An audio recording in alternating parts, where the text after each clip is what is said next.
Right. We've got some patch notes today. We've got some patch notes, which means the game has been changed. And I think the game has been made more difficult. There's a lot of nerfs. So we're going to have a quick look through some of this stuff before we begin. Right. Hope everyone's doing well this morning. Good morning, Julia, Flying Duckman, Madam Angela, Eldors, French Fry Apocalypse, Kapunked Jelly. What's going on? Did you change to beta branch? I don't know what that means. Rip Slylan. Oh, God. Right. The response to early access has been incredible. Even though I threw out my back from overworking, I'm feeling high in spirits. Thank you to the team for dealing with my constant shenanigans and working extra during the busy rush. We'll be revealing exciting things soon, but for now, please enjoy all the work we put into this initial release. This patch is not on the main branch yet. Oh. Jack will now be forced to play Doom Necro since her other cards have been nerfed. Oh, no. It's only for the beta branch. How do I do that?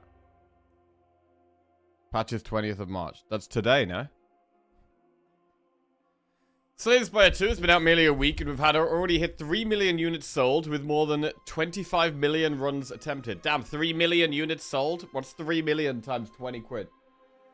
That's like, 60 million. They made 60 million pounds so far from the game. That sounds pretty good. Our team has been extremely excited to see so many people's enthusiasm for what we've been working on for the past 5 years. But our journey is just beginning. While we know people are curious about what major content updates are coming down the pike, right now we won't be giving a specific timeline or roadmap for high-level content aside from what we've already confirmed. Alternate acts for 2 and 3, more cards, events, and other content. All your feedback has been greatly appreciated and has helped us fix some soft locks and other issues already. Balancing the game will be a constant journey, so we appreciate your patience as we analyze all of the data as well as everyone's feedback. Here's what we currently plan on adding next. A revamp of the badge and scoring system, and a friends-only leaderboard filter. Okay. Phobia accessibility mode, more art and visual effects, ongoing balance patches, Steam Workshop support, multiplayer quality of life features, and an official Twitch plugin integration. Nice. That'll be good. Plugin will be good. We've just introduced a beta branch for players who want to help test out potential changes and features before they get released to the main branch of the game. Here we go. You can access it by right-clicking on Spire 2 in your Steam library, then clicking Properties, Game Versions, and Betas, Public Beta. In terms of a release cadence, we don't want to commit to a strict schedule. New content and balance changes will come to the main branch whenever we feel they're ready. The beta branch will have more frequent updates in the meantime. Right. Well, I guess I've got to do that then, haven't I? Guess I've got to do that. Right. Steam library, Spire 2. Properties. Game versions and betas. Public beta. God damn it. Okay. Here we go. I might continue to play on the Cowards version for a bit. Right. And we've got to have a look through these changes because they look like there's a lot and it looks like the game is just going to be way harder now. Right. Cool. Specific visual effects for when you gain energy. Nice. Nice. Love a new visual effect. Reminder, this patch is exclusive to the beta branch for now. Yep. It will come to the main branch later, likely with some more tweaks. Okay. Added a deprecated card placeholder. Draw one, remove this from your deck, exhaust. So if you've got an in-progress run and a card is removed from the game, it'll be replaced with deprecated card. Got it. Quick question, as you're an experienced player, could it be that you just can't run a silent shift build and take on Act 2 elites? I had one going, which made me think the run was already won, and then came to the B guy. Ah, B guy for silent.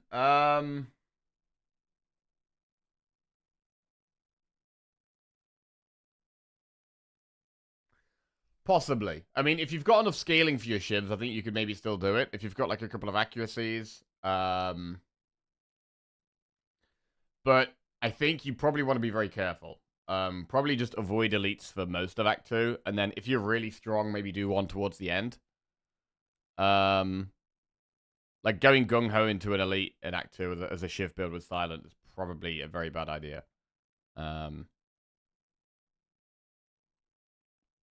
Unless you have another, you could also, you know, prepare yourself for it. And as well as shivs, maybe have something else that deals with that kind of fight well. Maybe some kind of skill that does damage.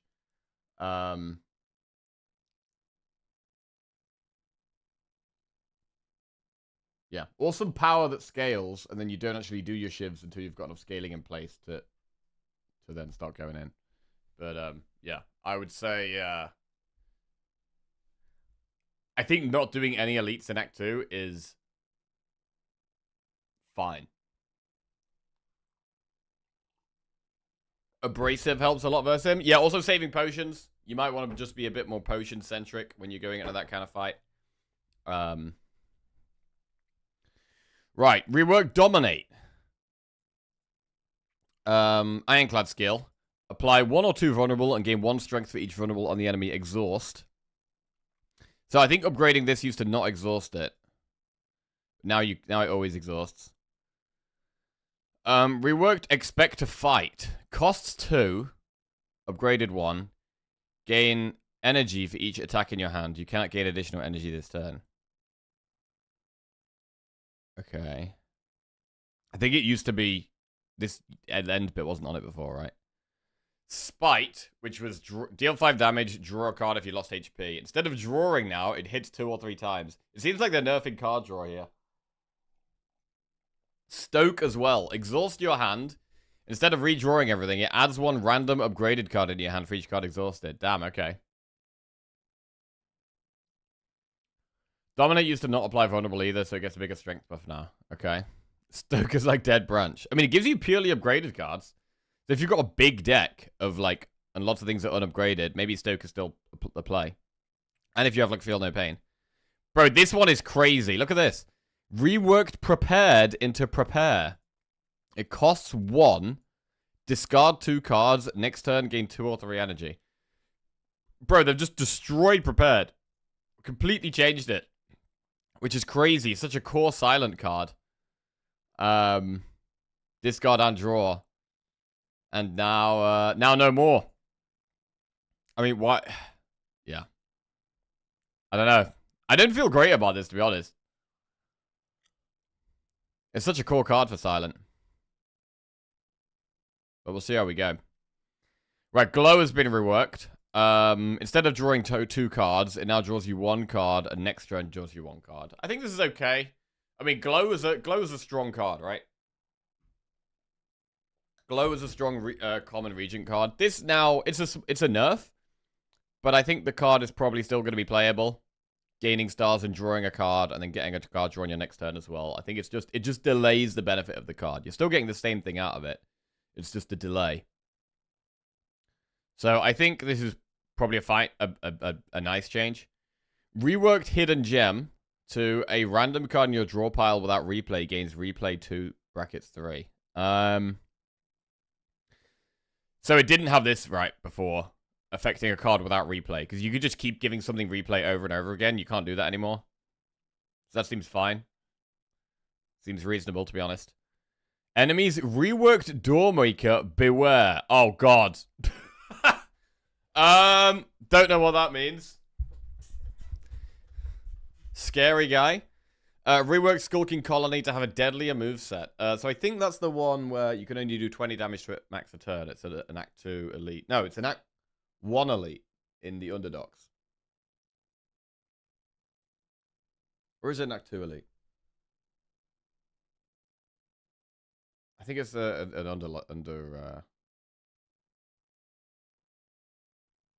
Underdogs elite, yeah. Skulking Colony is already quite difficult. Okay, we've got some new blessings. Hefty Tablet. Choose 1 of 3 rare cards to add to your deck and add 1 injury. Okay. On Yao's Talisman, upgrade one of your strikes and one of your defense. Is this any good? I mean, which is better out of these two? I think I'd probably choose a rare card. I think I'd probably want to pick that rare card. We're not going to want to take this upgraded strike and defend generally, but...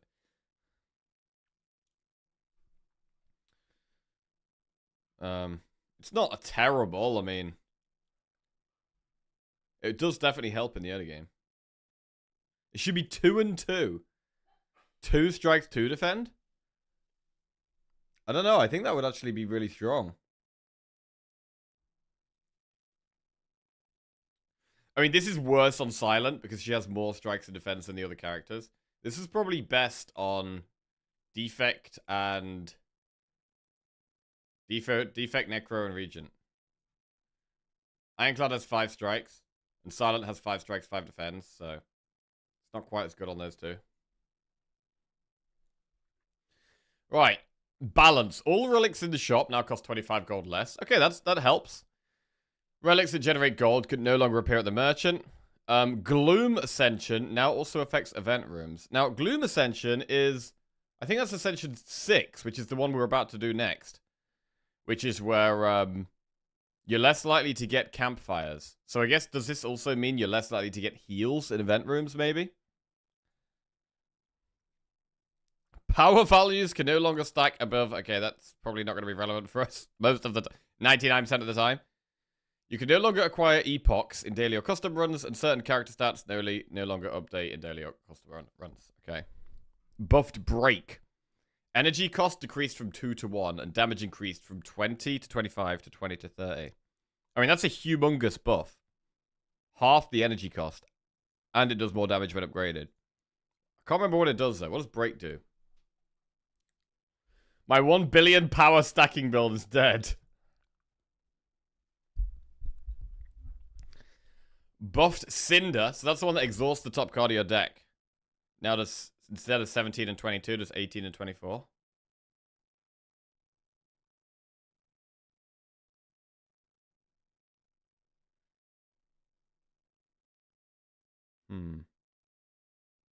Oh, the upgraded bash. Oh, interesting. Okay. That sounds good. Buffed Fight Me.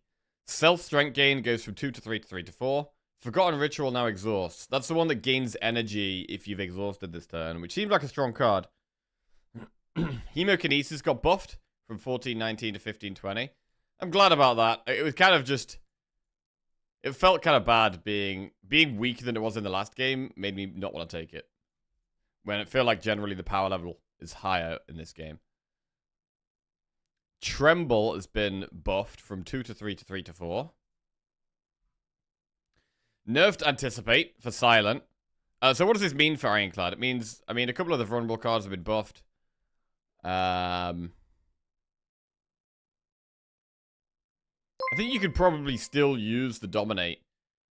Shirts 8787 just resubscribed for 13 months. J4Key Jam. Hey, Shirts, and welcome back to the Jackoffs. Cheers, mate. I think even though Dominate exhausts, I think you can probably still get a load of strength from it. Right, Silent has been affected quite hard. Anticipate has been nerfed, so instead of 3 and 5 decks, you get 2 and 3. Quite a strong nerf there. Corrosive Wave, which seems like one of the most busted cards in the game. The poison has been reduced from 3 to 4 and 2 to 3. So that is a bit of a nerf, but also the fact it also gets nerfed from Prepared being nerfed. So Prepared is one of the best ways of drawing to get value out of Corrosive Wave, so it also gets affected by that. Flick Flack has been nerfed. From 7 and 9 damage to 6 and 8. I think that's okay. Buffed Grand Finale. Okay. Damage increased from 50 to 60 to 60 to 75. Wow. Grand Finale deck coming soon. I mean, with Prepared being nerfed, though. Like, Prepared is the Prepared nerf also affects Grand Finale. Pinpoint is being nerfed. This seems sensible because this card seemed insanely strong. Damage decreased from 17 and 22 to 15 and 19. I mean, it might still be good. It might actually still be good. Skewer's been buffed. Interesting. from 7 and 10 to 8 and 11. Skewer, definitely more worth considering now. Pinpoint was a 3-cost attack. Its cost gets reduced every time you play a skill. So if you play 3 skills, it would cost 0. So you can have a 0 cost 17 damage. Now you can have a 0 cost 15 damage. Yeah, Skewer being buffed is interesting. Nerfed Untouchable. Block gain decreased from 9 to 12 to 7 to 9. Okay, quite a big nerf for that as well. That's the one where it has Sly, right? You discard it and you gain block if you discard it. It did seem like a very strong card. Yeah. Now you're going to have to be discarding it. Right. Regent. But yeah, Silent feels like she's been hit pretty hard. We're going to be starting with Silent today as well, so it's going to be weird. Regent, alignment, star cost increased from 2 to 3. This is the one that gives you energy. Changed Begone. Now a skill that no longer deals damage. Now creates Minion Strike instead of Minion Dive Bomb. So Minion Dive Bomb, I don't think drew a card. Minion Strike does draw a card.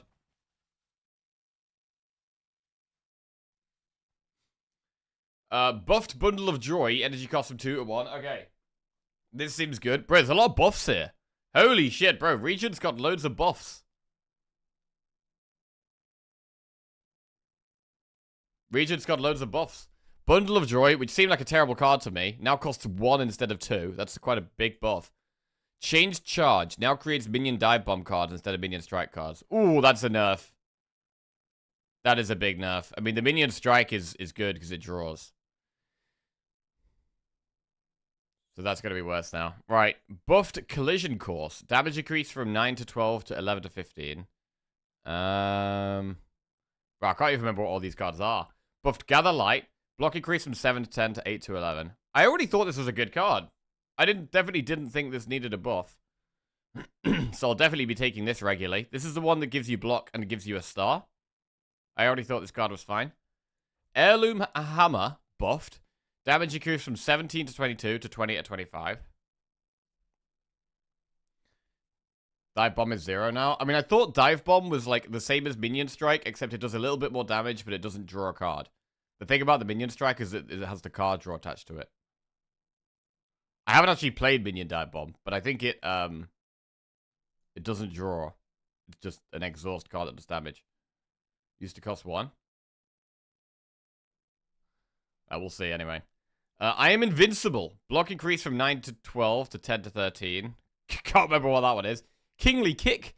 Damage increased from 24 to 30 to 27 to 35. This is the one that gets its cost reduced when you draw it, I think. Or either its damage gets increased when you draw it, or its cost gets reduced when you draw it. Dive Bomb's a 13 damage card, okay. And buffed Kingly Punch. Base damage from 8-8 to 8-10, and scaling damage from 3-5 to 4-6. Quite a big buff on the upgraded version. Right, buffed Minion Dive Bomb. Here we go. Energy cost decreased from 1 to 0. So Minion Dive Bomb did cost 1, but now it costs 0. Nerfed Minion Strike. Damage decreased from 7 to 10 to 6 to 9. That's okay. The main thing about Minion Strike is it draws. Buffed Parry. Block increased from 6 to 9 to 8 to 11. Okay, so Parry is the one where it gives you block when you attack with Sovereign Blade. So this getting a buff is quite good for that. Maybe a bit of a buff to blade builds. Buffed Patter. Block increased from 8 to 10 to 9 to 11. Buffed Solar Strike. This is the one that strikes and gives you stars. Damage increased from 8 to 9 to 9 to 10. So just a small buff on that. But again, it's another card that gives you stars. So could be quite a nice one to take a bit more regularly. You're actually playing the beta with the changes? Yes, I'm about to. It's going to be weird as hell. Nerfed Void Form. Okay. It's now ethereal. Okay, similar to Echo Form. So that's actually not surprising. Upgrade change from +1 card to losing ethereal. I think this is probably a good change. Makes it a lot similar to Echo Form. And it already seems like quite a crazy card, right? So I think this is alright. Buffed Wrought in War.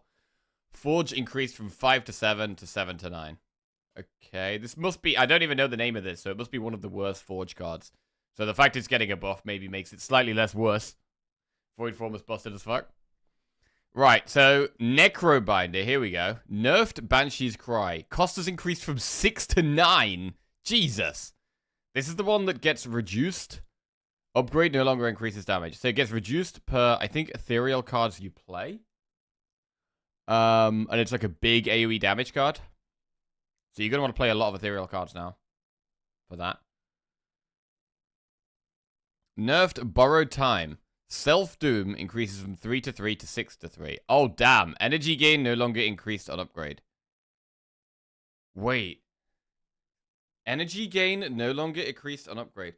So this was the really strong one that dooms yourself and gives you 1 energy. And then you upgrade it and it dooms yourself and gives you 2 energy.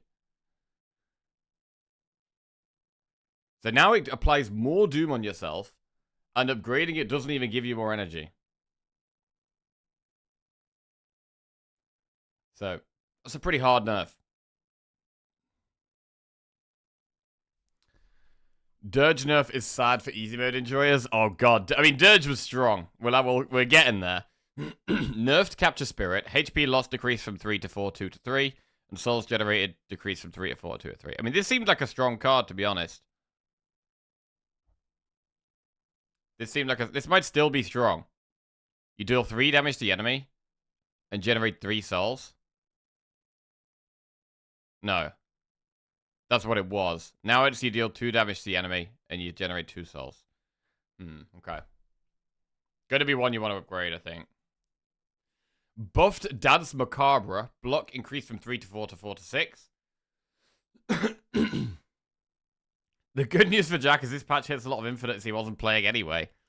Buffed Debilitate. Damage increased from 7 to 9 to 10 to 12. Changed Defy. Upgrade no longer increases weak, but increases block by +3. Okay.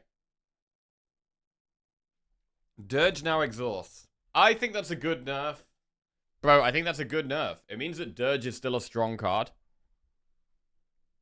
Dirge is still a strong card. But you just get it once. I feel like that's a good nerf. And Defy is worse now, because being able to upgrade it to get 2 weak was pretty strong. Changed Grave Warden. Upgrade changed from 8. Okay. So you get 11 block instead of 10 block. But it doesn't upgrade the souls. So that is a bit of a nerf to Grave Warden. But I think that's okay. Like, I think the Grave Warden giving you a soul that draws 3 was kind of nuts. Buffed Sculpting Strike. Damage increased from 8-11 to 9-12. So a small upgrade. Was this the one that applies Doom? Is that the one that applies Doom when you attack? Nerfed Seance. Cost increased from 0 to it costs 1 and then upgraded it costs 0 and the upgrade no longer makes a soul plus. Okay. Nerfed Hotfix. Now has Exhaust. Oh god. Upgrade now removes Exhaust instead of increasing focus. Jesus. Sculpting Strike makes a card ethereal. Ah, okay. Right, Hotfix being nerfed is kind of a big deal. I think it's one of the one of the core new cards for Defect. Right, buffed Rocket Punch. Cost reduction effect now lasts until it's played instead of just until the end of turn. Hotfix is just bad now? I don't think that's true. I think 0 cost, 0 energy to focus is still going to be a very strong effect. But you're going to need to be upgrading it. The problem with Defect is that now, again, you're in a spot where you really need upgrades again. And you already need loads on Defect. Rocket Punch has been buffed. Cost reduction effect now lasts until it's played instead of just until the end of turn. Okay, that's good. They've got a few effects now that are until something's played. Like the Signal card as well. So I think that's a good change, probably. Alright, colorless cards. Buffed Seeker Strike. Damage increased from 6 to 9 to 9 to 12. Quite a big buff. Changed Discovery. It costs 0 this turn to it's free to play this turn. This means that if the card it generates has a star cost, this cost is now also reduced to 0. Oh shit! Discovery buff? A small discovery buff. That is good. So if you get a star cost thing, you can actually play it.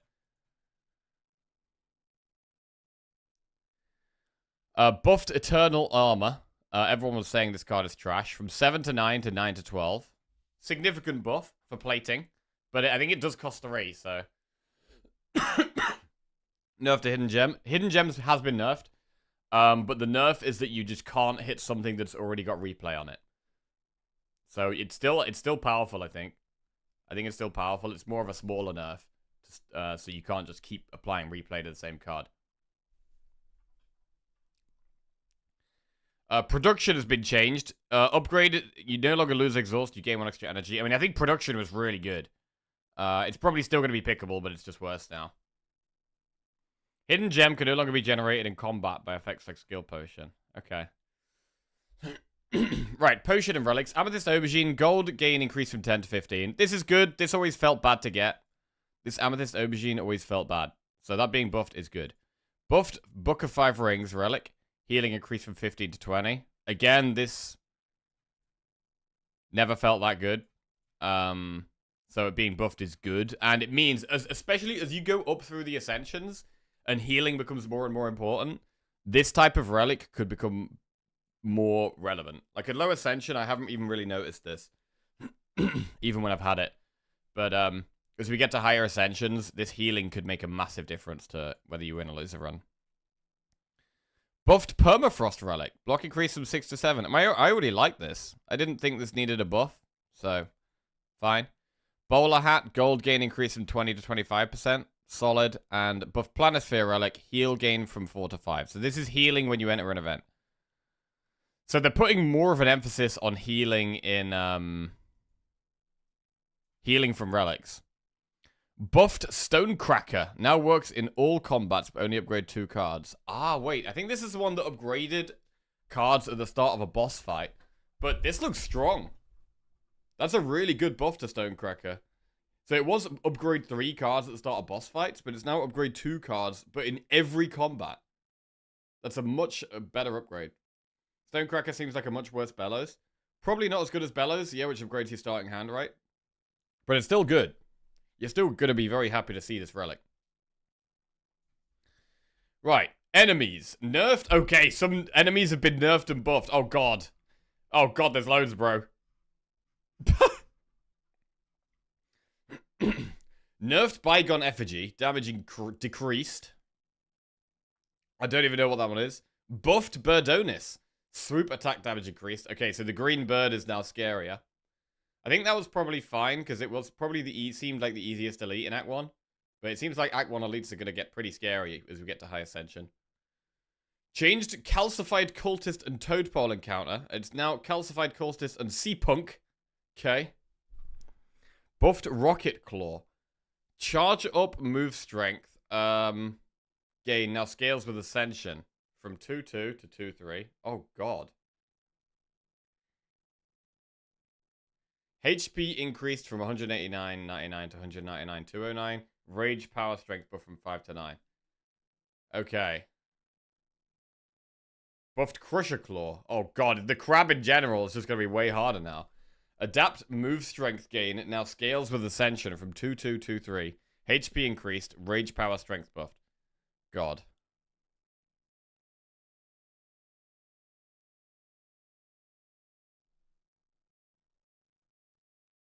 That's the statue? Oh, Bygone Effigy is the statue. Oh, this is the Act 1 statue, is it?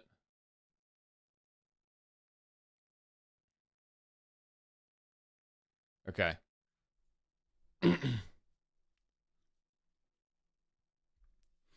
But the claws are going to be way scarier now, it seems like. Nerfed Decimillipede. HP has been decreased. Nice to see. Nerfed Fabricator. HP value of all bots decreased by 5. Also quite nice. Changed the Tunneler normal encounter. The Bulbug is now replaced by a Chomper that gives Daze status cards on turn 1. Nerfed Living Fog. Gas Bomb HP decreased from 10-12 to 7-8. Okay, that's quite a big nerf to Living Fog. This did feel like a horrendous enemy, to be fair. It keeps giving you more and more gas bombs as it summons them. It's really a race, it feels like, unless you got insane AoE early on. So that's quite a big deal. Buffed the Lost and Forgotten encounter. Stat stealing now scales with Ascension.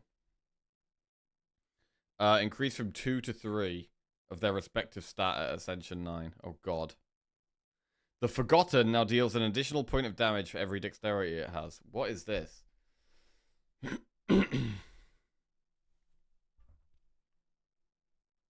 What's Lost and Forgotten?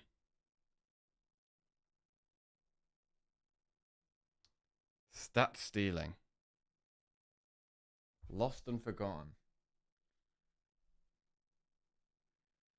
Oh, the one who deals dex and strength. Oh, yeah, okay.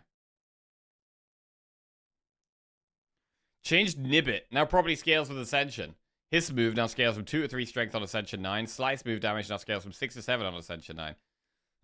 Slice move block now scales from 5 to 6 on Ascension 8. Oh, God, bro. Ascension 8 and 9 feel like they're going to be sketchy. Right, nerfed Phantasmal Gardeners. HP has been decreased. Buffed Sea Punk. Sea Kick move damage from 11 to 12 to 11 to 13. And nerfed Terror Eel. Crash damage now scales from 17 to 19 to 16 to 18. Thrash Vigor now scales from 7 to 6. Terror Eel. Oh, that's an Underdogs Elite. Yeah, okay. So it's been nerfed. Changed Test Subject. Phase 2 no longer has the Pounce move. Instead, will repeat multi-claw move every turn. Test Subject.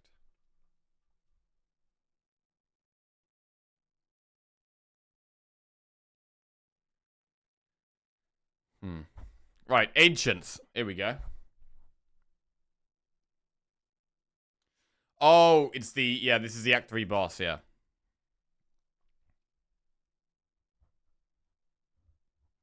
That's 3 phases. Okay, so... Wait, is this going to make it harder, then? It's just going to do multi-attack again and again. Ooh, God. Scary. Right, buffed Niao's Fury. The number of cards returned to your hand now upgrades from 2 to 3. Nerfed Niao's Leafy Poultice. Blessings max HP loss increased from 10 to 12.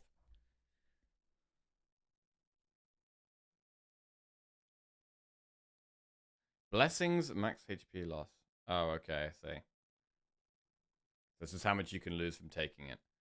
Nerfed Niao's Precarious Shears. Blessing self-damage increased from 13 to 16. So this is remove cards. Wow, you're getting even more punished for, like, for the strong starting effects, but taking more damage. It's pretty sketchy. So this is the one that removes 2. This must be another powerful effect. Is it transform or something?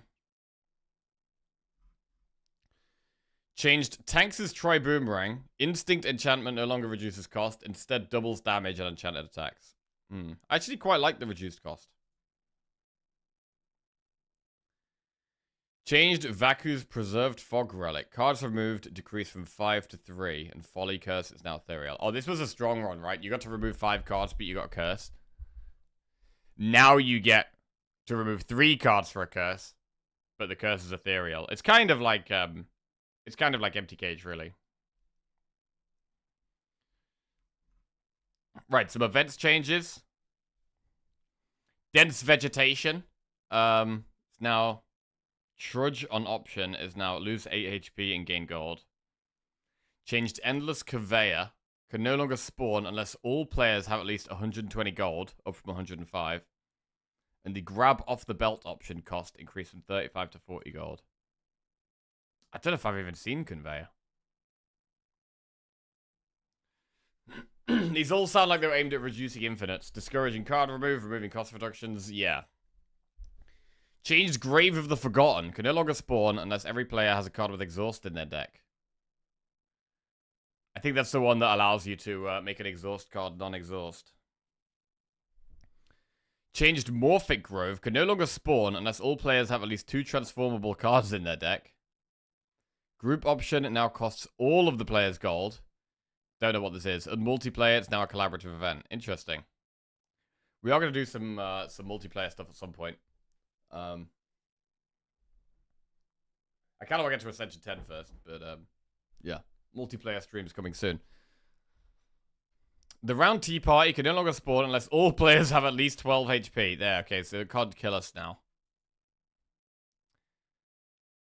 Rejection option is now lose 10 HP, upgrade a card. Oof, 10 HP, bro. Bro, some of these HP loss effects are like a lot of HP. Nerf Beacon of Hope could no longer be stacked. Nerf Believe in You, energy decreased. Nerfed Huddle Up, now exhaust. So these are all multiplayer cards. Don't know too much about these. Art. Here we go. Infection Affliction card overlay is no longer animated when Phobia mode is turned on. Added alternate Phobia mode visuals for backgrounds. Okay. Added Portrait for the following cards. Gang Up, Seeker Strike, Spinner, Volley, Knockdown, and Lift. Updated asset for Kifuda Relic. What the hell is that? Added asset for no energy gain power. Added animation for Overcopter buff. Added placeholder sketches for the following relics. Niao's Talisman and Hefty Tablet. Cool. You can now skip relics received at treasure chests. Interesting. So you couldn't before, right? You had to take the relic. Added disclaimers for daily and custom runs that you cannot unlock epochs and achievements. Added icon in top bar if players are unable to obtain epochs. Hovering over the character icon now explains if you can get achievements or epochs. Added a way to disable map drawings in multiplayer. The invite button now uses a hotkey on controller instead of manual navigation. Right, Huddle Up now says all players instead of all allies. Improved wording clarity for Bombardment and Hal from Beyond cards. The description of Fairy and a Bottle Potion and Lizard Tail now specify that they trigger specifically when you reach 0 HP, rather than when you die in any manner. And the Insatiable Boss's Sandpit power is now worded more clearly on the turn that it will eat you. Uh-oh. Bro, we haven't been eaten yet. Yet to be eaten. We've got some translations, some bug fixes. Cool. The region's character select screen now properly displays all constellations among the stars in the background. Fixed soft lock when trying to transform, rip and tear. Oh god. Fixed card prompts, auto-selecting without player input after a run with Vaku's Whispering Earrings. That's the one where he plays for you. Okay. Right then. So a bunch of changes. Are we ready?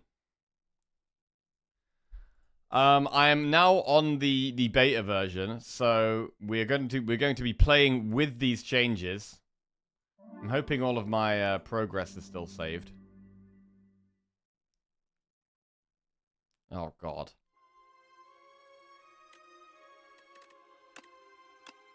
Okay, my progress is still saved. I did play a run off stream last night. Ooh, naughty, naughty.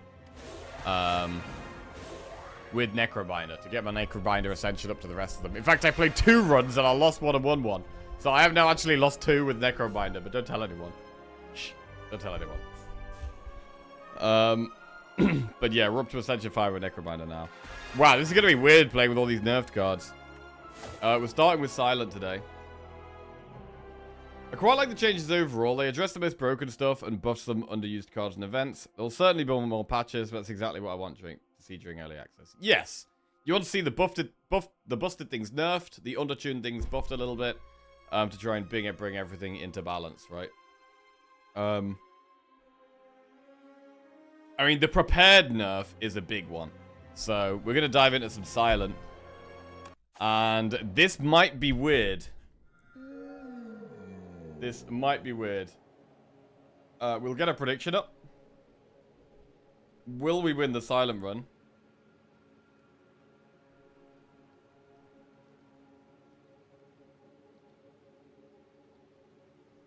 Choose one of 2 colorless cards to add to your deck. Add Niao's Fury, which has now been buffed. Wait. It hasn't been buffed? Hang on a second. Thought this has been buffed.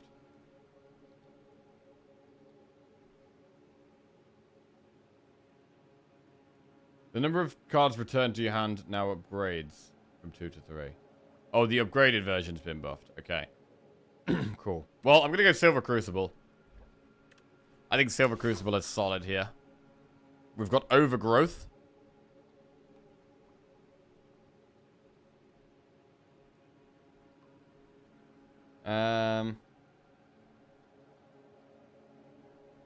How do I feel about elites? Depends what cards we get early on. I mean, upgraded cards early on are pretty good. We did have a look through the patch notes, yes. Did it first thing.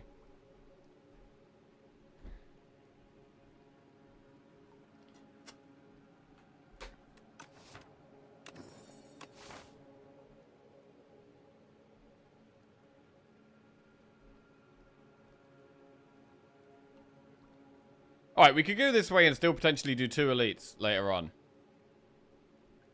You were gardening. Oh, lovely.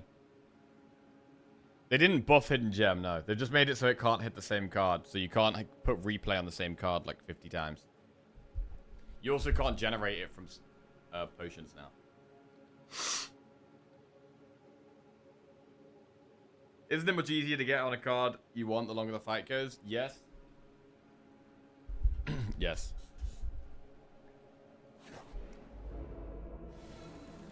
Right, it's going to start getting harder now, because we're up to Ascension 5. So we've got this Ascender's Bane in our deck.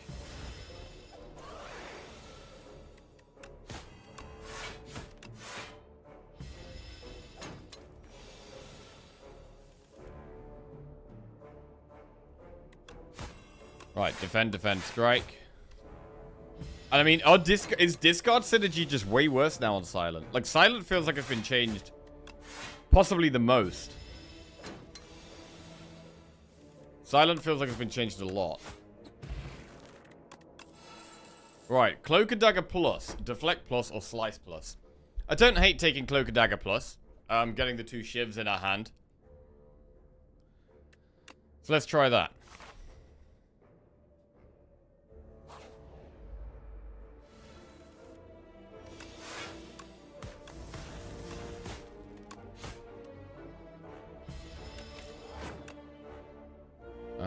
Phobia mode, always show timer.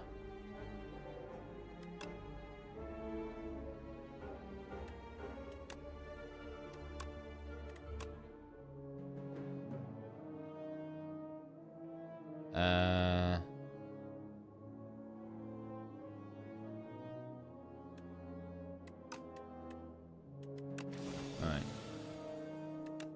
Bro thinks drawing 2 cards is strictly better than gaining 3 energy in any situation. Yes. You turn on phobia mode. I can do, yeah. Let's see what it's like. Does it look any different?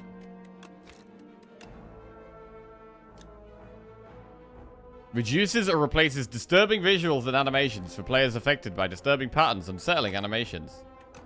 Okay.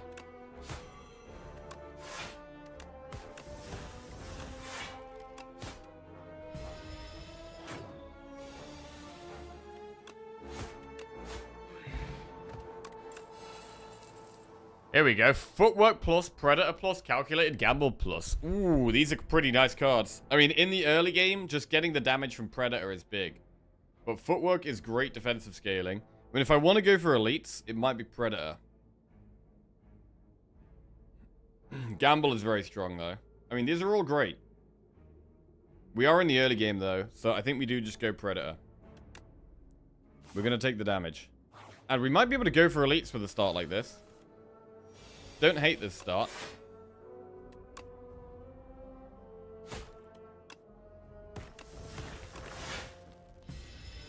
Let's, in fact, I'll turn phobia mode off, and then we'll turn it back on. There's certain enemies that have it, that it affects, right? Let's have a look. What does it affect?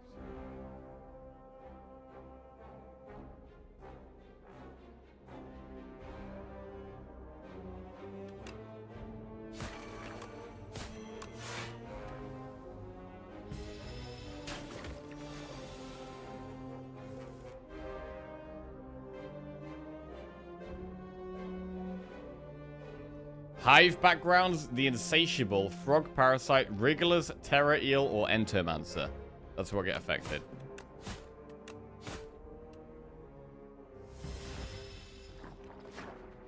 Hive backgrounds. Okay, so when we get to the Hive, we'll have a look. It looks like a lot of the stuff is Hive focused. Precise Cut, Backstab... Precise cut Plus, Backstab Plus, or Deflect Plus. Deals 16 damage, deals 2 less for each other card in your hand. Is that strong? Is that stronger than just taking Backstab? Backstab is good early damage. What have they done to Stoke? They have nerfed it, yes. Now gives you upgraded cards.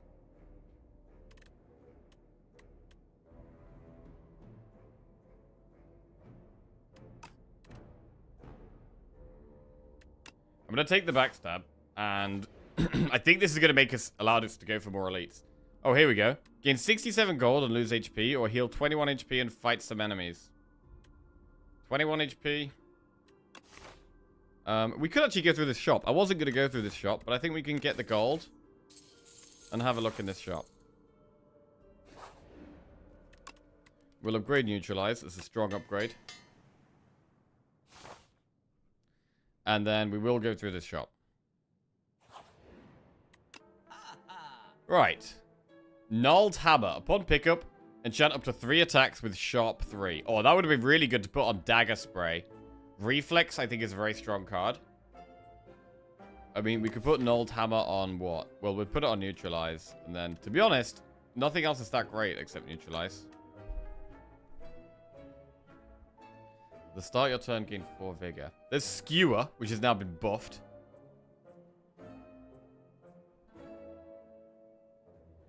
I do think Reflex is good. We could do Reflex Remove. If card draw is harder to come by, that maybe makes Reflex even stronger. But we don't have... like, Prepared is not... like, Prepared is bad now. So it's weird. Do we not take Reflex because we're not going to be taking Prepared? Reworked Doormaker, beware. Might have to dip out if you ever pull him as your boss to avoid spoilers. Prepared being nerfed also affects all these other card draw cards. It affects Speedster.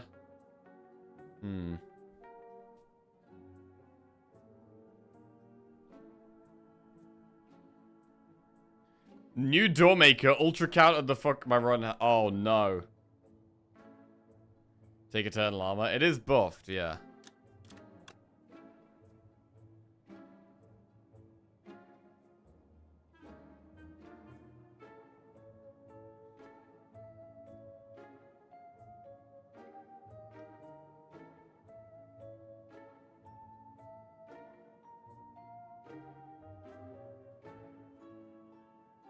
Playing is nothing to scoff at. It's not. I mean, upgrade to 12, and it's quite significant. We're never going to be able to add to that plating, though. We're going to play it for 3 energy, which is a lot.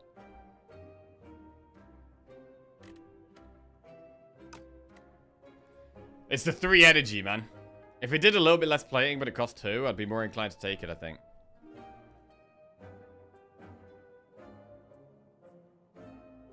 The Untouchable nerf is rough.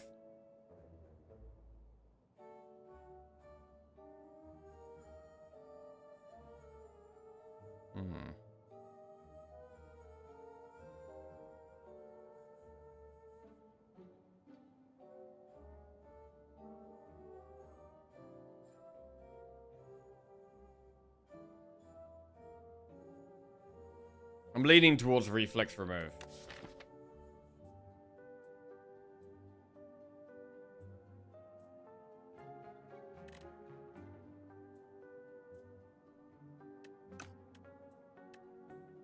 Is Reflex dead, though, at the moment? We've only got 1 discard card at the moment.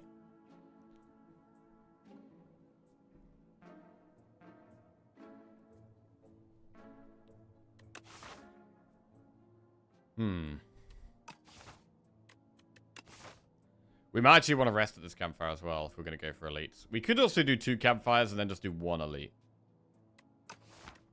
That's okay.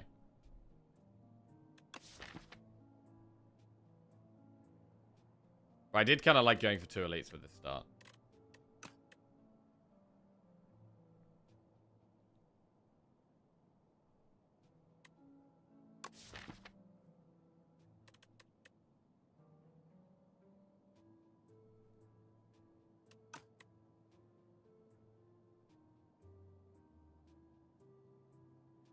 Gnarled Hammer is just more damage. We're going to play Backstab a lot. I mean, we're going to play Neutralize a lot. We're going to play Predator a lot. So I could just give those Sharp.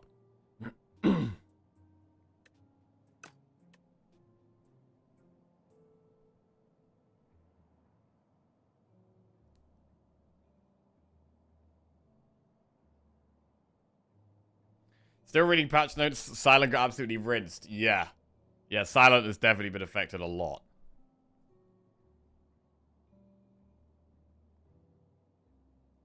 Wrong game category again. Oh, damn, that must be automatic. Hang on. I'm gonna have to change that automatically. So that's automatically doing that.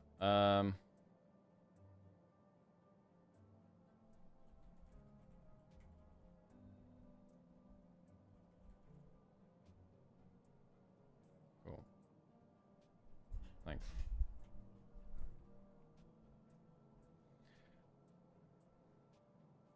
What's the prepared change? It doesn't draw cards anymore. It now discards 2 cards and then gives you energy next turn. Why is the rotating streak 0? I did a naughty thing. I played a game. I played off stream. I played a couple of Necrominer runs off stream. Lost one, won one to get my to get up to Ascension 5. So it's eradicating the streaks for that. This is quite tough. Eternal Armor. We would upgrade Eternal Armor. It's going to give us 12 block, then 11, then 10, then 9, then 8. Maybe it's worth doing.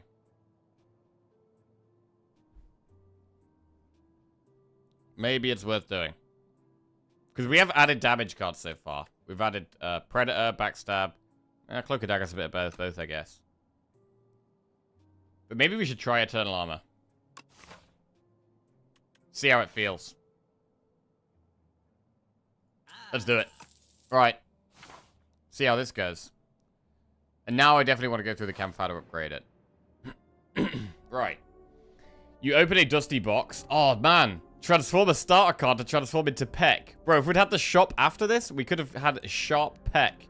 That would have been really good. Enchant 1 card with Slither. When you draw this card, randomize its cost from 0 to 3. I do really like that. Oh, shit. Wait, do we put that on Eternal Armor? Holy shit. I mean, the thing with Predator is that we can do it multiple times a combat. Eternal Armor, we're only going to get it once. But that's still cool. That's still really cool. I think I want to do it. When you draw this card, randomize its cost from 0 to 3. And I'm going to put it on Eternal Armor. And now we're gonna upgrade that. We can have Eternal Armor for like 0 or something. Right, upgrade that. Eternal Armor Plus. Gain 12 plating. Interesting. Right, this is empty, unfortunately, because we have the Silver Crucible. Right, how do we feel about going for Elite? Because we could do Elite, 3 enemies, and another Elite, which is very aggressive. It's very aggressive. We've got 47 health. Or the other play is to do a bit of a safer path and do campfire, event, enemy, event. And we can still do 1 elite.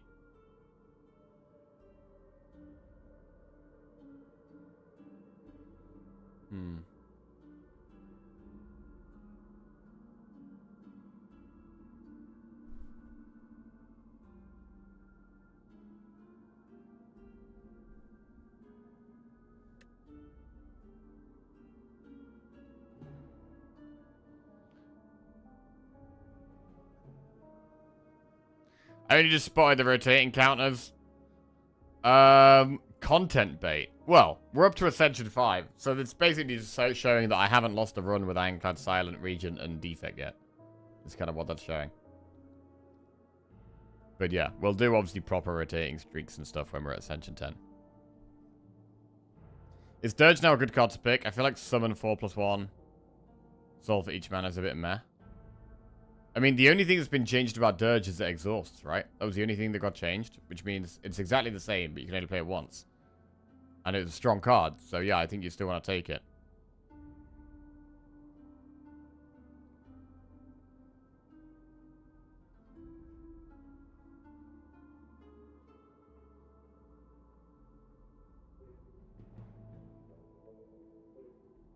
Before, I'd put replay on it, which seems now iffy. Well, I mean, it's probably not that common you can put replay on it. You can't guarantee you can do that all the time. It still does the same thing, but just once. It's still strong. I haven't got, like, there's no insane upgrade here. I'm going to go the aggressive path here. Oh, God. Could we regret this? We could regret this. I still do think I want some more enemies. We might do campfire, event, enemy, enemy, then an elite.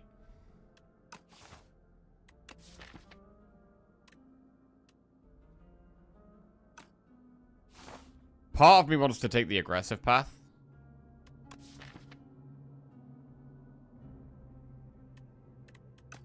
I'm going to do it. I think our starting deck is good enough to go for the aggressive path. Especially with the Slither upgraded Eternal Armor Plus. Should save us so much health.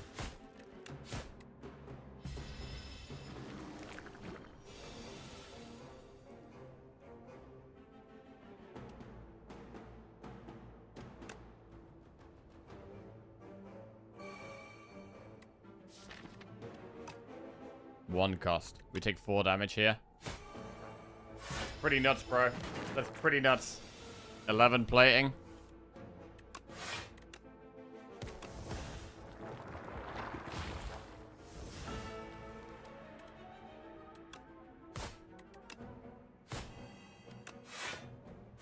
$10 plating now.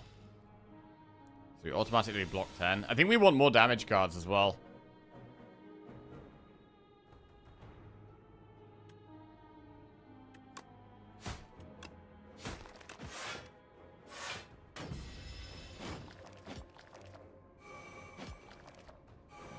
But these are nasty. Nasty things.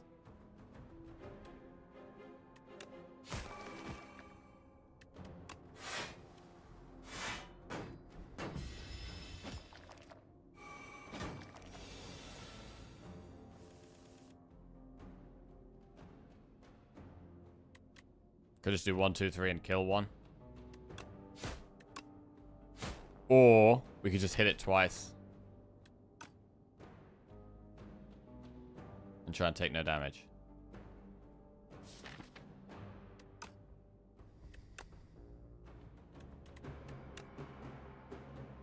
Probably it's the better play. Problem is we've got a few infections in our deck. Oh, that's nasty. Damn.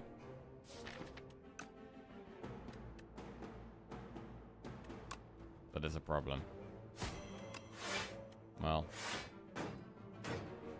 Take a bit here. Now I definitely wish I'd killed that last turn.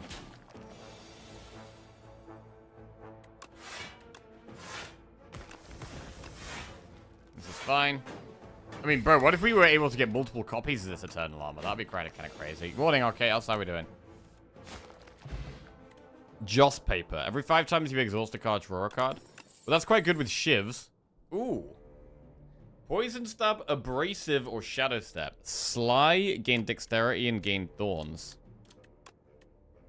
Discard your hand, next turn attacks deal double damage. Well, Shadow Step seems quite good right now.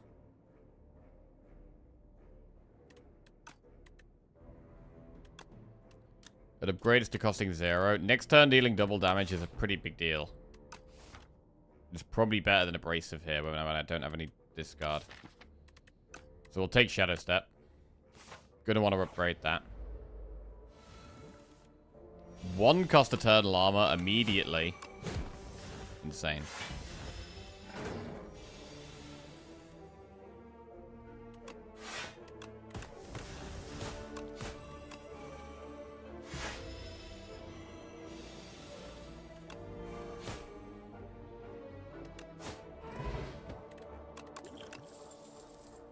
Reflex, Acrobatics, or Backstab. Right, draw 3 cards and discard a card, or Reflex. I mean, Reflex is harder to find. But we can't really activate Reflex at the moment, so I think we have to take Acro.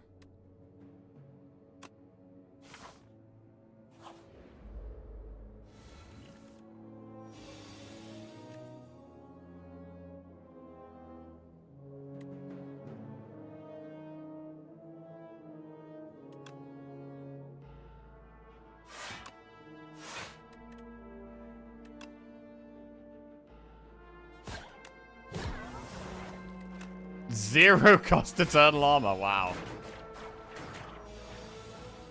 You have Shadow Step. Oh, wait, that is true, actually. Yeah, that is true.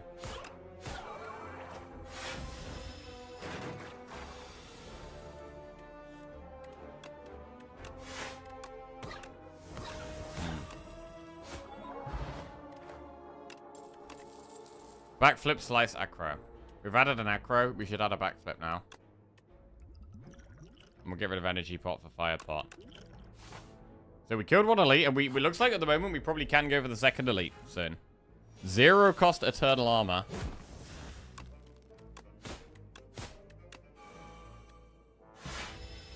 Next turn, attack, steal, double damage. This thing's so annoying. I really hate these enemies. They're like continuously coming back stuff. I really don't like.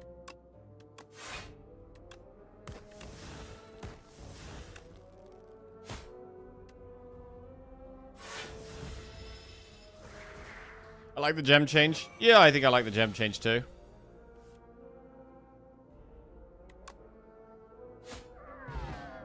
Just means you can't hit the same thing multiple times.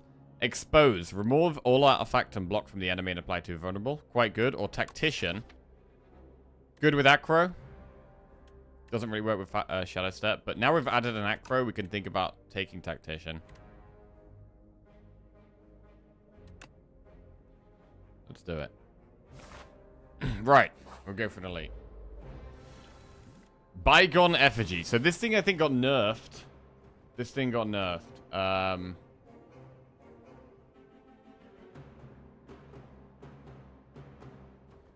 Its damage did do 15.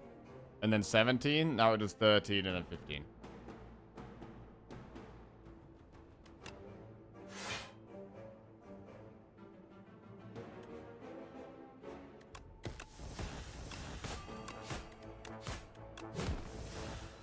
Ah, not a good time to draw Shadow Step. Nice Tactician there, love that.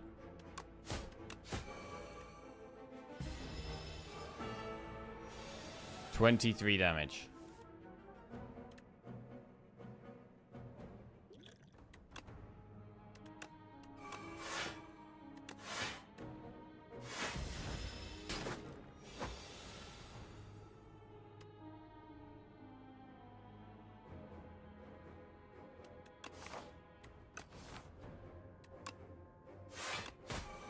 Alright, I'm just going to firepot this. Alright, there we go. Sparkling Rouge. At the start of your third turn, gain 1 strength and 1 dex. Can't complain. Dagger Throw. So Dagger Throw could work with the Tactician. I don't hate just adding 1 Dagger Throw. There's some more discard synergy. Especially with Prepared being removed, it's harder to get the discard synergy stuff. Gain block equal to poison on all enemies. We don't have any poison. And Anticipate got nerfed quite hard. We're going to take Dagger Throw. They nerfed some of the cards I used a lot. Because they were broken. Yes, exactly. Right, I'm going to upgrade Shadow Step so it costs 0. Let's go.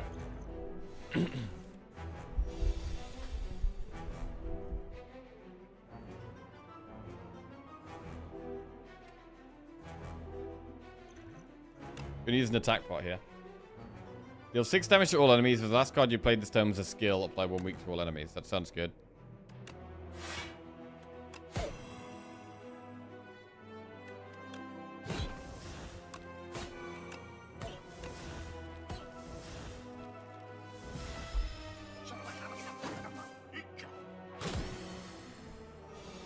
So the Joss paper worked with the Ascender's Bane there to draw us a neutralize. It's not bad.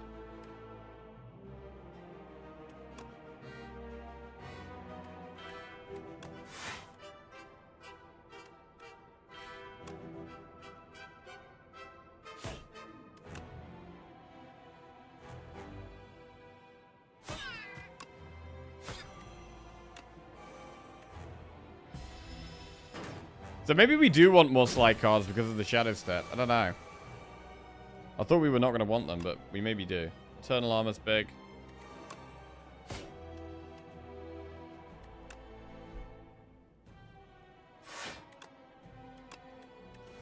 I can't believe Megacrit didn't nerf Doom. What were they thinking? Bro, Doom is garbage, bro. What are you talking about? Absolute trash.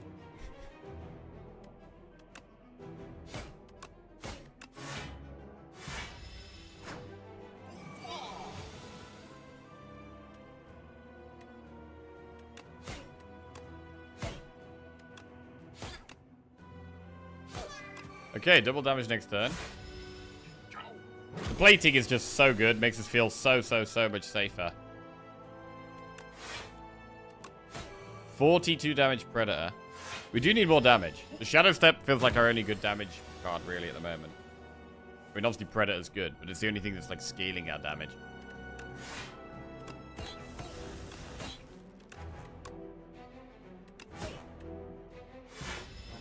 And to be honest, the Sparkling Rouge almost feels quite nice. Feels like it's helping a bit.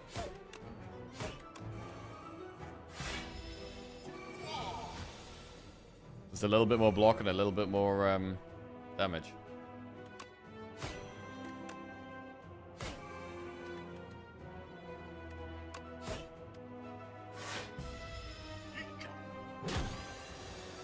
A lot of the Doom cards are really good. I think there are specific Doom cards that are good. I haven't had the best of luck with Doom yet, but there are definitely some good Doom cards.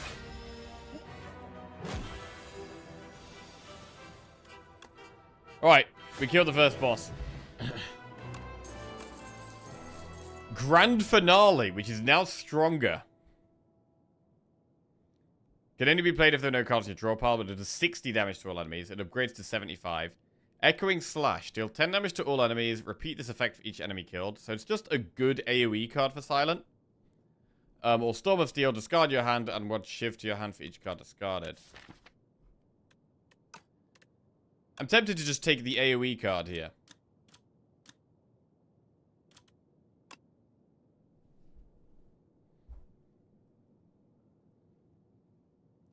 Storm of Steel does work with Joss Paper.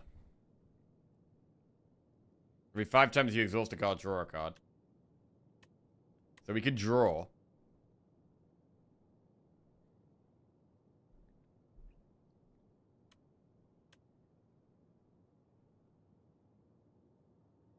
I'm going to take one of these two. Storm of Steel.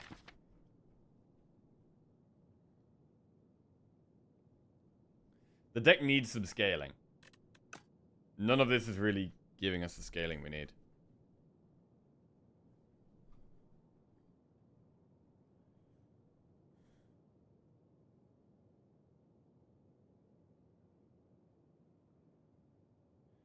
Storm also discards that works with Fly. Yeah, I don't really want too many cards that discard our whole hand, though, because they work badly together. Like Shadow Step and Storm of Steel. If you draw them at the same time, I'm more likely to want to play Shadow Step, which then just makes Storm of Steel just unplayable. So I'm going to go Echoing Slash. Right, Hive. So this is where we can try the Phobia mode. So the Hive background should look different now.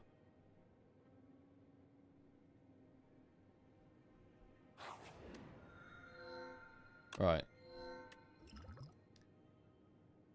See 15 cards from the Ironclad. Choose any number of them to add to your deck. Oh, we could add Ironclad cards. Bro, we could add Plating. We could try and find Plating cards. Or Exhaust Synergies. Bro, this is probably one of the better Demon Glass options I've seen. Because Ironclad has some cards that are really good for Silent. Like, all the Exhaust Synergies can be good with these shivs. Not that we have that many shivs yet, but still. And, Strength Gain can be good on Silent as well.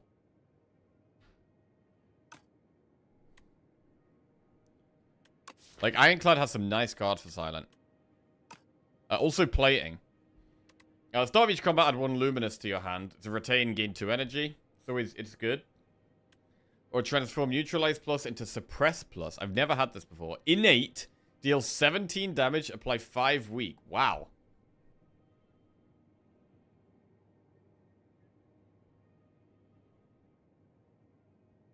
I mean, it's an incredibly strong card. Jesus.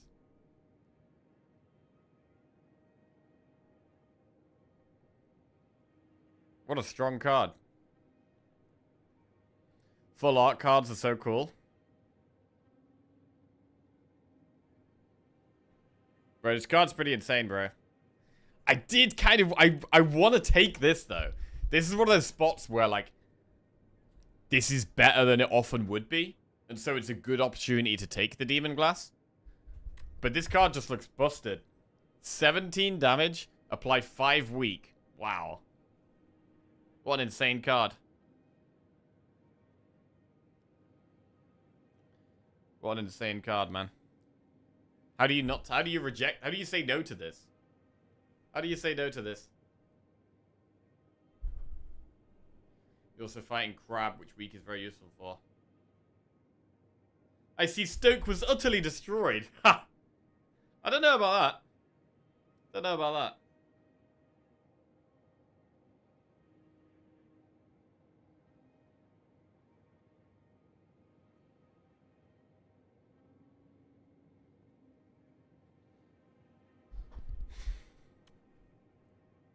Bro, I really want to take the Ironclad cards. I think I'm going to do it. I'm going to go Ironclad cards. Suppress will be with us another time. Right. See 15 cards from the Ironclad. Choose any number to add to your deck. Here we go. Let's do it. Right. Feed. Cascade. Tear Asunder. Juggernaut. 1-2 Punch. Rupture. Dominate. Apply 1 vulnerable. Gain 1 strength for each vulnerable on the enemy. True Grit. Interesting. Inflame. So what am I looking at here? I'm looking at True Grit. I'm looking at Inflame. Is it always 5 common, uncommon, and rare? I'm assuming it would be. I haven't picked it before, but it looks like it probably would be. Which actually makes it better than I was expecting. I definitely was not expecting to see 5 rare cards offered here.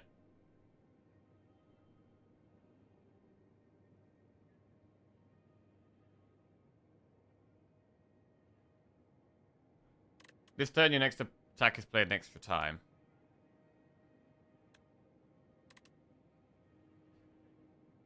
Whenever you gain block, deal 5 damage to a random enemy. Yeah, Juggernaut is kind of interesting.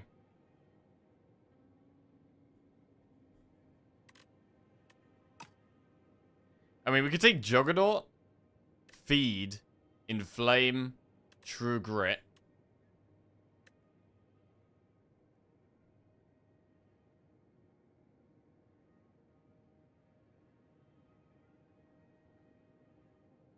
Like Dominate as well. We don't have anything that applies vulnerable at the moment, which is a shame.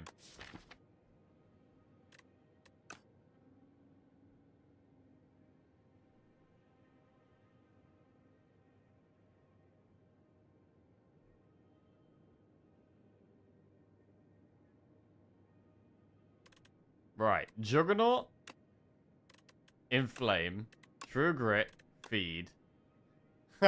Anything else? Is Inflame worth a slot? I think so. With us having multiple 0-cost attacks, I think the Inflame benefits. Cascade. Play the top X cards of your draw pile. Don't know if we really have the energy for this.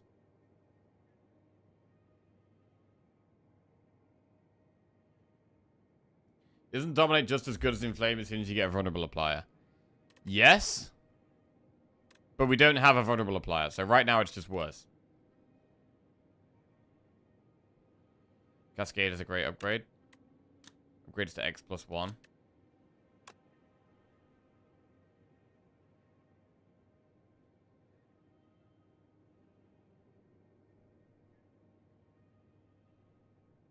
Interesting. Dominate upgrade still exhausts. Yeah, supply 2 vulnerable, gain 1 strength for each vulnerable on the enemy. So if we upgrade it, it's as good as Inflame. If they don't have Artifact. Well, it's slightly better, I guess, because it puts... Imagine Dominate with Terra. Terra's not in the game now, right? Thing is, with adding all these cards, we're suddenly going to have loads of things we want to upgrade. So... Like, I'm really going to want to upgrade True Grit. Really going to want to upgrade Juggernaut. Cascade, we're going to really need an upgrade. So suddenly we're going to need loads of upgrades. And is Dominate going to be the most important upgrade? I don't think so.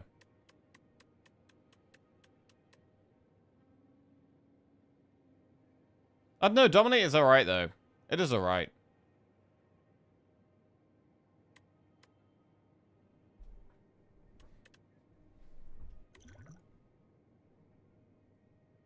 If you cascade into Shadow Step, it can break the turn. Well, you're only going to cascade when you're not playing anything else. You're not gonna. You don't cascade and then play something else. You can play cascade last.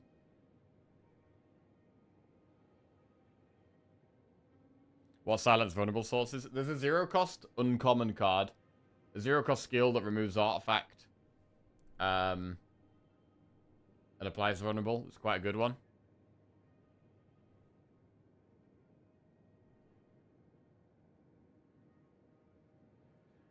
Expose, yeah, that's one. There's also Assassinate, yeah. So I think they're both uncommon, though. Actually, Assassinate might even be rare. Assassinate might even be rare. So yeah, not loads of vulnerable. I don't think there's any common cards that apply vulnerable. I think there's one rare, one uncommon. So it's not like... I don't want to be playing Dominate expecting to find vulnerable, because it's unlikely we find it.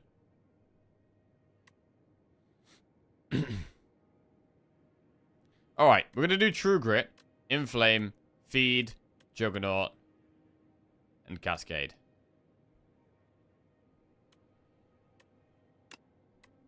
Dominate.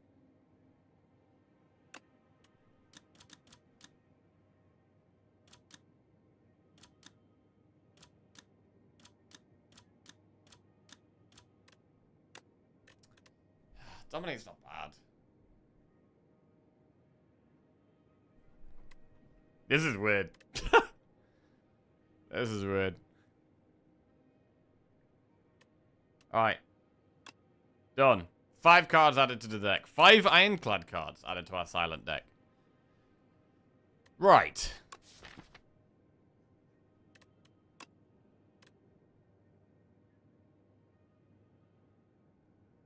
Juggernaut's interesting. It is scaling some scaling damage. I quite like that shop Campfire Elite there, like a shop towards the back end. I like this path. Oh, actually here though we have Campfire Elite, Campfire Elite.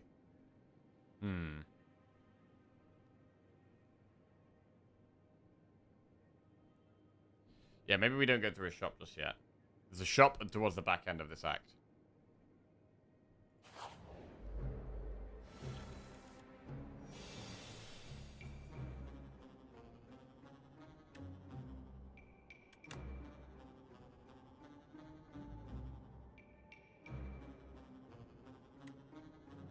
They take 9 damage at a time.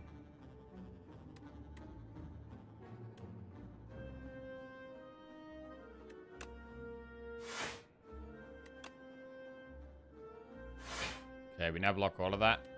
Try and kill the back one.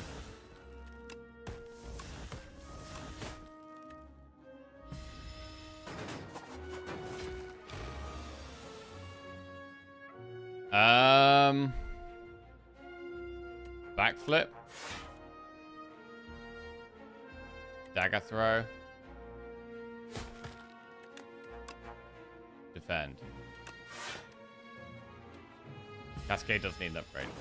New patch? Yes, new patch. New changes. Lots of nerfs. Lots of nerfs. Right, double damage next turn. Not that it matters that much in this fight. 20 damage incoming. Well, Eternal Armor looks good.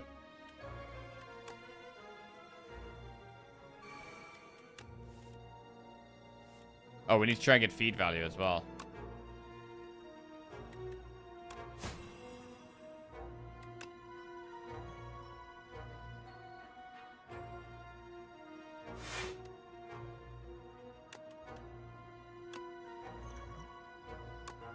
Retain our hand.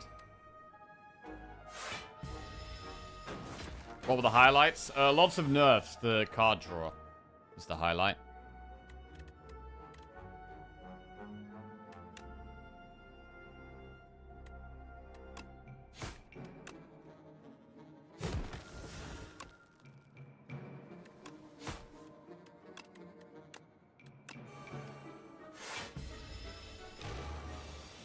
Bit of an awkward fight, this one, but we get there.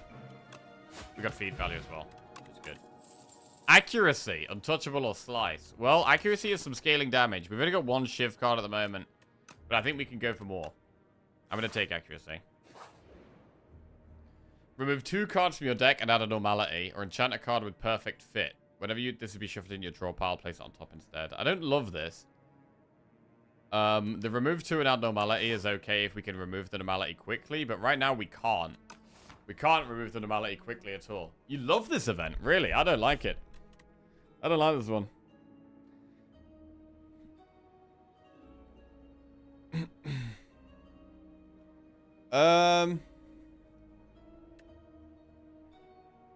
Have you read the comic?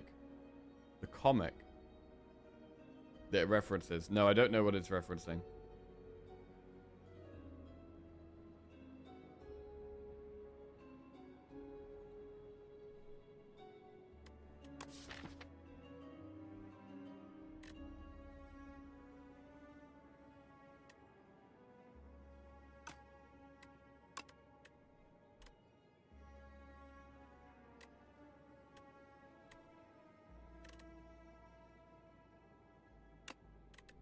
Alright, put on neutralize.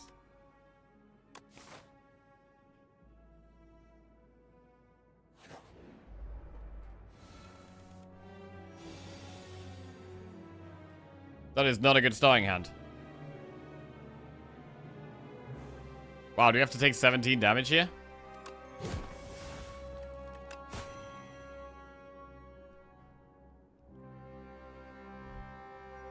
No.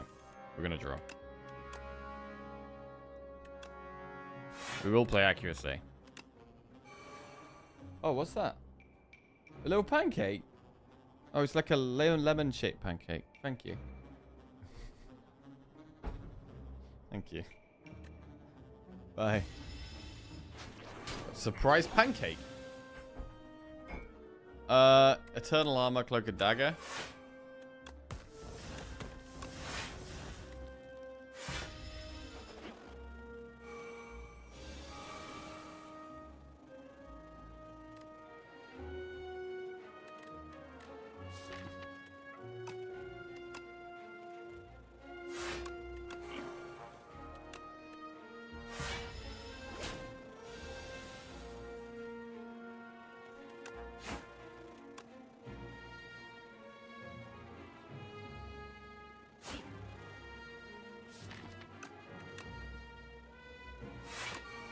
Shadow step. Next time we do double.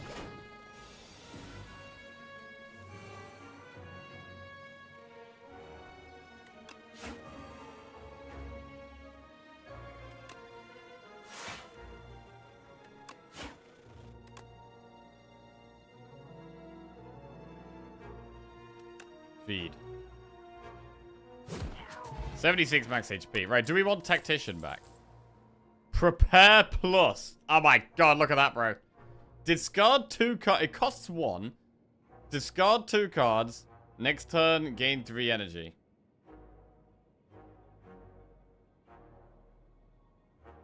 What have they done to it, bro? I don't want to click it. I don't want to click it, bro. I mean, I feel like it's only good now if you've got like a bunch of reflex in your deck. Or like loads of card draw already.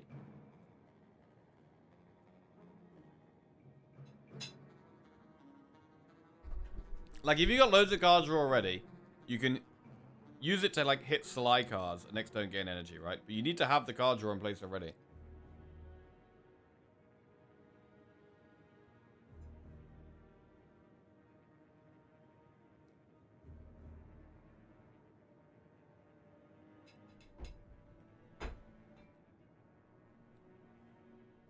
It's kind of like Concentrate, yeah?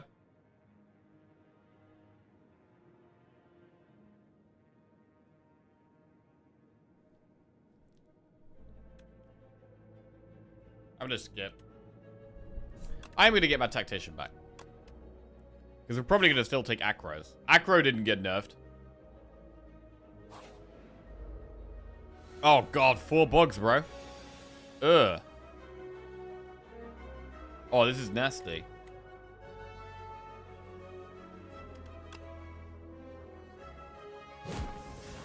This is gonna really hurt.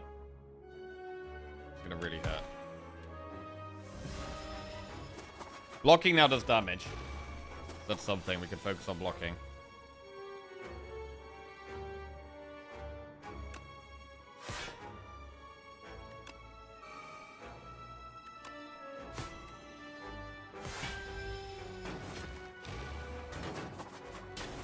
Juggernaut works with the player getting its damage at the end of every turn.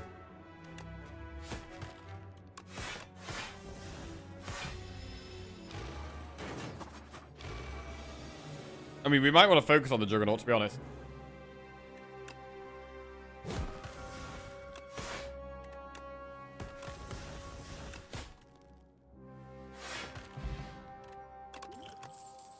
Untouchable plus Blade Dance or Dagger Throw. Well, Untouchable's upgraded. It did also a card that got nerfed, but with it being upgraded, we can consider it. Blade Dance exhausts. I mean, it does work with Joss Paper, right?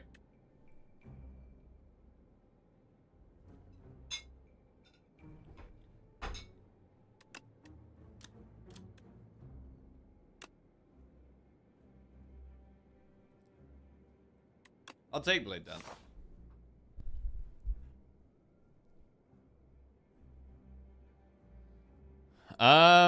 I'm leaning towards taking the safer path. Which means not going to an elite just yet. Oh, God. Before you is a rather epic sight. Do we want 3 Necrobinder cards, 3 Ironclad cards, or 3 Defect? Well, we've already got some Ironclad cards. I think we keep going for Ironclad.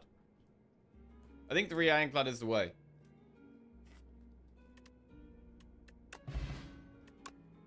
Perfected Strike, Thunderclap, or Armaments.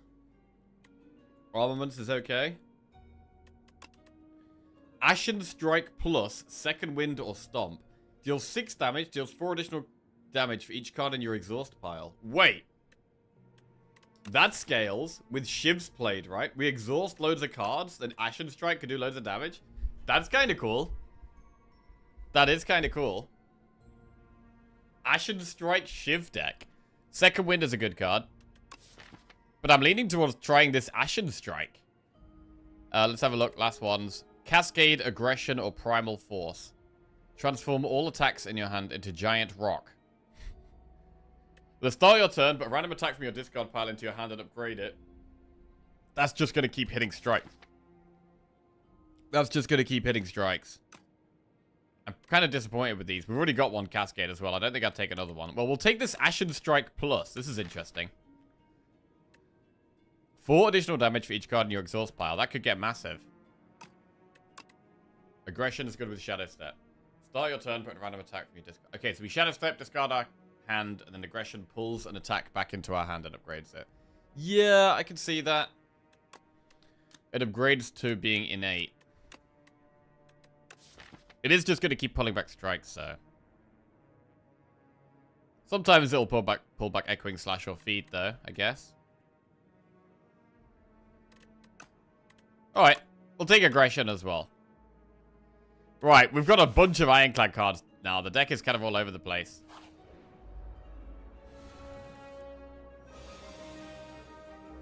Let's have a look. See, this is... Does Phobia mode change anything? This is the background. Let's see if Phobia mode changes anything. It does. It removes all of the, like, holy bits, right? So you've got, like, the hole bits. It removes all the hole bits. Okay. It's for the Worm Elite. It removes all these, like, I can't remember what that phobia is called, but yeah.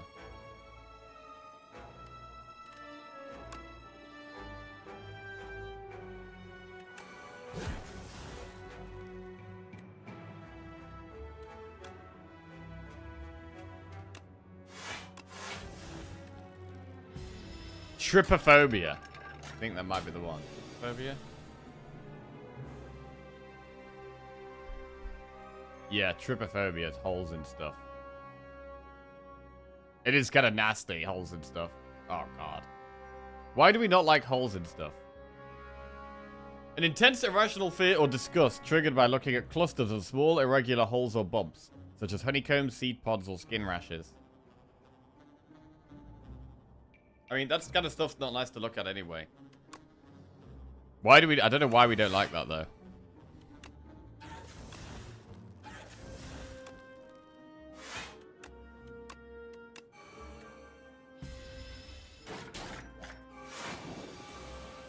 Do they sense the fish elite with the eyes then? Oh, possibly.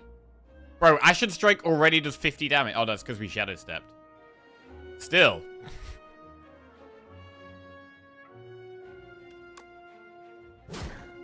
Stun that boy.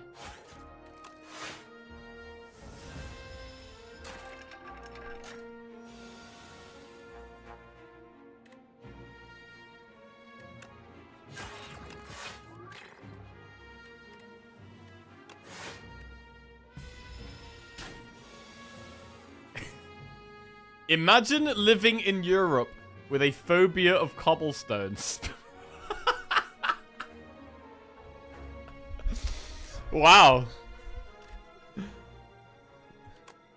That's a good one.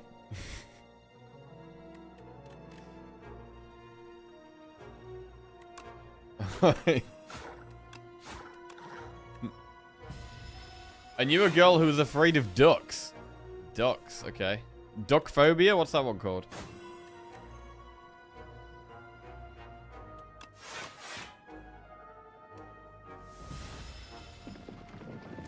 Bro, where's the good card? Where is it? Oh, wait. We're going to want to get feed value. 33 damage Ashen Strike. Oh, yeah.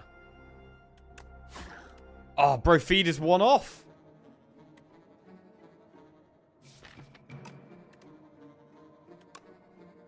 Alright, whatever. We'll just kill it.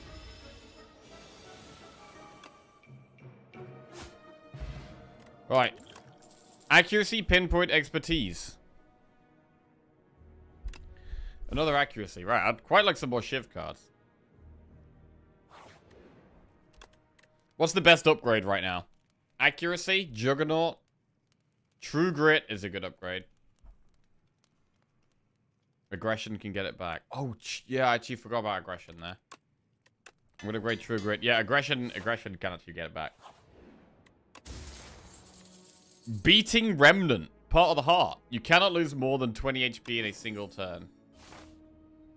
Don't know how relevant that's gonna be. Right, we're gonna go through a shop, campfire, and one elite. Amalgamator. You hear the echoes of metal upon metal on the other side of a wall. As you press your head against the wall to listen in, the wall opens up, revealing a hulking, six-armed figure toiling away. Its face is a swirling vortex of glowing sigils that shift about. One with an ascending spirit has found my workshop. Let's get combining. Remove 2 strikes and add ultimate strike to your deck. Or remove 2 defense and add ultimate defend. Wow, this is nice.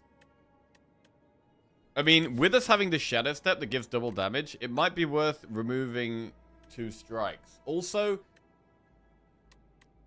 I think just getting an ultimate strike is probably the way.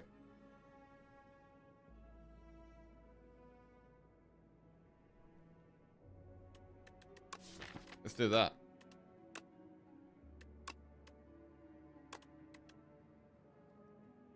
Are you going to read them out loud every time? No. I haven't been doing that. Just when it's an event I think I haven't seen before, or it's an interesting one, or whenever I feel like reading it out. Right, shop. Twisted Funnel. At the start of each combat, apply 4 poison to all enemies. There's another Shadow Step there. Infinite Blades. You think Colorless Region is slept on? Okay. There's an ultimate defend.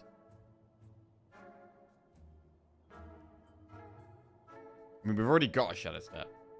Toolbox is good. What about Toolbox Infinite Blades? Blur is okay. I do like Toolbox.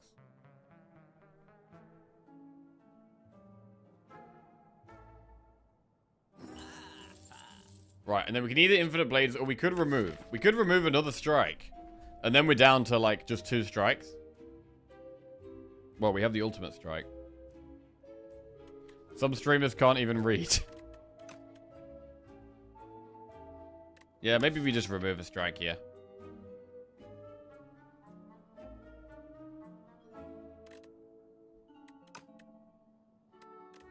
Remove strike.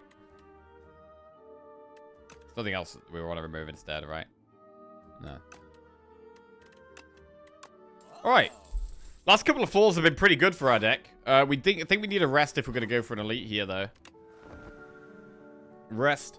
And I think Cascade looks like the best upgrade right now. Dull Room. Here we go. Random Dull Relic. Lose 5 HP, but choose one of two. I think I'd rather lose... I think I'd always choose one of two, but lose 5 HP. But losing 15 is quite a lot. I always feel like the middle one is what I want to go for here.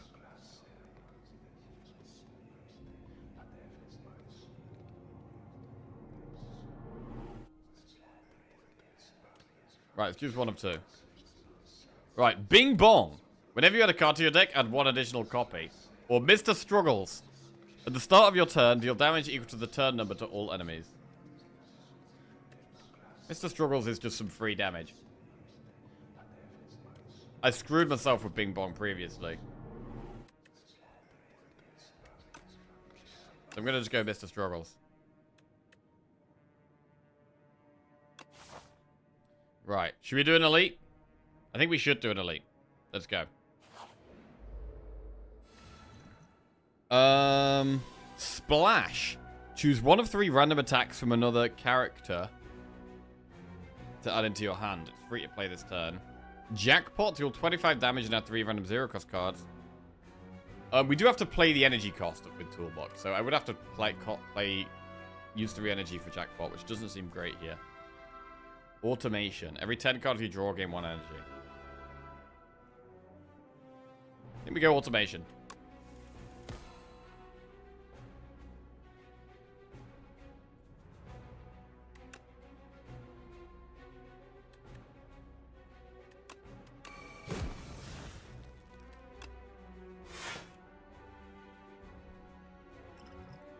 Energy pot here.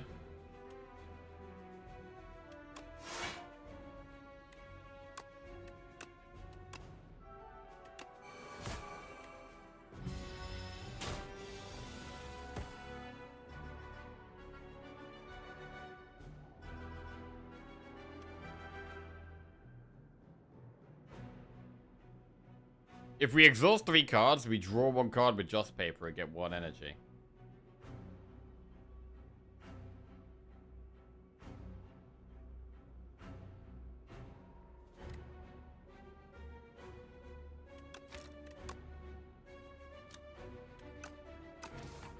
This guy looks the same.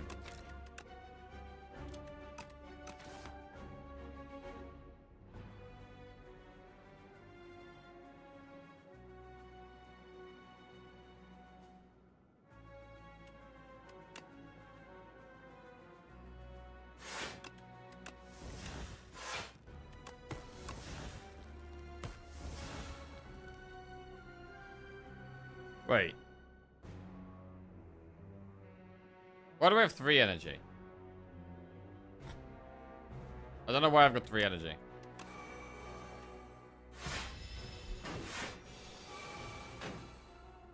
Oh, because I hit it. Oh, of course. Dub streamer.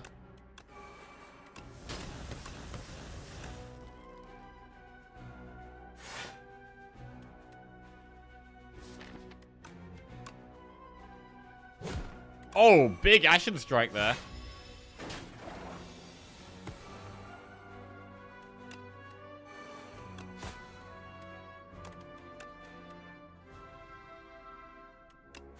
Should we try and feed or not?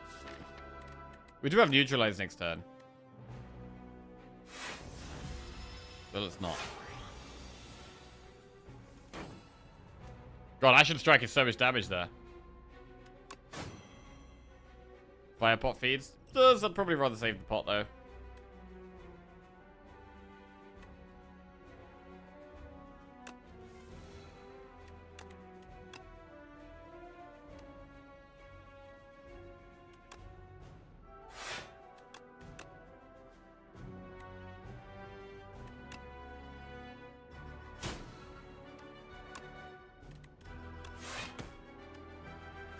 Okay. Go on then, feed. Where you at?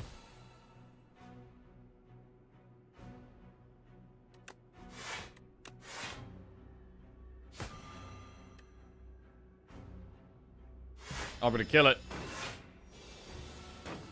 Oh, there's the feed. Big. Okay, we've got feed value. Ghost in a jar, gain 1 intangible. Okay, that's the first time I've seen that. Whenever you add a card to your deck, gain 15 gold. Mirage, Noxious Fumes Plus, or Infinite Blades. So Infinite Blades works with what we're trying to do in this deck.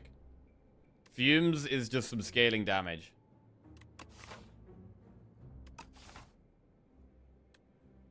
I think because of the Joss paper, I am going to go Infinite Blades. It's going to give us more draw. Like, we get the Shiv at the start of turn, which is buffed by both the accuracies. And then it's going to draw 1/5 of a card as well. Right, I think we should rest here. I feel like I'm having to rest a lot at the moment. Well, not that much, but...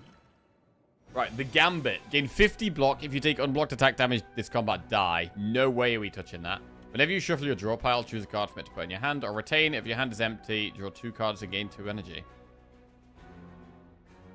That's kind of cool. Take Restlessness. Can't use it turn 1, but should be good later.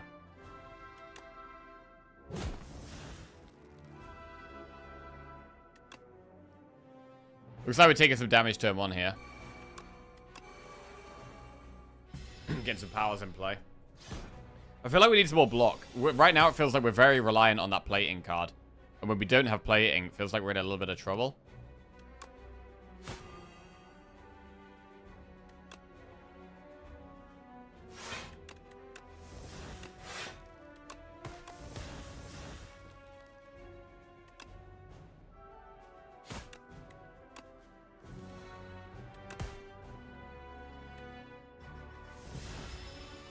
Eternal Armor.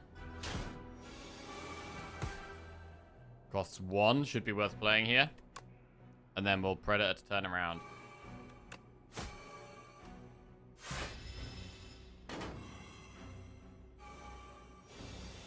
$49 damage. Got to turn around for that.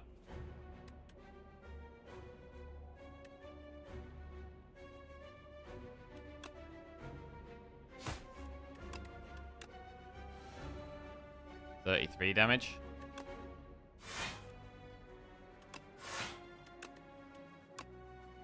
Right, do we Ashen Strike or Infinite Blades? I think it is better to Infinite Blades right now. You have double damage next turn.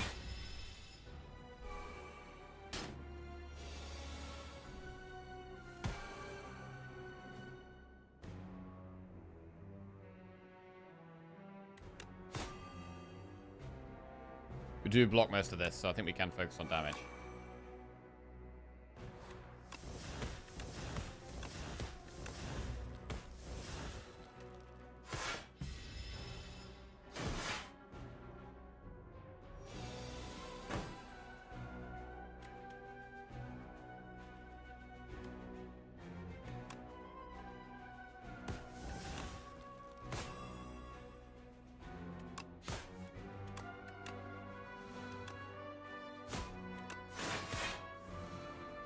Cascade. Worth playing, I think. Defend and feed. Okay, not a good feed. That is a Juggernaut in our deck, yes. We've got quite a few Ironclad cards in our deck here. Including Ashen Strike, which is about to do 57 damage. Huge.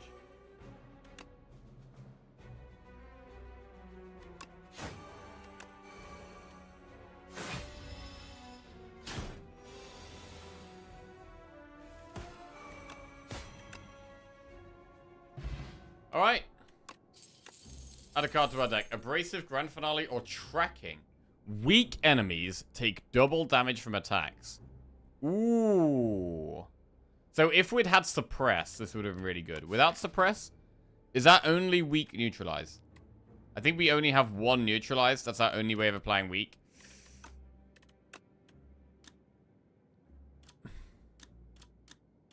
God. With Suppress, it'd be OP, man.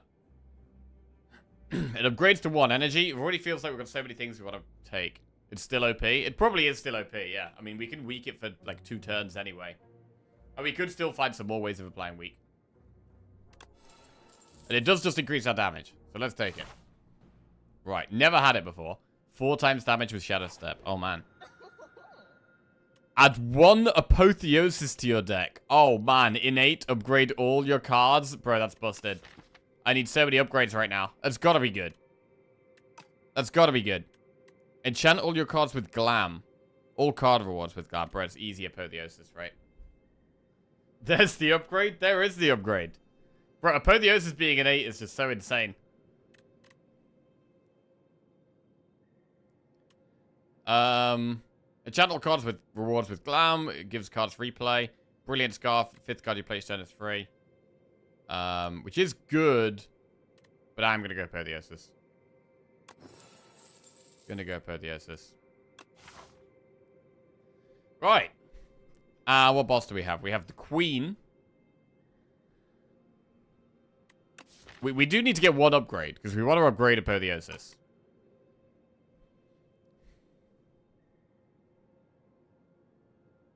Go this way. We're gonna go through 2 shops, but it's probably fine.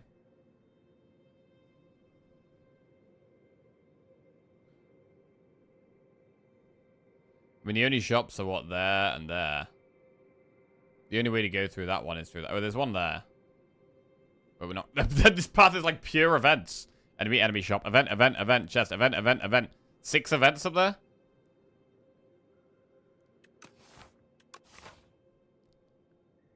Let's go this way.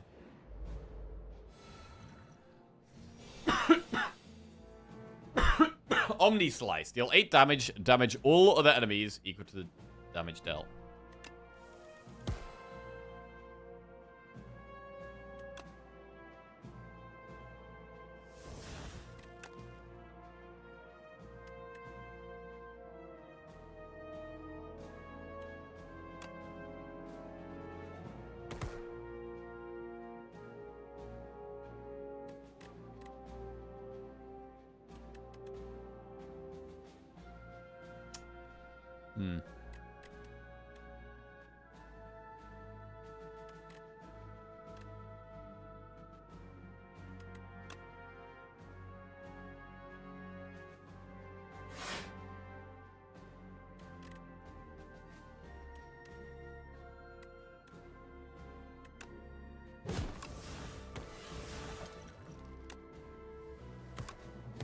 Could use my potion there, I think it's fine.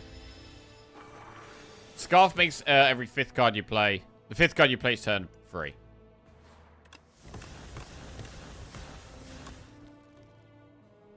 Wait, we should try and get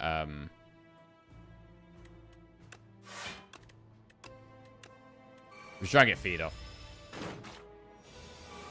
Would be feed plus as well. There it is. Hey, actually gaining max HP off that fight instead of losing max HP? That's rare. Bubble, Sucker Punch plus. Sucker Punch applies 2 weak. And now we have tracking. Weak is very important. So I might actually take Sucker Punch here. Let's do it. Downgrade 2 random cards and upgrade 4 random cards. Or duplicate our deck. I mean, I don't want to duplicate my deck. It would mean we have 2 Eternal Armors, which is pretty insane. But we'd also have 2 Apotheosis. What happens if you play double tracking?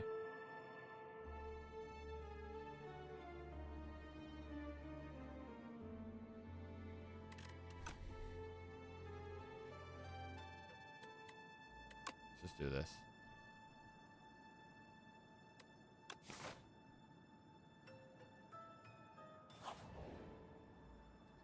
Obtained Forgotten Soul. Whenever you exhaust a card, deal 1 damage to a random enemy. That's quite good. Or make something not exhaust. Feed.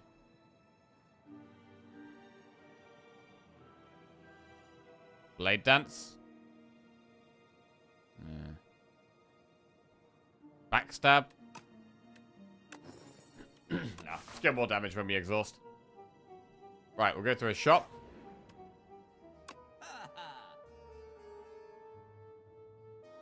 Well-laid plans is quite good. At the end of your turn, retain up to 1 card. We might want to go with that.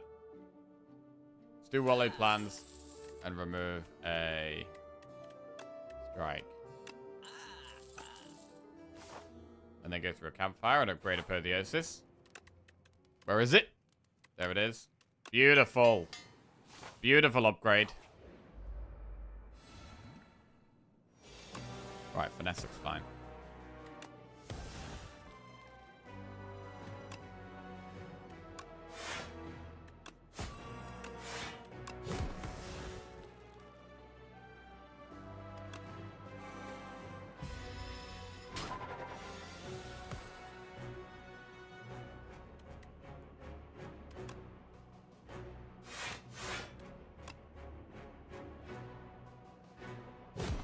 Keeping it weak looks good.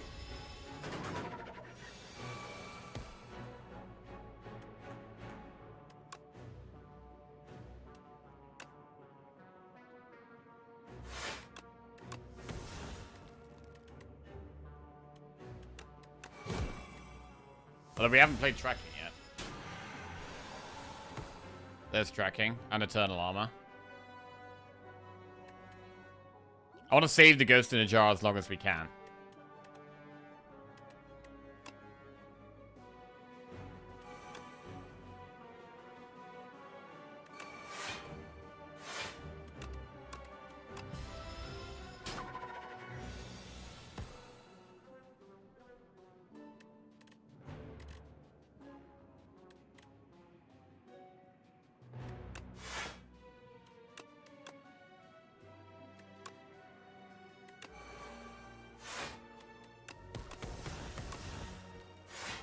Defend with that.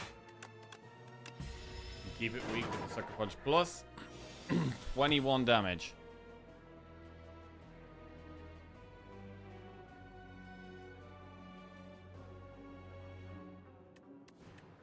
Shadow Step will do massive damage next turn.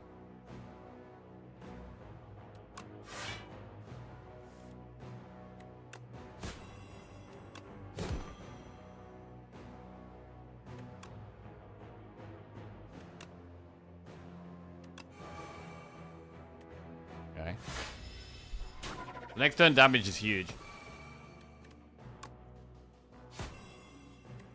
If we can draw the damage. Oh, God. Oh, it's big. Oh, wait. I forgot about feed. Totally forgot about feed there. Alright, Cloak and Dagger Plus can go in. I wish Cloak and Dagger did block slightly more. We get Bag of Prep. And then another shop. Reflex. Reflex is not bad. Deflect is... I mean, if we're struggling for energy, we've got lots of cards in our hand. Deflect is okay. Also, Finesse is better, though. Wait, Finesse has gained 4 block, draw a card. Finesse looks pretty good here, actually. Just realized doubling your deck would have made you a load of money from fish. Ah, true, actually, yeah. We could have taken a Sling of Courage. Maybe Red Mask. But for now, we're just going to take Finesse here. Strong card.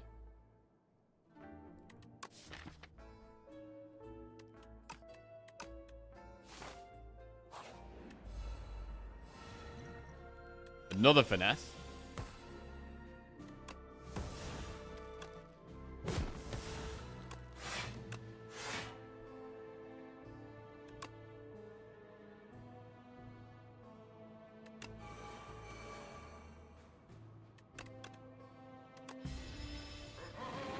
Okay, Eternal Armor looks solid, but we really need to ramp our damage up fast.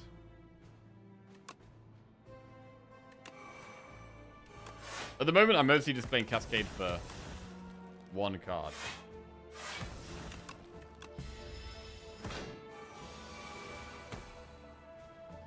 It's not weak. Tracking does 27 damage.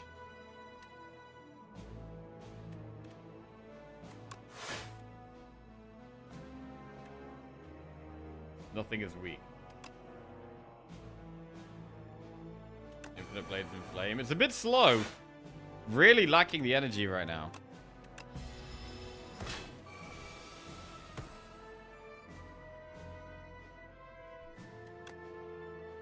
Tracking Sucker Punch. Beat is 32, which isn't quite lethal. The shivs are lethal. Blur plus, Anticipate plus, Snakebite plus. Right, do we ever go Anticipate because it costs 0? Or do we take Blur?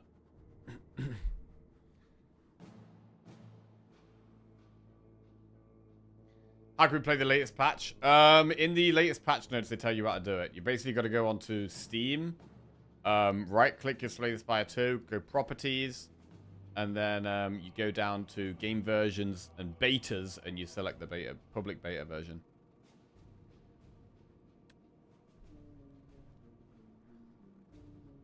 Anticipate plus or Blur plus?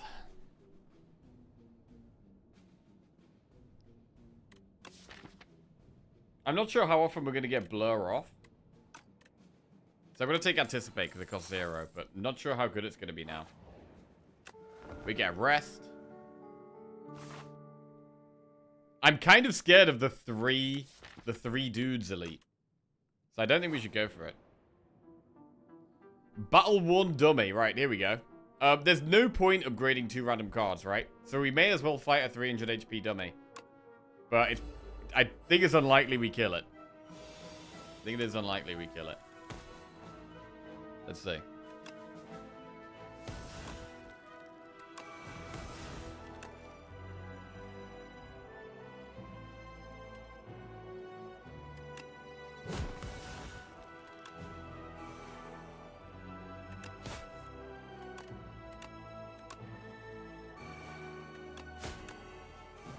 Okay.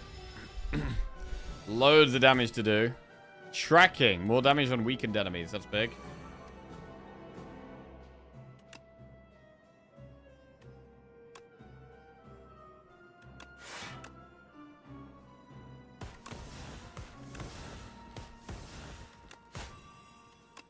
Ashen Strike does 60 damage, which is no joke. We're actually not far away. We just pulled Ashen Strike back. Oh my god, we're gonna get it. We actually got it. Huge, which means we get rewarded with a relic, right? We got Happy Flower. You passed the training. You are now equipped to defend this factory against intruders. Be sure to hydrate after training sessions.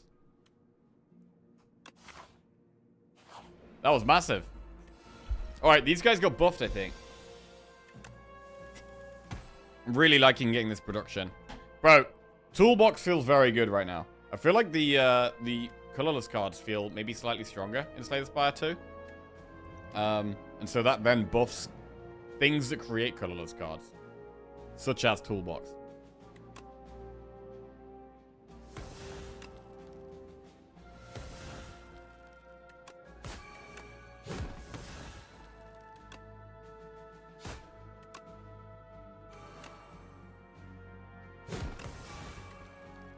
These guys got buffed. So I'm scared of these. What did they get buffed to? Let's have a look. The Lost and Forgotten.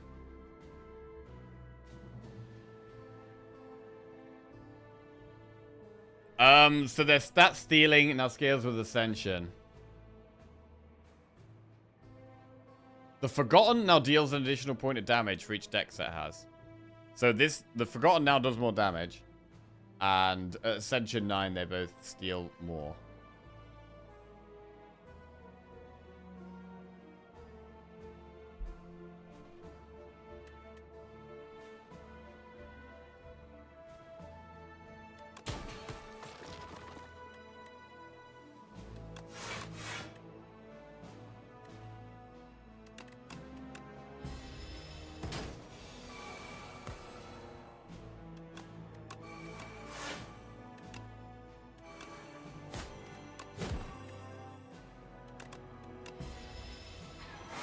More Ascension 9 struggles. Is Ascension 9 when it gets really hard? Snakebite plus Hand Trick. Gain 7 block and slide to a skill in your hand. Dagger throw. I feel like Hand Trick might end up being really good. Maybe I should try it. We can only use it on skills. I'm gonna take Hand Trick because I want to give it a go. Ascension 9 is a huge difficulty spike, but overall I still think this game is easier than the first one. Ascension 8 you can already feel the difference, but then Ascension 9 smacks you with a bat when you turn the corner. Okay. Right, we may as well rest because we have Apotheosis, and now we're on the final boss. This run has felt slightly harder. Definitely slightly harder. With us being on Ascension 5 and the nerfs to Silent. Like, without the nerfs, we would have had, like, a couple of prepared in the deck. We probably would have had more reflexes. And we've ended up getting Apotheosis, which has really, really helped. And some strong things. But the Eternal Armor was insane. The Apotheosis was insane, but... yeah. Right. Prep time, Mayhem, Nostalgia. At the start of your turn, play the top card of your draw pile. The first attack or skill you play each turn is placed on top of your draw pile. prep time is just more damage. Your next attack deals additional damage.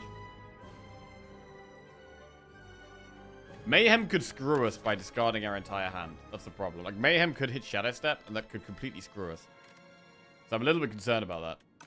But I do like it for this energy-saving properties. And I'm going to do it.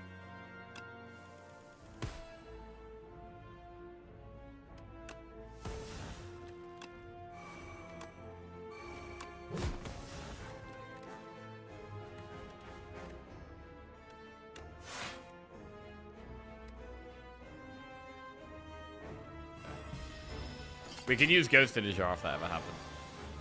I played Eternal Armor. Well, that's good. That's definitely good.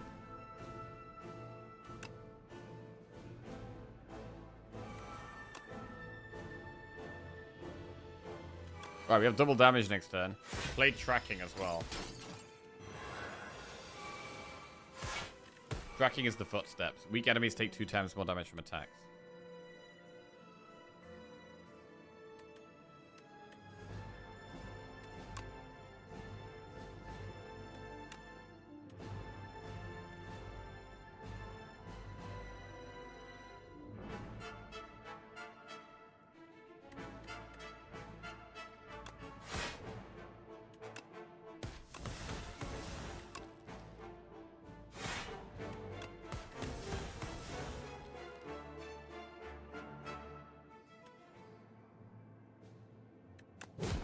Cool.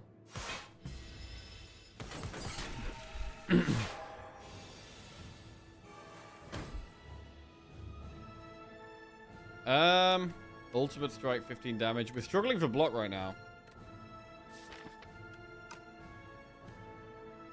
I mean, I'm assuming when we play well-laid plans, that it removes the bound from things. This is a really bad hand. We're gonna use a block pot this turn, I think.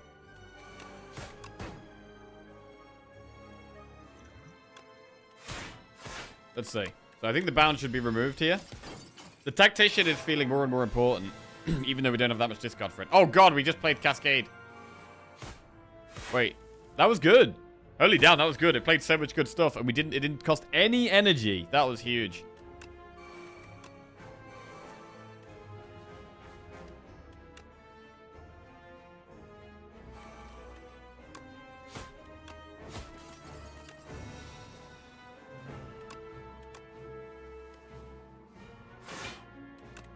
Sucker Punch, Cloak and Dagger. So we can apply weak.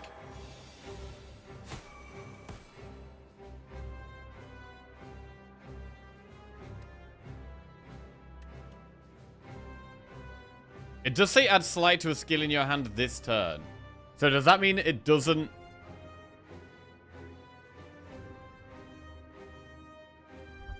Does that mean the slide goes away at the end of the turn? It might mean that.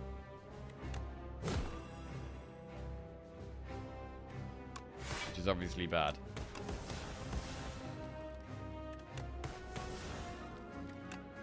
Ashen Strike does 69 damage. Nice.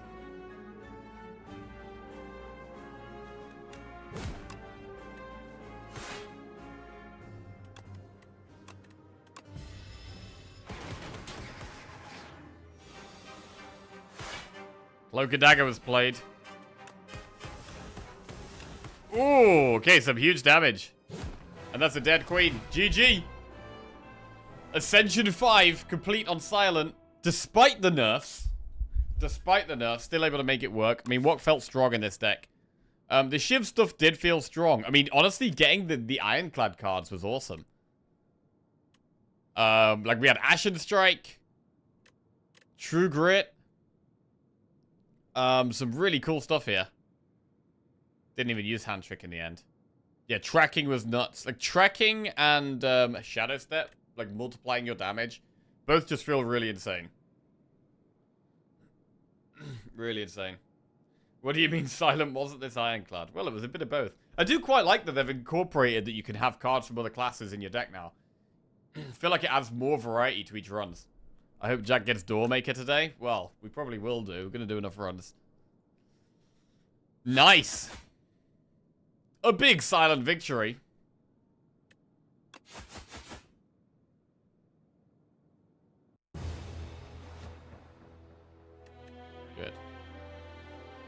Ascension 6 unlocked.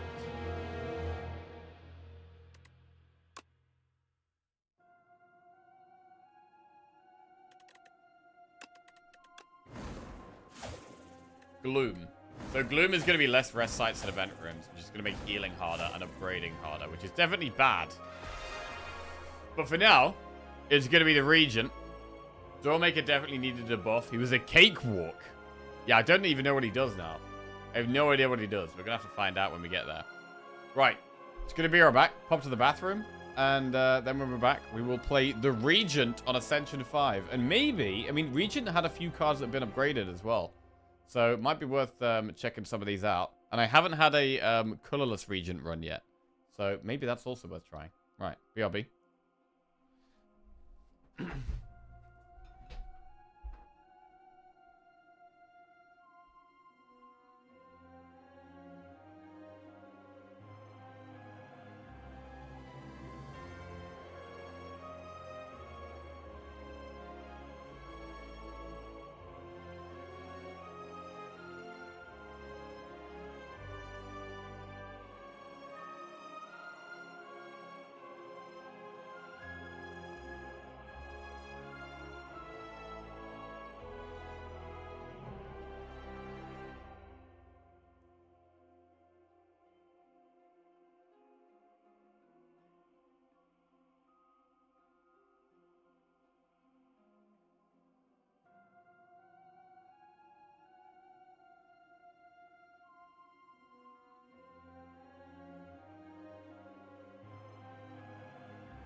Okay. Right. Sorry about that. A little bit longer than I was expecting. We're back. The Regent, Ascension 5.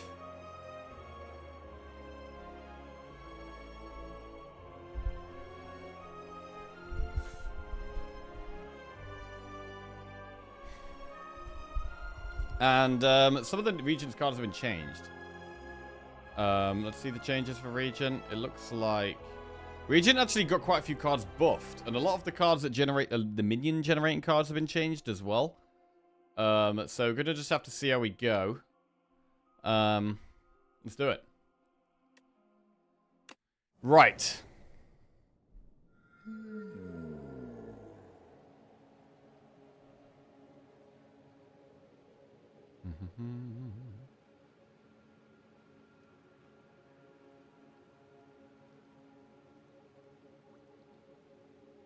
Let's update the streak icons.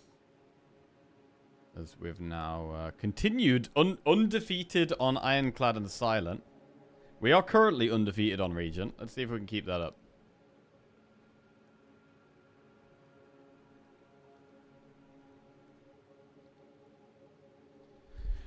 Right. I don't dislike Capsule on Regent because he starts with 4 of each anyway. Right, at the start of Elite Combats, draw 2 additional cards. Upon pickup, gain 150 gold. Or obtain 2 random relics and add an additional strike and defense to your deck. So I don't like adding strikes and defense, really, if we can avoid it. I don't mind the gold, but where are the shops? The shops are all miles away, which isn't great. Regent's been the weakest character for me by a mile. Other characters are like 5 and 1 or somewhere. Oh, damn. Did we Gambit? I don't think we have Gambit yet. No, let's do it. Gambit incoming. Will we win the Regent run? I still haven't lost a run on Regent somehow. To me, it felt kind of good. I want a new patch.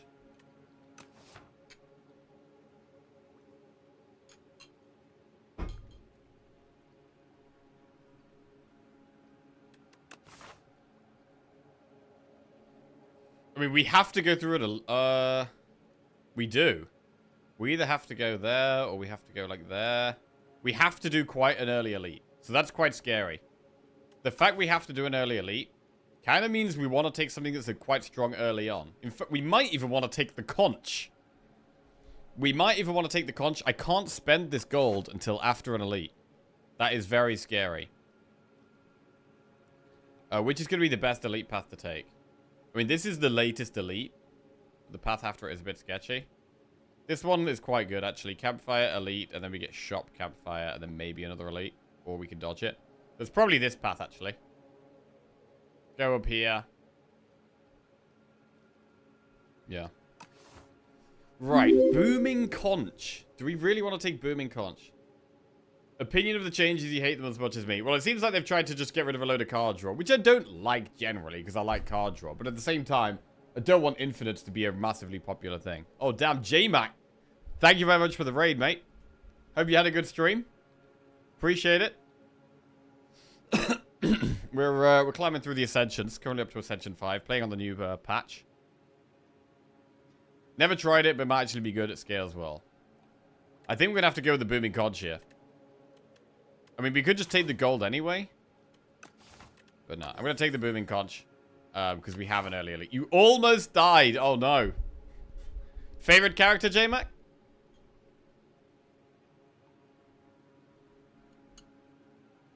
Right, let's roll. Falling Star. Should we Venerate here? I'm going to just get the 9 damage in. It's a bit sketchy if we draw Falling Star again, but whatever. Slight needed nerf, kind of completely removing. Yeah, the prepared. I don't love the prepared nerf at all. I definitely don't love the prepared nerf. It would be interesting to see if they change it again. Regent for sure right now. Nice. I'm also enjoying a bit of Regent. I haven't had a colorless build yet, so that could be interesting. Conqueror. Forge 3. Sovereign Blade deals double damage to the enemy this turn. Collision Course deals 11 damage, add a debris to your hand, which exhausts. Or Cloak of Stars gains 7 block for 0.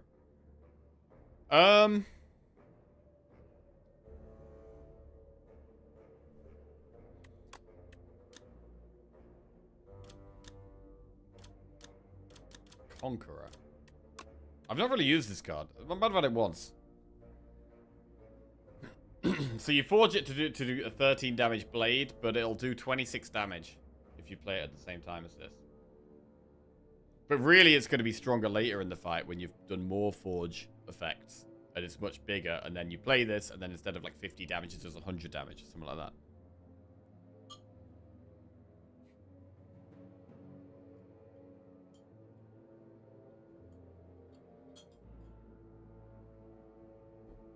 I think one of the dangers of playing in early access is that you get to play with broken stuff and then miss it when it's gone. That is definitely a thing. Yeah. That is definitely a thing. I think Cloak of Stars is okay.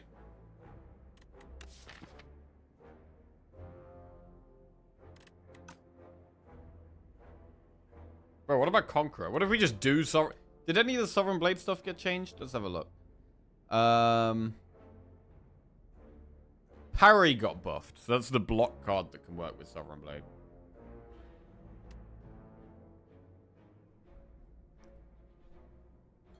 Or the opposite. In early access, say the Spire 1 Shiv was trash.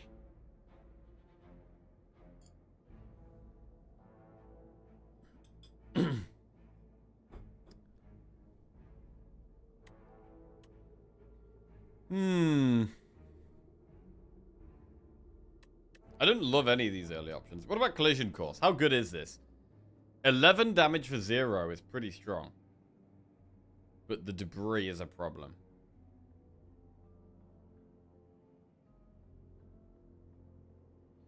My only advice for Regent is don't rely on the Sovereign Sword. Try and get big attacks at scale. Yeah, the most success I've had with Regent so far has been like star-focused builds. I'm kind of tempted to try Collision Course here.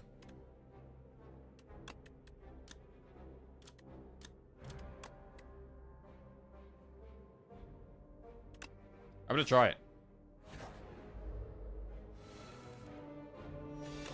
Great opportunity to play it there. 16 damage. We get rid of it instead of playing a defend. I mean, that was strong. There's no denying that was a good turn 1. And the enemy's dead already. 14 gold, add a card to our deck. Here we go. Oh, bro, super massive. Deals extra damage for each card you create in this combat. Bro, is this time? It could be time to actually try a creation build. I've never tried a creation build before. This could be the time to do it, though. I think a lot of the stuff got buffed as well. Deal additional damage for each card you create in this combat. Bro, I'm going to give it a go. Alright. We need to create cards. How do we block in this type of deck? I have no idea. If you do, can I get my Gamba back? Receive the spoils map. Right, loads of gold in the next act. It's not amazing, but I'm going to do it. It's pretty bad for a while. I've had 3 different runs carried by the sword, and honestly, I think many of you simply suck ass. Bro, the sword is strong, bro. I've won all of my sword runs. All of my sword runs have been victories. Sword is strong.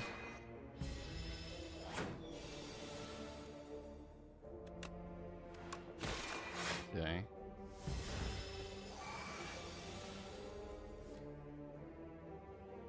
You'll also get a kind of anchoring effect where going from strong to weak feels worse than if you were just weak the whole time. That is probably true, actually.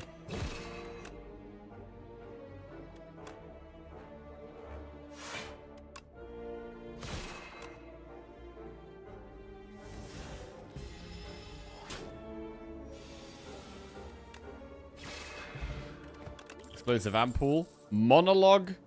Wrought in War, Supermassive. Whenever you play a card this turn, gain 1 strength this turn. Oh, this was Wrought in War. Okay, this was the damage and forge card that seemed really weak. Now got a bit of a buff. A second Supermassive. Bro, I'm so excited to build around this. This is maybe going for it a little bit too early, though. We're maybe going for it a little early here, but here we go. See how we do. So now Collision Course feels like our most important card, actually.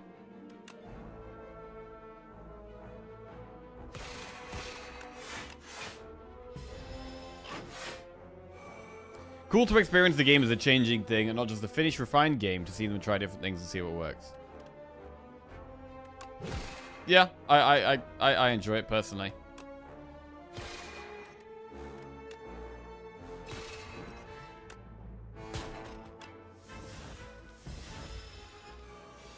How are we going to block in this deck? Right now, I don't know. Supermassive dealing 8 damage each.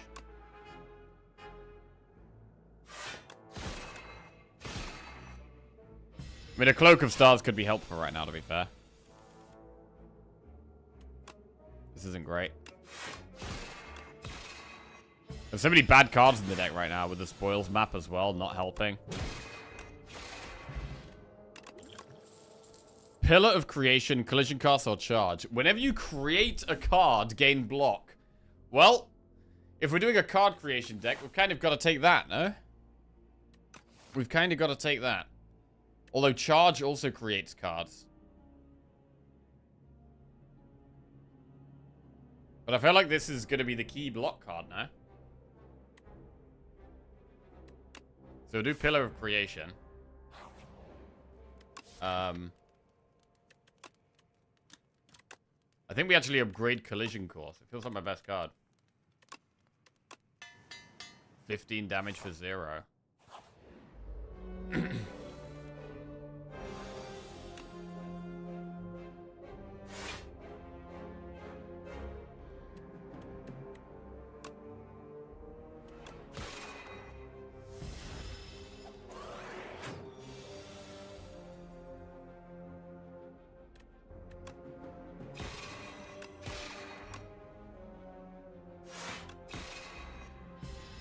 Damn beetle, bro.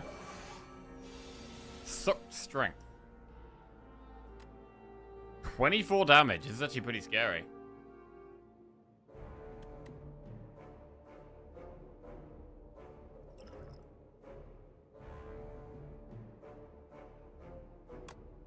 Let's throw the weak pot.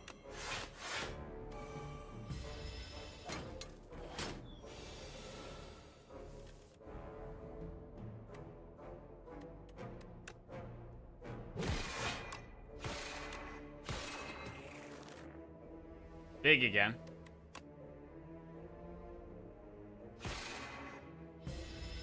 So many bad cards in the deck right now.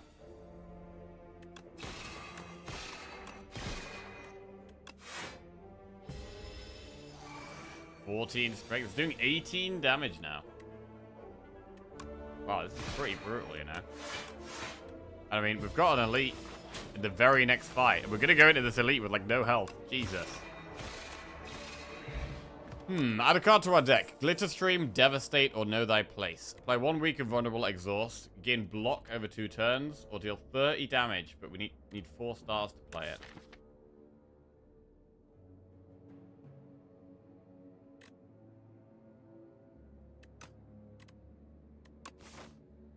But it's probably Glitterstream, to be honest.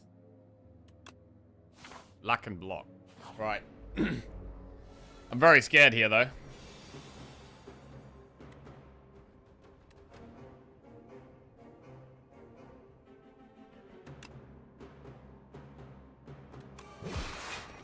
This is rough. Okay, 4 times 3. Glitterstream.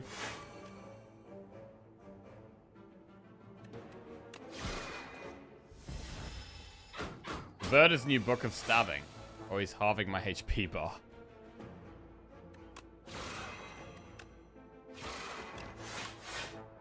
You'd find Collision Course again. I mean, this is brutal right now. We might be dead here, even. Not dead yet. I need way more, like, card creation. If we had more cards that created cards, this Pillar of Creation could get a lot of value. But right now, it's not doing anything, which means we're going to die. We are definitely dead. Wow, this is brutal. I mean, it was a really rough Act 1, because we were forced to go for an elite. We didn't have a choice. We didn't have a choice, and we had to go for an elite here. Bird got buffed. Bird is currently buffed, yeah, so we're playing on the patch.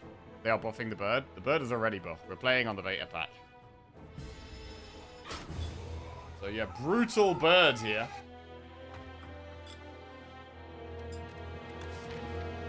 I mean, what did we learn? I haven't tried a creation build yet.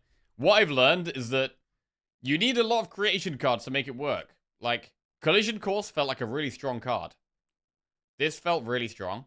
But the Supermassives and the Pillar of Creation weren't very good. We needed more cards that generated extra cards for these to get good value. The Spoils map was a pain in the ass. I mean, is Spoils map gonna actively be bad?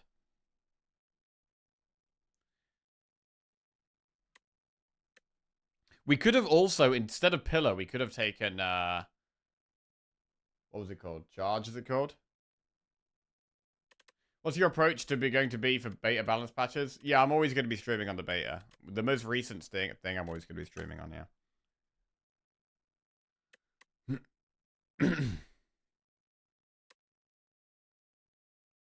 Weren't we talking about how elites are lower EV because on average relics are worse? We were, yes. Buffing elites further makes them even less value. Yes, but sometimes you're forced. There was no path where we could avoid elites here. We had to go to an elite no matter which path.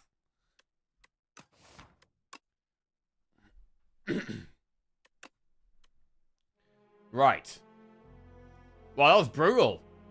I think it's the first time I've died in Act 1, actually. That was really brutal. Right. And so far, I mean, Collision Course did feel like a good card there, to be honest. It did actually feel like a good card. Right, we go again. Here we go. Upgrade one of your strikes and one of your defense. Gain one card reward and procure one random potion or scroll boxes.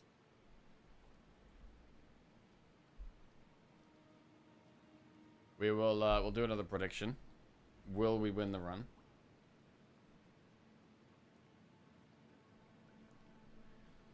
Upgrading a strike and defend is fine. It's not amazing, but it's fine.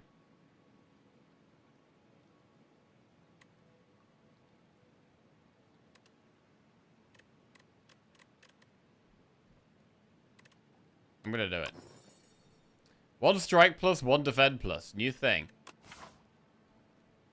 Right, we don't want to be going for any early elites if we can avoid them. We could do elites at the end of the act, potentially. We have underdogs.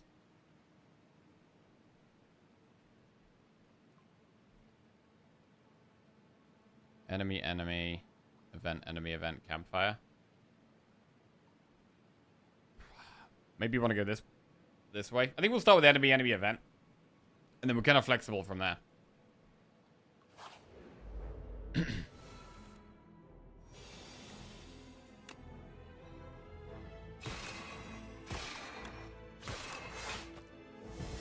Toad Bowl. Did these things get changed, actually? Settings. Phobia mode. No, I think they look the same. Phobia mode. Okay.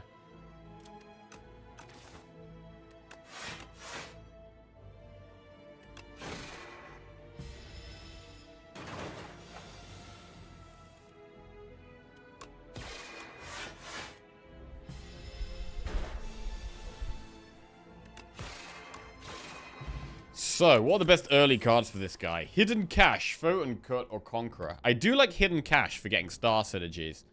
We obviously don't have any payoff yet. The problem with taking Hidden Cache is that you are taking it for later. It doesn't do anything right now. What's the deal with Phobia mode? It removes a lot of the, like, holes and things from some of the, from some of the combats for people who don't like that kind of thing.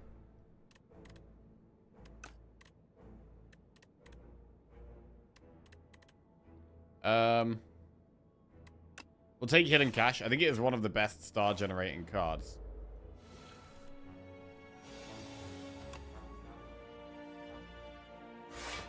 I mean, even just having a defend plus is quite nice.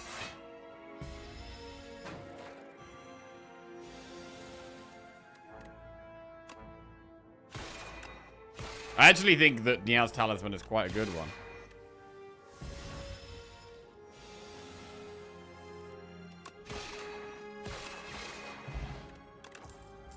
Hidden Cache, Crush Under, Know Thy Place. Bro, double Hidden Cache? Can we just double Hidden Cache and then look for star payoff cards? I'm gonna do it. I'm gonna go double Hidden Cache.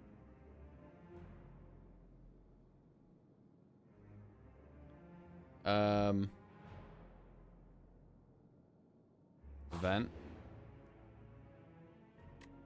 Gain gold.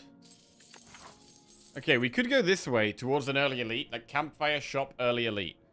But we'd need to get something good in the shop, I think. We do have a strong potion. I'm going to try it. There's some good campfires after the elite. It'd be good if we can do it.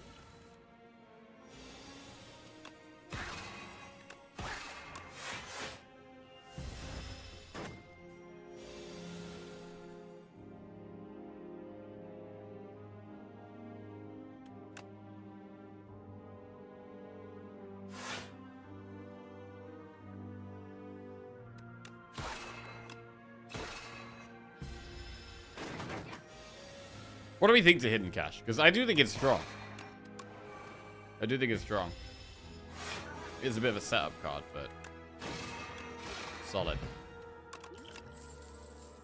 Right, Crush Under, Cosmic Indifference, or Kingly Kick. Deal 27 damage whenever you draw this card. Reduces cost by 1. Think it's strong. Think it's one of the better Star game cards. These aren't great. Cosmic Indifference is okay.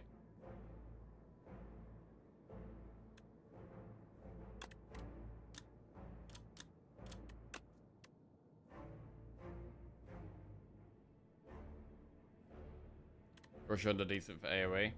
Crush Under is okay. Looks like a good upgrade. Enemies lose 2 strength instead of 1.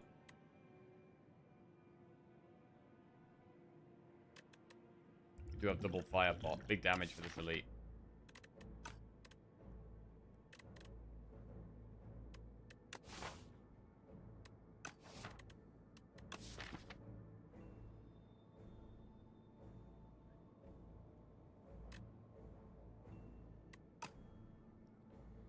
I do need some damage for this elite, really. But these just aren't great cards. I'm going to skip. We're going to buy some damage cards in the shop. Is the plan here.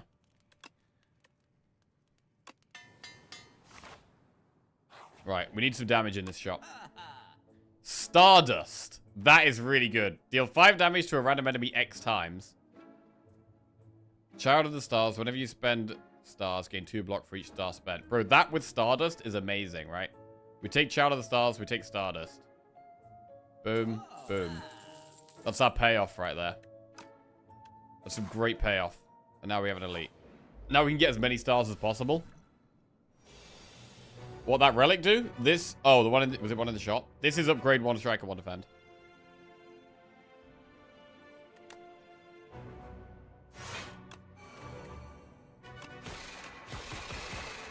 Bro, Stardust could be insane here with massive star generation.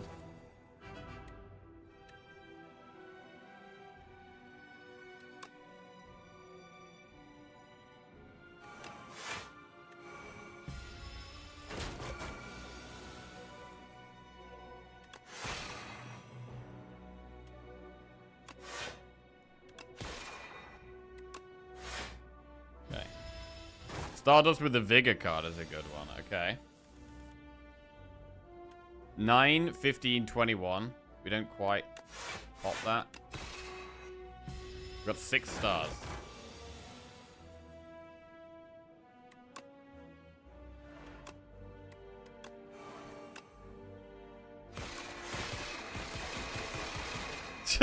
We might not even need the fire pots here.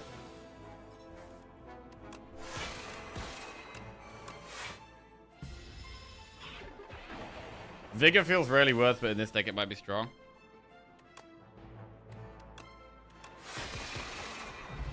Star Potion. Galactic Dust. For every 10 stars spent, gain 10 block. Holy, bro, this looks bonkers. And we got a Star Potion as well. Wait, do we take the Star Potion? I mean, Fire Pot is probably better right now. Galactic Dust. Every 10 stars spent, gain 10 block. Bro, that could be insane with the Stardust. Add a card to our deck. Pillar of Creation. Whenever you create a card, gain 3 block. The Smith, Forge 30, or Shining Strike. Deal 8 damage, gain 2 stars, put this card on top of your draw pile. I don't like the put this card on top of your draw pile thing. Like, 8 damage, gain 2 stars, great. But putting it on top of our draw pile, I really don't like. Stops us from drawing our other cards. The Smith? Why? Because it's a damage card rather than a block card or a card draw or a payoff. It's just like a strike, basically. It's like draw a strike each turn. The Smith carries. I mean, the Smith is okay. But do we really need the Smith when we've got Stardust?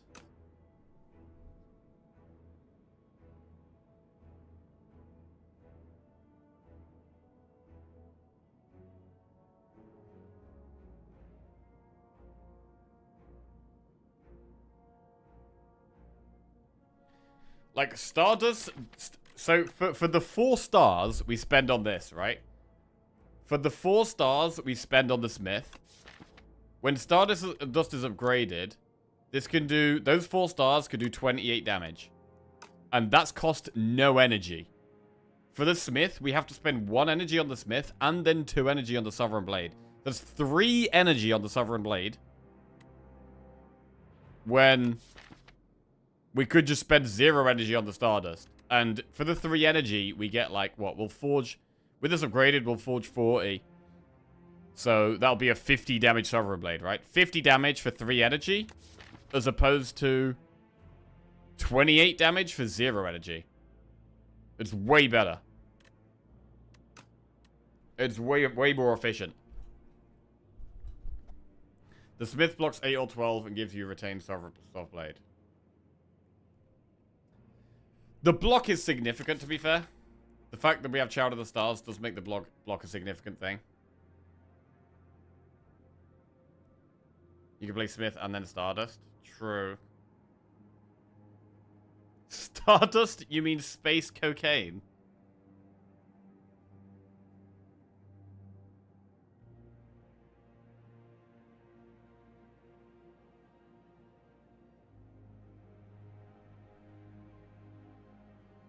I mean, the thing with the blade is that we can choose what we hit as well. Whereas with the Stardust, it does hit random enemies. So that is also a thing. Let's take the Smith. Let's take the Smith. Right, I want to go for at least 1 upgrade here. What should we upgrade? Should we upgrade the Smith? I think we upgrade Stardust for now. It's a big upgrade. Chest. Happy Flower. Every 3 turns gain 1 energy. That could help with playing Sovereign Blade. Right, rest or upgrade, because I want to go for 2 elites here. I really want to go for 2 elites. But I really want upgrades. I want to upgrade Child of the Stars, and I want to upgrade the Smith.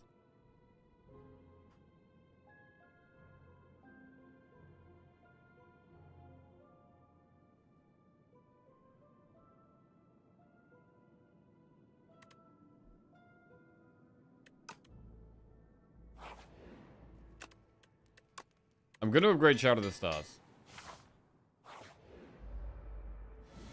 This thing got nerfed, so the things it summons aren't quite as strong anymore.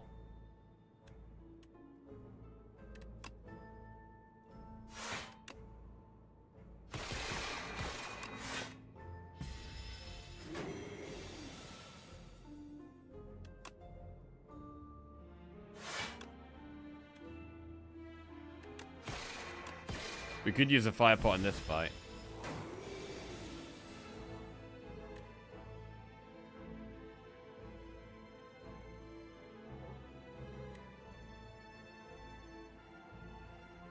Bro, it's kind of nasty. What the hell? No damage in my hand. Not enough stars to Smith. Damn it. Well. This is what it is. Kingly Kick, know thy place foe uncut. Apply 1 weak, 1 vulnerable. Exhaust. Is that just a good card? Is that just a good card? I think it probably is. It's better with more draw. Better with more draw.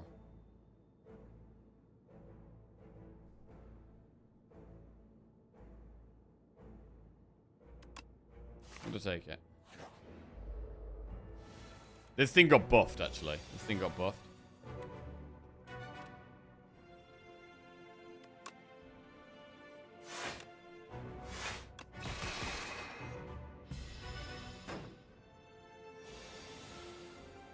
Bro, we're really low on block here. Really low on block.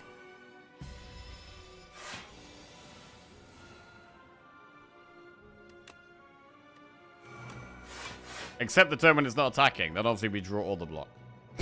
God damn it. God damn it. Oh my god.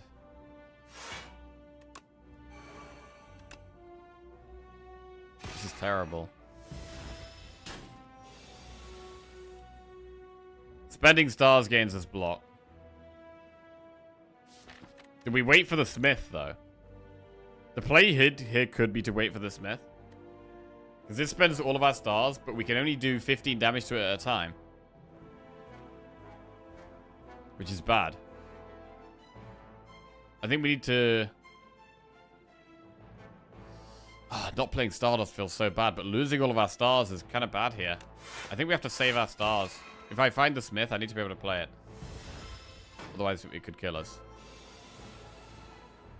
We might be dead anyway. Wow. That is brutal, bro. Bro, this patch is so difficult. The patch is brutal. I mean, they did buff this enemy. They did buff this enemy.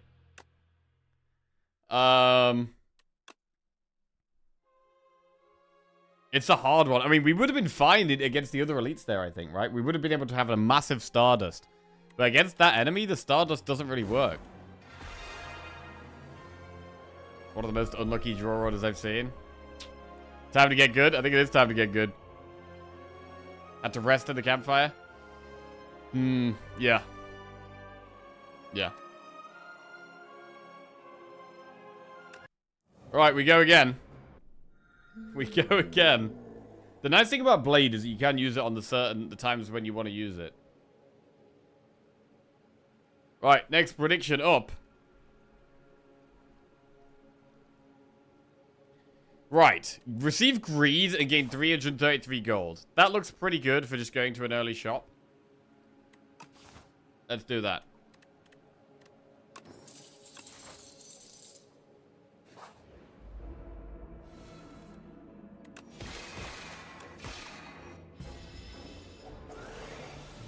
But yeah, we were really struggling to block there. We've got 2 curses in the deck now as well with the Sender's Bane, which is bad.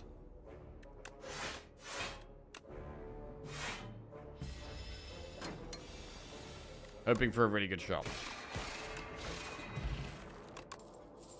Pillar of Creation, Resonance, Celestial Might. Whenever you create a card, gain 3 block. Bro, I would love to try a creation build, bro. I would love to try a creation build. Celestial Might is 18 damage for 2 energy, and it upgrades to 24 damage for 2 energy. I mean, that is damage. If we need damage in the early game, that is damage. We'd have to upgrade it. Very strong if we draw it with Falling Star. Spectrum Shift is the best creation on ramp. What does on ramp mean? The best... It's the best creation card? Pass? The good solve to Act 1 boss. Entry point. You'd pass here. No, I think we gotta take Celestial Might.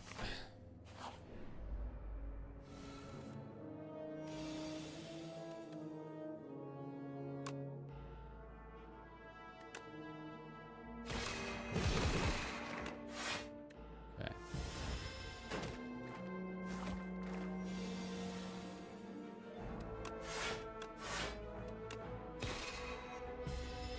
On ramp is in like a green flag to start drafting boss energy. Okay. There is a, there's a block card that, when upgraded, generates you an upgraded colorless card. I think that one's quite good. I think that's one you can just take as a standalone. Potion of Binding. Spoils of Battle. Oh, Manifest Authority. This is one. Gain block, add a colorless card to your hand. Like, if this gets upgraded, it adds an upgraded colorless to your hand, which is quite strong, I think. Royal Gamble, we can't take yet, because we don't have the star generation for it. But I think Manifest Authority is quite a good card. And I'm going to take it.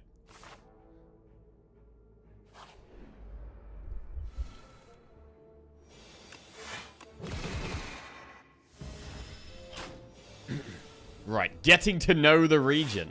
Eternal armor. Can't afford that.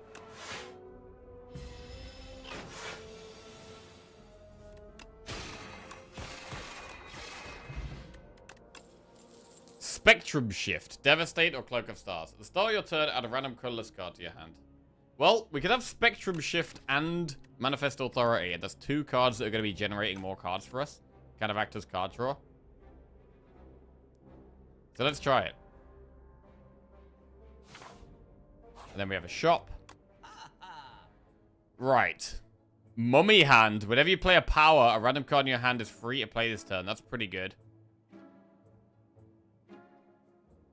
Punch Dagger. Pod pickup. Enchant attack with momentum 5. Increases attack damage by 5 when played. Alignment. Alchemize. Procure a random potion. Do we have any powers for Mummy Hand yet? No, but we could... Oh, we have 1 power, right? We have Spectrum Shift. And we could find... we could generate more random powers. So I definitely want to take Mummy Hand. We've got 193 gold left.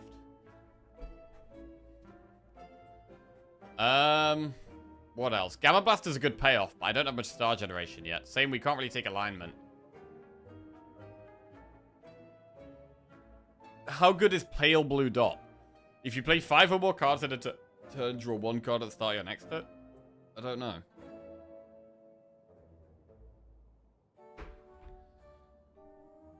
Alchemize? We could take Alchemize.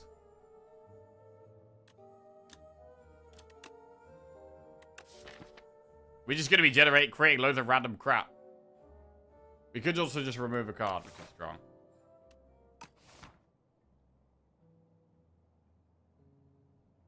Plan to get Hand of Greed every fight from Spectrum Shift.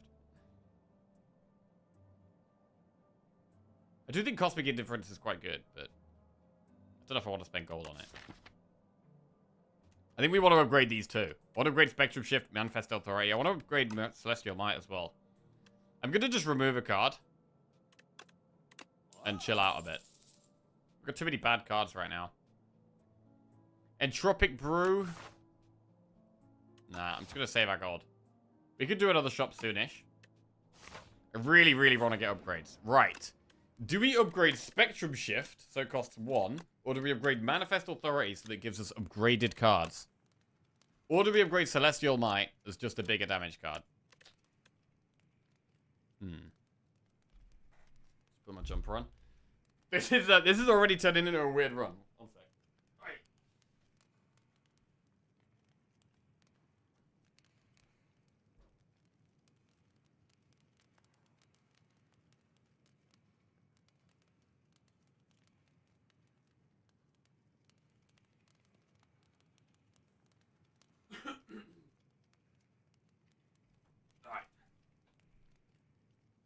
New Doormaker whacked me for like 60 on turn 5. Oh, God. I've not yet seen the new Doormaker, but people say it's really strong now.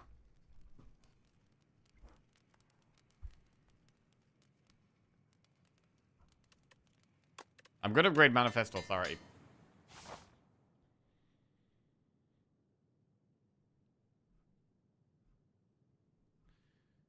Right, then we're going to do 1 event, 1 enemy, I think. Lose 9 HP and choose a card to transform or procure 2 random potions. We could transform a strike or a defend. Maybe we transform a defend now.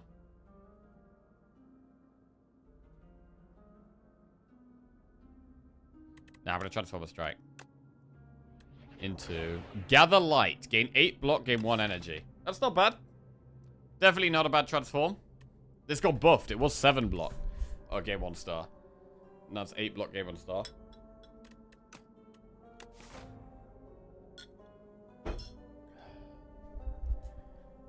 Right, enemy. Bro, this fight kind of scares me. I don't like this fight at all.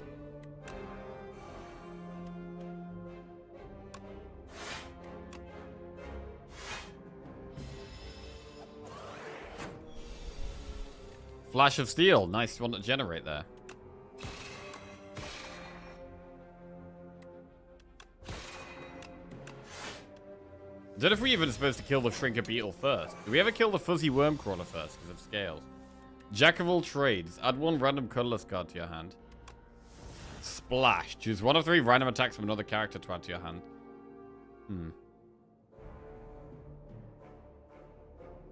As Manifest. Fisticuffs Plus. Deal 6 damage, gain block equal to damage dealt. That could be good after Falling Star here.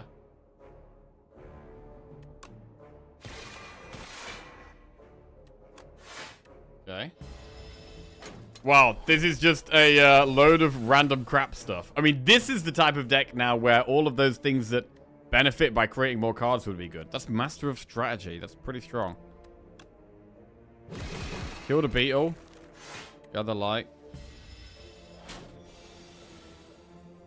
Equilibrium there.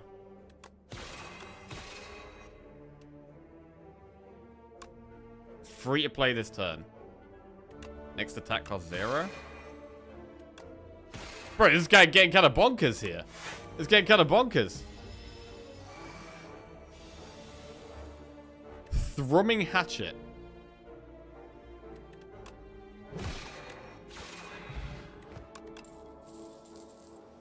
Collision Course. Deal 11 damage, add a debris to your hand. Hidden Cache if we want some star payoff. Or Radiate. Deal 3 damage to all enemies for each star gain this turn. I mean, Collision Course seems quite strong. I don't mind taking Collision Course.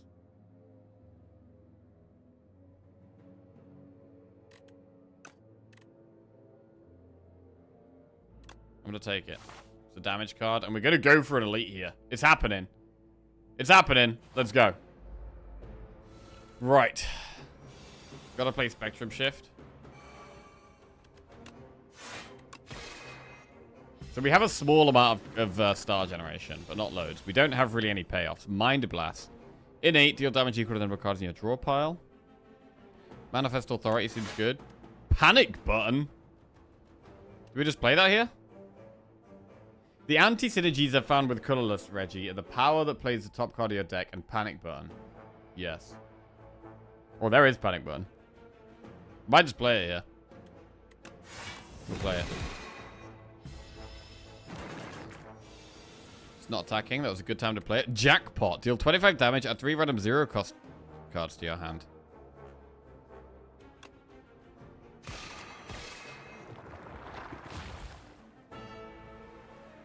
Comet. Double Cloak of Stars.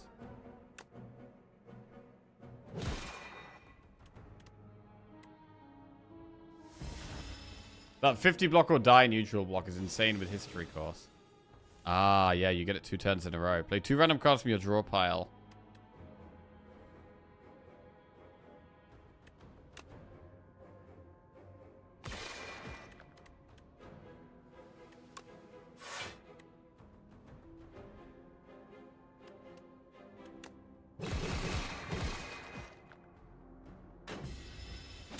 There's random crap going on right now.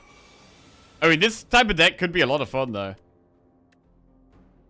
Wait, as we create more cards, Mind Glass splits better. Next turn, gain block equal to your current block, Exhaust.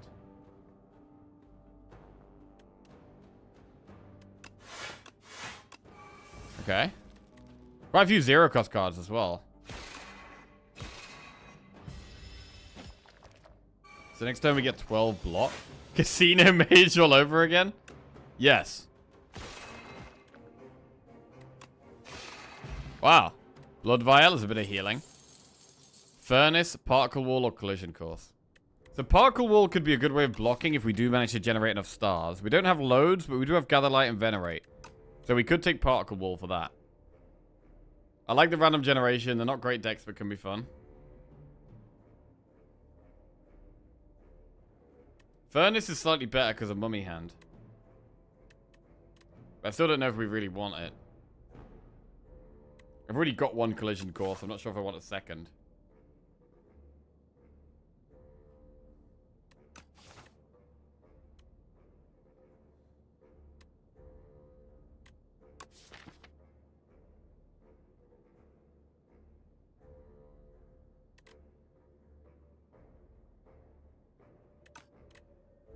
I'm not going to take Particle Wall, I don't think.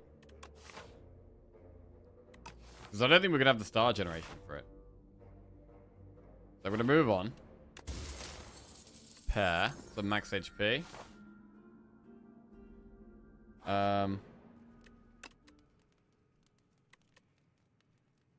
We'll upgrade Spectrum Shift, so it's easier to play. We do have a shop after this enemy. With not loads of gold, but a bit. About 200. God, I hate this thing.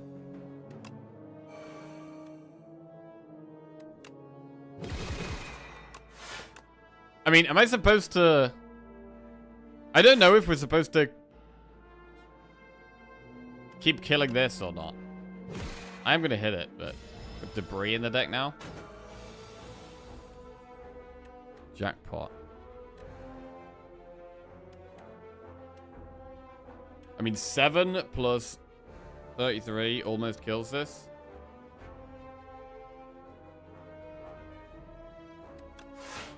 Panache. Every time you play 5 cards in a turn, you have 40 damage to all enemies, alright?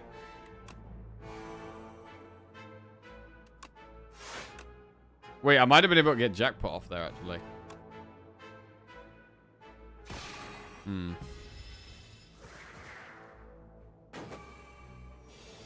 Dazed in the deck. Rend. Deal 15 damage, deal 15 additional damage for each unique debuff on the enemy. There's none on it right now.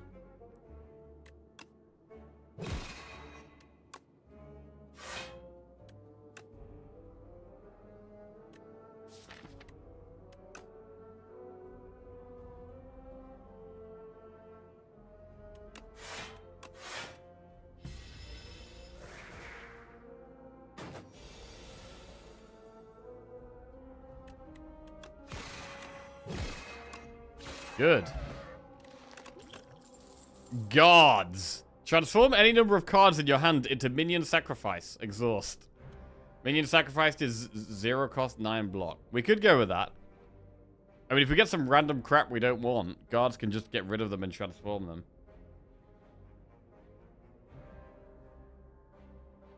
So we're going to try guards.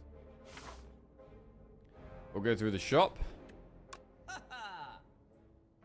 Tiny mailbox. Whenever you rest, procure a random potion. Hidden gem or war paint. Although orbit is really strong. Oh god. Bundle of joy. Add 3 random colorless cards to your hand. Bro, there's some crazy things in this shop. I actually want bundle of joy. I want hidden gem. I want orbit. I want war paint.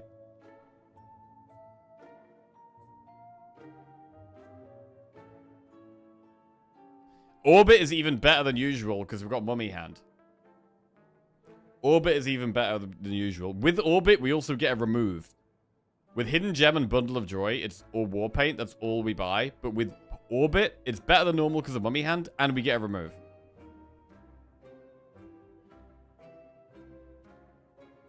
Bundle of Joy got buffed. Yeah, it was 2 energy, and now it's 1. Hidden Gem got slightly nerfed. You can't hit replay on the same card anymore, so you can only hit it once, but it's still basically the same.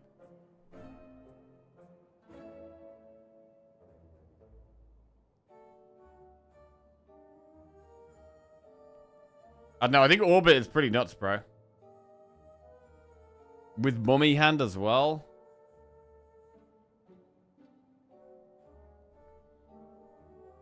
I'm going to go Orbit, and I'm going to remove a Defend.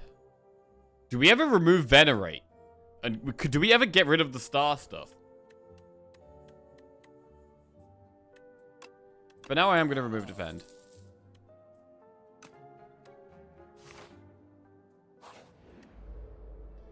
Ooh, these guys are kind of nasty. Yeah, bro, I totally get Darkest Dungeon vibes from this fight. Whoever said that's totally right.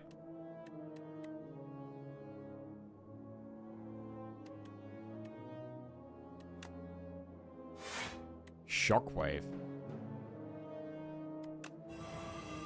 Nice.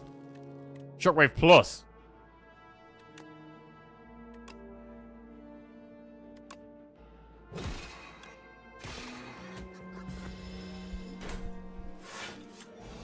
Manifest always delivers. Does feel like a strong card. Cannot deny it. Cannot deny it. It does feel good.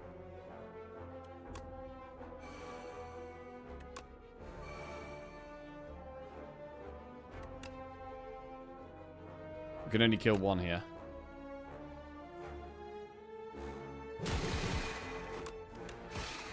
Yeah, I'm wondering if we do want to get rid of Venerate. The bomb. Guards? Use on all of those? Holy crap. Minion sacrifice.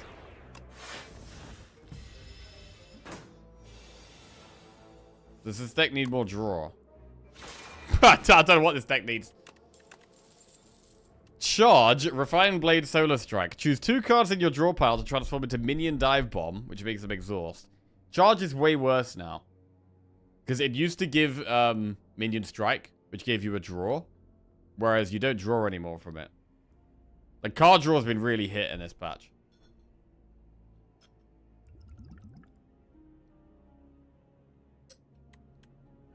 I don't know if I want to take it now. Is it still something we want to take? I'm going to try it. I'm going to try it just because that's what this deck is all about. But I'm not totally convinced.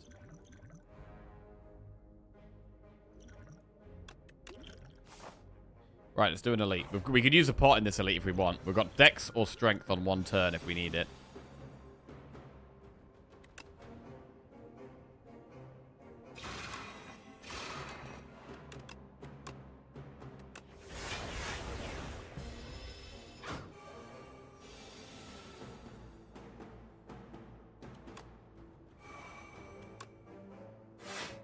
Bolas. Deal 4 damage at the start of your next turn. Return this attack to your hand.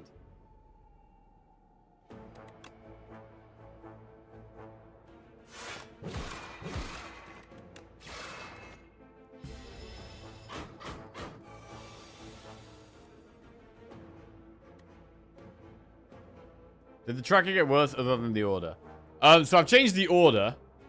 So it's correct. But the spacing and stuff, I haven't quite figured that out yet to make it look a bit better.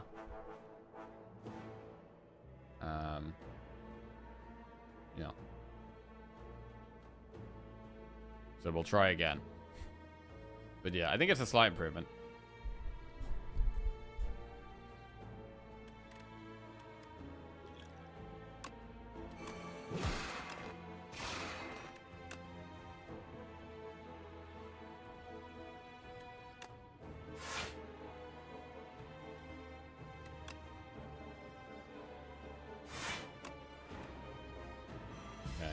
Might not have even been worth playing there. 6 times 3. Nostalgia. The first attack or skill you play each turn is placed on top of your draw pile.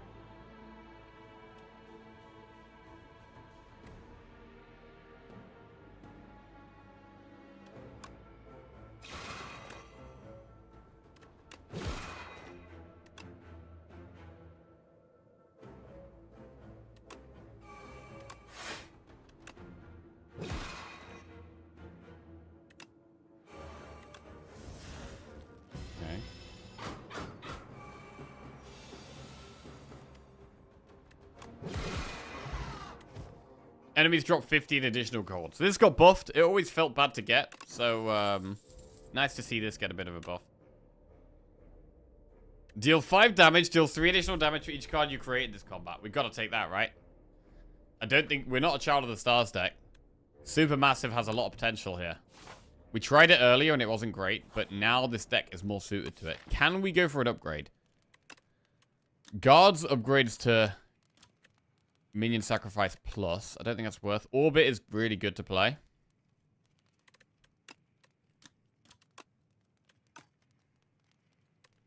I'm going to upgrade Orbit. Right, this really helps with our energy. Volley Plus. Deal 14 damage to a random enemy X times. Okay. 18 damage.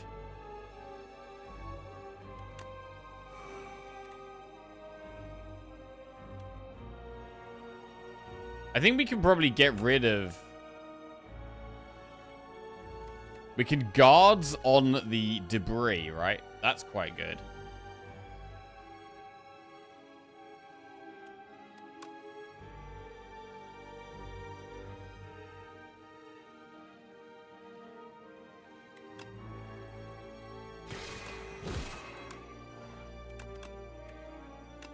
That works. Works quite nicely. But yeah, already I'm not really liking charge. Like, most turns I'm thinking, damn, I need more block. Most turns we're already thinking, damn, I need more block. And charge just is not doing anything immediately at all. Although, using it on Greed and the Center's Bane is definitely not bad. Supermassive, already up to 17 damage, is quite nice.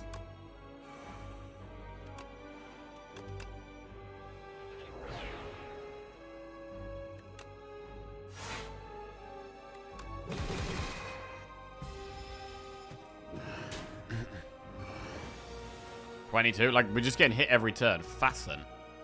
Get an additional 5 block from defend cards. Oh, that sounds kind of good. How many defenders do we have left? We've only got 2 defenders left in the deck. But that does sound kind of good. So if we generate this, I want to keep the rest of the defenders in the deck so that we can get value out of this.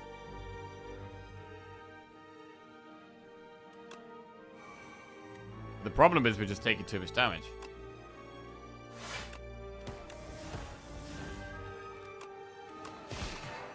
However, it's now stunned. Pretty little bow. Gain additional 5 block from defend cards. Nice.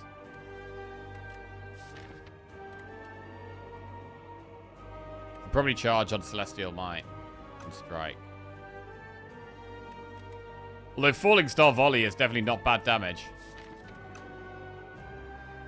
Ultimate defend.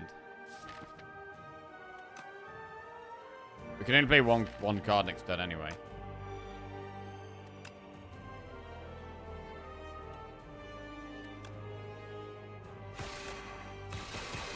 Big damage there.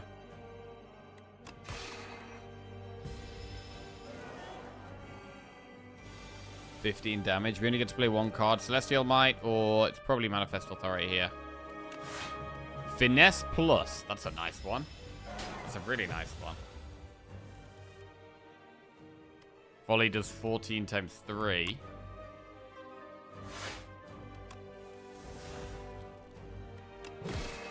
Which is lethal. Okay. We have made it through Act 1 with our Generation Regent deck so far. Right. What do we get here? Royalties at the end of combat gain 30 gold. Ooh. Foregone conclusion. Next turn, put 2 cards from your draw pile into your hand. Or Heirloom Hammer. Deal 20 damage. Choose a colorless card in your hand and add a copy of that card into your hand. What? It costs 2, though, is a problem. But we can keep getting more colorless cards. It got buffed. Wait, did it? What did it do before?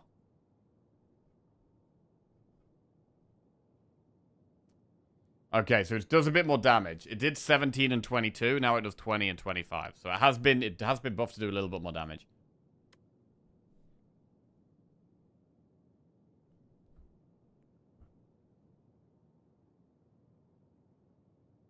Hammer is not for colorless build, really. I mean, I kind of like the idea. Is it greedy to take royalties? How greedy is this? It's pretty greedy. But we have Mummy Hand, so it's actually a bit better than normal.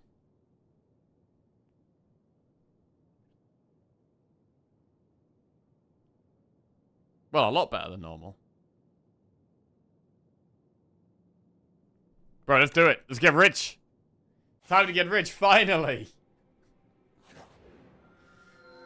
Right. Enchant a skill with Imbued. This card is automatically played at the start of each combat.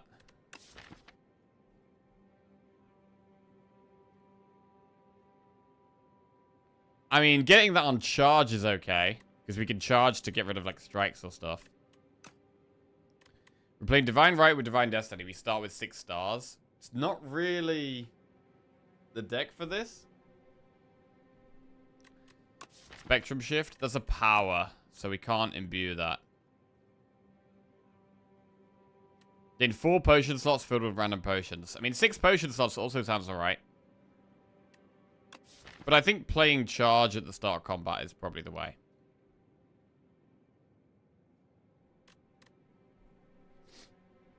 Because we can charge a curse at a strike or something like that.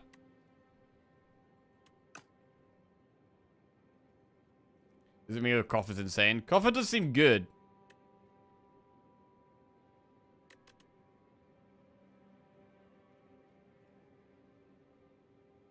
This means we never have to draw charge either, which is just good. I'm gonna do it.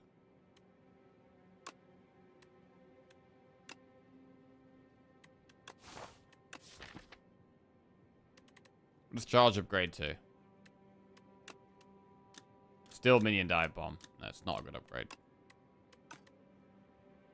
Right, where do we want to go? How do we feel about elites? I mean, enemies are good for us. Now we've got the greed. So I probably do want to do enemies. Campfire elite. Do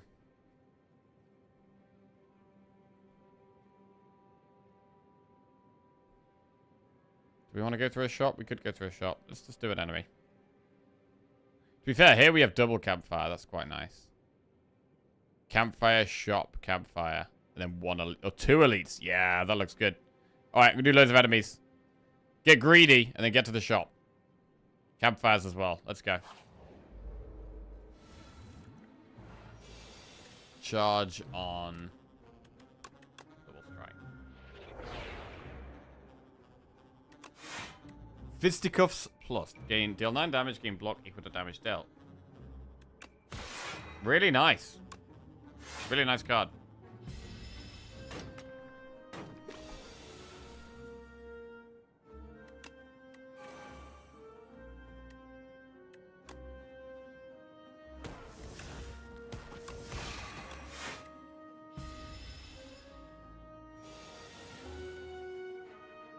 I'm considering how we're going to be able to consistently block.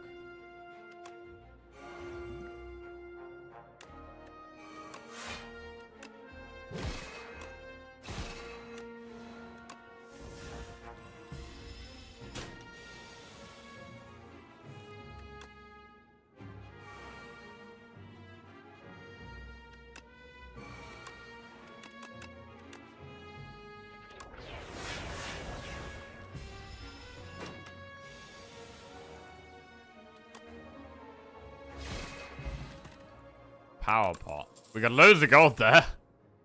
Parry, refined blade plus particle wall. Whenever you play Sovereign Blade, gain 8 block. Parry's a bit stronger now, but we haven't got any Sovereign Blade generation. And I'm not going to take refined blade. I think this is probably a skip. Unless we went particle wall.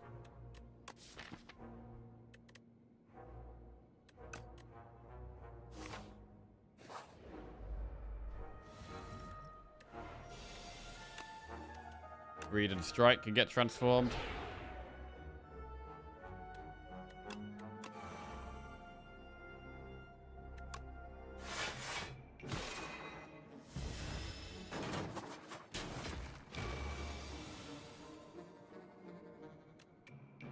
Ooh.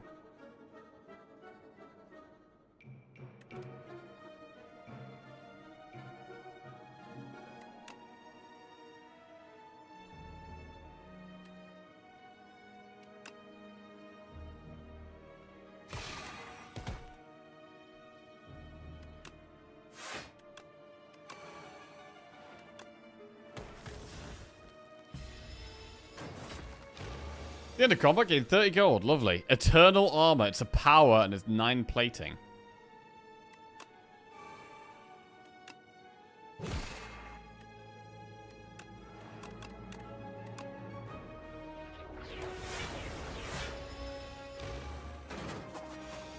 Feels like we might need more draw on this deck.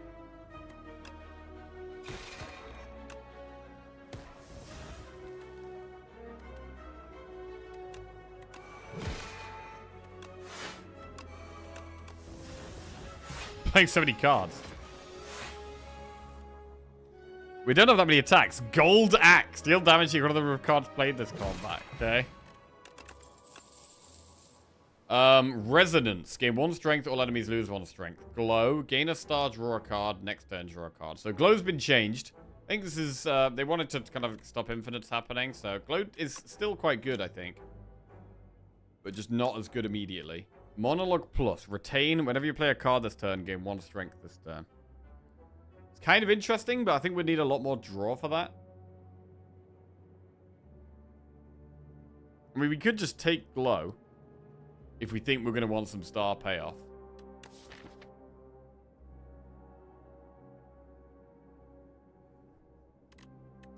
Retain equals guards food.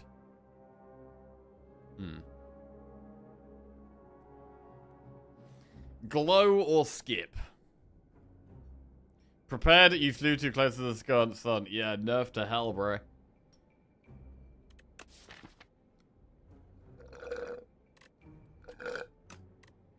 I'm gonna still take Glow. It's one of the best star generation cards.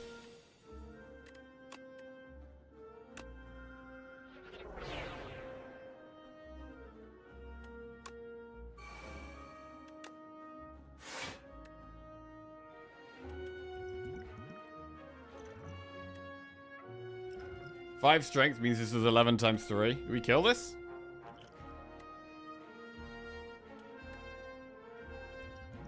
Yeah.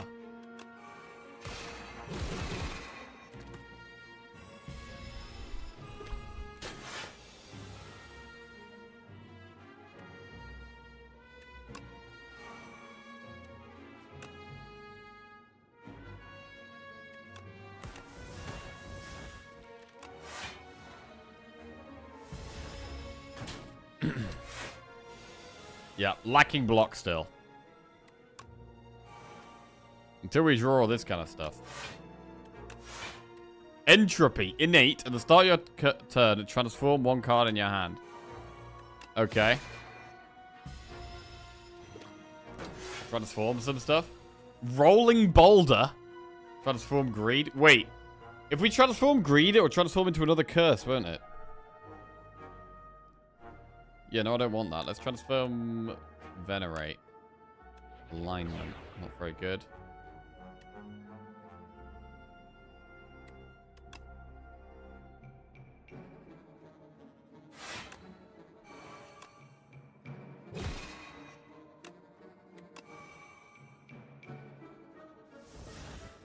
God, this is weird.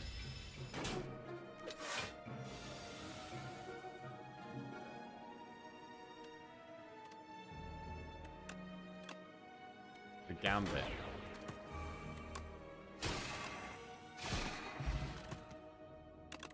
Right, getting loads of gold here. Crash landing. Deal 21 damage to all enemies. Fill your hand with debris.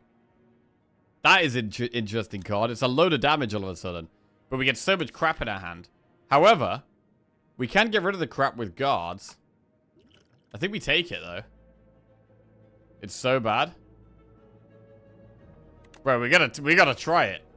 We've got to try it, at least.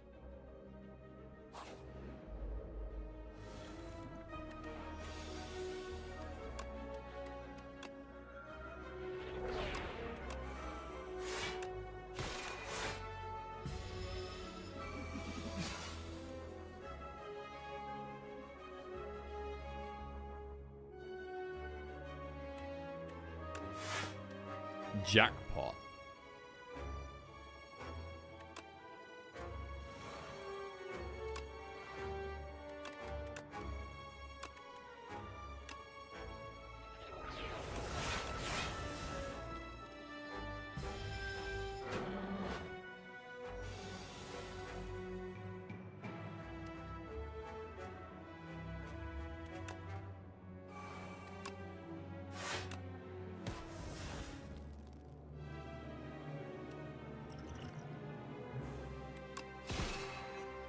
Holy shit, that's a lot of bad cards, but it buffs Supermassive a lot.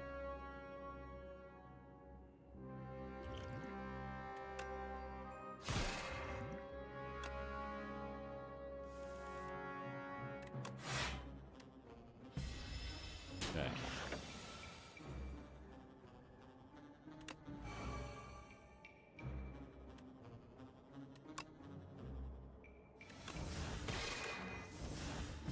Interesting. Charge. Prolong. We transform the debris into things that are slightly stronger.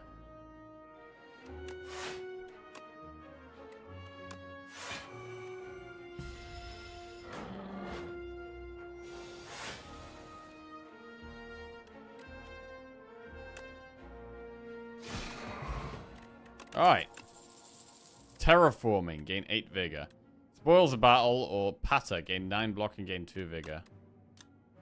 Patter seems good upgraded. 11 block and 3 vigor? That sounds like a good card, right? Did that get buffed? Did Patter get buffed? Yeah, it was 8 block and 10. Now it's 9 block and 11. So it did get slightly buffed.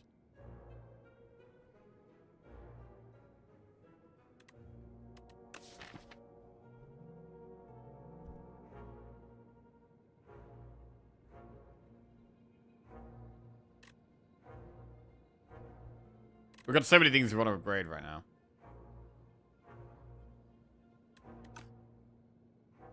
Spoils also got buffed. I don't think we're going to take spoils. Do we just skip?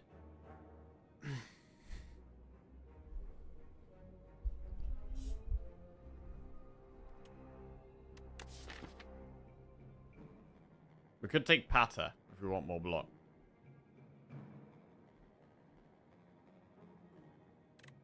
I mean, our main damage is now super massive.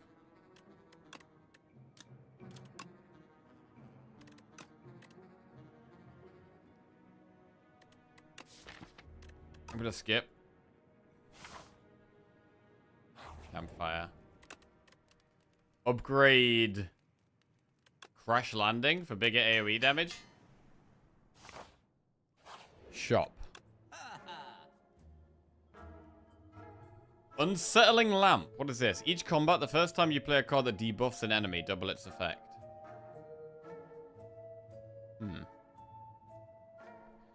Cloak Clasp. At the end of your turn, gain 1 block for each card in your hand. I don't love this. Shop, to be honest. Bread. At the start of your first turn, lose 2 energy, but at the start of all other turns, gain 1 energy. Oh, do we ever go with that? I mean, your first turn is kind of your most important turn.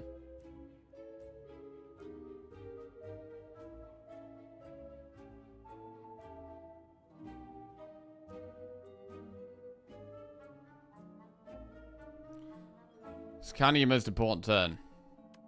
Cloak Clasp is quite good. But it's very expensive.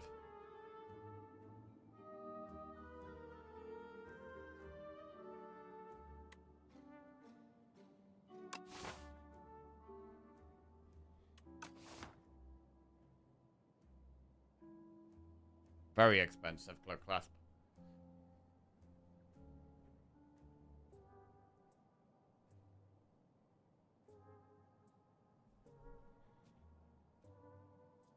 I'm gonna do it. I don't love the bread. I'm gonna take the Cloak Clasp. And move on.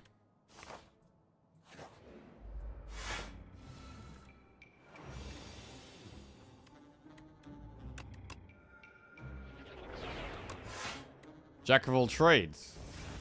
Beatdown. Anointed. Put every rare card from your draw pile in your hand.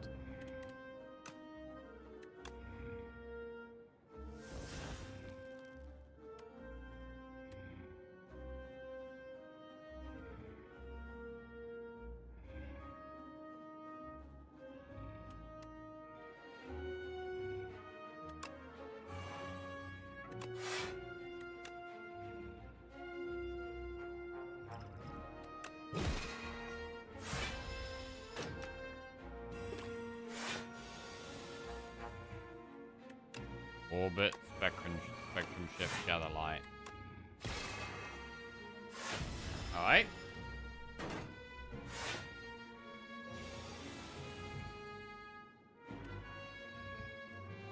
The bomb.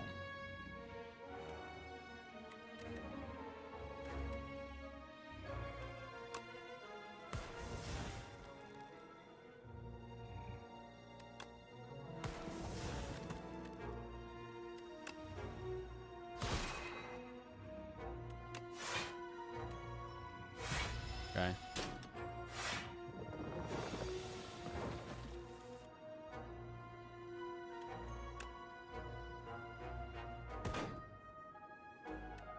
What's your opinion on Buffer not stunning those enemies? These guys, Buffer doesn't stun them.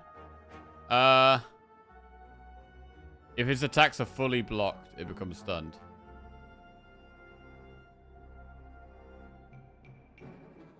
I mean, Buffet isn't blocked, so I think that's fine.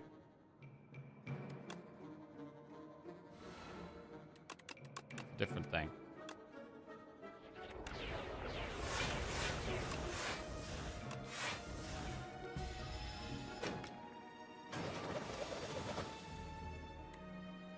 $26 damage to all enemies. Beat down. Play 3 random attacks with your discard power.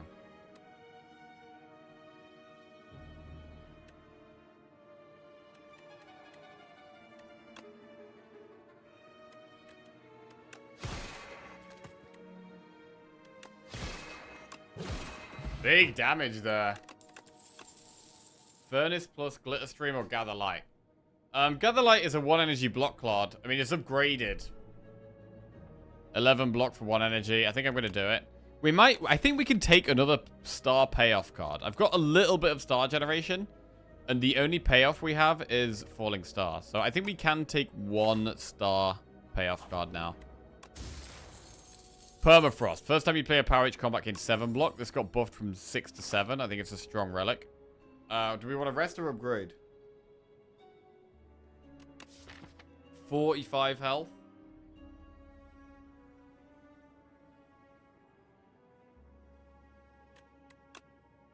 We're gonna go. We could go for 2 elites. I think we should rest here, really.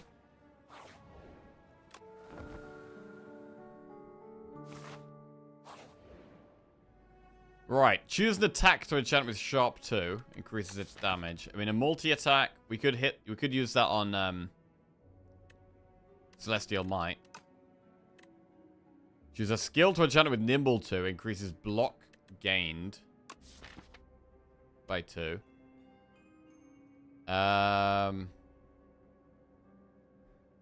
Probably would just use that on Manifest Authority. Or choose a power to enchant with Swift 2. First time you play this card, draw 2 cards. I mean, that's quite good. Drawing 2 when we play a power. Also, Orbit. We could just put that on Orbit.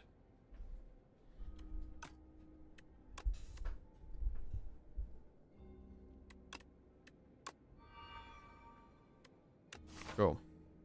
Right, I think we're going to try and do 2 elites here. See how we get on. Worm. Do we want to use a power in this fight?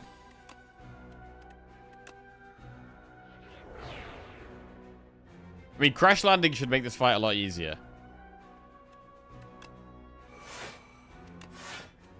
Whenever you shuffle your draw pile, choose a card from it to put in your hand. Okay.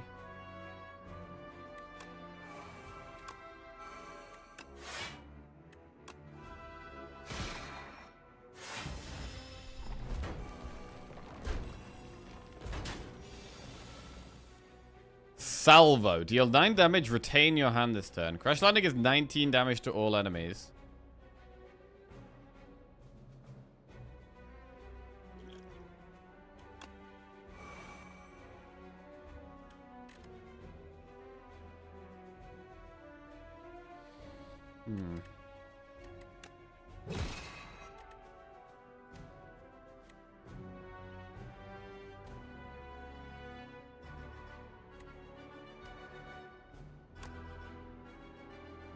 Actually, the bigger your... Hang on. The bigger your hand is, the less debris you generate. Interesting.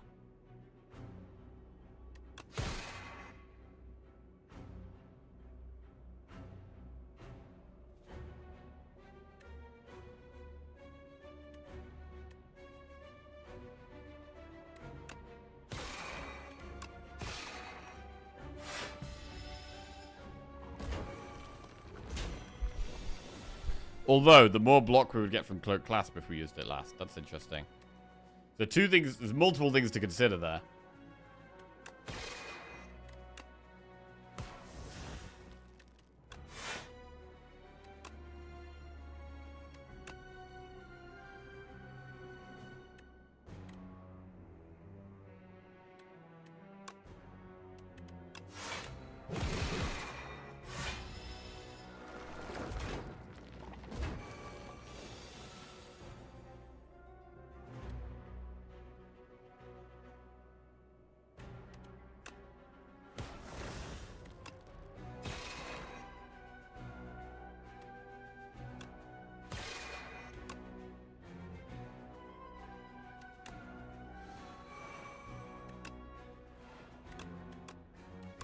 Right, just want to get 11 damage next turn to kill this, please.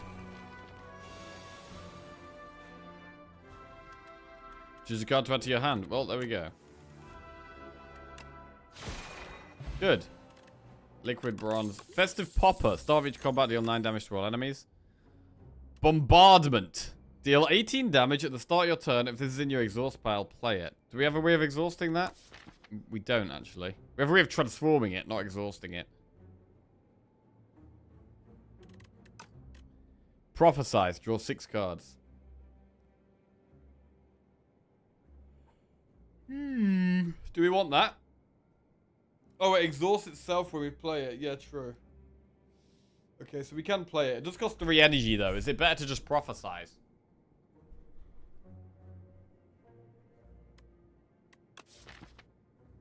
If we're starting to solve energy problems as well with the orbit, with the mummy hand, draw is good. I'm gonna take prophesize.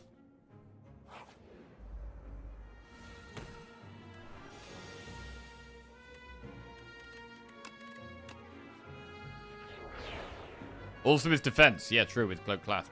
Correct.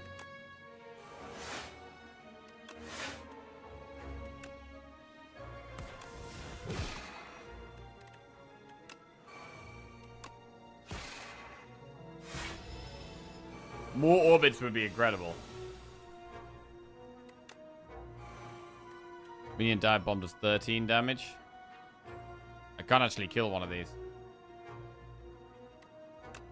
Strike dummy good with minion deck? Doesn't work with these minion dive bombs. Good with minion strikes, yes. If I hit the egg, is the enemy that comes out of the egg going to be on 3 health? I guess we should find this out. Let's find out. Is that going to be on 5 health?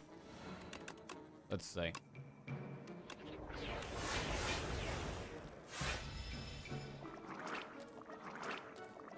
Oh, nasty. Okay. It works the bad way.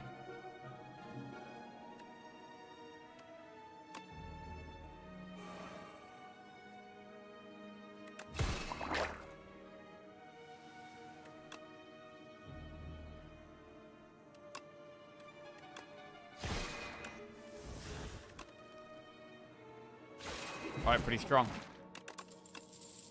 Resonance, Celestial Might plus Seeking Edge. Forge 7, Sovereign Blade now deals damage to all enemies. Yeah, I mean, Seeking Edge might be worth taking just because the blade does AoE damage. Also, what about Resonance? If we're looking for some star payoffs, gaining strength and enemies losing strength could actually be a good star payoff card.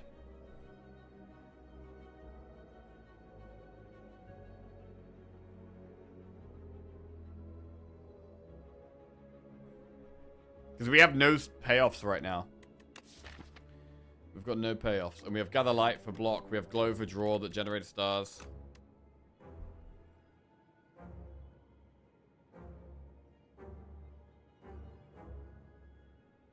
Seeking Edge is a power, so we play it for free. It basically just gives us a 2 energy 17 AoE card that retains. Morning, Peon.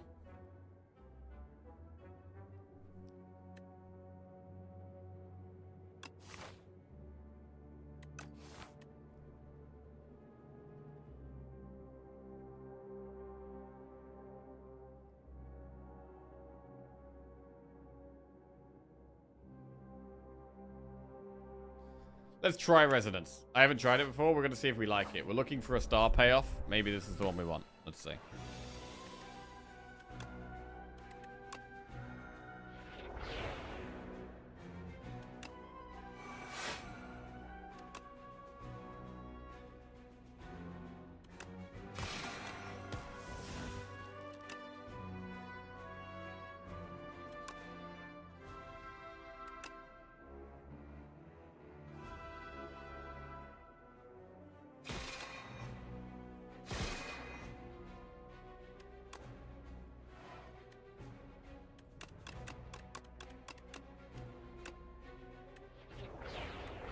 Look at this thing grow, bro. Holy, what an insane This thing is now insane. So we tried to run with this. 88 damage already.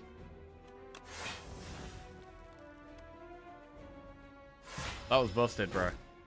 This is some cool synergies we got going on here.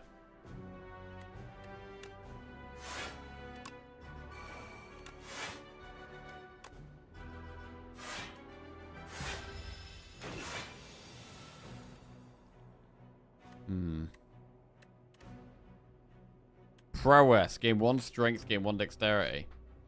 Alright. Not gonna complain about that.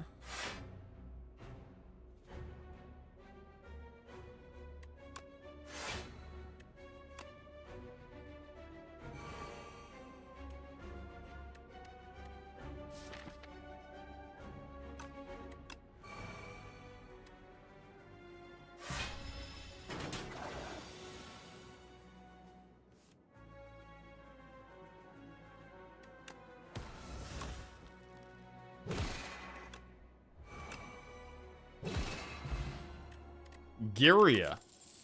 You can now gain strength at rest sites. Oh, wow. Do we want another Supermassive or another Spectrum Shift? I mean, I feel like Spectrum Shift is good, but I feel like Supermassive is our best card. So I'm going to take Supermassive. Can now gain strength at rest sites 3 times max. Bro, we need the tent, bro. We need the tent. I've just thought, actually. Do we have shop-only relics now? We must still do, right? Membership card you can only get in the shop.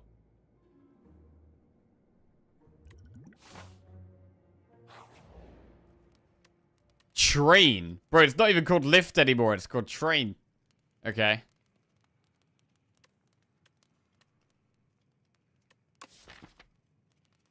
I'm going to be doing some training later.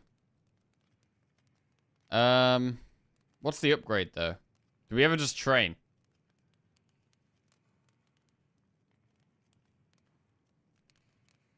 I don't know what to upgrade here. Supermassive is alright.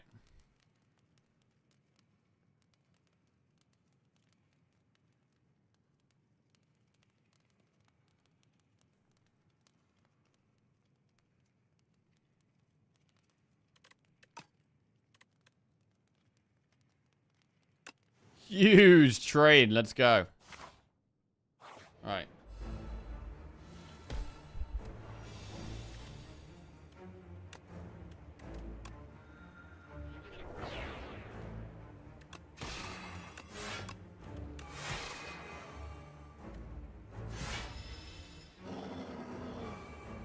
To be honest, we should use a power pot here, really.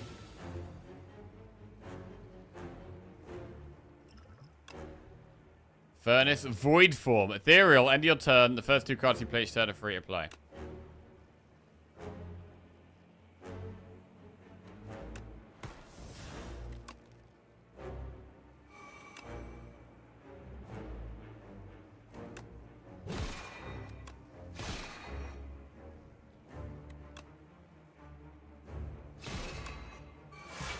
Okay. First 2 cards are free.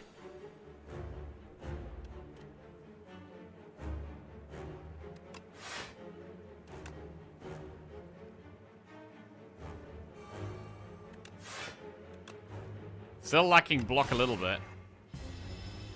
I think block is what we want to try and solve.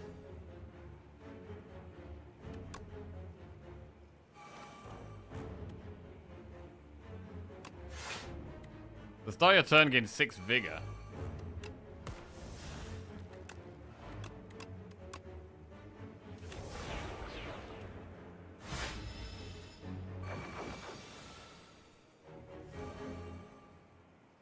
Resonance is free. Celestial Might free. Spectrum Shift Glow. Alright. I mean, at the moment, I'm not hating the Resonance. Just because we feel like we do want a bit more block. If your hand is empty, draw 2 cards to gain 2 energy. Oh my god, how do we empty our hand here? Bro, where's the block at, bro?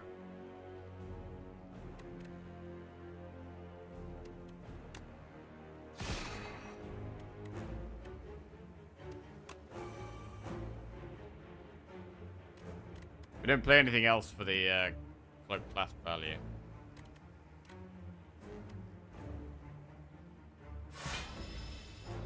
Bit scared. 29 damage?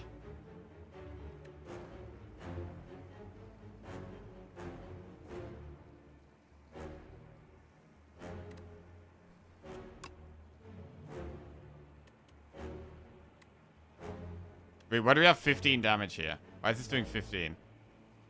Oh, we got Vigor.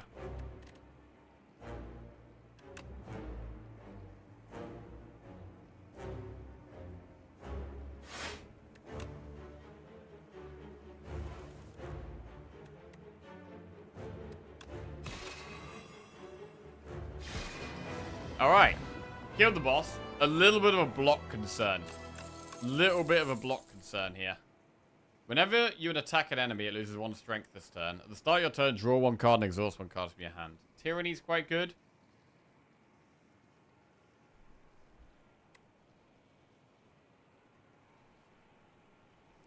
We just take Tyranny. It's another setup card, though. Like, it's another power. I'm concerned that we maybe have, like, got a lot of powers now. And I want more big block cards. But maybe it's worth. I'm going to go Tyranny. I think it makes sense for exhausting some of these bad cards. Right, we've got Vaku. At the start of your each turn, draw 2 additional cards. You may not draw cards during your turn. Distinguished Cape. Lose 9 max HP but add 3 apparitions. With us struggling to stay alive, we could get apparitions. Or Jeweled Mask. At the start of combat, put a random power from your draw palette into your hand and it's free to play.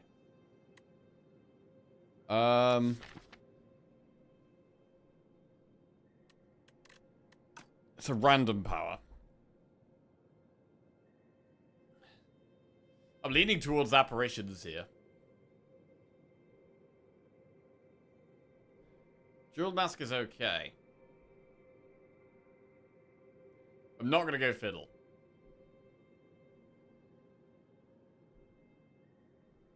Cape or Mask?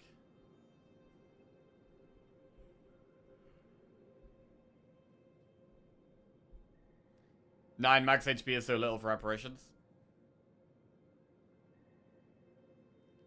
Apparitions are very good. I mean, I haven't taken Jeweled Mask before. I mean, the thing with the Jeweled Mask, though, is that it can also hit, like, greed, royalties, which is actually not that good in the combat. Tyranny's good. Spectrum Shift is fine. I mean, how many powers do we even have? We've got Spectrum Shift. Orbit. Orbit's very good. Royalties. Tyranny. That's it. We do have Doormaker. Oh, yeah, shit. Wait, everyone said this guy's been buffed. Scary. Doormaker scary. I'm going to go Apparitions. I just feel like it makes sense with our current issues. And we really want to shop. We've got loads of money here. So we want to go to one of those two. Or that one. Maybe even both. Which definitely means we can't go up the right. So we'll start with the enemy event. And go from there.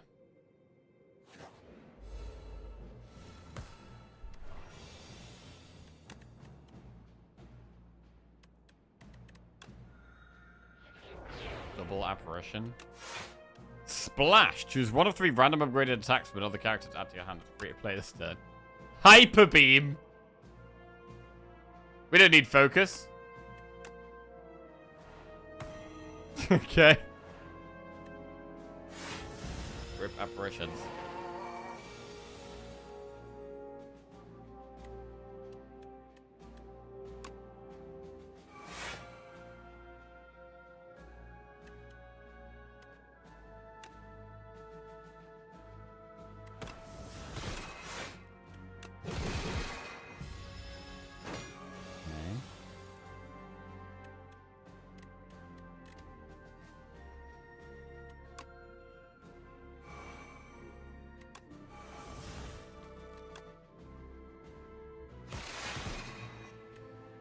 A lot of debris in the hand. A lot of debris in the deck.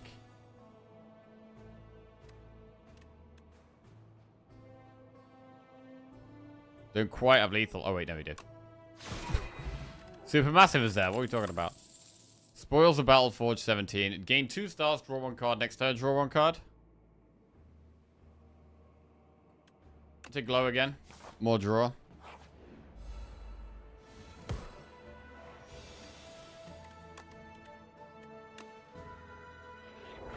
Orbit double apparition.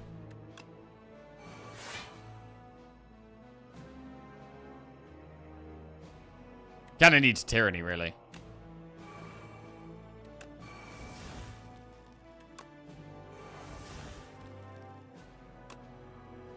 I'm gonna transform both of these just to buff.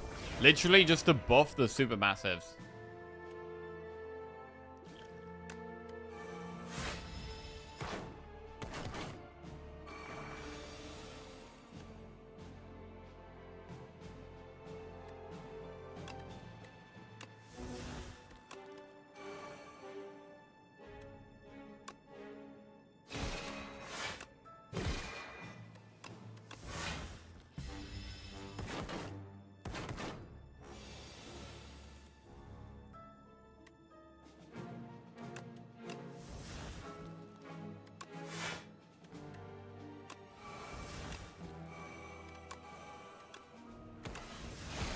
Nice. Glow plus again. I mean, how many glows is too many glows? Stardust or Lunar Blast. Deal 5 damage for each skill already played this turn. How many glows is too many glows? I mean, what's our payoff right now? Our payoff is 1 resonance, that's it.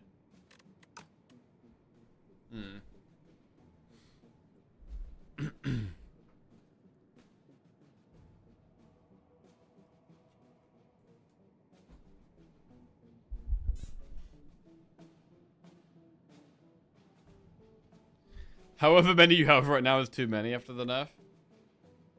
I don't think we need it. We don't have enough star payoff to take glow, I don't think.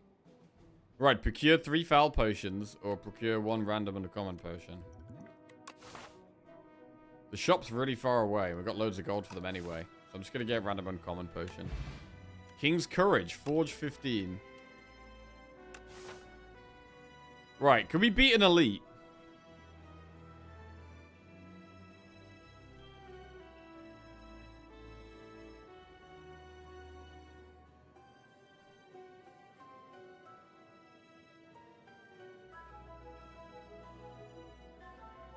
Middle card with star payoff. I don't feel like we need to be taking random damage cards though. With Supermassive doing so much damage, I don't think I really want to be adding like just damage cards right now. Right, event. Pay 74 gold to divine 3 times, or gain a debt. At the end of your turn, if this is in your hand, lose 10 gold. I mean, we could potentially transform that. I mean, how good is divining though? I don't really know how good divining is. We can literally transform this at the start of combat. But I don't know how good it is to divine 6 times. Let's try it. Let's divine 6 times. Right, we're going to go big divination. I'm going to go for it. Boom. What's that? 2 potions? The relic box. What is the relic box? How do we get that? Ooh! Is that the relic box?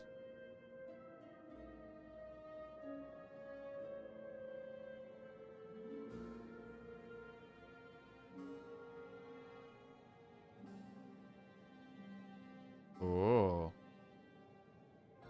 And I get this card thing.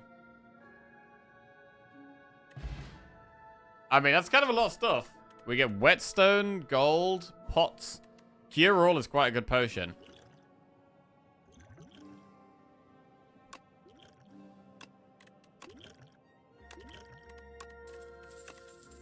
Monologue Plus. Retain whenever you play a card this turn, gain 1 strength. Next turn, gain 1 star, 1 energy, retain your hand. That's okay, but it can be pretty awkward with all the bad cards we could get. So I don't think I'm going to go with that. I'm going to skip. Just get the whetstone. Celestial Might Plus and Strike Plus. Okay, I mean, this wasn't amazing. I feel like it could potentially have been amazing.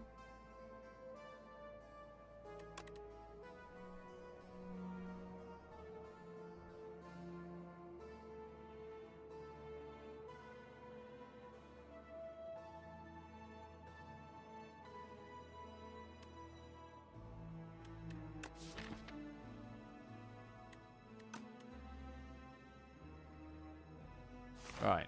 Now we have an elite. Oh, God. Here we go. Debt and greed. Get rid of them.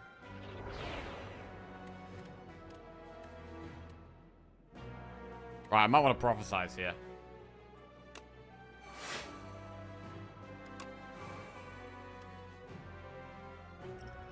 Okay, 1 energy, draw 2 cards.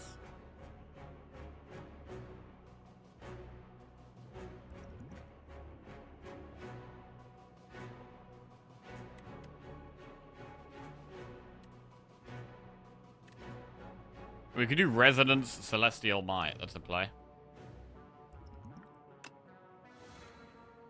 Oh, Spectrum Shift is good.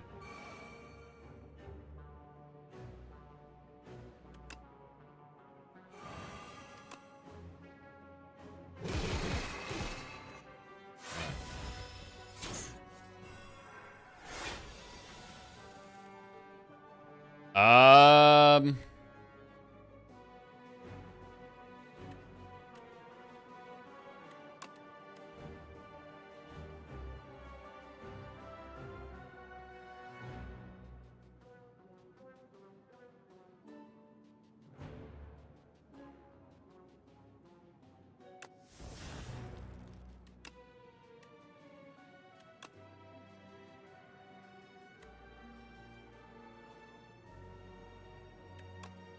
Let's just play Triple Apparition.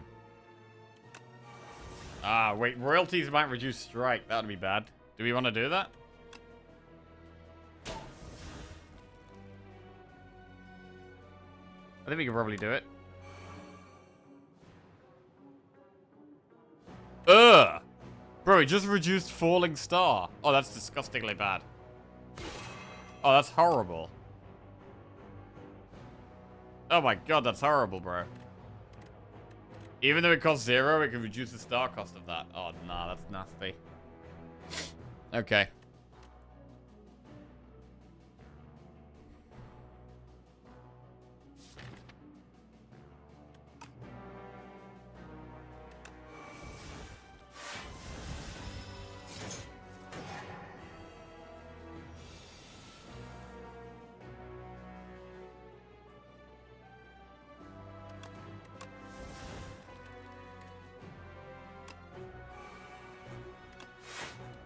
Mayhem. Start your turn, play the top card of your draw pile.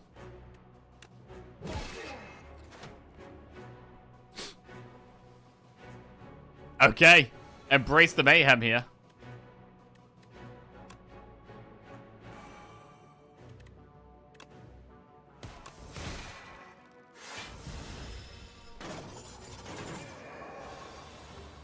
Played Gather Light, that's fine. Exhaust. Exhaust.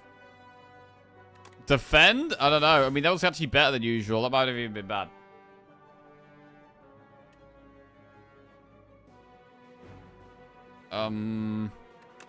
So much random crap, bro.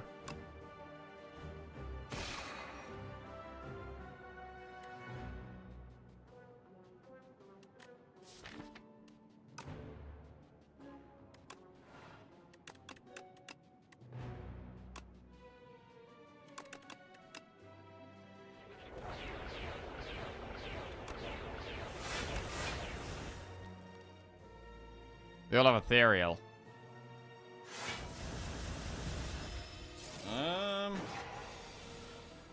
Falling Star got played. Exhaust Strike. Okay, and now the Supermassive's a huge. God, Supermassive is great. Strike Dummy. Summon 4th plus. Forge 11. Put Sovereign Blade into your hand from anywhere. I don't think we want that. I mean, Guiding Star is okay. That's a bit of a star payoff. Deal 12 damage next turn, draw 2 cards. That's okay. It's not upgraded, though. If it was upgraded, I'd be more inclined to take it.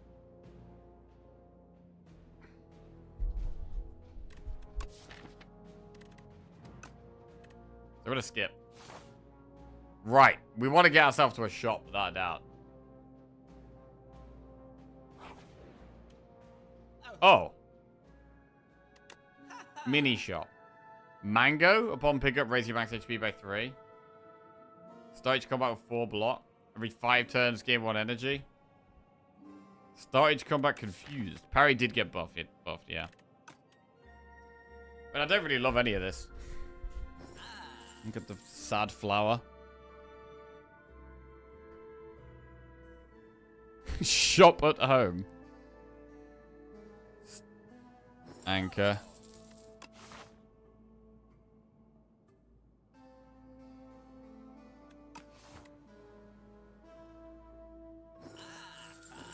Bro, just click all of those. Alright, and then we'll just go for one shop then. We'll go for just one of those two. We'll do campfire, elite, shop.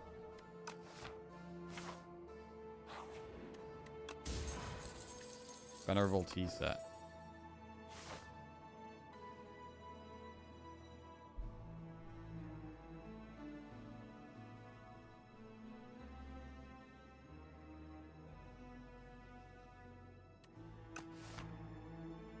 The interaction could have happened. Wait. Is the thing that when you get the foul potions, you throw them at the, like, fake shopmaker? Is it actually, like, not a real shopmaker? And he's, like, a scammer? That could be what it is. Shopkeeper. What's a shopmaker? It's the guy that makes shops, bro. Obviously. What are you, an idiot? Right, upgrade. Tyranny? Tyranny being an 8 is quite good. Although Supermassive is also a good upgrade.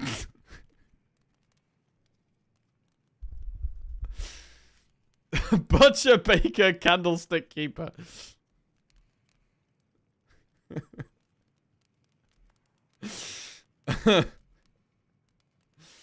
Who else is going to make the shops? Right, Tyranny upgrade. Right, I'll give a Tyranny upgrade. Right, can we go setting 3? I don't think we can. I think we go for upgrade 2 random cards. Even this might be tough, actually. Even this might be tough.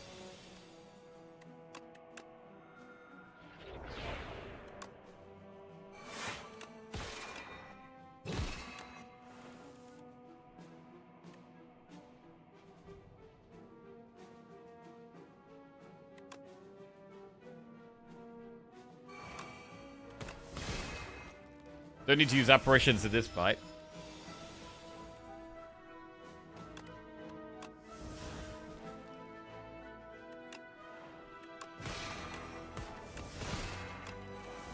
Alright, can we do 29 damage here? Where's Crash landing at when you need it? There it is. It's 1 damage off, though. Wait. Oh, come on, man. Ah, it's 1 damage off.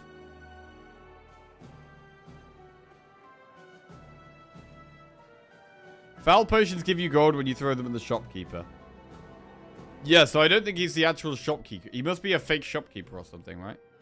Orbit to draw. Oh, yeah. Orbit is draw.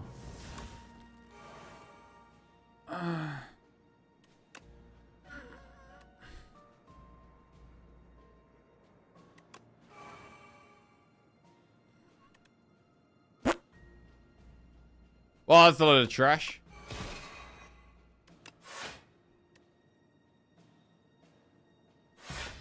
Fuck's sake. Should have lifted harder. You piece of shit, Trash Tommy. Oh my god. Right. Let's go do an elite and then we got a shot. Elite. 29 block we need for this guy.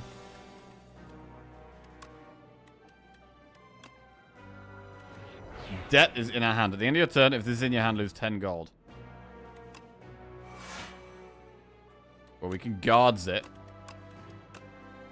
Bro, a curse is not as bad on this guy because we can just do all this crap and get rid of them. Curses definitely don't seem as bad on this guy.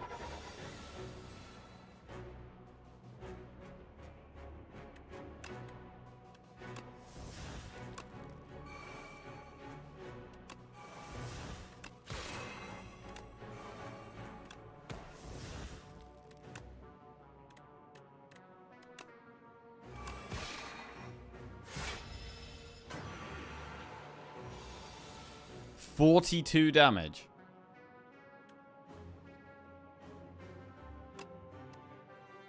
That's a lot of damage.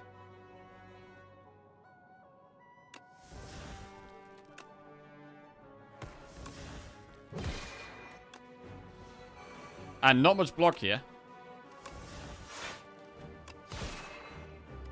I'm quite glad we've taken the cloak clasp, you know. It is helping.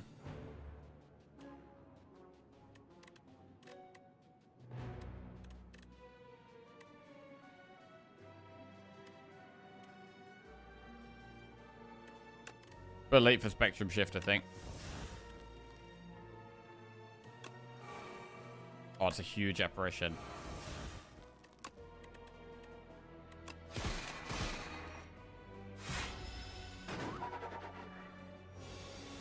Did this thing get buffed? Soul Nexus. Did this get buffed?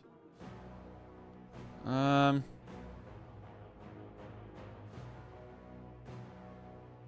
think it has been changed.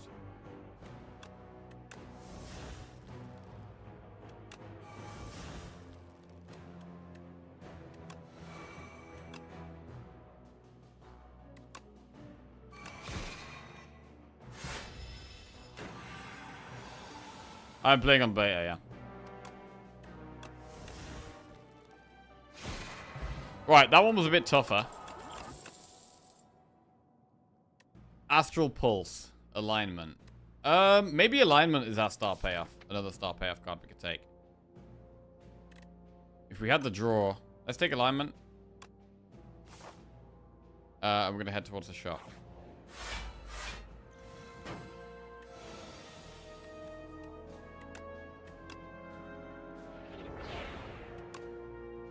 All the powers here.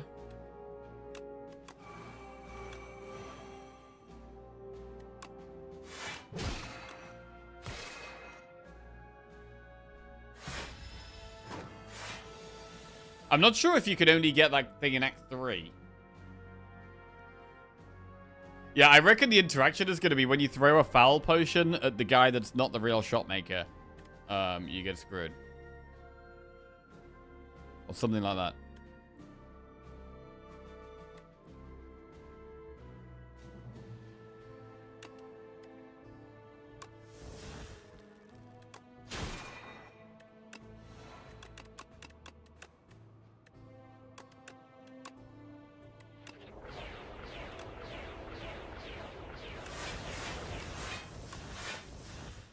Cool. I don't think Star Pot is that good for us. We might want to replace that.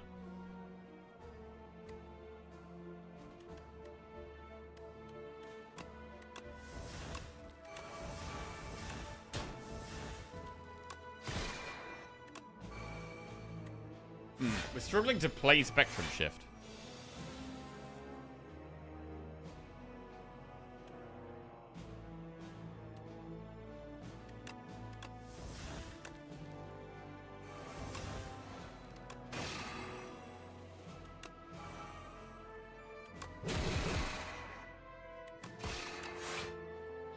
Ended up with 2 strength here. Ah! Oh, I don't want to exhaust that.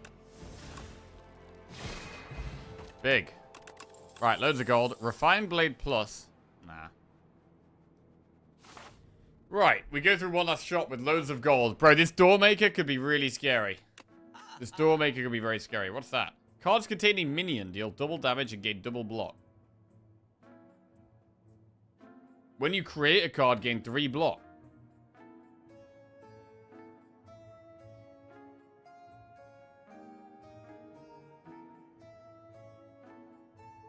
The next attack you play deals triple damage. Bro, we could wait for a really big supermassive to do that.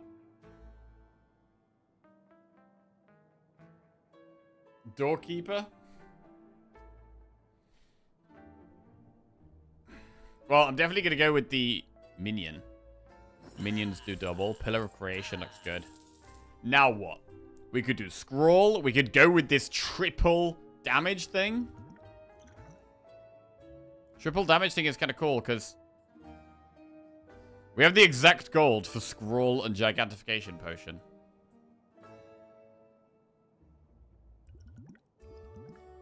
I don't think we want stars.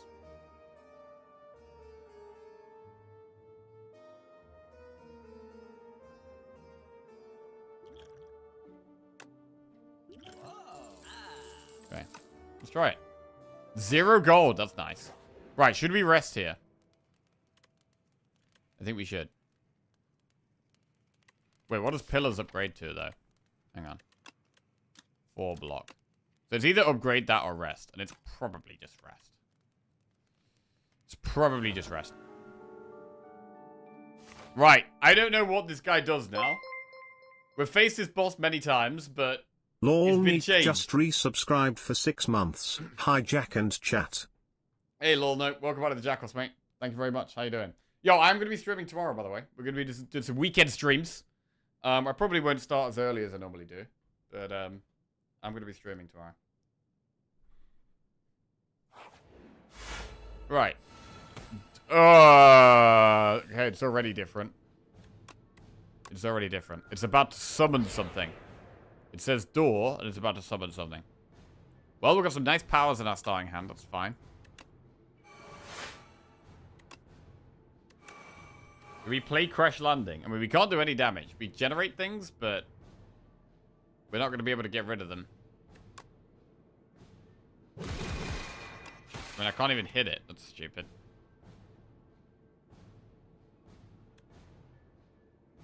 Alright. Hunger of the Void. Right, it does.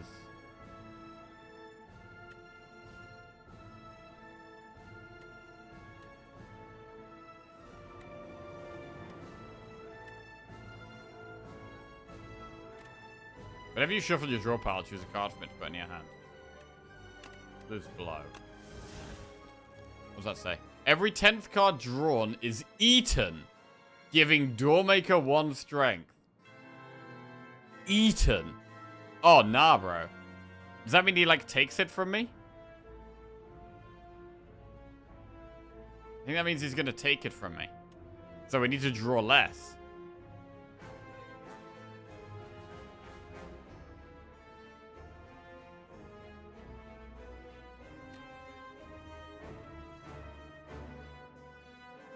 Every 10th card drawn is eaten, giving Doormaker 1 strength. So it's more anti-draw stuff. It's an anti-infinite boss now, I guess. Fuck.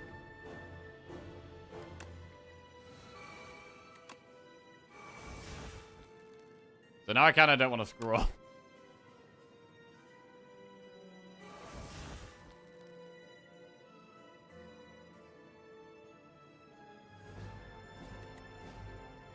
Can't do that much this turn anyway, I'm not going to scroll. I mean, does he still replace himself with doors? Or is he just the same now? Whoa, whoa, whoa, what the f... What did he just do?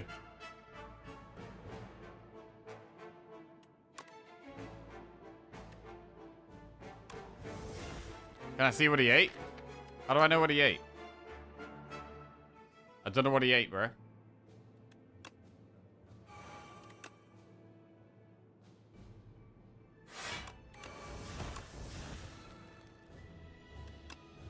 At least we generate more cards. That should help with this fight a bit.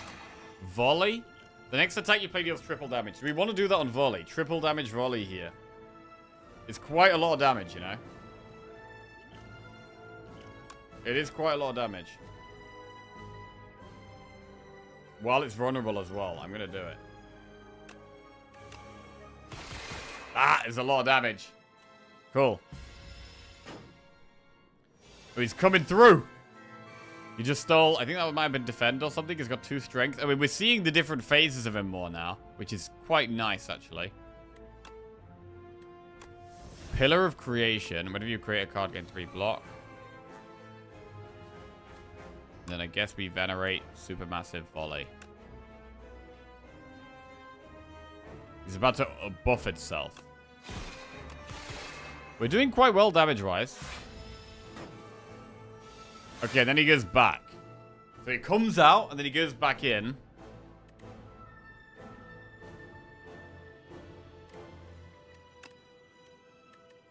gonna get rid of Impatience. We can toss, make it lose 1 strength. I mean, we're not blocking very well this turn.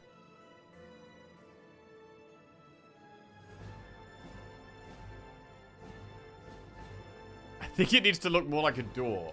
Currently, it looks like a bunghole. I do kind of agree. I don't think the... I mean, I'm going to assume that the art isn't finished on this guy. Like, the rocks around him definitely look unfinished. So I don't think this guy's art is finished, most likely. Hi there. Oh, that's lovely. Oh, yeah.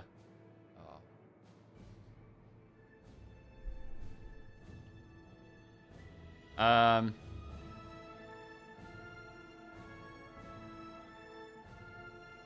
It's hard to... I don't know how we don't take loads of damage here. Unless we prophesize. Choose a card to add to your hand. What's our best block card? It's probably going to be guards.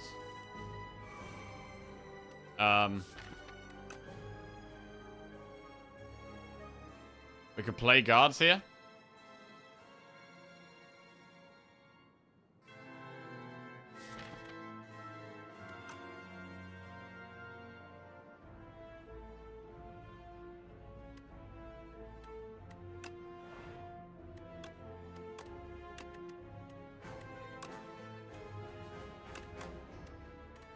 I might keep these three.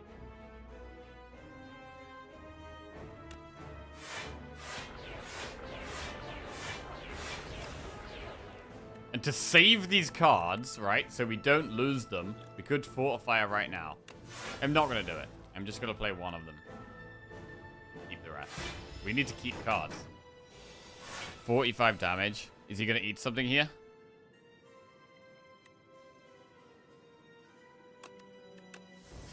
I don't really need Venerate. I could have got rid of that. Quite a lot of damage incoming here. Scroll looks quite good this turn.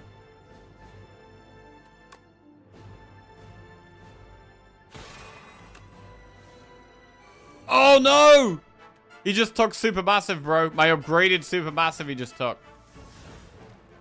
Okay. We're gonna have to use this other one.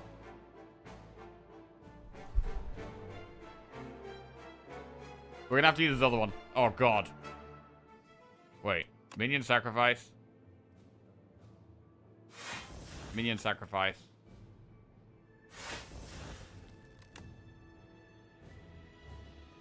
We could Crash Landing, then Supermassive, actually. Crash Landing for 40. Supermassive does 85. Volley does quite a lot. And we killed him!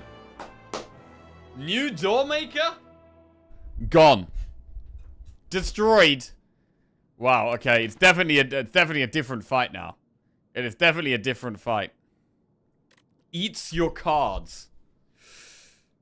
I mean, what it means, right? What it means is that if you're relying on one card, that guy eats that one card, you're screwed. Which means that having a deck that relies on one card is, not going to be a thing anymore. Maybe even means you want to duplicate your deck. Like, the event that doubles your deck is going to be really good for, like, playing around that boss, right? 40 card decks for everyone. Bro, everyone's going to... I mean, on Higher Ascension as well, you're going to get 2 bosses, which means you're going to get that guy most of the time. You can't have a deck that relies on one card. Oh, it's going to be so bad for, like, Thrash, bro. I really liked Thrash on Ironclad, but if your Thrash gets eaten, you just lose. So, I don't know how I feel about that boss change. Like, I like the anti-infinite stuff, but I don't like that it also ruins decks that just have one powerful attack or something like that. So, yeah, it's a big change. It's a big change. Most of my decks are either less than 20 cards or more than 30 cards, so I guess I'll be doing more of the latter now. I think it has the foundation of something really cool now. I love that he actually has a mechanic. It just needs refining. Yes. Yeah. Can also ruin Barricade Body Slam decks. Yeah. There's like... I think that's a bit... I do see that as an issue. I do think it's a bit of an issue. If you've got like 1 damage card in your deck or 2 damage cards, You can even have 3 damage cards. You can just eat them all, and then you don't do any damage. I don't know. It feels like it could really screw you.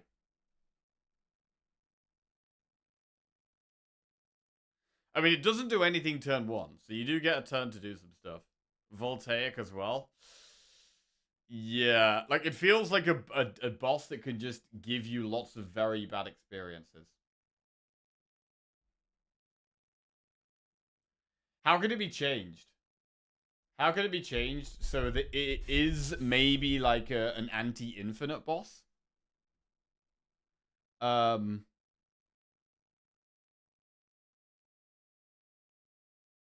it doesn't ruin decks that rely on like 1 or 2 attacks.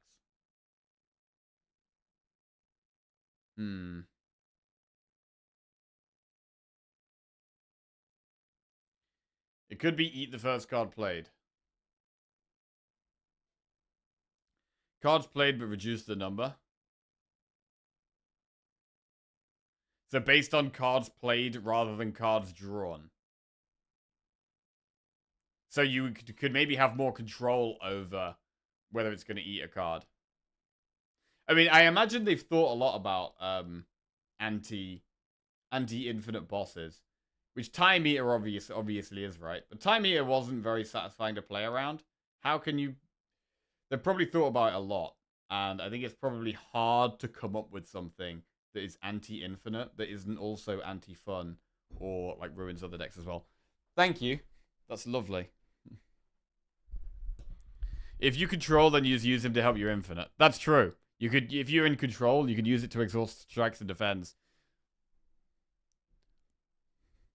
It's your last played card.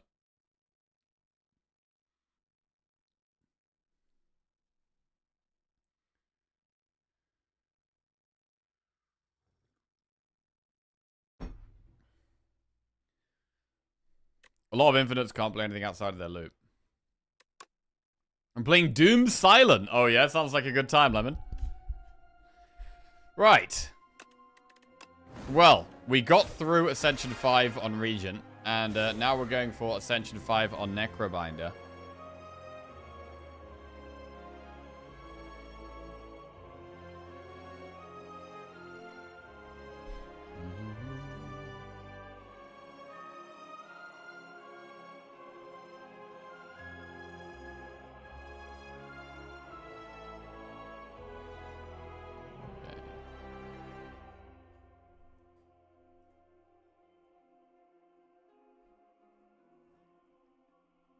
Right.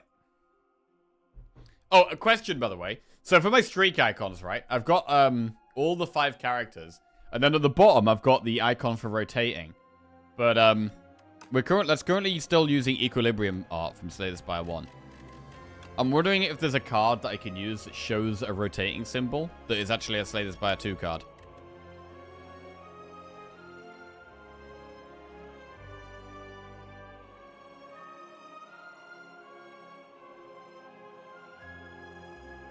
Recycle. That's the... Yeah, the new defect recycle is called Scavenge, right? So this is Scavenge, right? That looks quite close. Like, we could possibly use Scavenge. Is there anything else?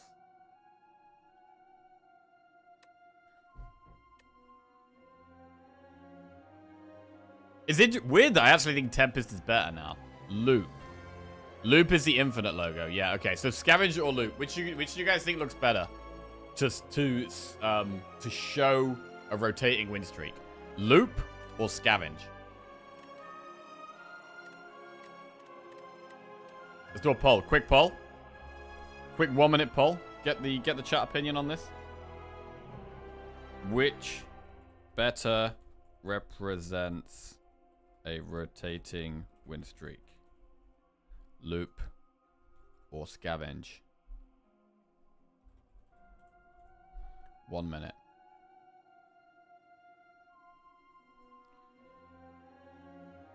Okay, poll. Please vote. Let's see the opinion.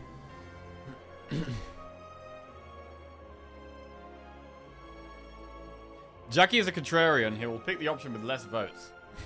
There's also Orbit and Brightest Flame. Yeah, we'll have a look at those as well in a sec. Just use a picture of your face.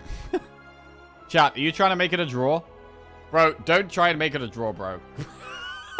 Fuck's sake. Don't try, bro, if this is a draw. Oh my god. I want, you know, your actual opinion, okay? Your actual opinion, not just whichever one you have to click to make it 50%. Eternal Candle could be good. Oh my god. It's not okay. It might not be a draw. It might not be a draw. Oh my god. Fuck. Loop 1. It wasn't a draw, bro. It wasn't a draw. Loop 1. 53%. Haha. Fuck you, chat. Right. What else? Spinner. I don't think Spinner quite represents it as well as those other two. Super Critical, again, not quite as good as the others, I don't think. Darkness. Darkness. Yeah, it's a ball. Again, I would say probably not quite as good as the other two. Brightest Flame. An Eternal Candle. Right, let's have a look. Status, Event, Curse cards. I mean, Void? Probably not.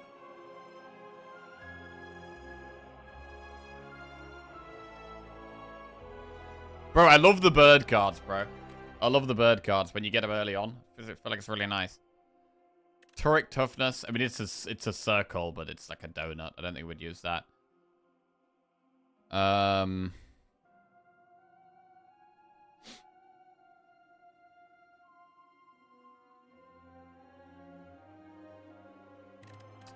I don't think it... Okay, Brightest Flame is like... Kind of... Folly for rotating. Ascender's Bane. Beckon. Like, Brightest Flame is okay.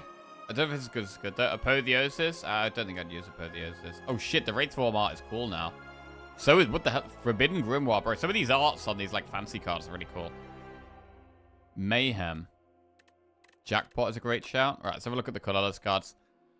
Volley, no. Production, probably not.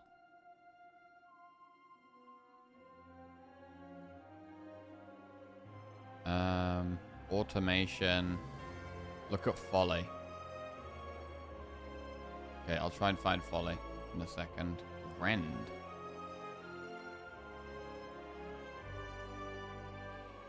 Don't think any of these... I mean, Entropy, actually, you know. The thing about Entropy is it's got multiple colors in it. And so, it kind of could represent, like, looking through all the characters. Oh, Mayhem. Mayhem's got a spinny wheel. Oh, God. Wait, what does Jackpot do? Where's Jackpot? I don't think Jackpot. I don't think Jackpot represents it very well. Right, okay, new one. Entropy versus Mayhem. New poll. New poll going up. Which better represents a rotating win streak? Mayhem or Entropy? Go. The thing about Mayhem is that it looks like it's suggesting something random. Is the only thing. Like, I want it to be Entropy. Because I think it's cooler. If it's like a rotating thing with all the colors in it. And it's like... And Mayhem has the random factor in it. Where it looks like you're picking a random hero. But... I don't know. Maybe Mayhem does represent it better. I'm not sure. Mayhem is literally a color wheel that rotates. Yeah. Problem with Entropy is it isn't nicely contained. True, actually. It might be Mayhem. Ah, God. I've got to find what folly is as well. What's folly?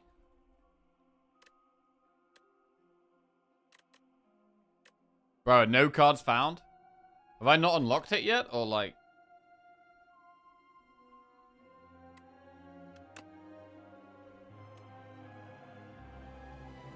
It's a curse. Folly.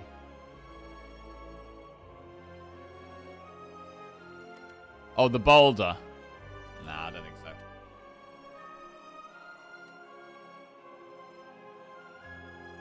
Okay, Mayhem just about won.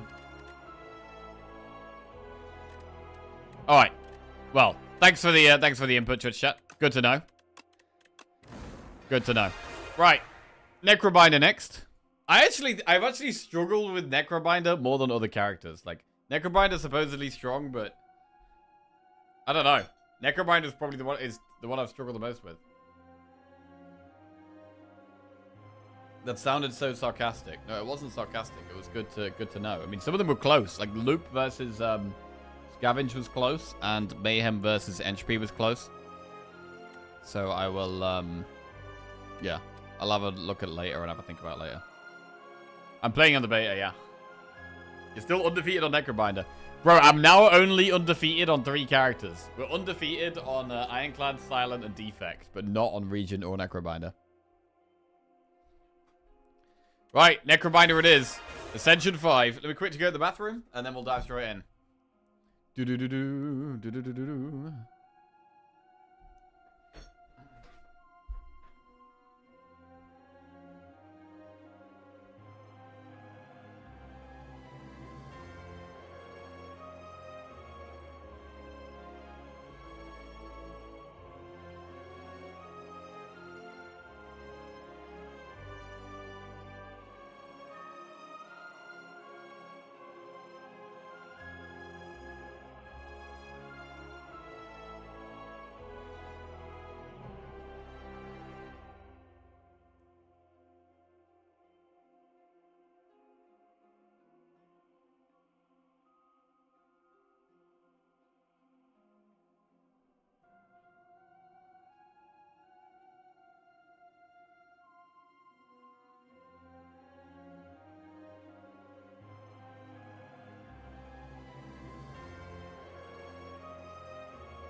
Right, let's go.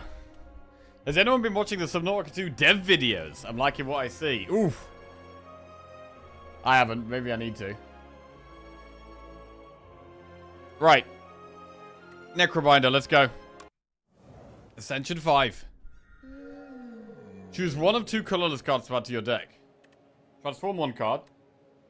Or receive Greed to gain 3/3/3 gold. I've quite liked Greed, to be honest. Especially when there's an early shop. There is one right here.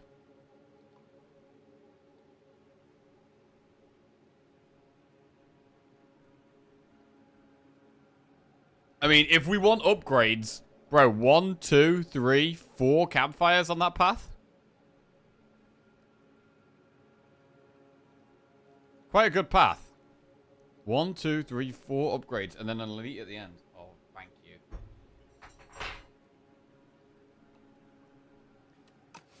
I mean, colorless cards actually seem kind of good.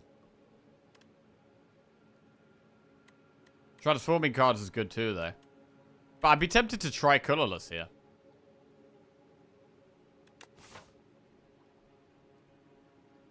Get loads of upgrades. Let's do that. I'm going to try a colorless card. Right. Ultimate Defend or Catastrophe. Play 2 random cards from your draw pile. Well, I think it's an easy Ultimate Defend there. Upgrades to 15 block. Probably even worth upgrading. Right, we have an Ultimate Defend. And we're going to go the path with all these campfires.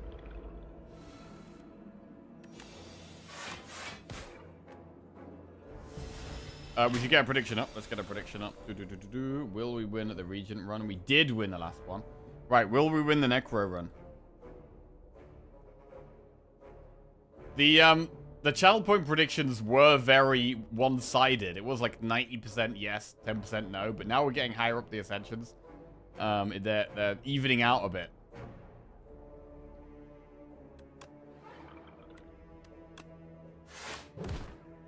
I mean, Unleash is just such an insane card to have in our starting deck, man. Insane card.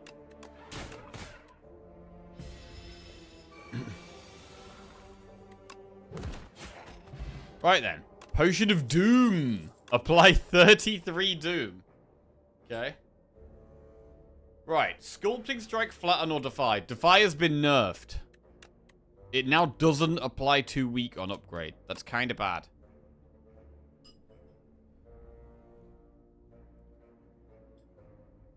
I mean, I'd almost prefer them to have nerfed it by just giving it left block, but it still does give 2 weak. Make it like a give 4 block or something.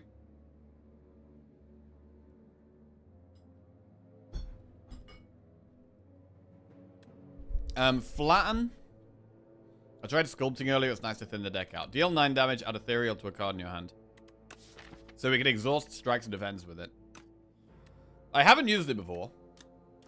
Anyone use Sculpting Strike? I mean, I feel like in the early game we should be taking cards here. Flatten could be really good if we get more Osty attacks, but that's not what we have right now.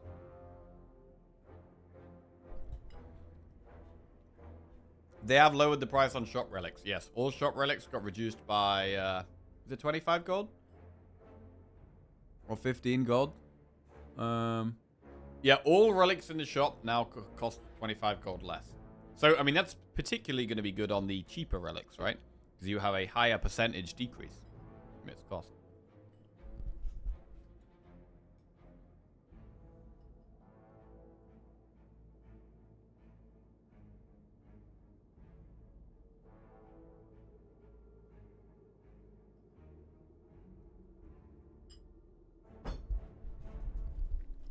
Thing is, with less block, I think it'd still be an insta include that works well to play on turns enemy isn't even attacking. Yeah. That's the thing that makes it a good card, though, the weak, right? Without the weak, there's no really point having it. Like, I'd prefer, even if it was like, gain 3 block, apply 1 weak. And then you upgraded it, and it was like, 5 block, 2 weak. For me, that would have been a better nerf. I don't know. You still click Defy? Do we still click Defy? I mean, we've already added a Super Defend.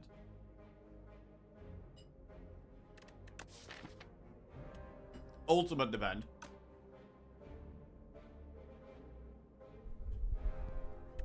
I'm going to try this Sculpting Strike.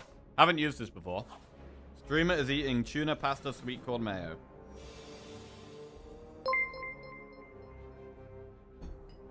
Lobster Crumble just resubscribed for 76 months. Hey, Lobster Crumble, welcome back to the Jackoffs, bro. Thank you very much. Appreciate that. Bodyguard. Defend Unleash.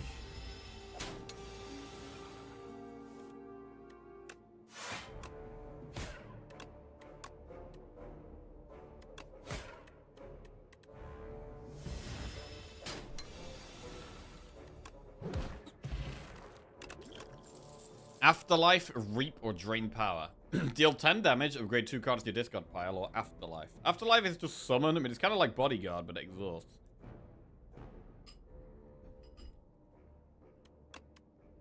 I mean, it upgrades to 9 summon, which is quite strong. Let's take it. Let's try it.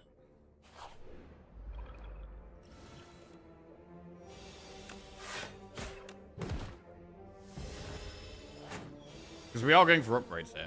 So we're going to be upgrading Bodyguard. And then we can maybe upgrade Afterlife as well.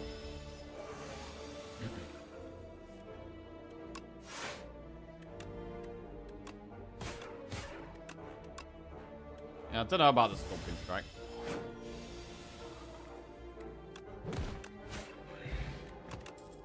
Dirge, Reeve, Blight Strike. So Dirge now exhausts. But it still does the same thing. I think it's still good. Dirge is still going in. We'll do an event. Choose an attack to enchant with Sharp 2, a skill to enchant with Nimble 2. These aren't great.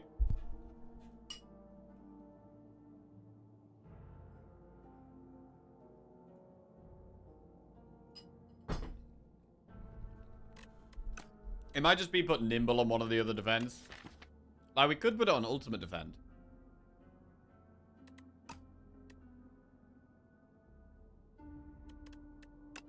But I'm going to Nimble a defend.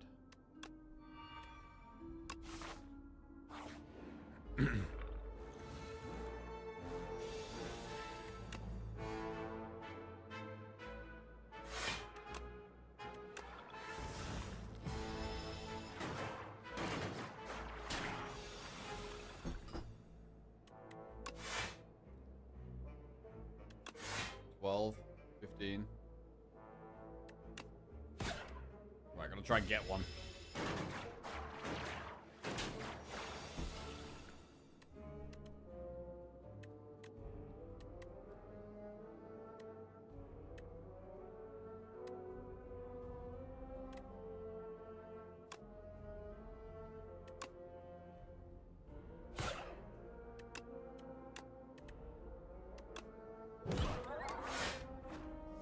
Cool.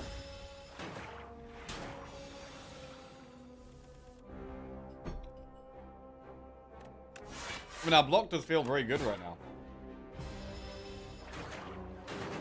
We're blocking pretty nicely.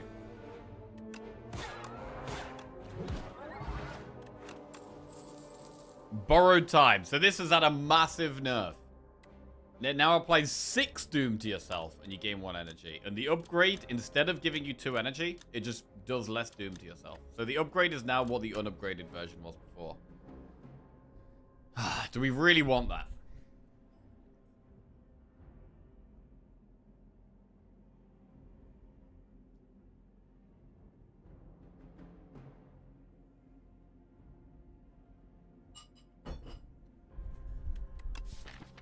I mean, it's good with Dirge. Oh, it's a bit sketchy, man. Applying Doom to ourselves is quite scary. Wasn't it 2 energy on unupgraded? No, it was 1 energy unupgraded and 3 Doom to yourself, and then it was 2 energy upgraded.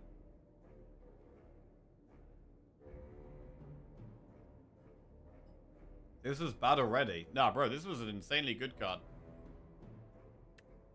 I think Borrowed Time was a very good card.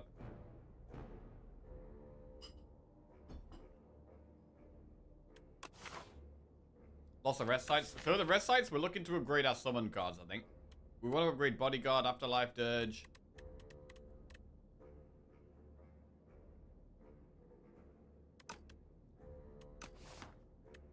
I don't know if I want to take it now.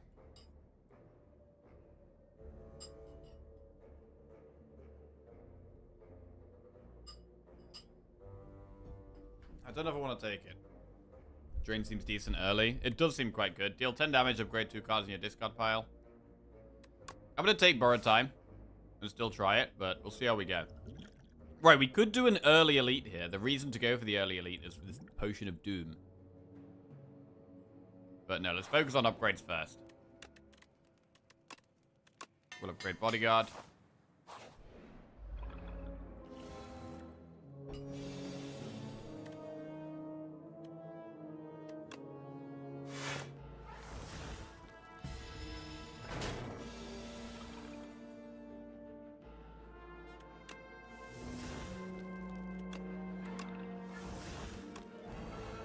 I mean, energy is great there. There is no denying that energy is just great there.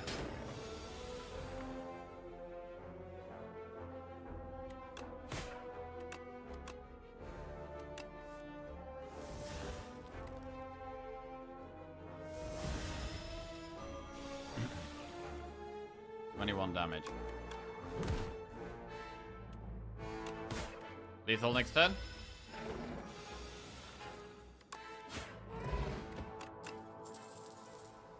Drain power, Deathbringer, Sculpting Strike.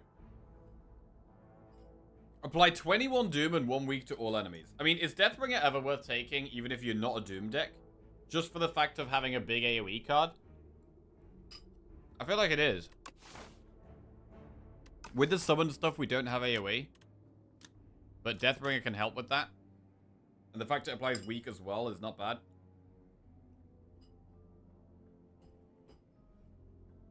So I think I should take Deathbringer. Let's try it.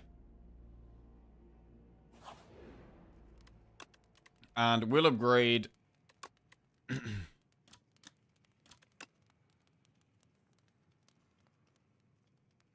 Afterlife. Right, should we go for an elite, or should we do more campfires, then do an elite? It's probably still just go for more campfires. I think I'm going to just do max campfires, then elite. Art of War, if you don't play any attacks during your turn, get extra energy next turn. Good for Dirge setup. Let's upgrade Dirge. Dirge Plus. It's weird upgrading so many cards that exhaust there.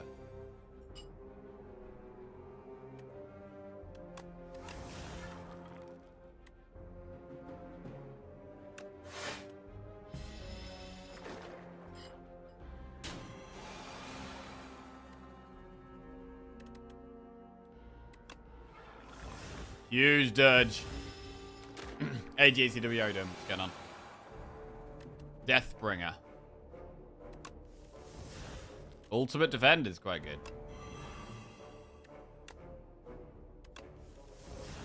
Borrowed Time is good. I am liking the Borrowed Time with all these souls. The Dirge, bro. The Dirge is just still good, bro. Still good. I think so. Look at that.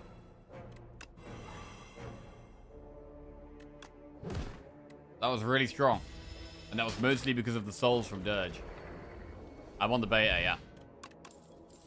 End of Days. Apply 29 Doom to all enemies. Kill enemies with at least as much Doom as HP. Rattle. Also deals 7 damage. Hits an extra time for each other time he's attacked this turn. Or Capture Spirit. Enemy loses 2 HP. Add 2 souls to your draw pile.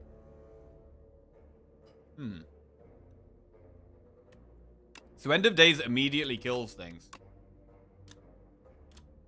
But Capture Spirit is quite nice for souls.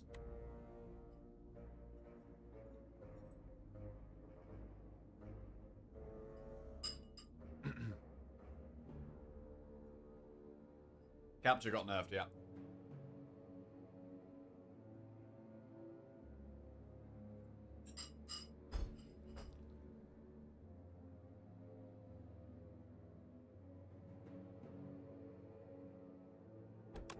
Let's try End of Days.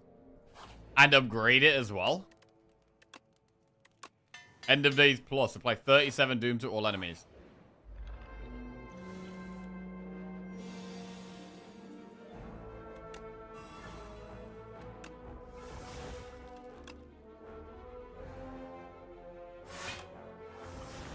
Cool. We have our Doormaker. Yeah, we killed it. We had a big success against Doormaker. 0 times 8. Oh, yeah, bro.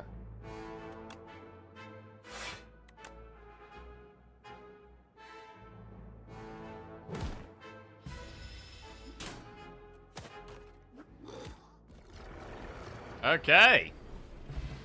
The big Doom card's getting it done right now. Delay. Gain 11 block, but next turn gain energy. Or Invoke. Next turn summon 2 and gain 2 energy. So, I like Invoke, and I like Delay as well. I quite like both of those.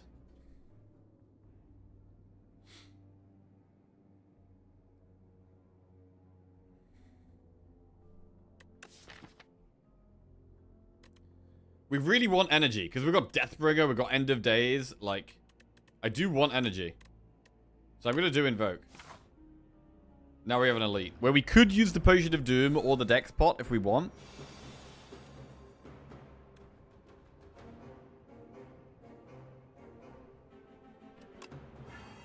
$37 Doom.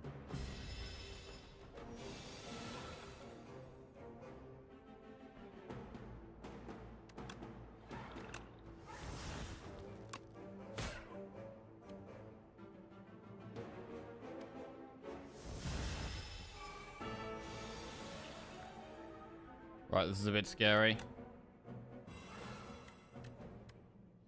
I will use a deck spot in this fight.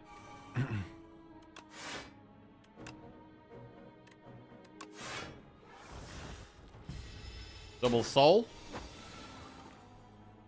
Deathbringer. 21 doom and 1 weak to all enemies.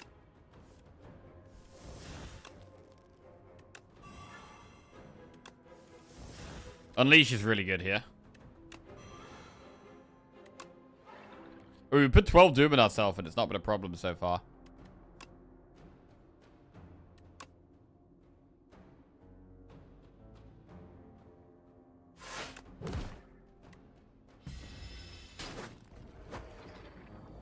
Cool.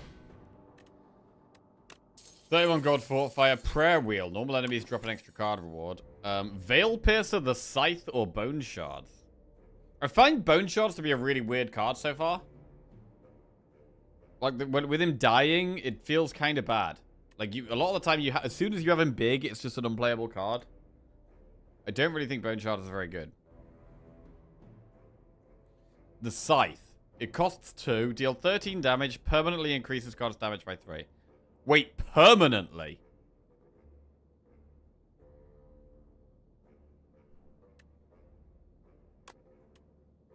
It exhausts. Every time we play it, it's going to do more damage. It's very slow. It costs 2. Interesting, though.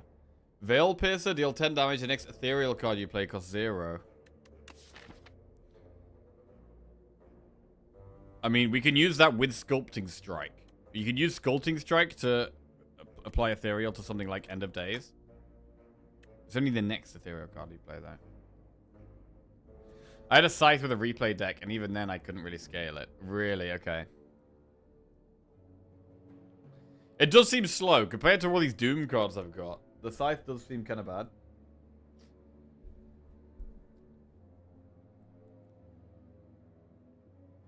If it cost 1, I think I'd take it here. But 2 energy?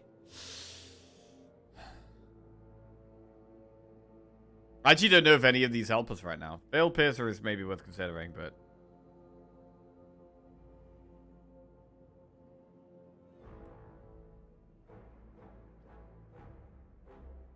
It's like Ritual Dagger. Except it costs 2. Bone Shard is broken.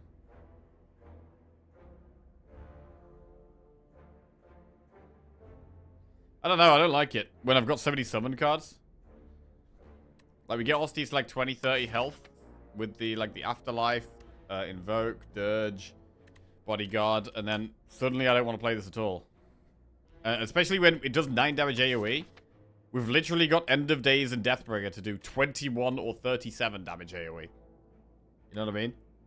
Definitely, definitely not Bone Shards.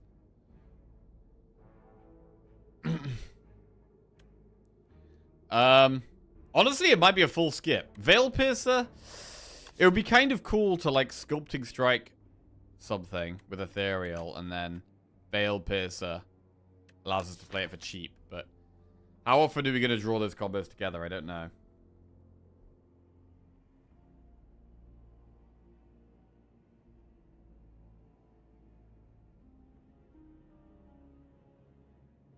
Bone Shards needs to scale with Osti's current life. Yes. Yeah.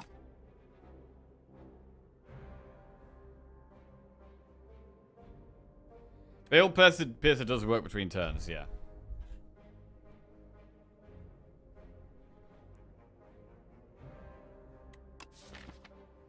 But the main reason I'm using Sculpting Strike is to try to get rid of the strikes and defense. I don't want to, like, be playing them.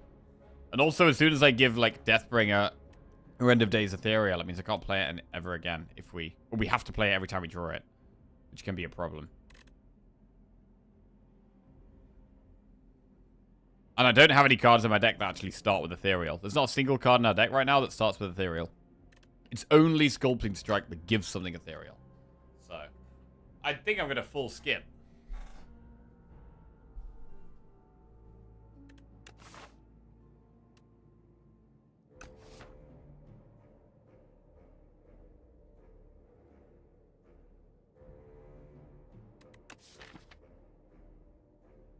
Ethereal this turn.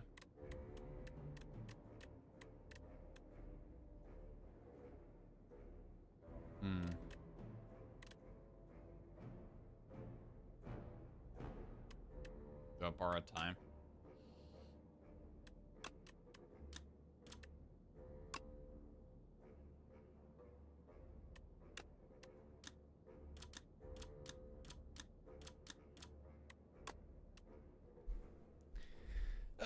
I mean, I haven't used the scythe before, so it could be worth considering, but the fact we've already got summon stuff and we've got some Doom stuff. Like, Doom is our AoE. Summon is our single target in our block. What does scythe even do for us?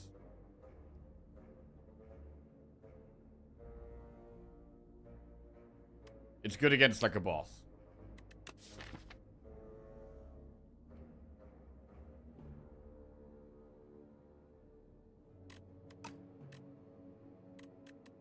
But we should be fine against this boss anyway. I'm gonna skip. Right, what's the next upgrade? Deathbringer, Invoke, Sculpting Strike, Borrowed Time. I'm gonna upgrade Invoke.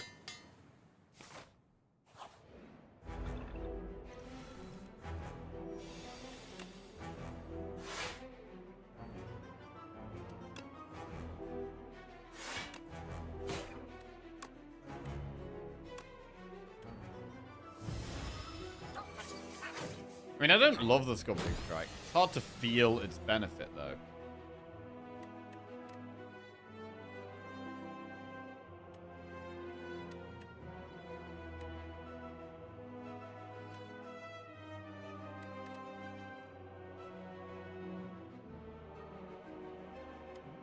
Man, upgraded Borrowed Time would be insane here. We could Deathbringer and End of Days. It would be insane. I mean, the weak feels relevant here.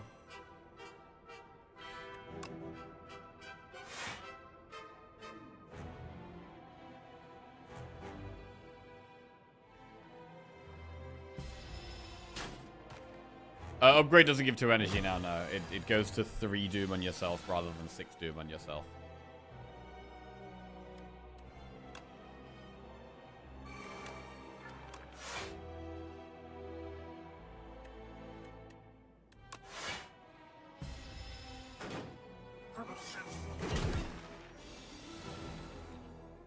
Well, that's a big dirge.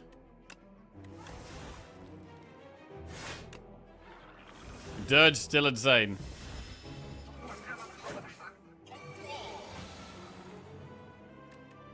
Unleashed does 43 damage.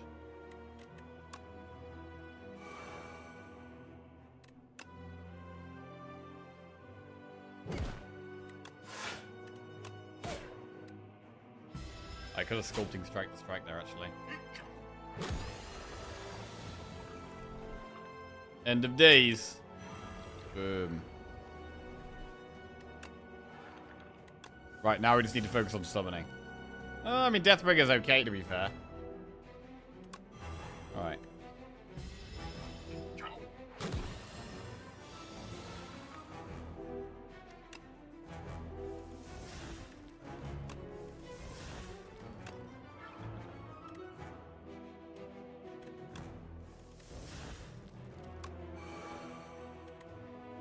Invoke is nice. Get some Doom in ourselves, fine.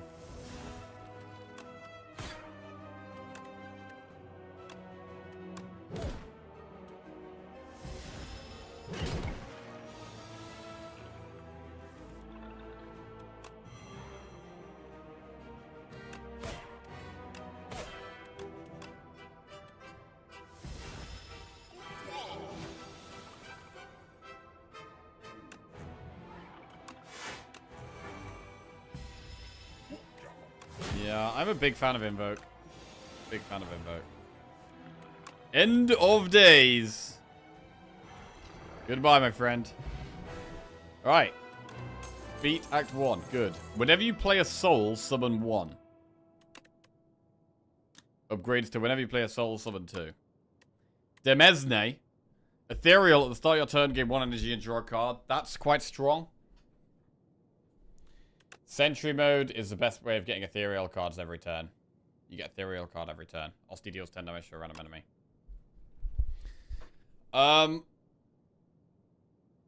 Devour Life I mean, at the moment, I've only got one card that gives souls. Devour seems a lot worse with the Dirge nerf. Yeah, we'd need more souls. I mean, souls in general got nerfed. Grave Warden also got nerfed. So the upgrade doesn't give you a soul plus anymore. Just gives you a regular soul. I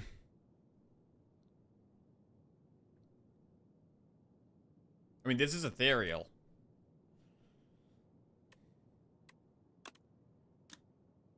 I mean, at the start of your turn, getting an energy and drawing a card is just busted. I think we want to get this and upgrade it as fast as we can. I want to get that in the deck, and I want to upgrade it as fast as we can. Right. Act 2, Hive. We've got the Sucky Boss. We've got 324 gold, so a shop would be quite nice. Shops are here, here, and here.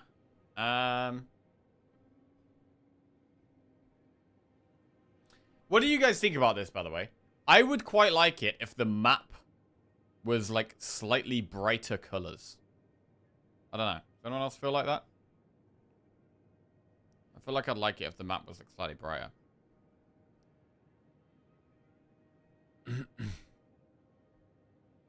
Like, there's not that much difference between, like, the gray and the yellow and the green. They're all, like, very faded, and it's, like... I would like it to be a bit more... I don't know. Bright.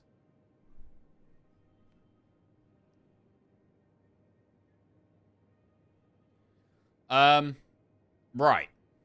But, at the same time, the map is definitely much nicer than in the first game, without a doubt.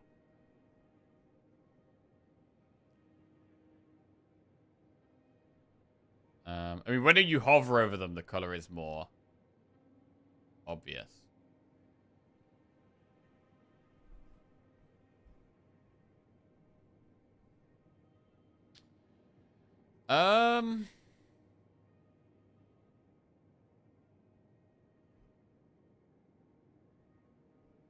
If we go up this right shop, it does force us through quite an early elite. So we could go for this shop instead. Go through a couple of events on the way. Enemy, event, enemy, event, enemy. I mean, right now, I don't actually know which acts it's best to go for events in. At some point, we need to, like, have a breakdown of, like, which events are in which act and which acts is it best to go for events in. But here we could end with Campfire Elite, or we could end with Double Elite.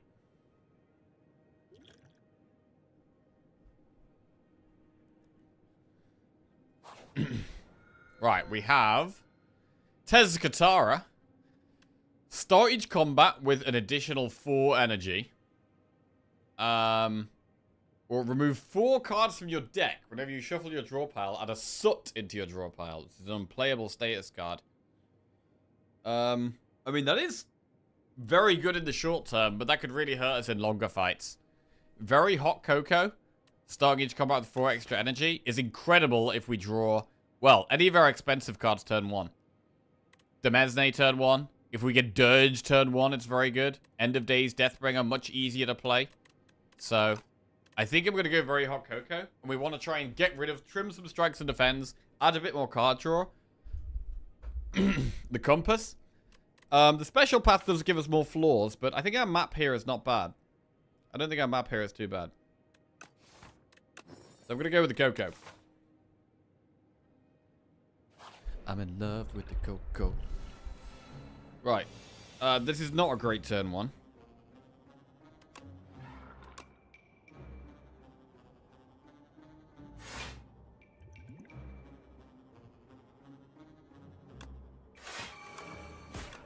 Fortify to make sure we just don't take any damage.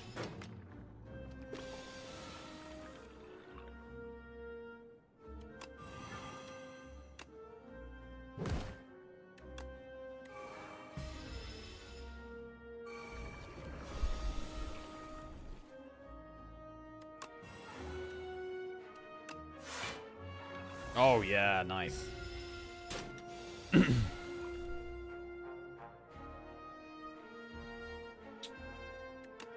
End of Days. That does, it is lethal. It's very nice lethal. Good. 15 gold duplicator, add a card to our deck. Blight Strike, Defy, or Sick'em. We want to particularly be looking for upgraded cards. Death March plus, Scourge plus, or Severance. Scourge is Doom and Draw. I mean, Draw is quite nice here. Deal 9 damage, deals 4 additional damage for each card drawn on your turn. I don't think we take Death March. Severance is loads of souls. I do think Severance is pretty good. But the fact that Scourge is already upgraded maybe makes it worth considering a bit more. Hey, Gath the Body Walker, what's going on? Happy to see you're still streaming? Yep, always.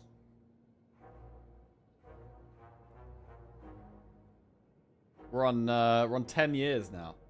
10 years we've been streaming this month. Act 2 has the key event, which gives the busted relic in Act 3. It's definitely one of the best ones.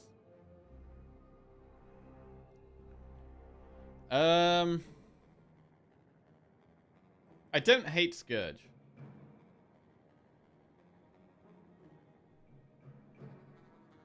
I'm going to take the upgraded card there. Right, let's go through an event. Enchanted attack with Corrupted deals 50% more damage, but you lose 2 HP. Or transform a card. I mean, we could Corrupt Unleash. The Doom cards aren't attacks, they're skills. Where's your scythe now? Right, I'm gonna Corrupt Unleash. Wait, hang on a second. It only means it goes from 6 to 9 damage. What? Hang on.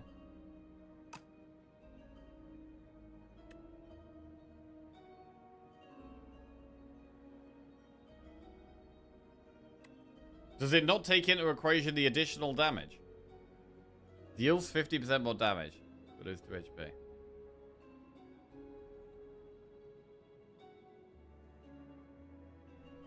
I mean, we gotta try it. Right, we gotta find out how this works. This could be bad. This could actually be bad for us.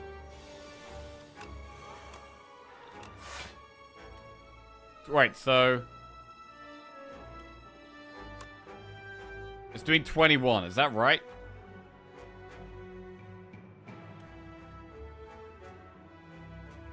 So it's doing 9 plus 8 is 17. Plus the 4 is 21. So it is working the good way. Okay. It does work the good way. 6 energy here.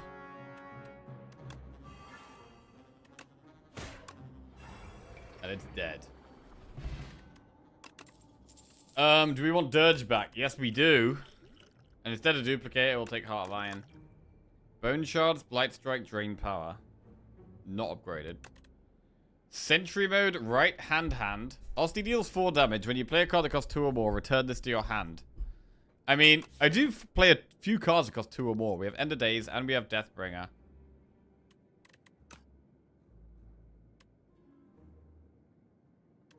Whenever you draw an ethereal card, draw 1 card. Page Storm Plus. I mean, it's already upgraded. It only works with the Mesne right now, though.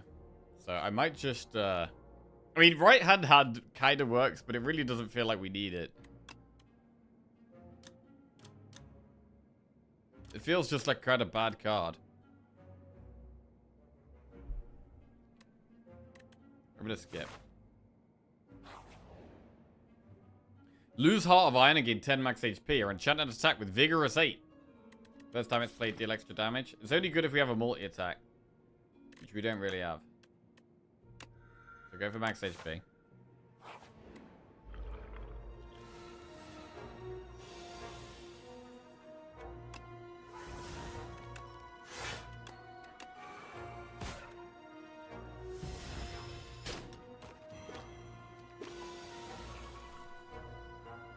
$16 plus 21 is 37.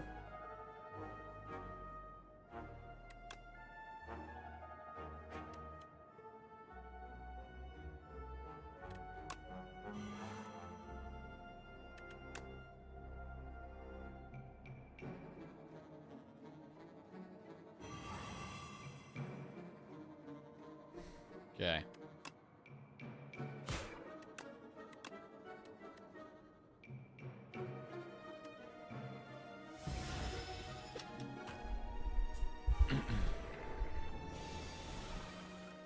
Wow, it's a lot of damage. End of days. Boom. Loving the end of days, to be fair. End of days does feel good. Defile plus Grave Blast plus. Deal 6 damage, put a card from your hand, from your discard pile into your hand. Grave Blast, okay. Flatten plus. Another Dirge. I'm going to take another Dirge. Double Dirge. What about Grave Blast? Deal 6 damage, put a card from your discard pile into your hand. I think I'm going to try Grave Blast here. I don't take it very often, but we'll try it here.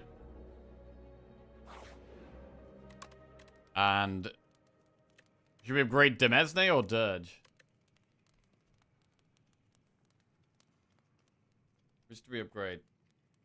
I mean, I haven't feel like we've needed to upgrade Borrowed Time, which is quite nice. The Doom to ourself, I haven't feel like upgrading that to 3 Doom to ourself has been worth it.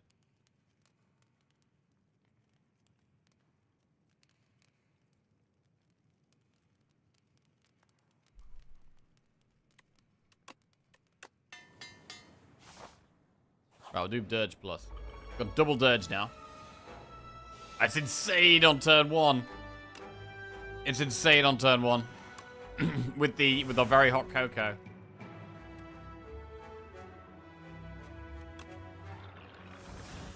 Wow. That's a lot of souls in our deck.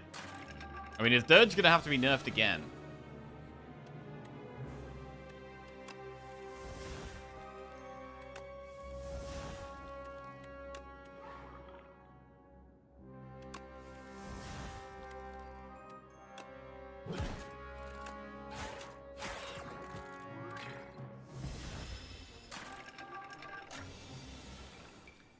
I think making it exhaust is definitely good.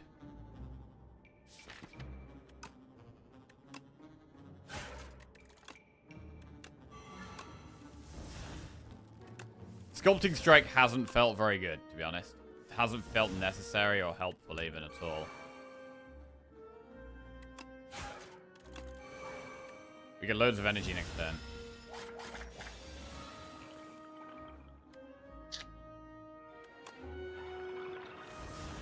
Dirge win. Baylor thinks Dirge plus shouldn't give Soul plus, just X plus 1 instead. Yeah, I think that's another nerf that sounds reasonable. I mean, I feel like it probably will need to be nerfed again, to be honest. It's pretty bonkers, man. It is pretty bonkers.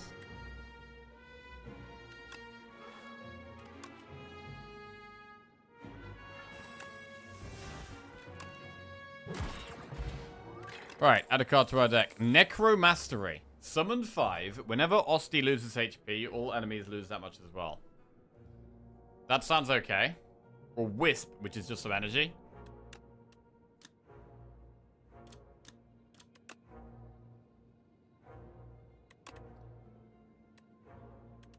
I mean, this definitely helps with our energy. All enemies lose that much HP. It's quite a lot.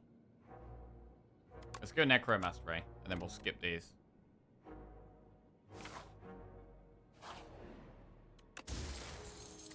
Oddly Smooth Stone. Fine. Right, 401 gold for this shot. What's it going to be?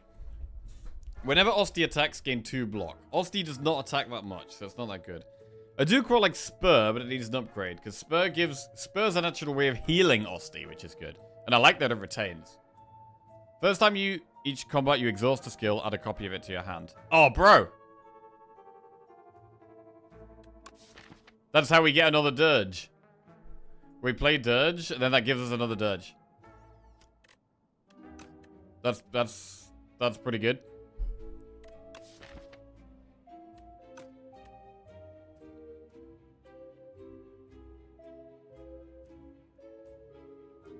Whenever you apply Doom, gain 2 block. Does that work with AoE? So if we apply Doom to 3 enemies, do we get this power procced 3 times?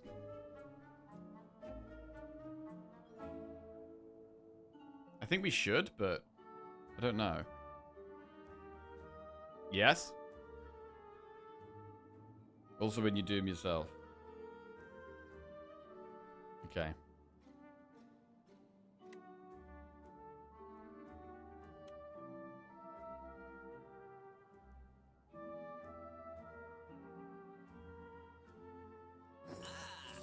Let's do burning sticks.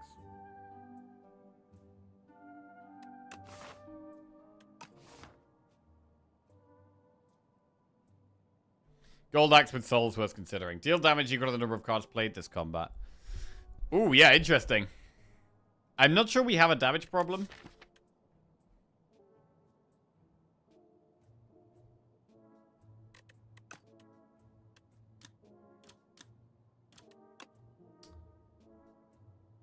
Not sure we have a damage problem.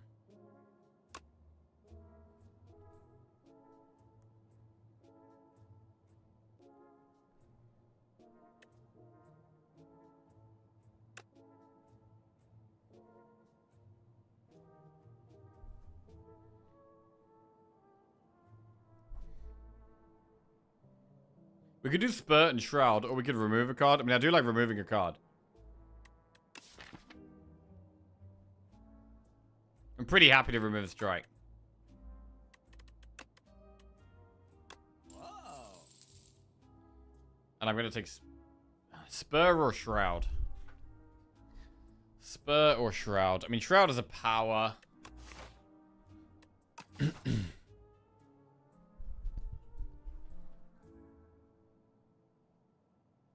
like the Spur retains.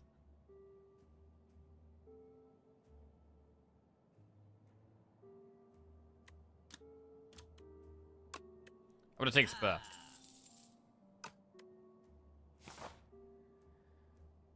Right, should we go through one more campfire and then one elite, or should we do two elites? It might be better to do campfire.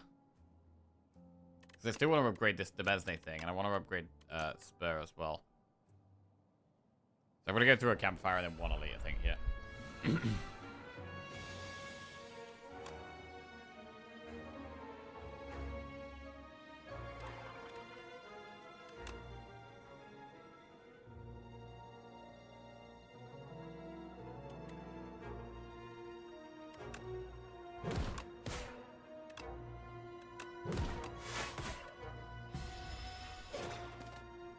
Toxic times 2. Ooh, nasty turn.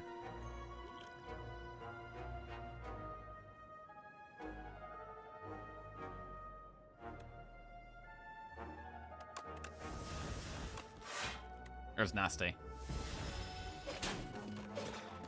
Gotta maybe use that pot.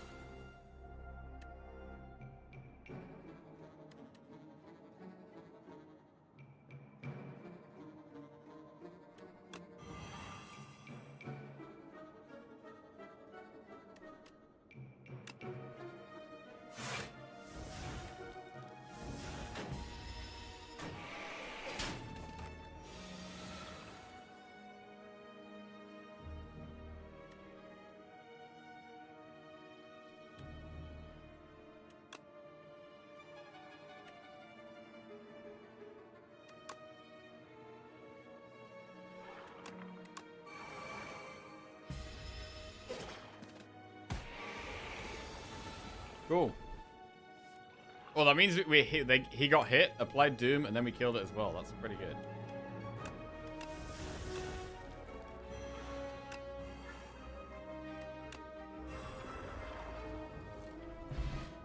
Potion of Doom. Double Potion of Doom. Death's Door. Gain 6 block. If you apply Doom this turn, gain block 2 additional times. Interesting. Cleanse, summon 3, exhaust 1 from the draw pile. Vulnerable and weak are twice as effective. Defy plus. I mean, I'd probably take Defy plus. No escape. Apply 10 Doom plus the additional 5 Doom for every 10 Doom already on this enemy. We'll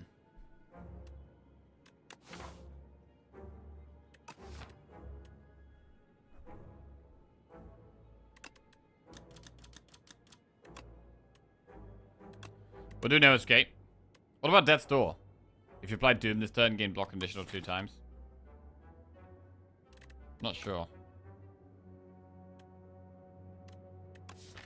It can be really good, but we're not doing Doom every single turn.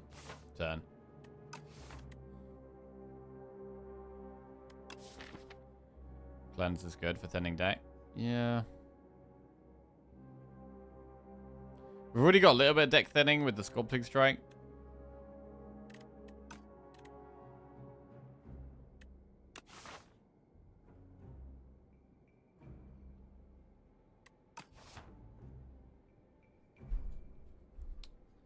I mean, I think we could take Cleanse or Death's Door here.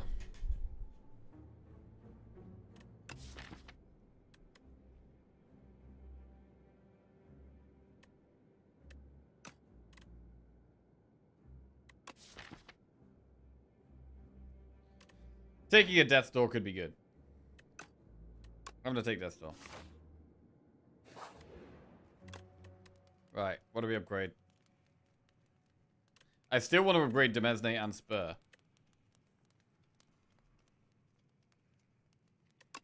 I'm gonna upgrade this first. It's a very strong card. Right, Elite.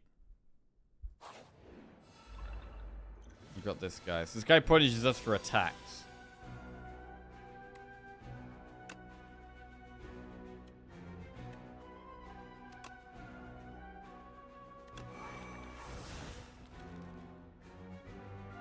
Why'd I get this back? Oh. First time each combat you exhaust a skill, add a copy of it. Oh, we got. Oh, it works on Afterlife. Okay. I mean, that's not bad. Definitely not bad.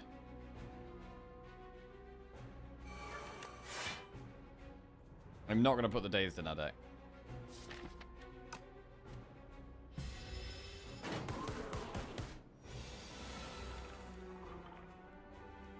I mean, Dirge is just pretty massive here. It's just pretty massive. And suddenly he's huge. Ulsti is big. Unleash does loads of damage.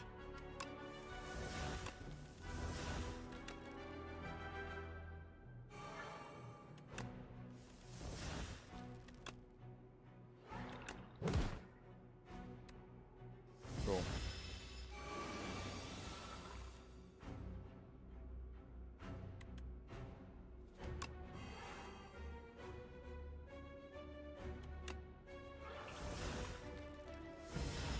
Should probably kill it next turn. Almost killed it there, actually.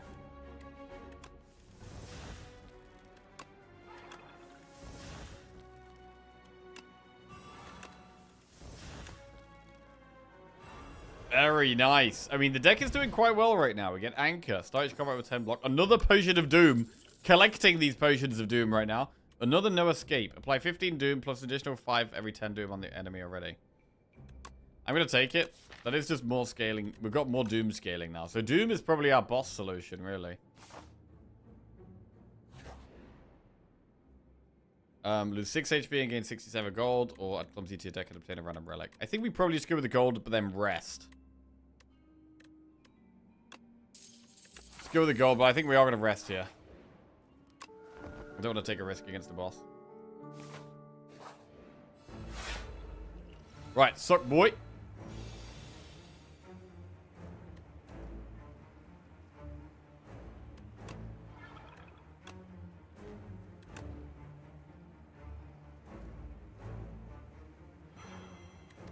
Nothing great there.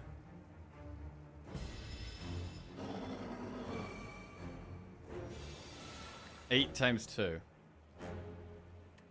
I mean, Dirge is okay.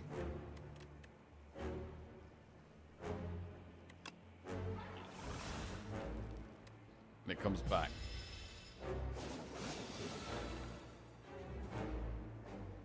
I mean, Deathbringer, Death's Door is quite a good combo. Deathbringer, Death's Door, which you block 21, so we can spur.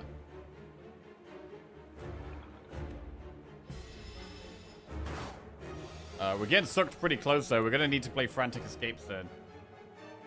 Like, now, really. I'm going to use one of these Potion of Dooms on the boss.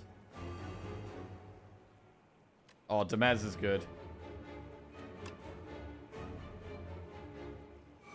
Right, I'm going to play one Frantic Escape. Do we need to play 2, though? Because instead of... I really want to play Demez. I definitely want to play this. It might be worth playing Frantic Escape and this, to be honest, and not playing No Escape yet. I think this is probably safer. 10 times 2. Grave Blast. Right, what do we want to put in our hand? Dirge. No Escape.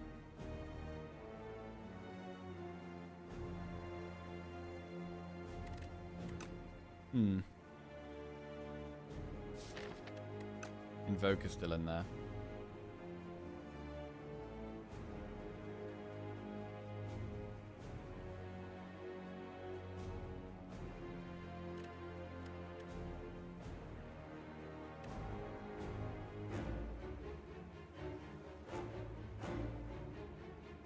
This boss always makes me feel like you're in a rush. Not in a rush. Chill out. Everything's okay. The music's really good on this boss as well.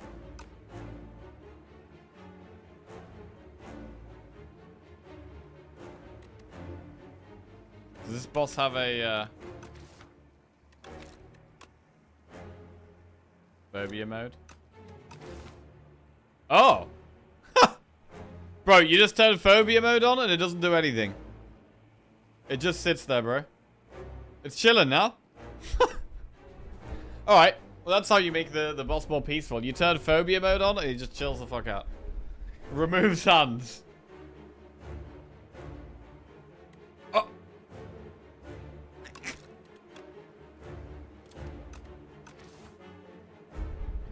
But mate, it's the animation that makes it epic, really.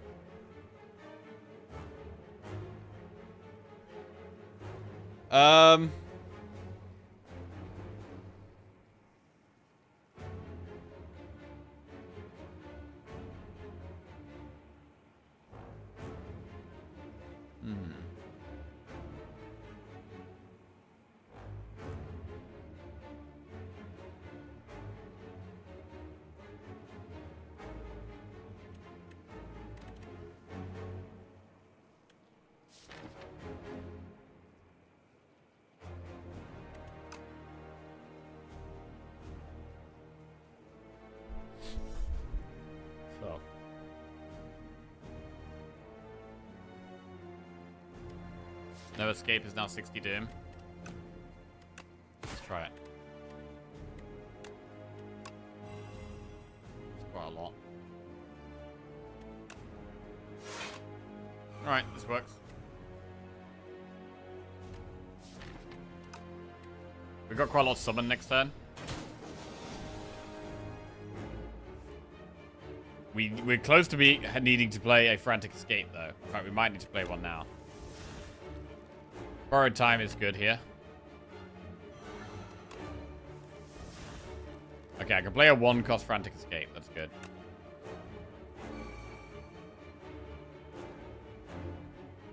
I want to play Afterlife and Invoke, really.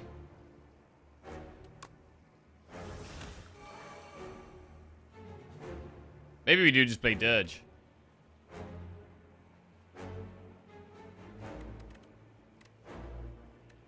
The other player is to like spur Scourge, which is also quite good.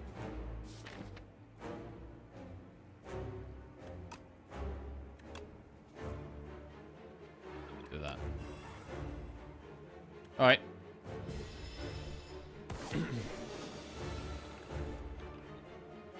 In 2 turns, you will be eaten and die. Okay.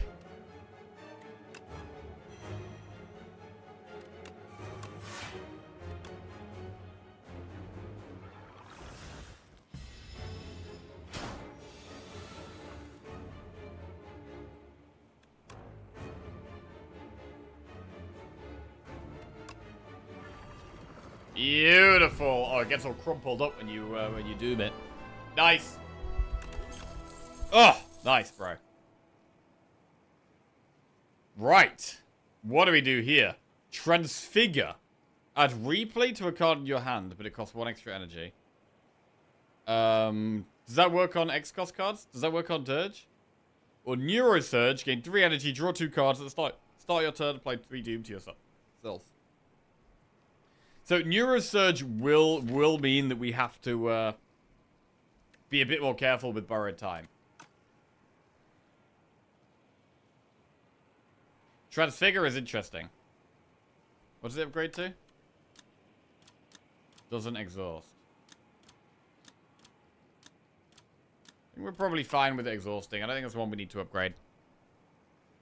Right, Neurosurge or Transfigure? Both look interesting.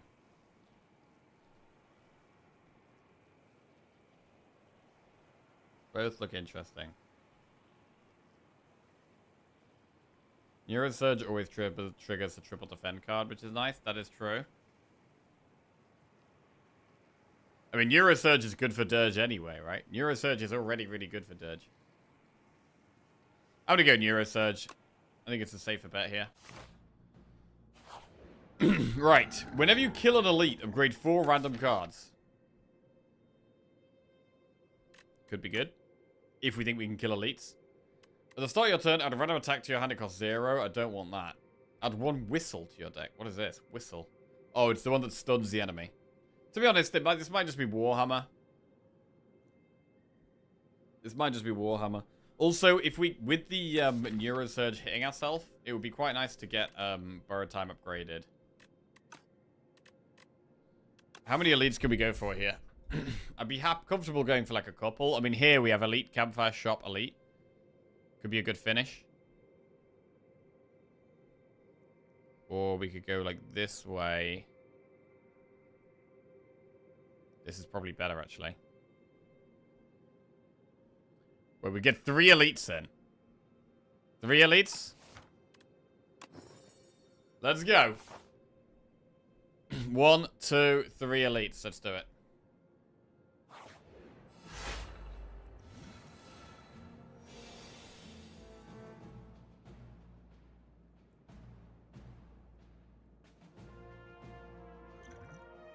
Attack pot. Hang.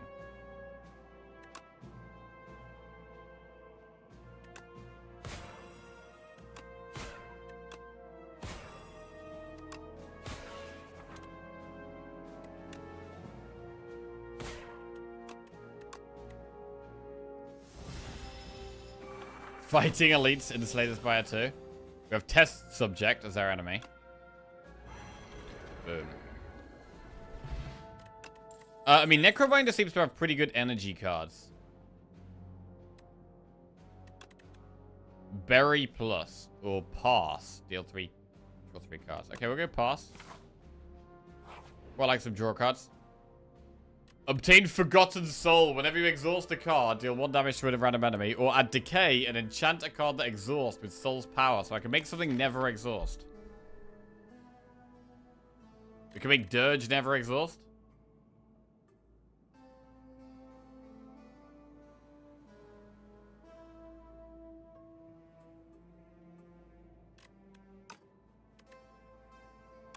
Unnerf the Dirge. You could have used it on Scythe. Would have been interesting, bro. If we'd had the Scythe this run, it would have been interesting to see how it would have gone. I think we would have just been weaker, but, you know. I think we would have just been weaker. Ooh. Hello, Dirge. Welcome to hello, old school Dirge. Welcome to the deck. Right.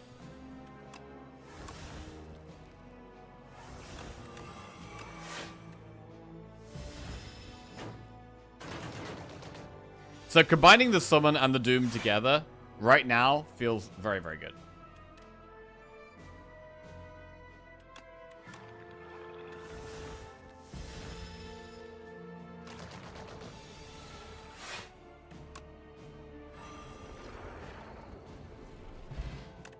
Potion of Doom. Afterlife Plus. I've been quite liking this card. Let's get it.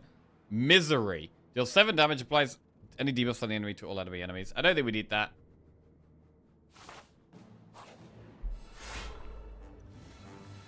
I mean, End of Days basically just ends this fight immediately almost.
Down they go.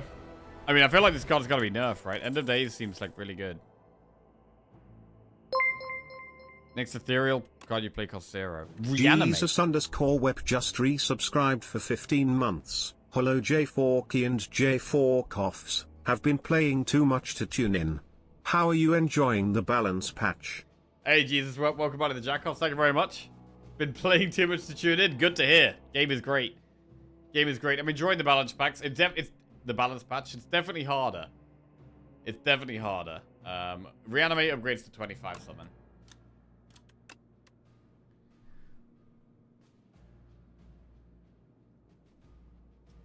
But, I mean, I've got a lot of expensive cards in this deck. We've got loads of expensive cards, and it seems fine.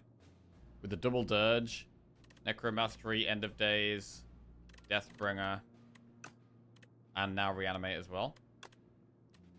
I'm gonna take Weak Pot.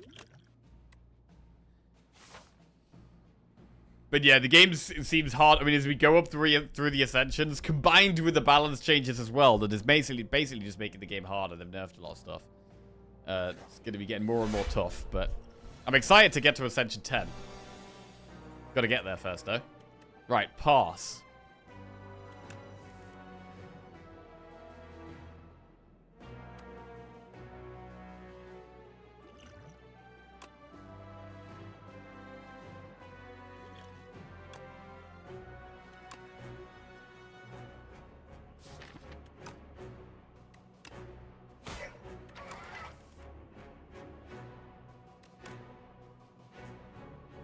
I gotta play this, really.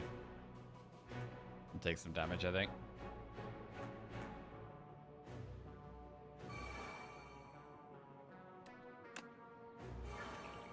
Okay. Take a bit of a hit there.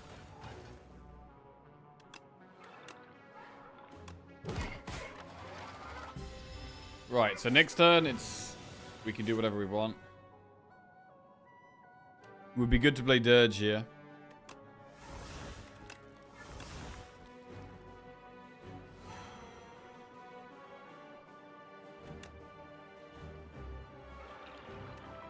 I'm assuming the burns hit Osti. Bro, the burns don't hit Osti.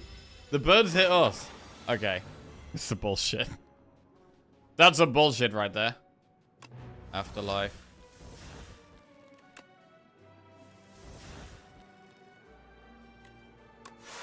Ultimate defend. I don't love this. Let's try and get a big turn next turn with the Invoke. Invoke is strong.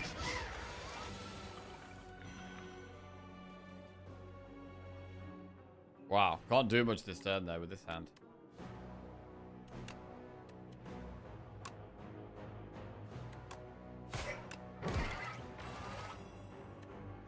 Bit rough here.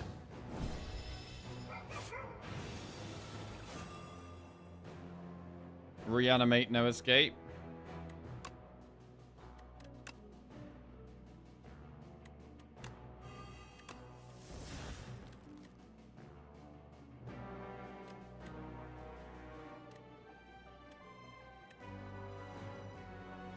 I mean, the burns are doing a lot of damage to us here.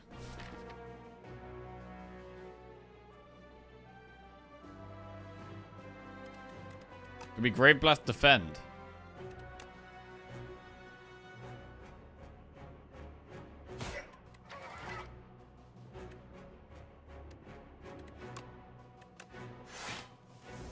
Doing loads of damage to us.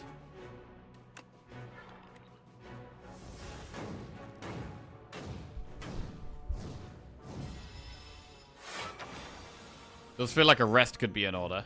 Death Door's a load of block, which is nice. Deathbringer applying weak is strong. And then we can ultimate defend. Then Spur stays in our hand. Spur's pretty good. We might not be able to upgrade the Spur, which is a shame because we really want to do that.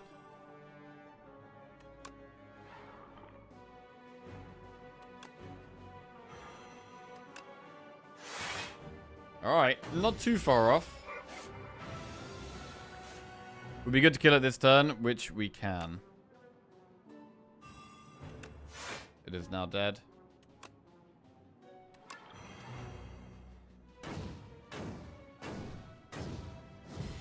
Right, we get 4 upgrades from the Warhammer here. Borrowed Time, Unleash, Deathbringer, and Strike. Bellows, the first time you draw it, your combat is upgraded. That's even more upgrades. Cleanse, we could take Cleanse to exhaust some stuff. The other one wasn't upgraded, but this one's upgraded, so we can take it use it on a strike or defend. Let's do it. And now we're gonna rest. And I think we do just go into the next elite. I mean, we're slightly stronger now. We've got 4 upgrades there. I think we just go into the next elite. Through this chest. Gorget at the start of each combat gain 4 plating. Always happy to see that, I think.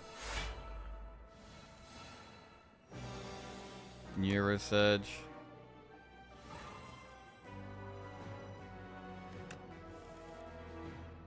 It's a big, big, big dirge here, if we want to use that.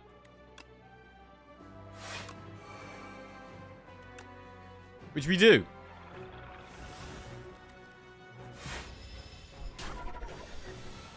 Spur plus. Wait, did Spur get upgraded? Oh no, it got upgraded from Bellows. First hand you draw each turn is upgraded. Which is okay.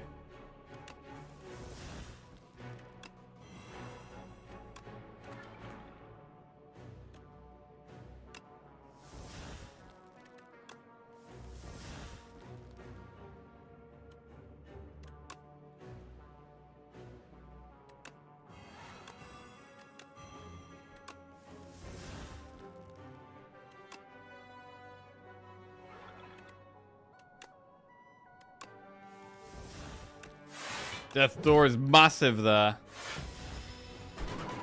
I mean, if we do have enough Doom... Like, Death Door is a really, really good block card if we can consistently keep getting enough to...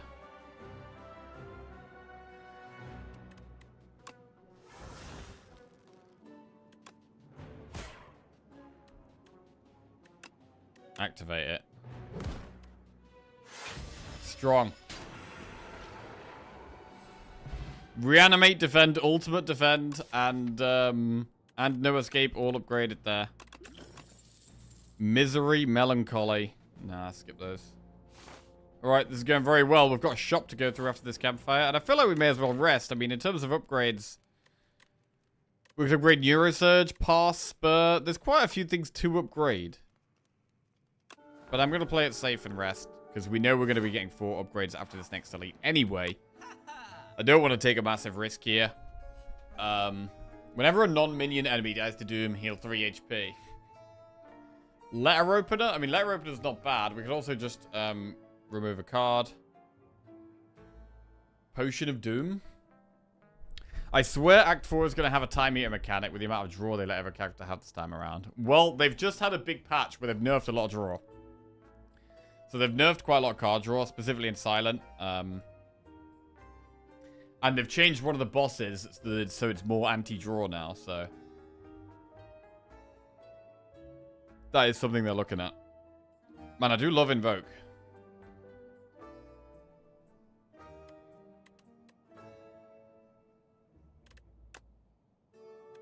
Oh, we could remove Decay.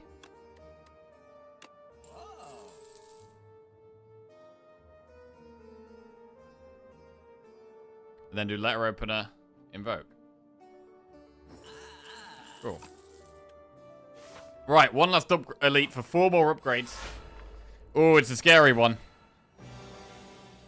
Very scary one. End of Days is AoE Doom, but what about the Dirge here? We definitely start with Neurosurge. We should really reanimate. Reanimate again. Oh my god. Necromastery Dirge. Don't even play End of Days, I think.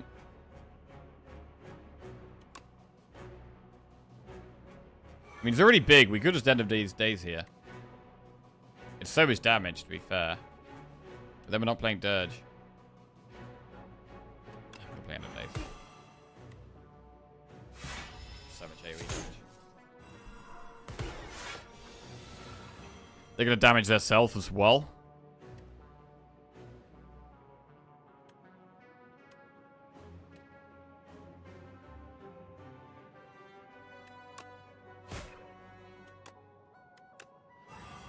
Well, that's one down. And is that the fight over already? Bro, this deck is busted. This deck is very strong. Strike plus, Death Door plus, Invoke plus. Cool. Severance. I don't think we need it. I think we skip. We just get ourselves to the boss now.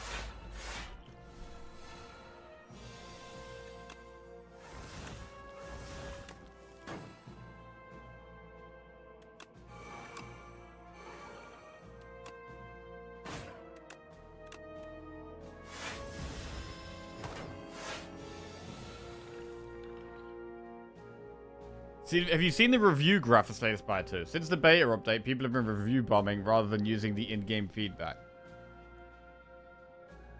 No, I have not. Review bombing? What does that mean? I don't know what that means. Giving reviews? Flooding it with bad reviews. What? Wait, really?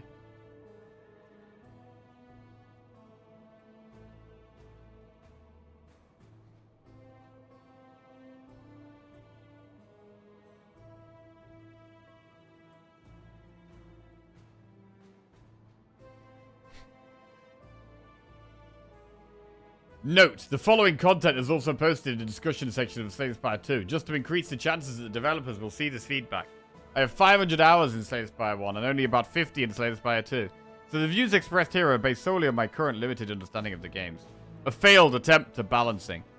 It seems the development team has noticed the issue where infinite loops are becoming too common and gameplay is homogenizing in high difficulty environments. However, the problem lies in the fact they haven't addressed the root cause. Players don't necessarily prefer infinites, rather, under current environmental pressures, they are forced into cycling into infinite-based builds. Okay. I mean, I definitely haven't felt forced into doing any infinite stuff, that's for sure. I think we had one run that was kind of infinite. That was it, really?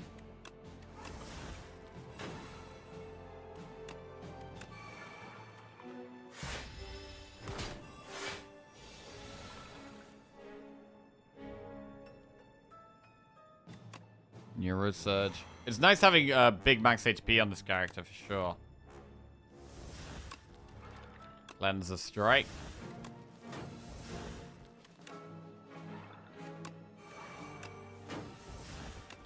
Massive unleash there. Osti very big. Afterlife plus. Invoke plus. Bro, I really like both of these. Which do we pick, though? Afterlife or Invoke? I think they're both nice cards. I think probably the Invoke for the energy next turn is probably a bigger deal. But we've already got double Invoke now. I do also like Grave Warden. The souls are nice.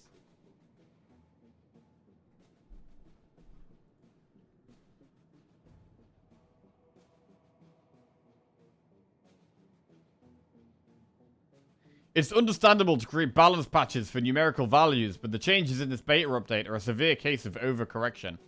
They have dealt a devastating blow to the game's ecosystem at the highest difficulty level, significantly diminishing the enjoyment and positive feedback players get from deck building. Overall, these changes are extremely detrimental to the game's development. We hope the development team will consider the feedback summarized in the following points and revert or rework the unreasonable adjustments.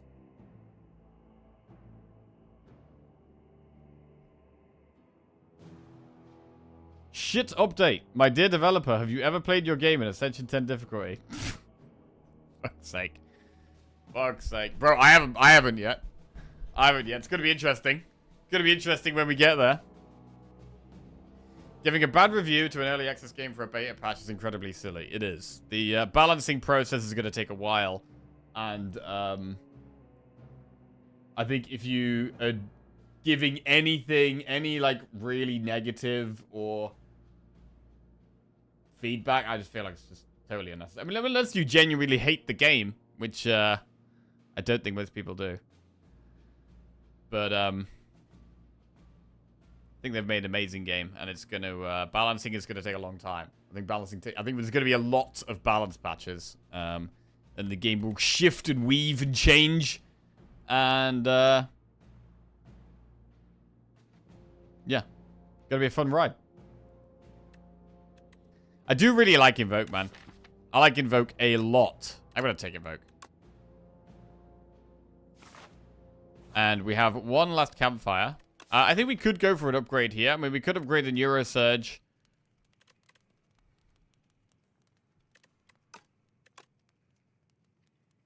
I'm going to upgrade Spur. Right. Boss time. Neurosurge. We get to reanimate twice right from the get-go. That is humongous. That's really humongous.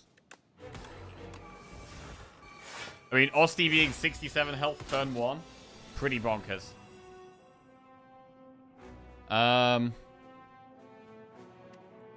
Cleanse a strike. Invoke Deathbringer. Ultimate defense.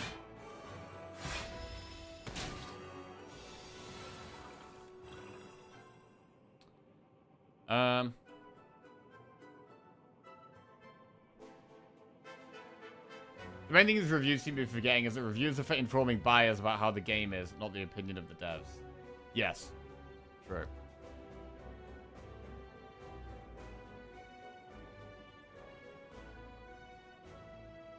Holy shit, it said 70,000 reviews? 70,000 reviews. Damn.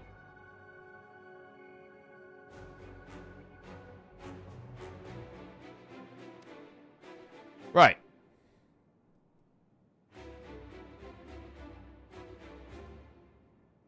$57 damage. What the hell?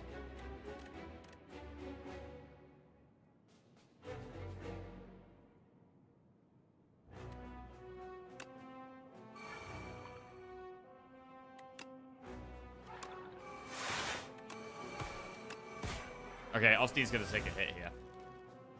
But it will damage it, I guess. There we go. Right. Oh, it's a perfect time to use Dirge.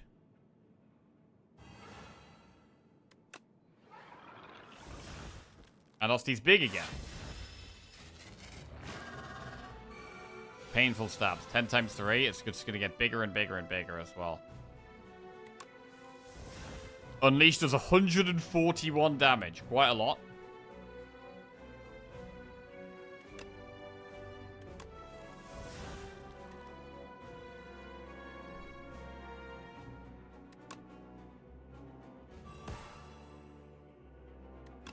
Unleash, Grave Blast, Unleash.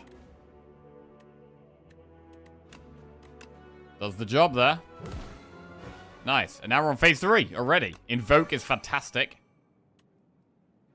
And it's going to be intangible next turn. We've got our Doom creeping up on ourselves, but we're going to be fine, I think. Do us a block this turn. Ultimate Defender's block. We can apply Doom to it, actually. We can still apply Doom. It might be worth doing here. End of days. No escape, no escape.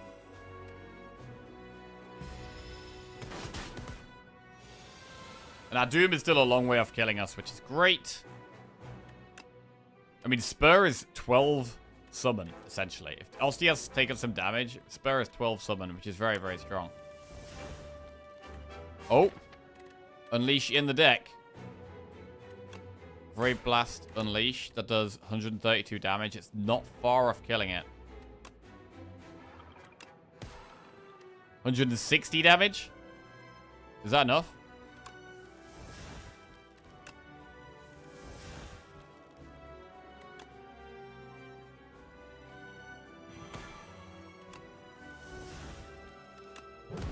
Yes, it is. Oh, what a nice run, bro.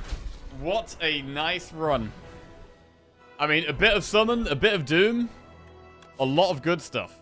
A lot of energy. Energy was very, very powerful in this run. I really like Invoke. Invokes felt very strong. The very hot cocoa, starting each combat with 4 energy, was fantastic. I wonder if this is going to get nerfed to 3. Don't tell the devs about Invoke. Shh. Got wrecked by the new door today? Yeah, new door is busted, bro. It's kind of crazy. I've faced it once so far. We did beat it, to be fair. We did beat it, but it's a completely different experience now to how it was previously. It what it does is every 10 cards, it eats one of them. So it removes a card from your deck, as in takes it, so you can't use it anymore, and it gains strength from that as well. So if it takes one of your best cards, it could completely screw you. Right then. That is back-to-back wins. One on Region, one on Necro. And now we will be moving to one of our undefeated characters in the Defect. I've not lost with Defect yet. So, hopefully we can continue that. Defect seems to have a lot of damage right now.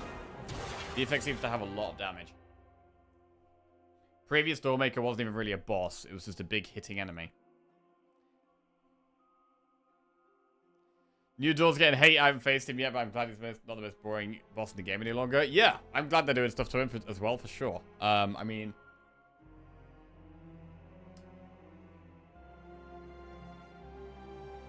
It's gonna be... It's definitely gonna be painful when it steals, like, your best card. But we'll see. Right, I'm just gonna grab a glass of water, pop to the bathroom, and then we will play the Defect. And, I mean, after our Defect run, this is the last character we need to beat on Ascension 5, and then we're moving up to Ascension 6. Where we'll have less rest sites and event rooms. Less rest sites and event rooms, okay. Right, BRB.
Right.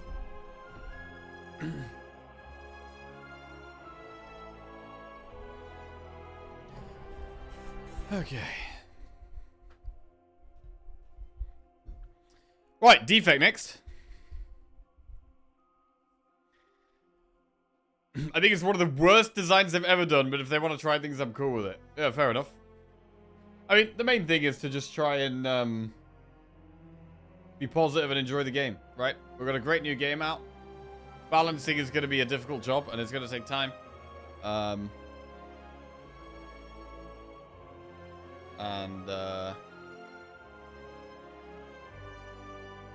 Yeah.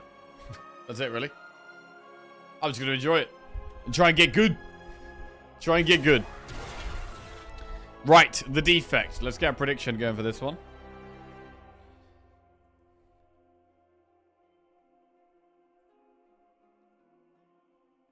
Will we win the Defect run? Undefeated with Defect so far. Let's see if we can keep it going.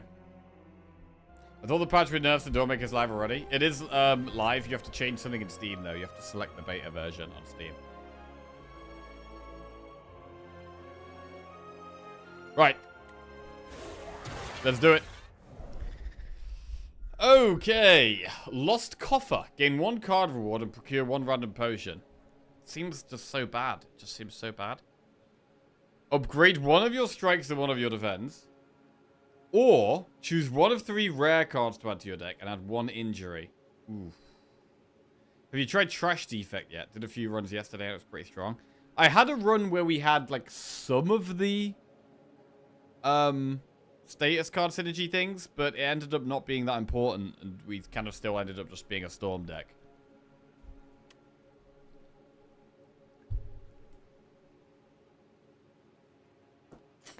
These are both new, yeah. Niao's Talisman and Hefty Tablet, these are both new on the new beta.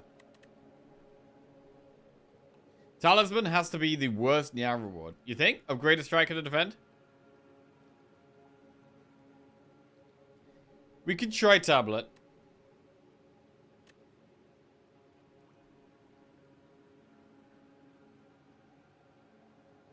I think Niao's Talisman is quite good, to be honest. I like this upgraded striker defend. Like, something that's passively better. I like it.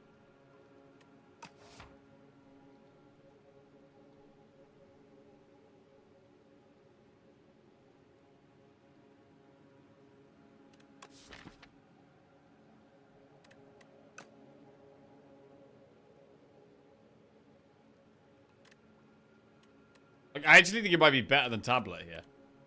I actually think Niao's Talisman might be better than Tablet.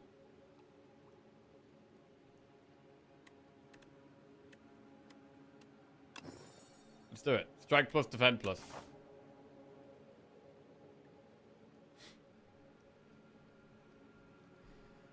Right, how do we feel about going for elites? We could go quite aggressively for elites if we take this path. 1, 2 campfires, and then elite campfire elite.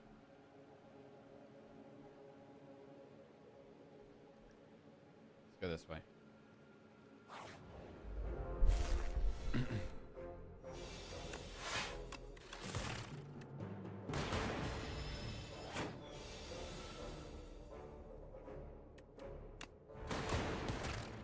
Upgrade first 3 card draw seems the strongest one to me.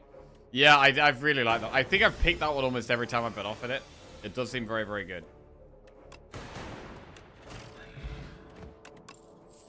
Tempest Lightning Rod Turbo. Channel X Lightning or gain block and at the start of next 2 turns channel 1 Lightning.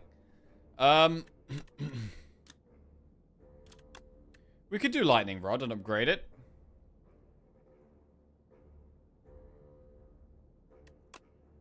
Let's take Lightning Rod and try and upgrade it.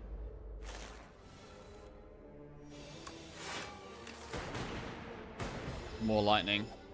We can focus on block because we have now passive lightning generation.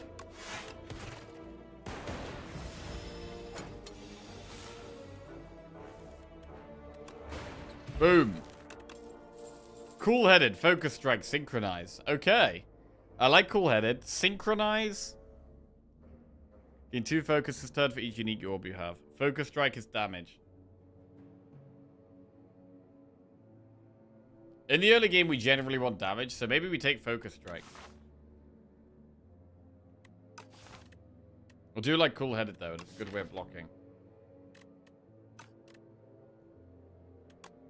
Let's take Focus Strike. Do you find the map coloring is a bit too subtle?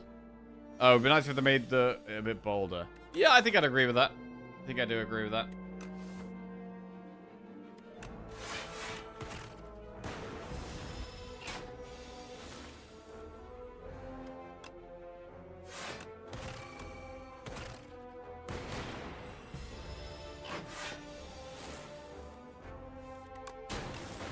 Alright. Glacier Hotfix Focus Strikes. So Hotfix has been changed. It now exhausts. Gain 2 focus this turn, exhaust. If you upgrade it, it doesn't exhaust. Just 2 focus this turn. I think it is very... It was insanely strong. It's probably still good. But I'm going to take Glacier. And just have a big block card. Ah, an early shop I was not expecting. Bulk up, lose 1 orb slot, gain 2 strength and 2 dex. I've already got some nice orb things. It could have been good before we got the orb things. Every 10 cards you draw, gain 1 energy. Automation.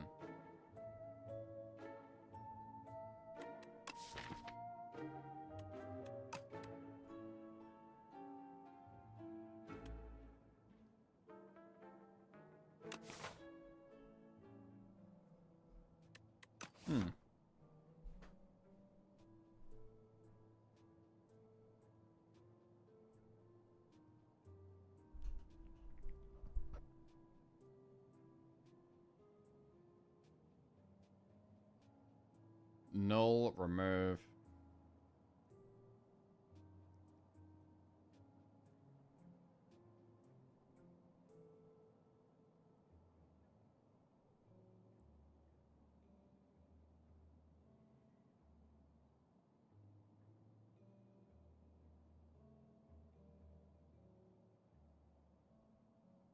I haven't really used null.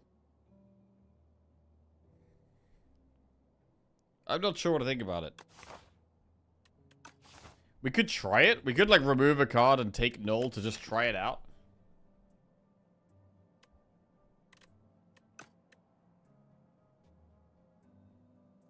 Synthesis is good with more powers.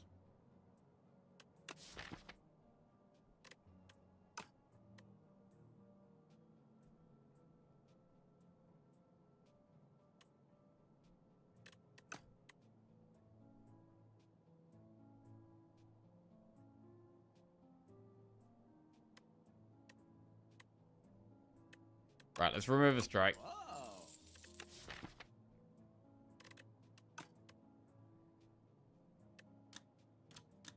And we're gonna try null. Screw it. New card. Haven't used it before. I mean, upgrading to 3 weak is quite significant. Ouch, this looks scary. Glacier's that.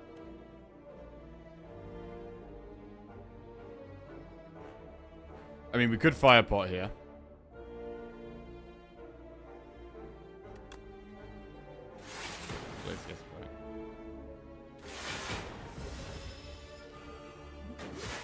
Makes us frail. 1 times 8.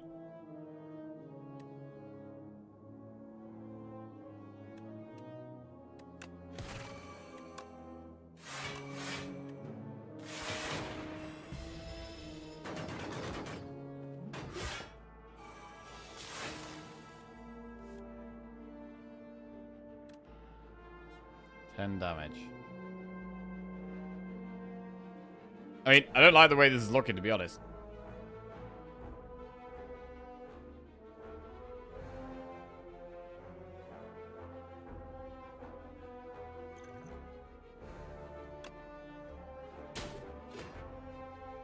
So let's just deal with it.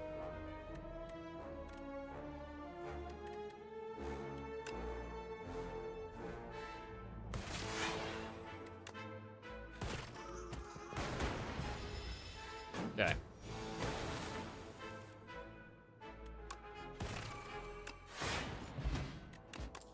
Add a card. Coolant. Charge battery or bulk up.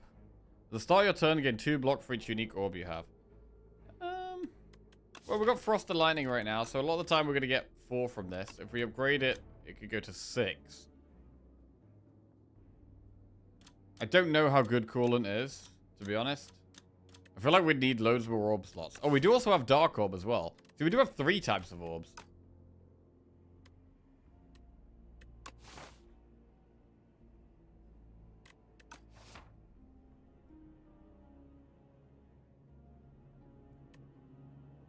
I'm gonna try Coolant. I haven't used it before. Let's give it a go. It's a shame this is at the start of your turn. That's a bit of a problem.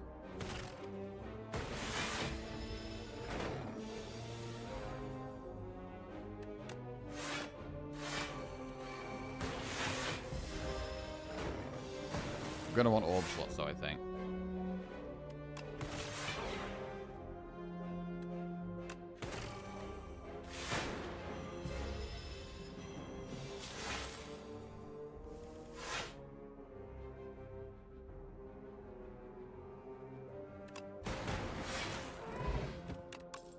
Charge battery, cool-headed, or go for the eyes. I'll take cool-headed. We'll go through these 2 campfires after this enemy.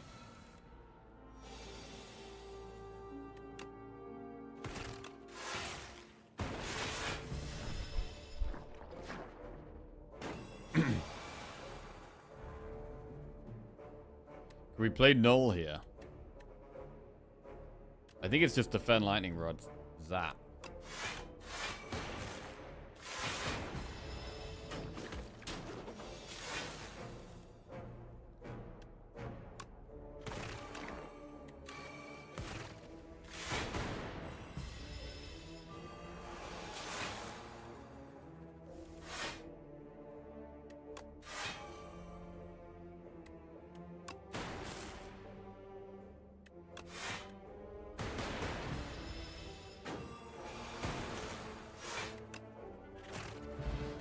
Power pot. Could be good for an elite or a boss. Shadow shield, cool-headed, or lightning rod.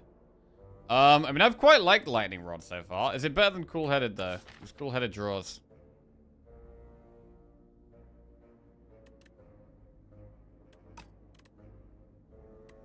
I'm going to take lightning rod. What's the upgrade here? I like the null upgrade. But I also like upgrading lightning rods. I'm going to upgrade lightning rod.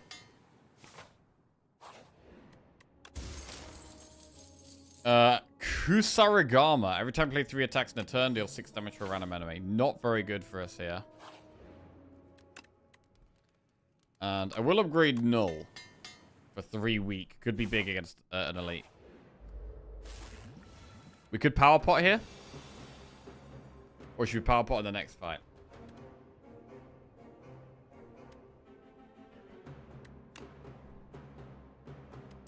I'm not going to do it right here.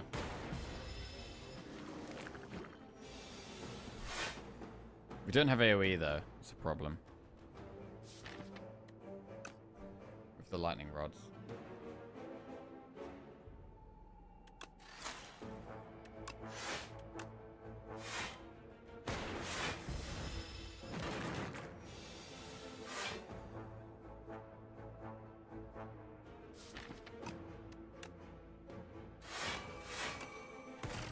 Alright, summoning lightning. This thing's gonna die fast now. And pop.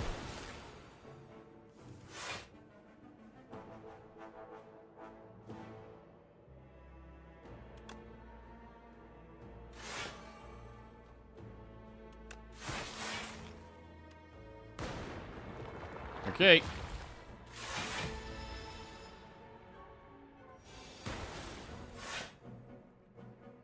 Dual cast? Man, this is not great. Dual cast is all we can do here. What a really bad turn. Morning, Narcissus. How we doing? Doing okay, thank you. How about you? The start of your next turn, 4 turns, channel 1 lightning. Oh, wait, it doesn't stack. Lightning rod doesn't stack. I thought it would be... Oh, that's annoying. I thought it would summon 2 at the start of your turn, but it doesn't. It's just 1 for the next X amount of turns. Yeah, that's quite significantly worse, actually.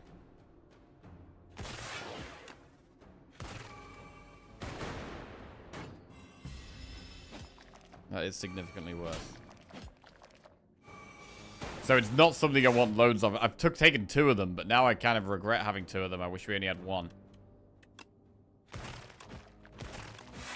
1 might be the max for it, actually.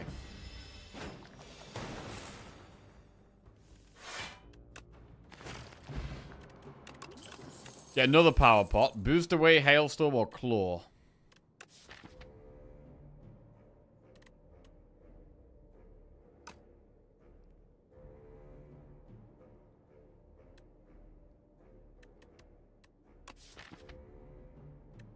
I don't really like hailstorm, but maybe it's fine. I don't really like any of these, to be honest.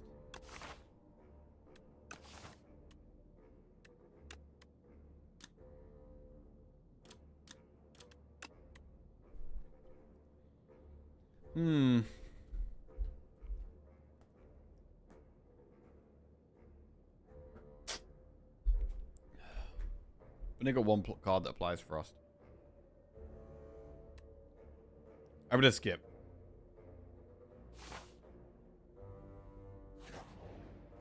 And then we'll upgrade what? Zap? Focus strike? So many things to upgrade.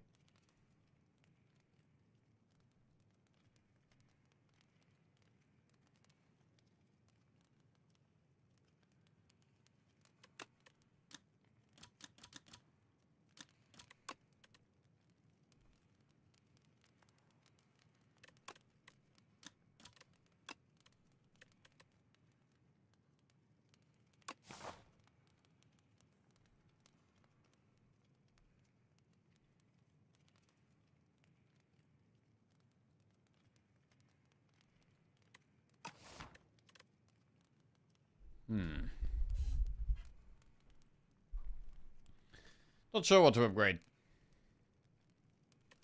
I'm going to upgrade Focus Strike. It does feel like quite a big upgrade. And I'm happy to power point into this elite. Echo Form, Trash to Treasure, Hailstorm. First card you play each turn is played an extra time. Lovely.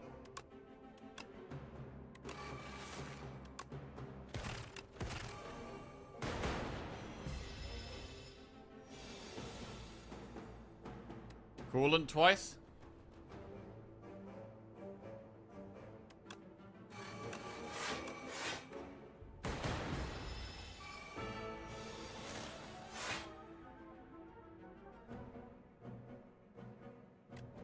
Null twice.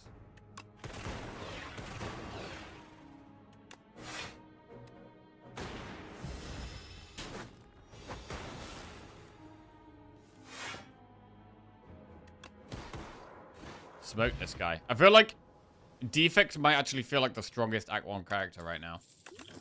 Defects Act 1 feels great. Chill, double energy, or overclock. Chill is solid. Overclock is some draw. I'll take chill.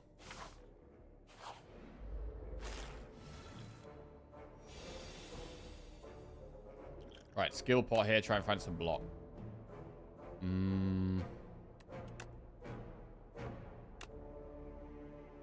Leap, I guess.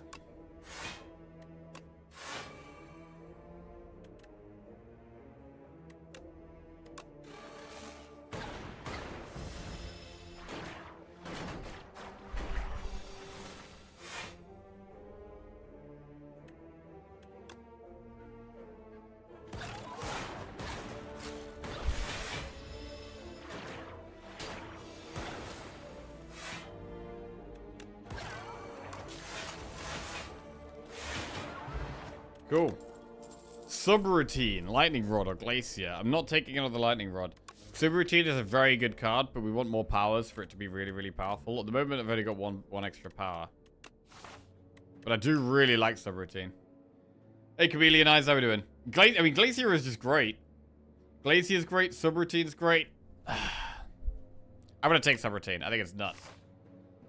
Right, can we go for an upgrade here? Or should we rest? What would we upgrade? Chill doesn't exhaust if we upgrade it. Which is quite nice.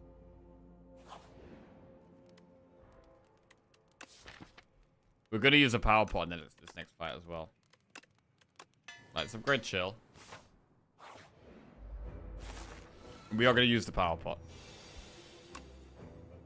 Spinner, Trash to Treasure, or Coolant. At the start of your turn, gain 2 block for each unique orb. Or, at the start of your turn, channel 1 glass. Glass every time. Have you ever had mayo and ketchup pasta? I have had mayo on pasta before. I don't think I've ever had ketchup on pasta before.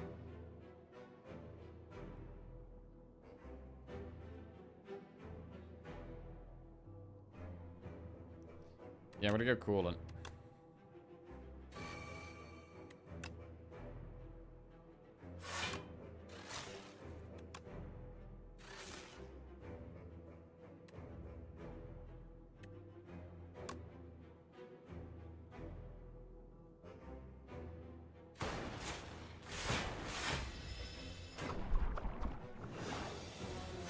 Six times 2. Null could be quite good in this kind of fight.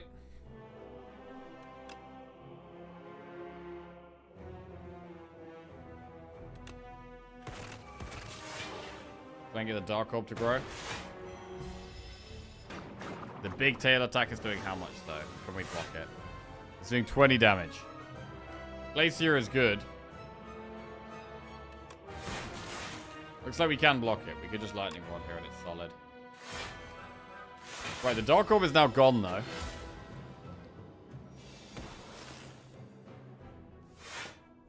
Subroutine, Coolant, Cool-Headed. Bad. This boss always looks scary because it takes you ages to do any damage to it. So it always feels like you're so far behind.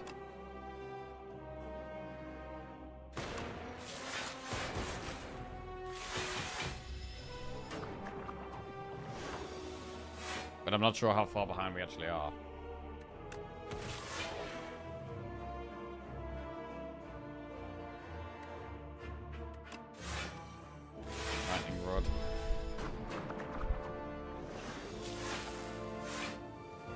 Focus strike is good.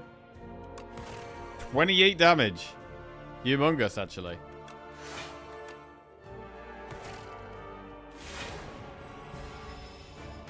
Dark Orb is quite big. Is this the easiest boss? Is this the easiest boss?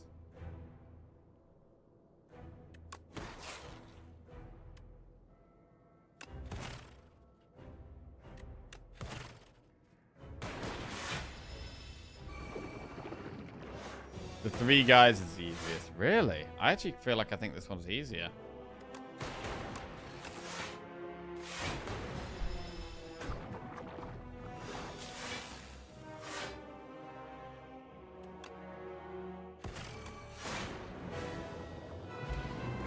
Right, there we go. Signal boost. Creative EI or multicast? Oh, bro. Creative EI with subroutine is very strong. For scaling. Although I do really like signal boost. But I think in this specific spot, the creative EI is probably better. Gonna take it.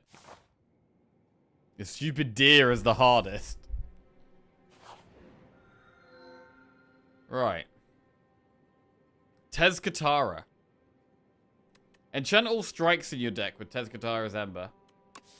So all the strikes will cost 0. And, I mean, I don't think that affects Focus Strike, right?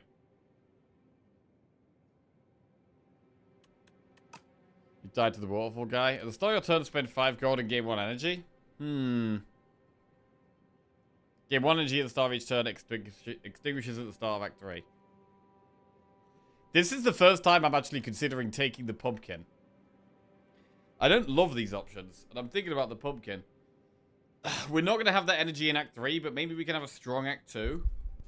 We could have a strong Act 2, and then try and get lots of upgrades, and then we're not so worried about not having extra energy, because we'll have upgraded subroutine, we'll have upgraded creative AI, and we'll feel a bit better about our spot.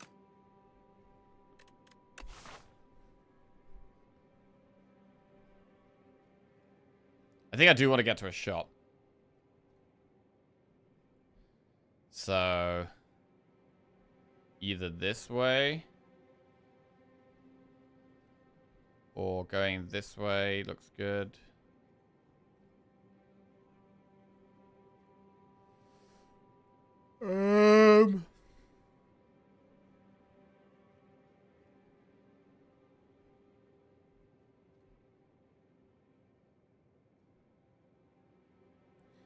Right, one of those two paths.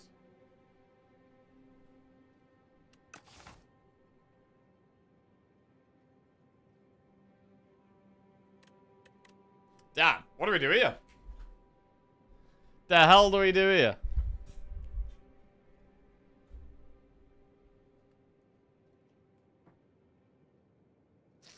Bad two of the 3 dudes feel like contenders for weakest.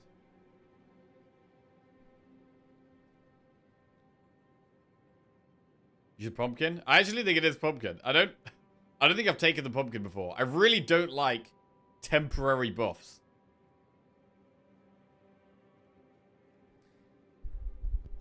I really don't want to spend all my gold, though. I mean, strikes, it only hits 3 strikes. They are free, which is something. I mean, to be fair, right? To be fair, we do have strike dummy. We do have strike dummy. So, these are going to do 12 damage and 9 damage. And you know what? Maybe it's the play. Maybe it's the play. Let's do it. Right. 0 cost strikes. I think if I didn't have the strike dummy, I would have gone with the pumpkin, though.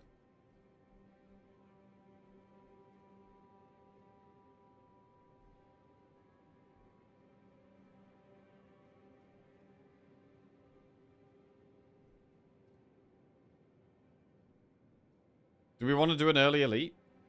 How do we feel about elites here? I feel like we might take a lot of damage. I'm going to go through the second shop here.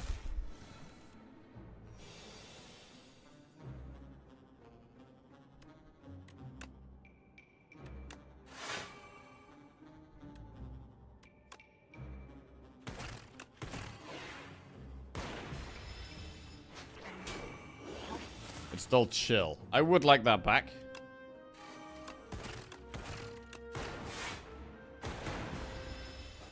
And we did also get one of our strikes upgraded. And we have strike dummies. So, you know, it would be rude to not take the soup, really. Turbo, Momentum Strike, Cold Snap Plus. Deal 10 damage, reduces cast cost to 0. I mean, Cold Snap is upgraded. It's also another way of getting Frost. It's fine.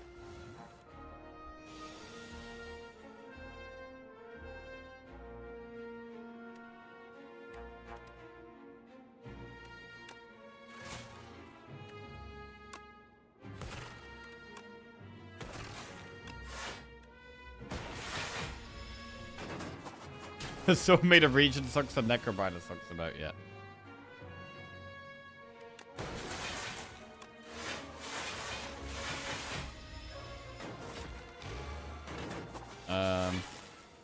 We do actually have one. Lizzie actually made one. But it doesn't fit my emote thing, so I've got to put it on like 7 TV or something. Potentially.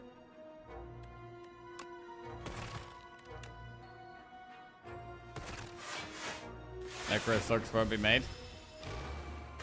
I mean, I've got it like, hang on.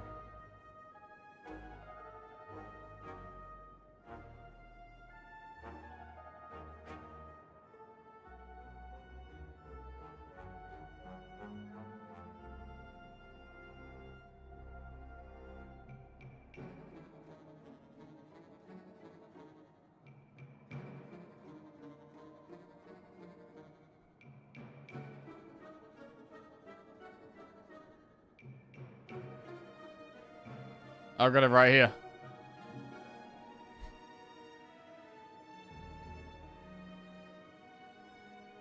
Necro sucks.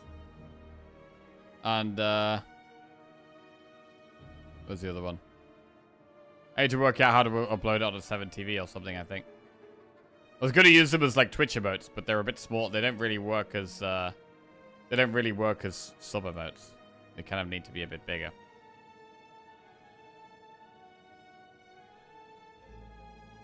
And then this is the Regent one.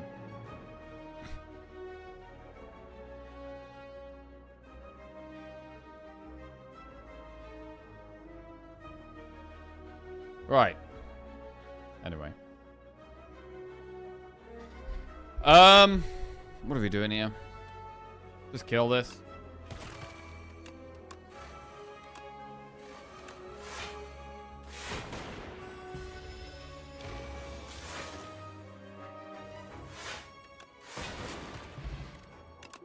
Fairy in a bottle could be quite nice. Leap plus, Barrage or Skim. Leap is upgraded, but I do like the card draw of Skim. Are we going to have energy issues, though? I think we have enough block at the moment to not take Leap. Act 2, though. I'm going to take Skim. I'm going to go with the card draw. Toad.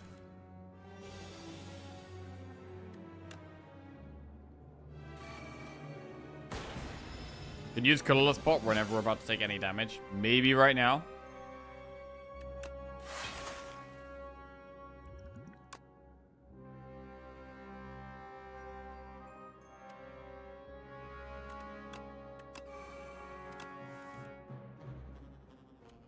Don't attack it. So the strike's useless there because I don't even want to attack it. First time you draw a status card each turn, draw 2 cards.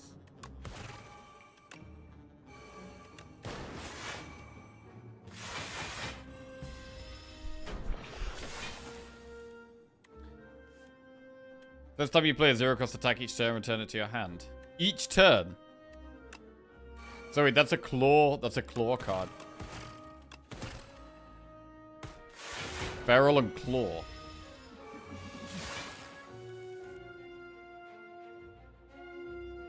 Can you play subroutine first and both powers afterwards? No. The subroutine doesn't... you don't get energy back from playing subroutine.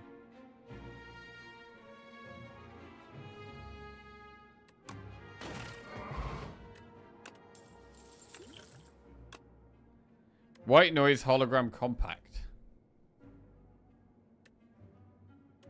Let's try White Noise. We're trying to get more and more towards a power build here.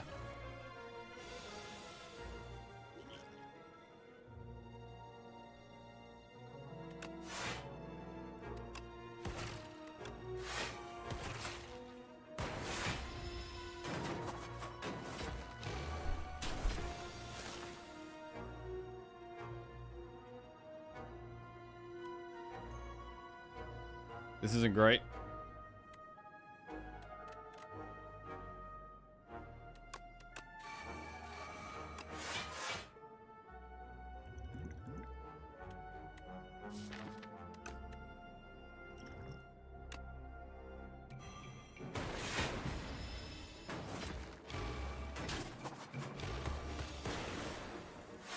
Probably should have used that on one straight away. That was probably a mistake, but whatever. Right.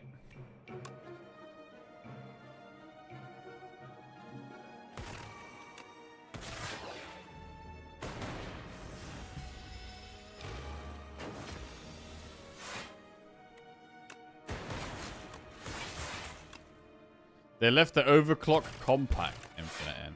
Oh. Overclock compact.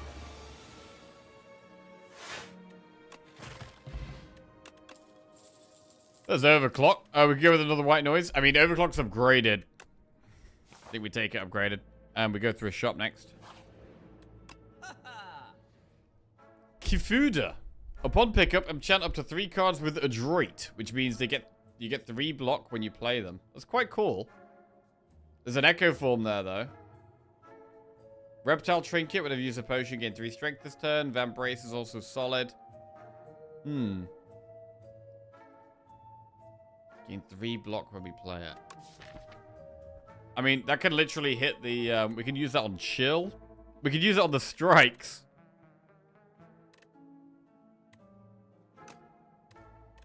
You use it on the strikes because they're 0. Echo form's very strong, though.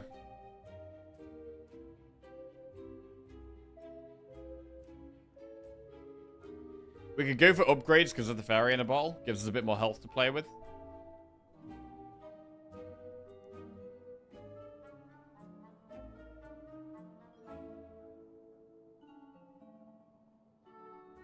The strike's already enchanted, so you can't. Wait, can we double enchant?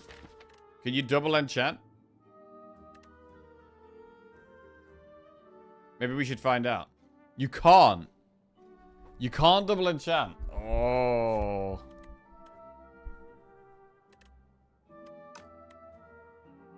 Alright, Echo Form goes in then. We remove a defend.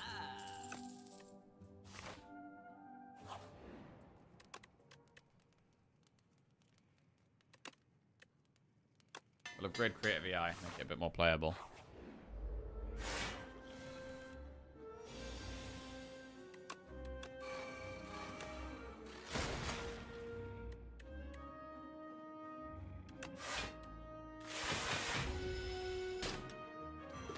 Right, subroutine already makes our powers way stronger to play.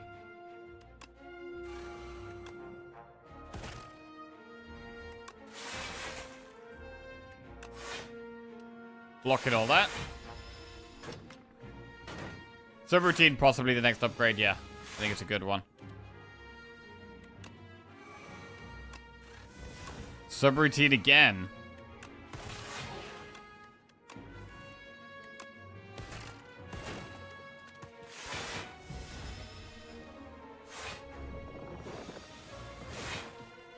Coolant.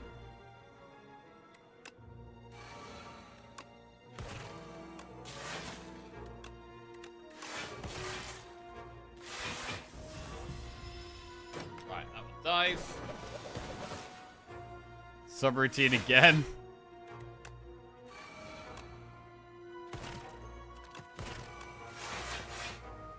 We get lightning at the start of like a bunch of turns. We are still quite slow at the moment. We're quite a slow deck. But once we've played Subroutine and Creative AI, we can start popping off. They feel like our most important cards, though.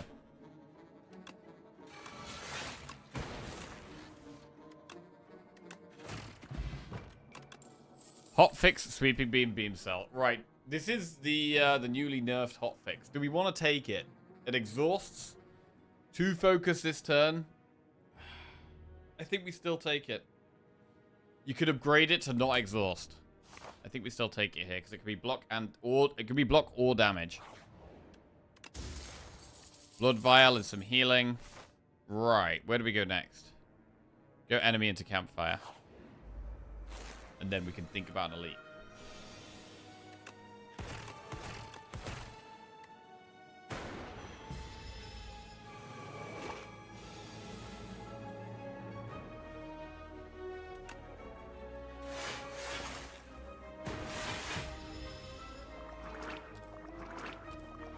Right, quite an annoying fight, this one, when you can't kill the little dudes.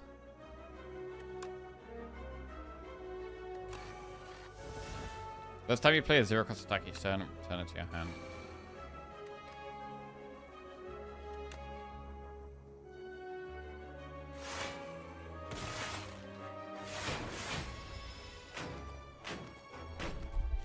We might need to be resting in this campfire.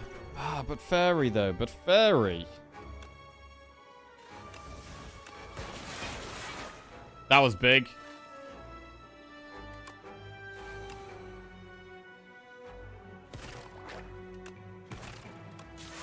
We're not going to get to play Echo Form, but it's probably fine.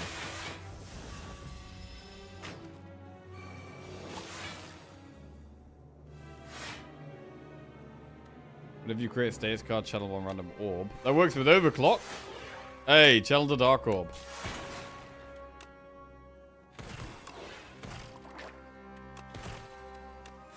Well, the Feral is quite good, you know. Feral feels quite good. But it's not the best deck for it, but I think it feels like a good card. 15 gold block pot. Coolant. Okay, I mean, if we can stack coolants and just get loads of block at the start of our turn with coolants. That is a thing. Right, room full of cheese. Choose 2 of 8 random commons to add to your deck, or lose 14 HP and obtain chosen cheese. So, this is often quite good on defect, but it's slightly less good now. It's slightly less good now that some of the commons have been nerfed, like hotfix and stuff. And we're far enough through the run that I don't really want commons.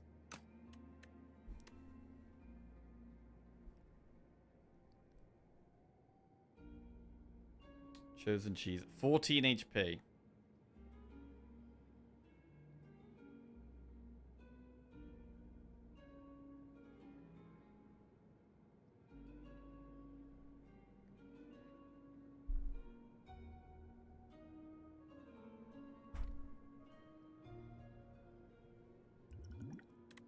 We could just use fairy and go chosen cheese.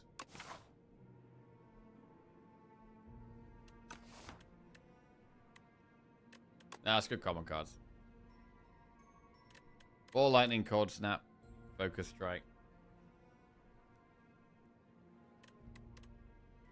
Right, we do focus strike, cold snap. It's not amazing. Not super happy to have that. And I'm gonna upgrade subroutine.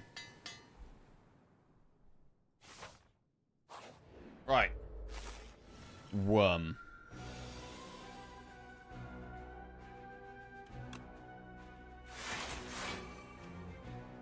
This thing's kind of sketchy. We don't really have AoE. Chill is quite good in this fight, but it doesn't really count as AoE. It's not AoE damage. Ooh, I'm going to Echo Form. We are going to Echo Form. And I'm going to block pot. Right now. Nerfed Worm. Yeah, so Worm did get nerfed, right? It has slightly less health now. It has slightly less health.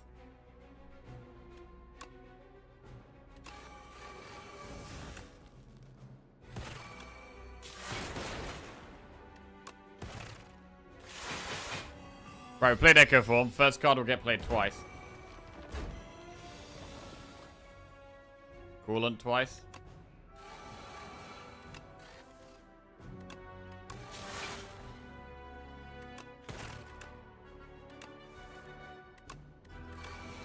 Storm. Okay, now we're starting to pop off. Now we're starting to pop off.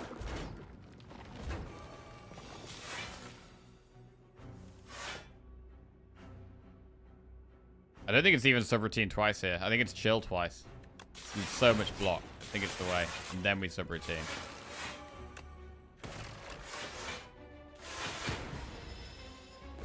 Yeah, chill's so strong in this fight. So strong.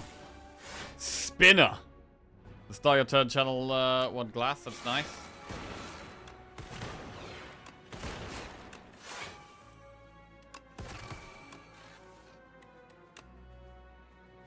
Alright, got through it. We get gold-plated cables. Rightmost orb triggers its passive an additional time. Focus pot could be really good for the boss. Scavenge. Exhaust a card. Next turn, gain 3 energy. I don't love Scavenge. Just because it costs 1 energy. If it costed 0... If it was like 0 cost, exhaust a card, next turn, gain 2 energy, I'd like it a lot more than it costing 1 in the first place.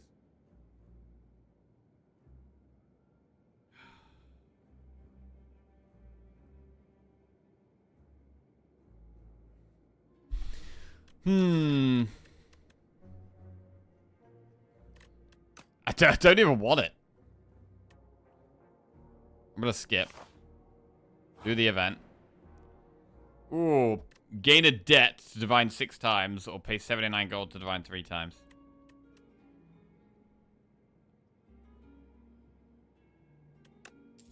Do 3 times. That's a card. That's a coin. Is this a... What is that? Is that a potion? What is that?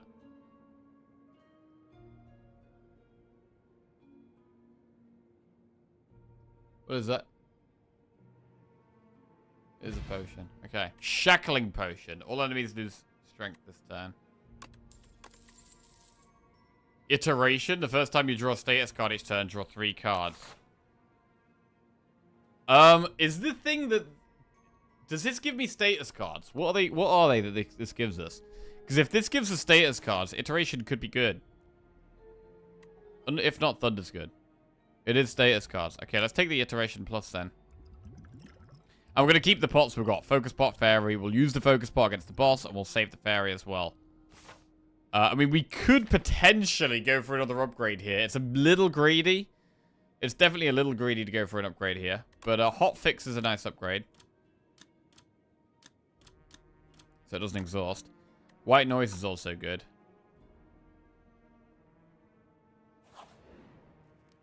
I'm going to go for an upgrade. Focus strike is also quite a good upgrade.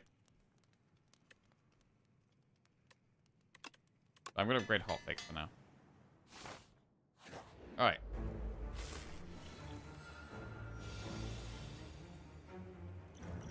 Focus pot.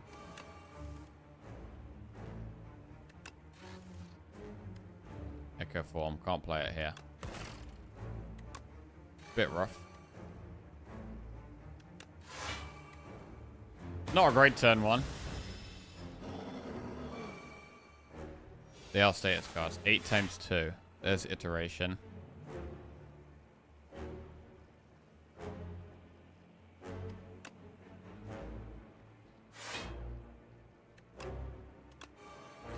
Couple of piles in play. Really need that subroutine. Oh, hotfix is really nice with all this draw as well. We get the focus from that.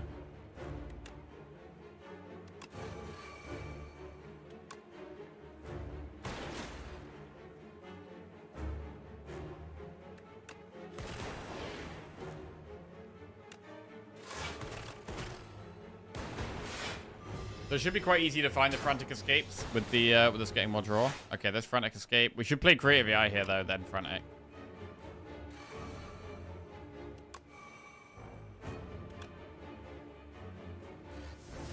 Whenever you create a status card, channel 1 random orb.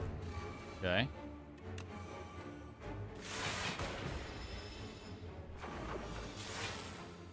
Storm. Love a storm. Absolutely love a storm.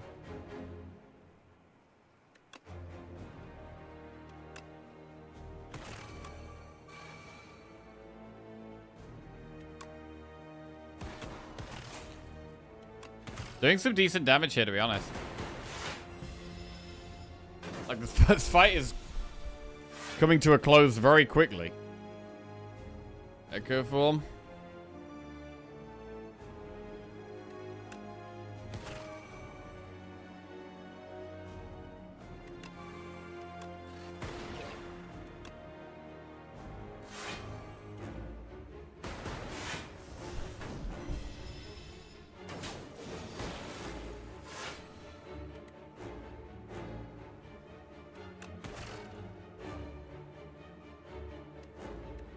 Close.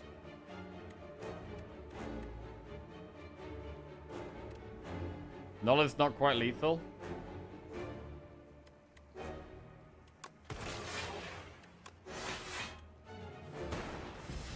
Right, we get sucked in next turn. Oh, God.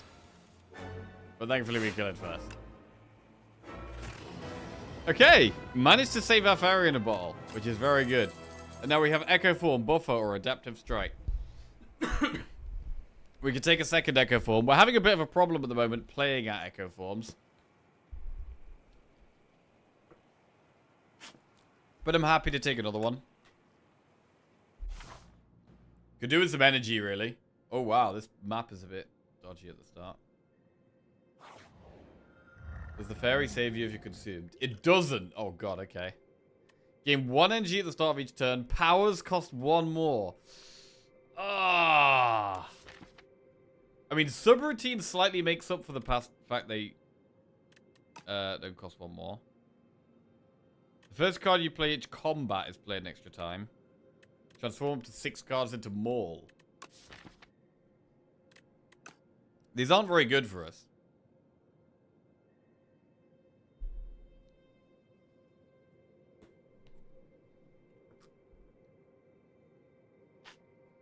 It might be Throwing Axe, but it's only really good if we get a power turn 1. Like, we could play double Echo Form or double AI turn 1, which could be good.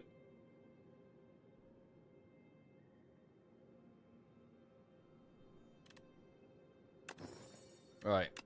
Axe it is. The first card we play each combat is played an extra time.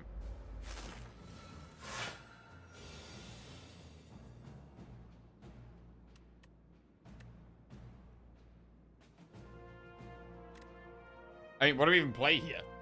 Hand sucks. Skim.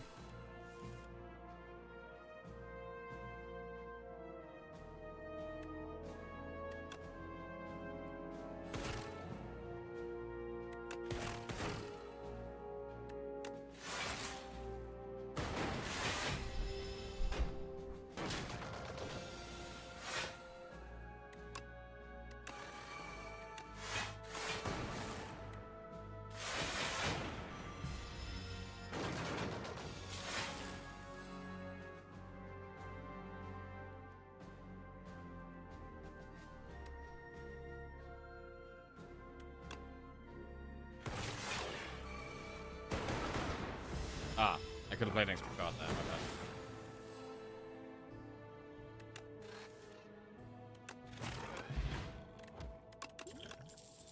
Storm, Chaos Plus. Right, we'll do Storm. It's a very, very good one to upgrade, if we can. Right, Ranwid. Give Speed Pot for a random relic, 100 gold for a random relic, or give Kusarigama for 2 random relics. I don't really like Kusarigama in this deck.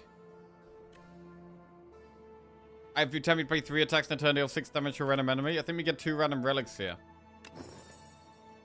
Centennial Puzzle and Mercury Hourglass. Okay, Puzzle's quite good. Which way are we going here? I like the shop. I mean, do we even want to do Elite? How do we feel about Elites?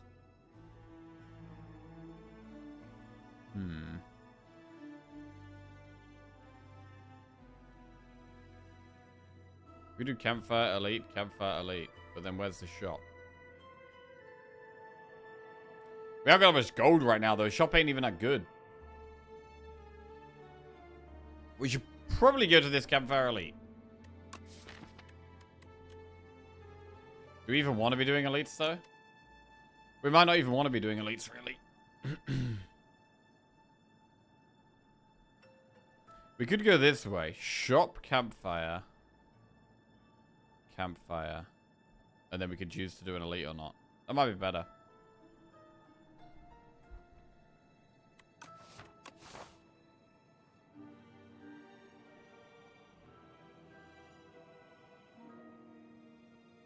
Or we could do 4 events. Nah, I want the Campfire, really. Right, so subroutine will get played twice here.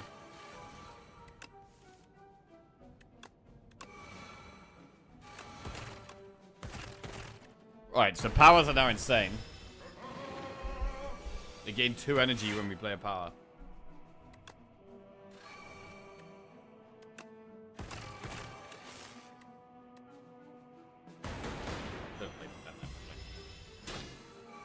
This is not a fight we want to last very long.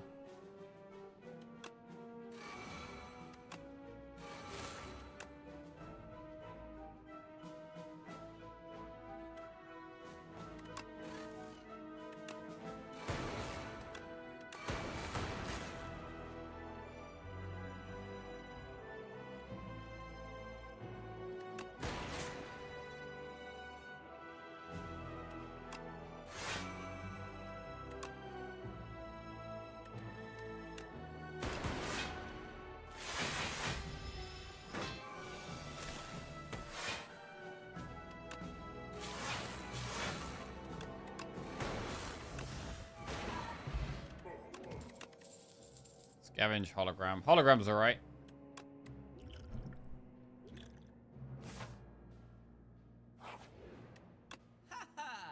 Right, iteration. Or bronze scales. We could just remove a card here. I don't hate just removing a strike or a defend.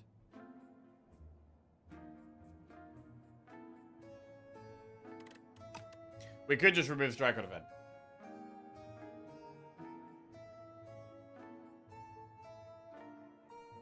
Oh, strikes are eternal. Ah, Right, we'll remove a defend. I'm gonna go for an I really want to go for an upgrade here. Wait, what do we want to upgrade though? Cool-headed is a good upgrade. Coolant. Oh, storm. White noise is also good. With a struggling for energy. Focus strike is also good. Egg storm is probably this powerful. Right, I don't get this event at all. Could someone explain to me what the hell this event even is? You're not allowed to reject. You join a line of people entering a massive building. As you pass under a golden archway, horns blare, confetti explodes, and streamers glide down from the ceiling. Entrant 277, you are the decider for today's trial. Just reject? I don't think you can, though. Let's try. You're not allowed to reject. You cannot refuse! Shouts the Grand Arbiter of the courts. Those who reject this privilege are penalized with death. Do you still defy? Face lethal repercussions. You'll lose the run. Bro, there's no way they put an event in where you click a button and it just ends the run. There's no way. There's no way, right?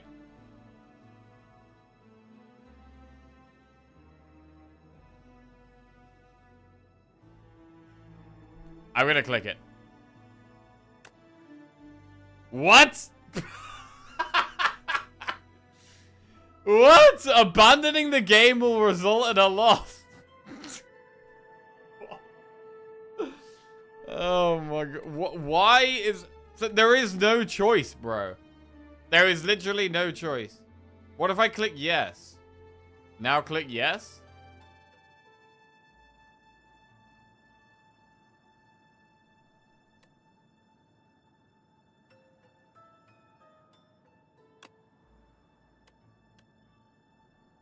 So there is no option. There's literally no option. Servers today's decider. Okay. Heal 10 HP or add regret to your deck and gain 300 gold. I mean, we could add the regret. Purely for the fact that we can go towards another shop quite soon. So let's get the regret. There is two options in the end, I guess. Yeah. Okay. Mailbox. Whenever you rest, procure a random potion. Right, now we have an elite. This could be a hard fight. Our first card is played twice. It's probably Glacier here.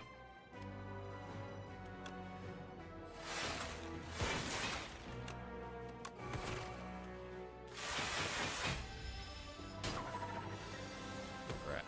Loads of draw. Why do we have so much draw here? Oh, Centennial Puzzle, maybe?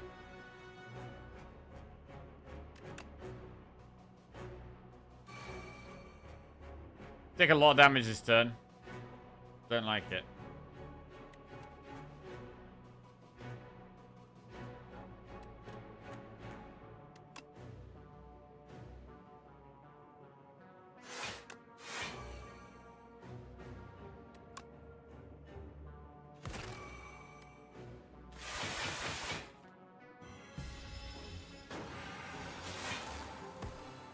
43 damage.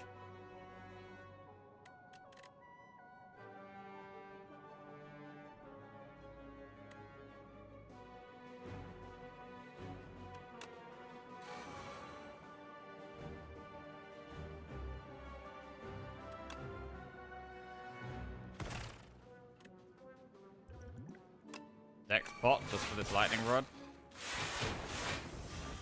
Trying to save the fairy. Really would like to keep the fairy.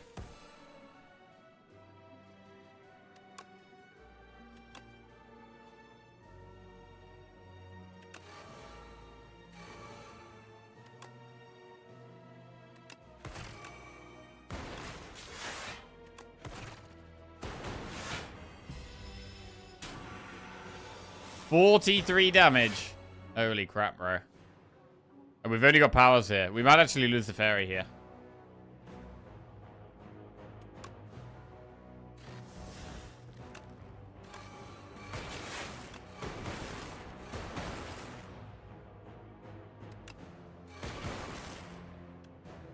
I think we lose fairy.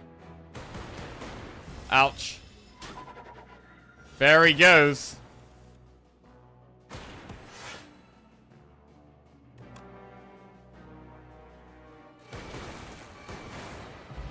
Right. Strawberry is some max HP.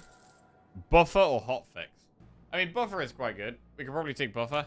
I'd like to upgrade it, really, but we're going to go through a shop.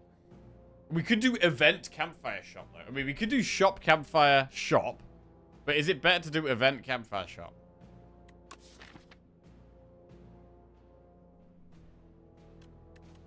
We could just... I'm going to go to 2 shops. Subroutine. You can't lose 120 HP in a single turn. First time each combat you exhaust a skill, add a copy of it to your hand. Anything we want to exhaust there? There's not really anything that's very good. Heart piece means you can't lose 120 HP in a single turn. Is that really that good for us, though? I definitely want to remove the curse. It's just very bad for us. And I do want subroutine, to be honest.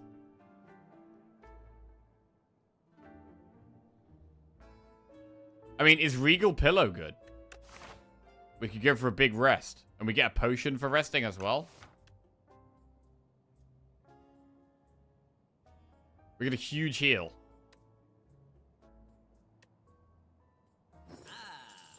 And I actually want these potions. Rest.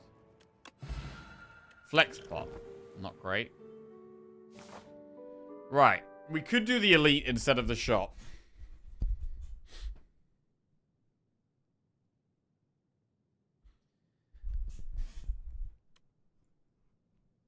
I mean, it could be the 3 dudes, though, which is really bad for us. Honestly, I don't feel mega strong right now. I think we're better off just going to the boss. Subroutine there that we can't afford.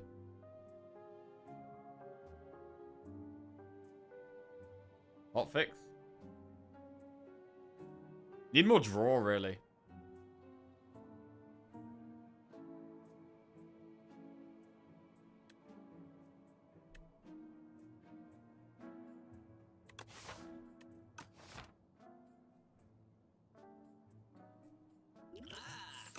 You'll buy the pot, move on. Remove Lightning Rod Plus from your deck. Or lose 3 HP in the above options randomized. I mean, it's one of our better block cards, to be honest. We could upgrade Buffer instead of resting.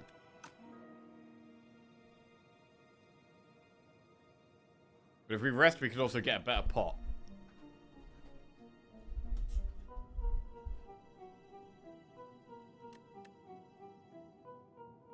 I'm quite scared here. I'm just going to lose the Lightning Rod. Right, rest or upgrade here. This is one of the least confident I've been going into the final boss. I'm not that confident at all. We have some scaling, right? We've got Echo Form. We've got 2 Echo Forms, and we've got Creative AI, so we have some stuff. We do have some stuff. We could upgrade Buffer, although this boss does multi-attacks, so but it's not the best boss for Buffer, really. I am actually going to rest.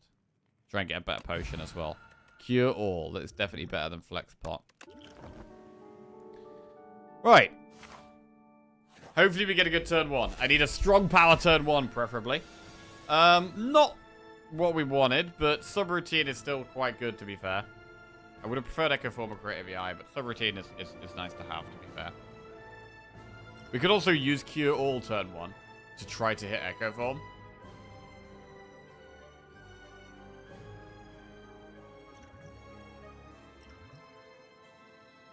Is it worth doing, or should we save it for a better turn?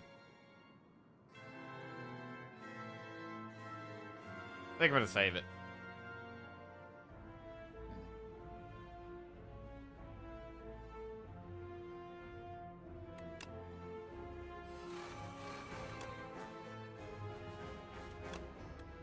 Focus Strike, Chill Null.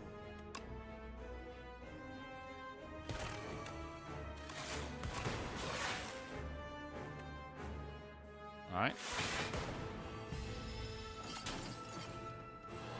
Buffer.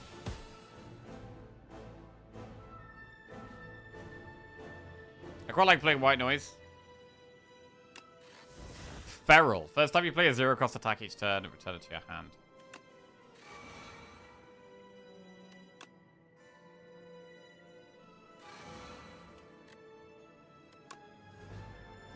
I'm going to use attack pot here as well. Compile Driver. That's some draw.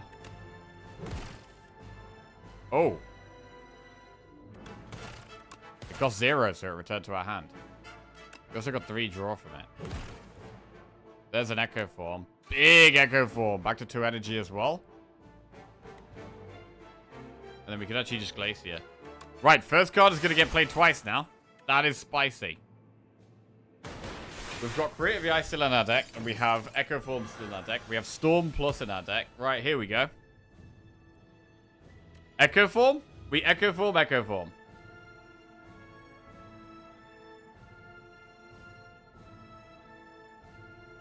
So we don't get to play Storm, but we should get double Creative AI, right? Yeah, we can now double Creative AI. Which is pretty insane. Do we use Cure Roll here? Yeah, I think we do.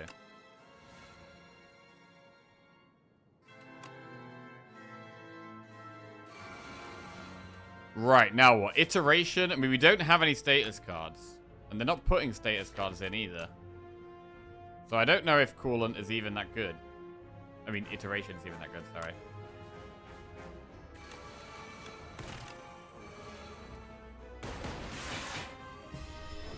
Take some damage here. Ouch. It did hurt. 22. Machine Learning. At the start of your turn, draw 1 additional card. And double Coolant is good. We could do double Machine Learning and double Coolant. That's really strong, both of those.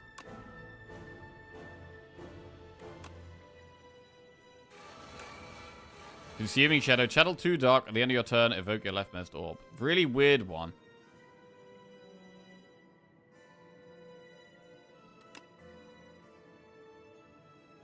I'm gonna do it, but I don't know if I even like it.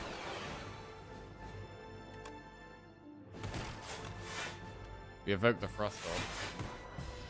Right, we get more draw now. More block at the start of our turn as well. Storm. Okay, Storm twice is really big. Then Loop twice.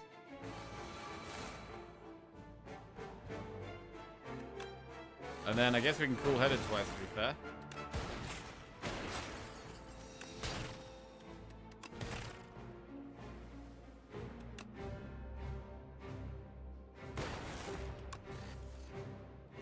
Storm.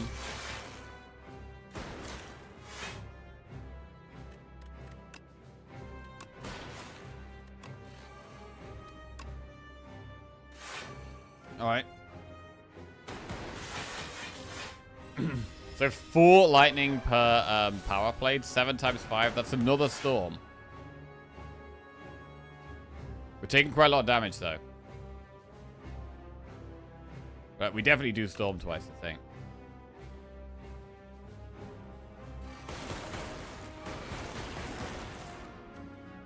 Wait, how does Consuming Shadow work when we've played it multiple times? Is that just going to evoke all of our stuff?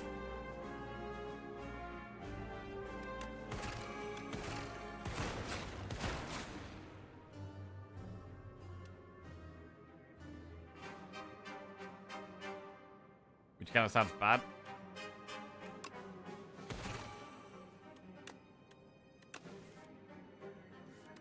Null. Null pretty solid here, actually. Applying the weak.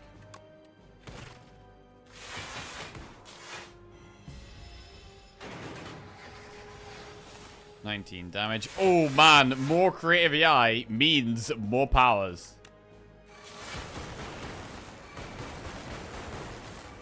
What does double feral do? The first 2 times you... Oh, it's dead. Huge win. Still undefeated with defect. There it is. GG. Yep.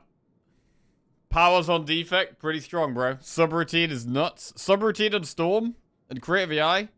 Bonkers. Absolutely bonkers.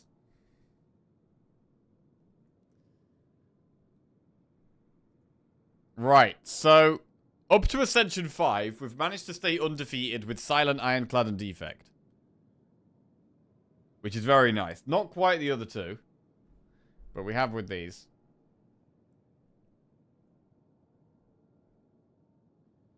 Lovely. Not certain about that deck at all. Bro, deck was busted, bro. What do you mean? Busted deck. And to be honest, the throwing axe was good, but it just felt a bit sketchy that it was like...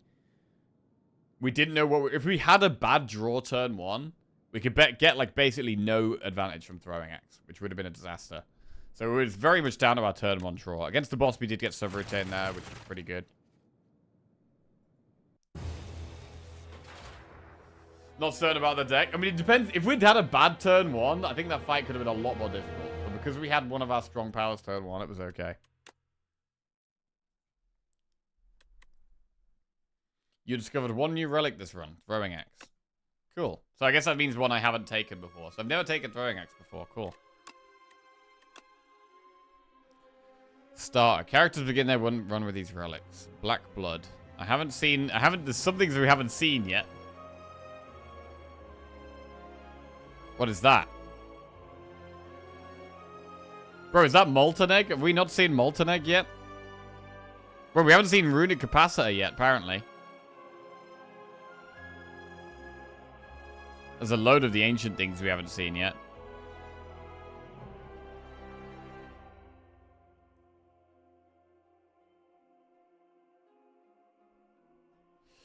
Right.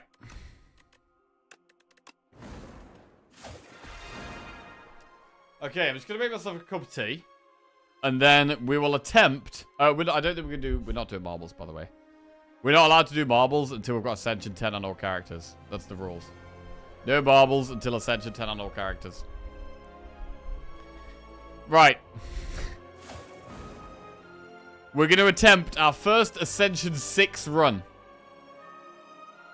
Our first Ascension 6 run on Ironclad. I'm just going to make a quick cup of tea. And then we will we'll give it a go. Right, right back.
Right. Okay. Ascension 6. Let's get a prediction going on. Will we win the Ironclad run? Currently undefeated on Ironclad. Fix for Street Tracker in Discord. Okay, thank you, Slice Fred. I'll do it after the stream's over.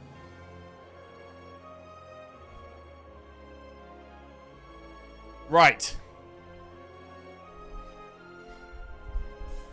Less rest sites and event rooms. Well, this sounds bad. It means we've got to do more fights, and it means it's going to be harder to heal. It means it's going to be harder to upgrade. So this does sound pretty bad.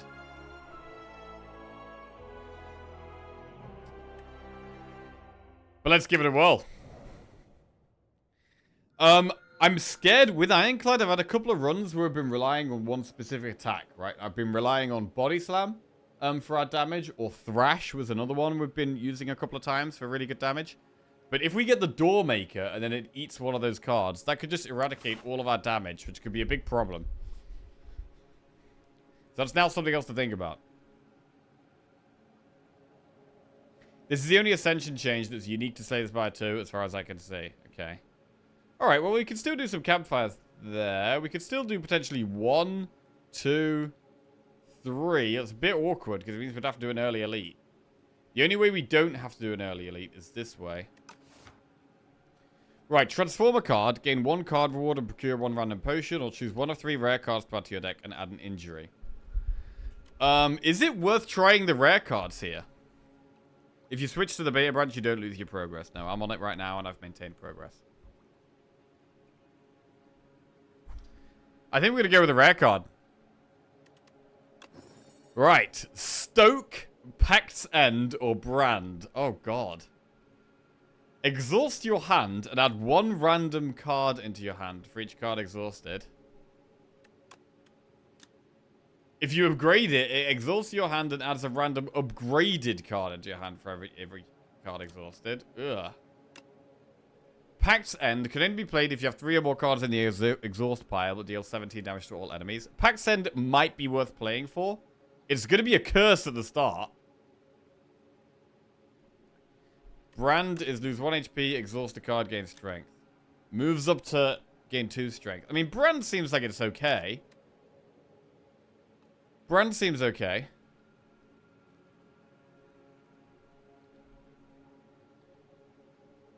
Just want to say thanks for streaming Slay the Spire 2 a bit longer. You were always ending your streams right when my workday started. Hey. Yeah, no problem, man, with the egg tattoo. It's going to be going on for a while. Tomorrow, I'm going to be streaming tomorrow quite late. I'm probably going to give myself the morning off tomorrow because I'm doing a weekend stream, but I'll probably stream tomorrow afternoon and maybe even into the evening. Brand seems like the safest pick here. Thank you. Brand seems like the safest pick here.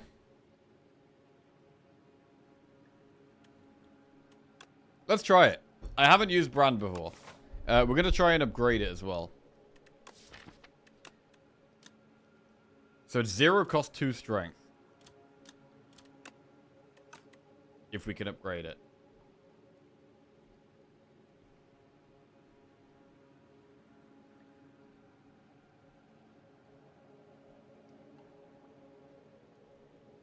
The map is a bit dodgy. The map is a bit dodgy.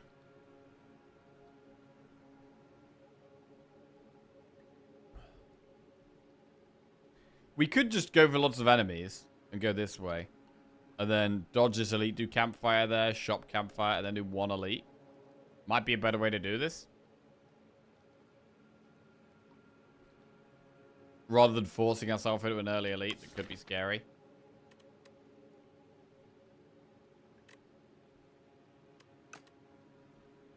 We need to get some enemies under our belt to know what we want to do, really. Let's do a couple of enemies down here. I don't want to commit to a really dodgy path.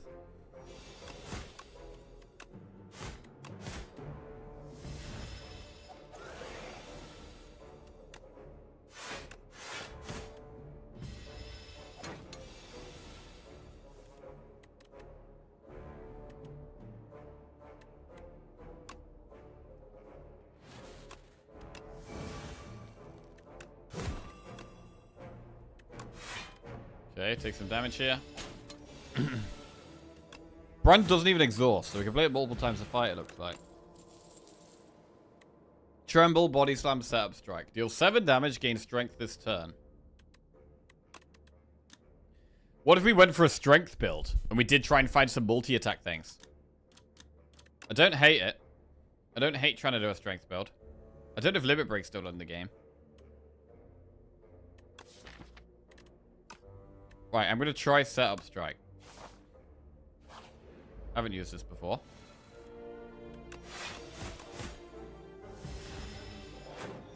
Try to find Heavy Blade. Is that still in the game? I have no idea.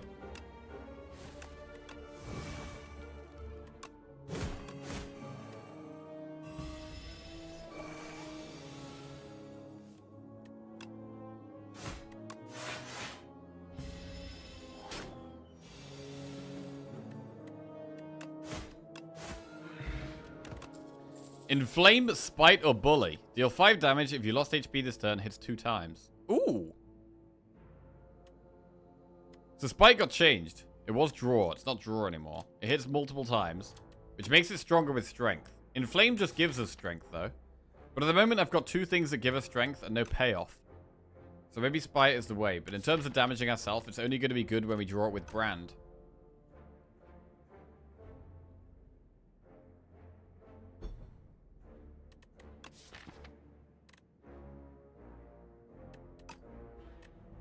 Let's try Spite.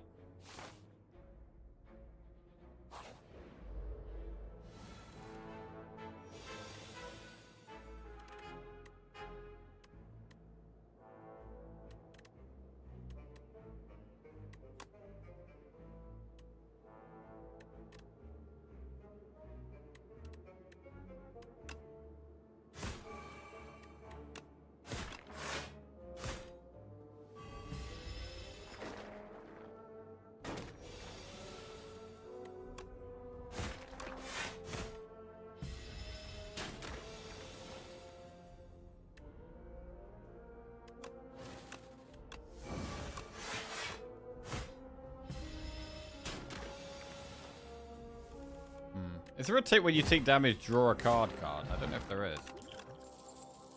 Unrelenting, Burning Pact, Body Slam. Next attack you play costs 0. Burning Pact is good. Exhausted, draw. Let's take Burning Pact. How do I feel about going for elites? Not amazing? Not amazing. But we do have a damage pot.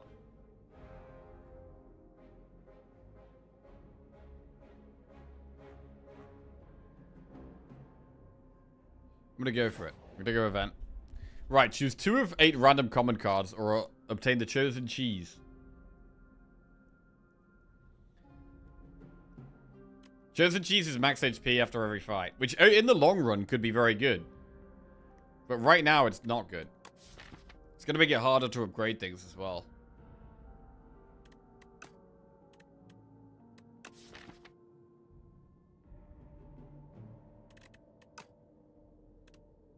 I feel like it probably is too common.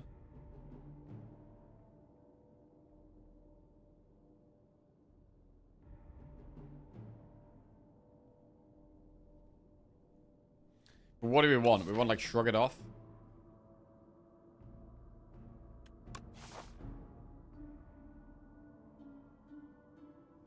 Right now, we've got some fights coming up. And if we take the cheese, we're going to be in a lot of trouble, I think. We're going to go with the common cards. Okay, True Grit is good. Breakthrough is AoE and self-damage as well. Sword Boomerang is a payoff. Okay, so there's a few things that are good here. Why isn't cheese and bread a combo? So the cards to look at here are Shrug It Off, True Grit, Breakthrough, Sword Boomerang. Also Blood Wall.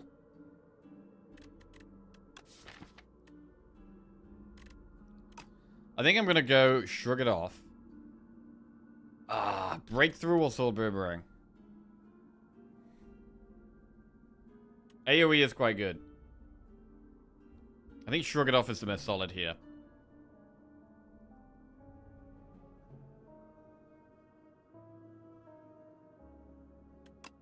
I'm going to do Shrug Breakthrough. Okay. Go for a campfire. We're going to upgrade Brand. Interesting.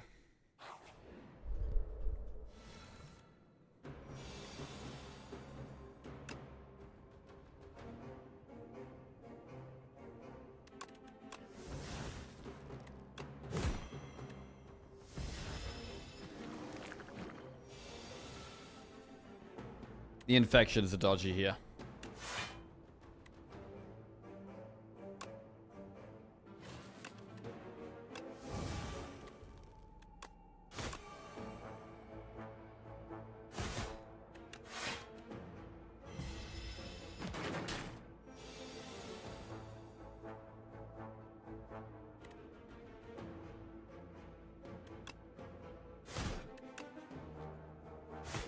Right, no more bad cards.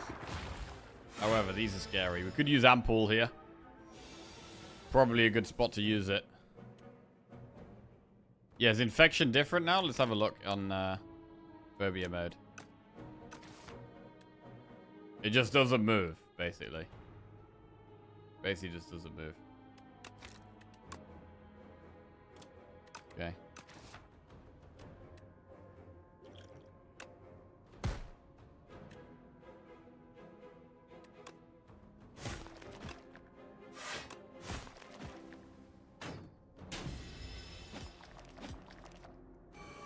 Anti-tentacle mode. Pretty much.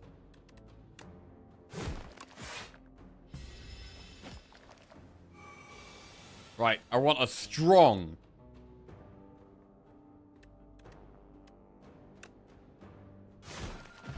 I want a strong relic. Vajra, start each combat with 1 strength. Well, that's not bad for a strength build. Pack's End can only be played if you have 3 or more cards in your exhaust pile. I mean, in terms of exhausting, we have Burning Pact. And Ascender's Bane exhausts, right? I wonder if it's worth taking Pack's End. Is it worth taking Pack's End? Because Brand exhausts, Burning Pact exhausts, and Ascender's Bane exhausts. I think I'm going to do it. Let's try it.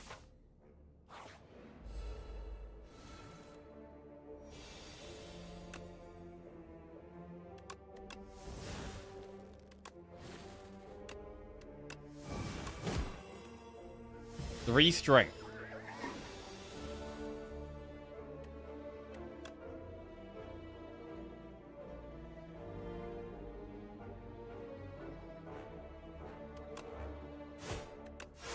Hate this enemy. This thing is so annoying. Oh, breakthrough. Where's breakthrough? There it is. Massive breakthrough, bro. Pack's End is playable? Oh, yeah. Good. Bloodletting, setup strike, twin strike. What about bloodletting? It's another thing that damages ourselves. At the moment, it only really works with Burning Pact. When we get the Burning Pact draw, it's quite nice.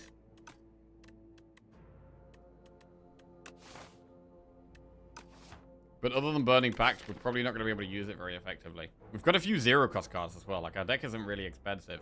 We've got Brand and Pact Send and Spy.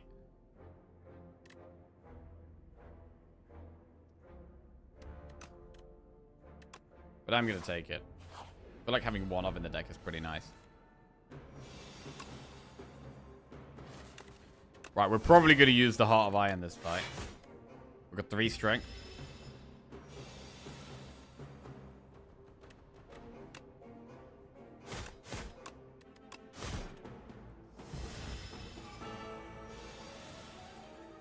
Yeah, this is rough.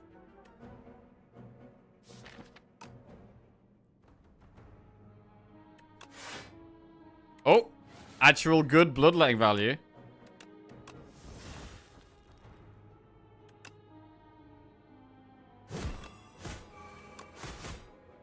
Holy crap, that was big damage. Do we even use Heart of Iron? We could save it for another elite. I mean, it's going to save us only 7 health here because we kill it next turn. It only saves 7 health.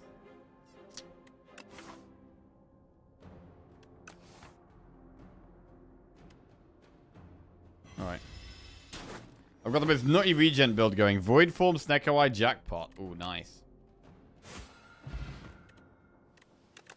Bronze Scales. Molten Fist, Infernal Blade, or Dismantle. I'm not going for a vulnerable build here, so I'm going to skip those. Sparkling Rouge. At the start of your 3rd turn, gain 1 strength and 1 dexterity. Oh, more strength! That is more strength. Actually a strength build. Okay, this hand sucks. Okay, maybe we actually Heart of Iron right here.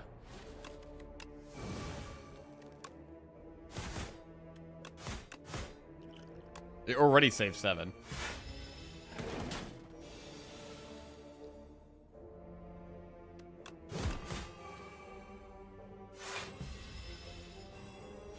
Okay, it's not going to save any more than that. Fine. Cure all. Gain 1 energy, draw 2 cards. Conflagration. Deal 8 damage to all enemies. Deals 2 additional damage for each other attack you played this turn. I don't mind Pommel. I mean, you could also headbutt Brand to keep playing it.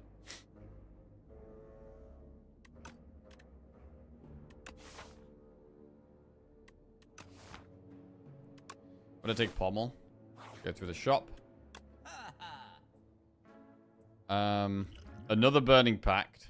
Pen Nib. Paper Frog. Enemies who are vulnerable take 75% more damage. Rupture. Whenever you lose HP on your turn, gain 1 strength. Oh! Wait! That works! Wait, Rupture's actually kind of insane for us. We could just do Rupture, Burning Pact, remove a card. I mean, Rupture works with what?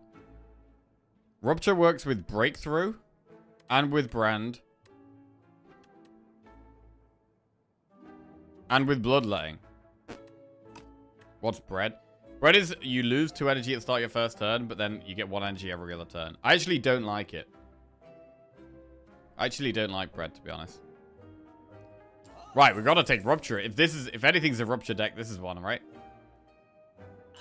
Take Burning Pact and we'll remove the injury. Could have had bread and cheese. I don't think they work together, unfortunately. They should, really, but... It's okay, I'm gonna have bread and cheese tonight, anyway.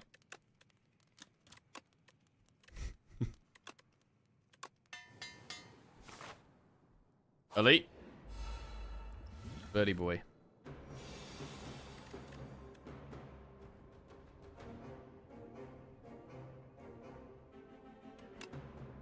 Bread and cocoa.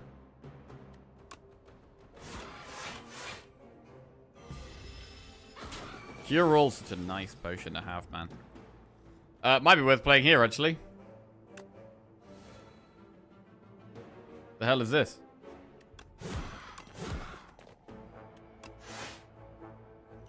Energy pot as well. This just feels terrible so far.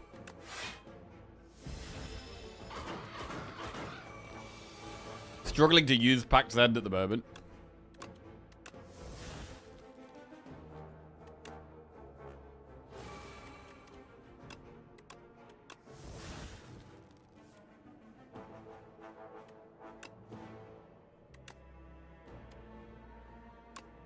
$13, 26 damage.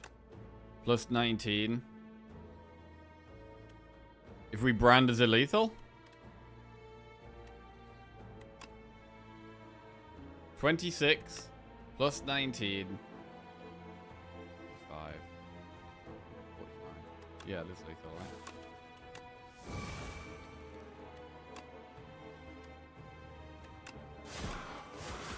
Quite comfortably in the end. White Star. Ooh. Never had this before. Elites drop an additional rare card reward. Quite cool. First time I've ever had that. I mean, there's no more elites this act. But might mean we want to look for Act 2 elites. Right, what about Blood Wall? It's more self-damage, but it is quite a lot of block. Do we just take it? I mean, self-damage does just work with the Rupture. I might just take it. Inferno, at the start of your turn, lose 1 HP. Whenever you lose HP in your turn, deal 6 damage to all enemies. Inferno is self-damage. But I kind of want some block.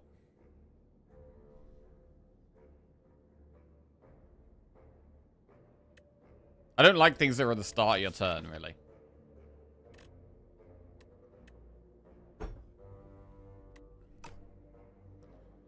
I'm gonna go Blood Wall. Right, event or enemy here. We don't have any pots, so is that a reason to go for an enemy, maybe?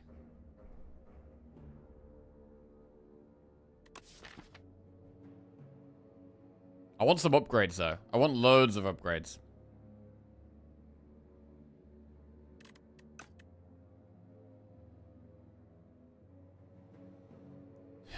But, I mean, I feel like a lot of the time we don't get event upgrades in these events. To be honest.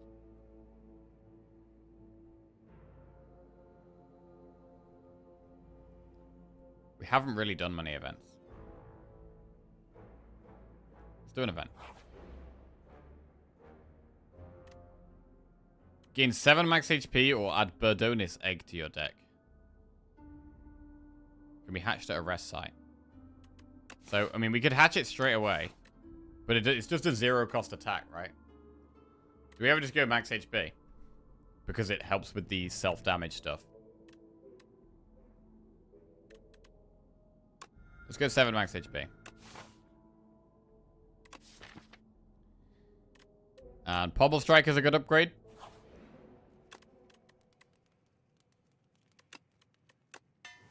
More draw. Okay.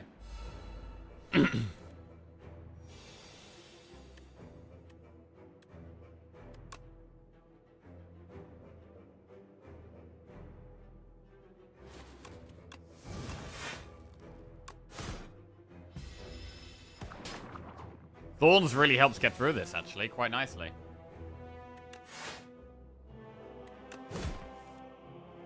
Can't afford the blood wall here.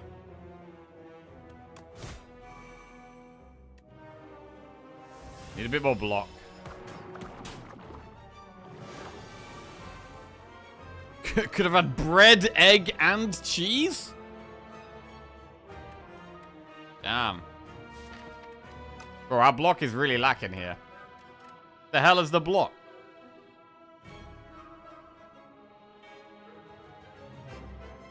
I don't even know what the Burning Pact here. My next hand looks terrible.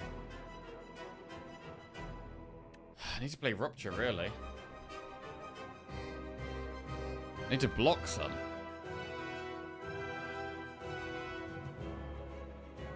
Burning Pact the Bash. Really? I don't know. Don't know about that. It could be.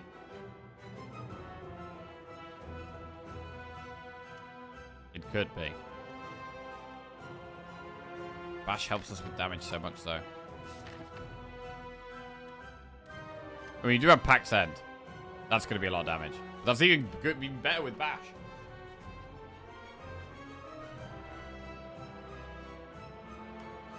We need to play Rupture. This is where a Blood Wall will be really good. Like, I'm more than happy to lose 2 HP to get the block.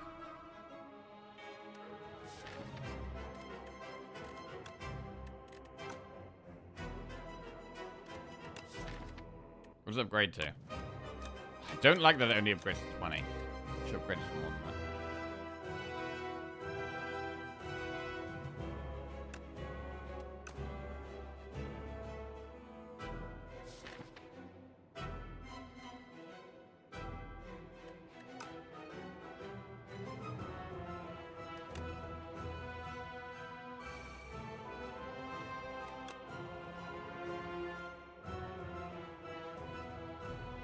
Alright, I'm going to sacrifice Bash. Fuck it, I'm going to do it.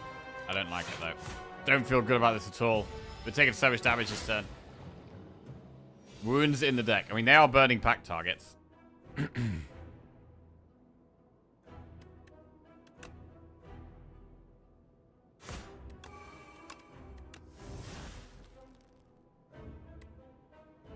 not sure if it's worth... Is it worth losing 2 HP to get 2 strength here? Not sure if it is. Then again, when it does its big attack next turn, are we just going to die? Not with the right draw. Well, it depends on the draw. Burning Pact's going to help. I'm going to rely on the Burning Pacts.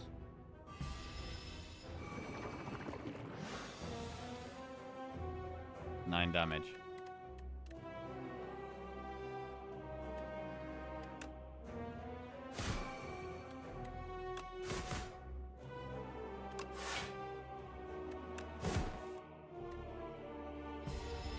Okay.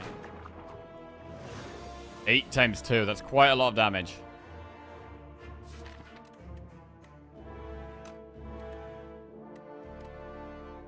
I mean, is it ever worth getting rid of the defend here and going full damage?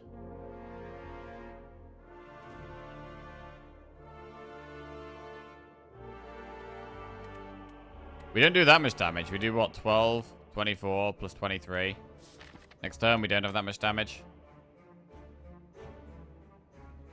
But next turn, it's doing a big attack. And look, if we could block most of it here, we could do it, but we don't even do it.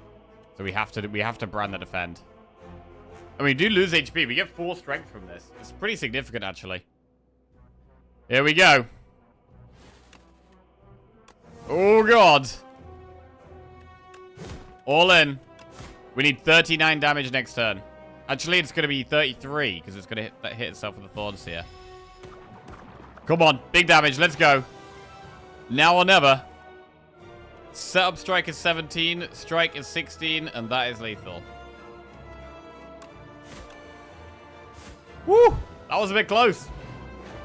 That was a little dicey there. But we do manage to get through. Scary times, bro. Scary times. Dark Embrace, Tear Asunder, or Juggernaut. Deal 5 damage. Hits an additional time for each time you lost HP this combat. Oh, shit. But Dark Embrace, though. Dark Embrace or Tear Asunder. Bro, they're so good. They're both so good here, I think. I've never used Tear Asunder before. I've never used Tear Asunder. Dark Embrace is so insane, though, man. Dark Embrace is so insane.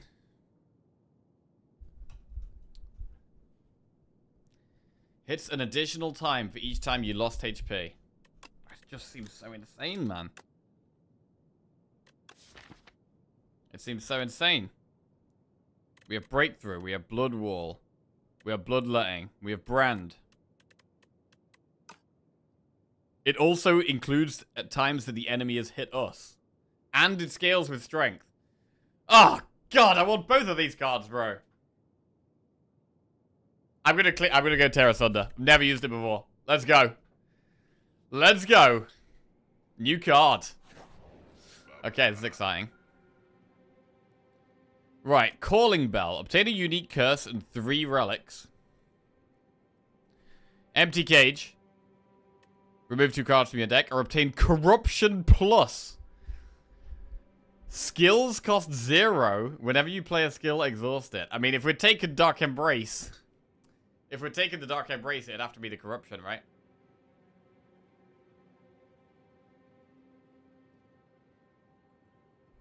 I feel like a lot of the time I watch Elite players, they'll take the Dark Embrace here, and I'll think it's boring as shit. Real men pick the Tear for sure. True, Lemon. True. I mean, I want to go for Elites, right? Because of the White Star. Because of the White Star, we definitely want to do Elites. I mean, with Corruption, that means we exhaust Brand. Which I actually don't really like. I actually don't know if I even want Corruption in this deck right now. I mean, making Blood Wall cheap is good. But what if we exhaust the deck down, play all the things that damage us once, and then get to a point where Tear Asunder just does loads of damage? We can just remove 2. Like, removing 2 strikes is okay. Removing 2 strikes is okay. Corruption though, bro. Count how much strength Corruption leaves you with after you exhaust everything. Well, the problem is that Rupture might not even be at the start of our deck.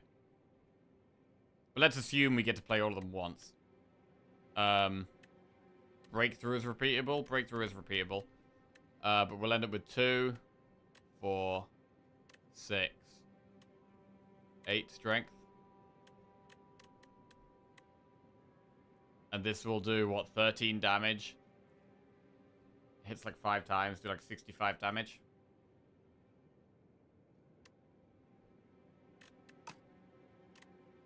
But we didn't take Dark Embrace. We literally just didn't take Dark Embrace.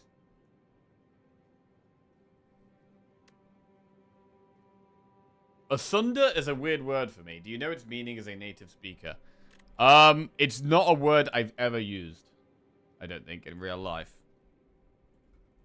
I don't know its meaning. Its meaning is apart, apparently. So, like, tear apart.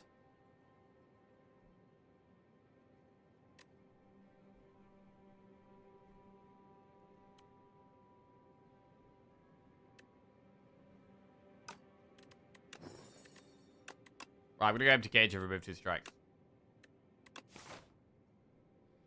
Right. We want to do elites. Campfire, elite, campfire. I guess the thing about the corruption is that with corruption, we could get Dark Embrace from the White Star dropping an additional card reward. But we'll see how we go. We'll see how we go here.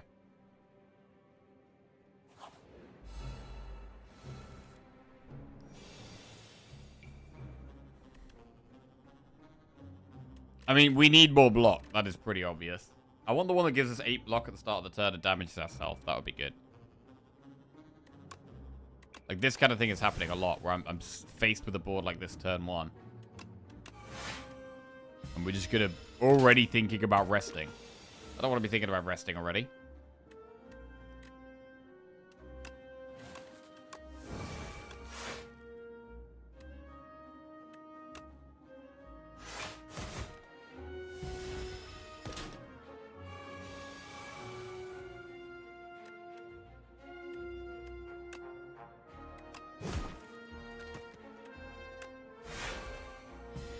I do like Blood Wall. 13 damage 6 times. Okay. Okay. Pommel Strike, Stomp, Grapple. I only want to take upgraded cards now.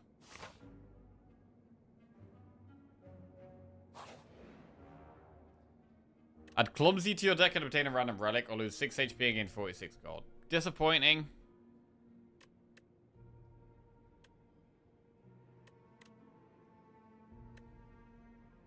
Is Clumsy worth a random relic? It exhausts. Frag Daddy is just resubscribed for 6 months.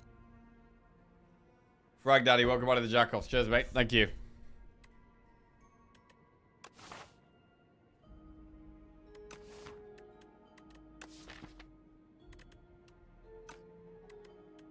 Let's go with the relic. Strike Dummy. Cards containing strike deal extra damage.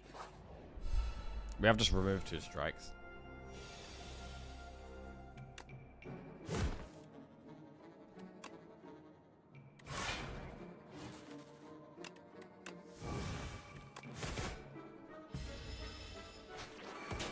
We need some more healing. We need some relics that heal as well, really.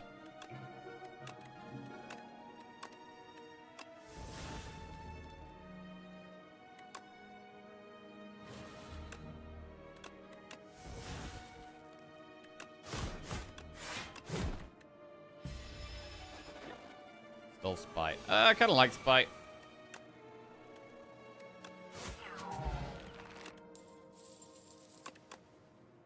Rupture, Body Slam, expect a fight. Gain 1 NG for each attack in your hand. Another Rupture? Okay. Gain 50 gold at the start of your next combat. Upgrade your starting hand. Again, pay 150 gold at the start of the next 5 combats. Gain 2 strength. I mean, we could just splash out and do Campfire, Elite Campfire, but then we're not going to want to go through the shop. It's disappointing.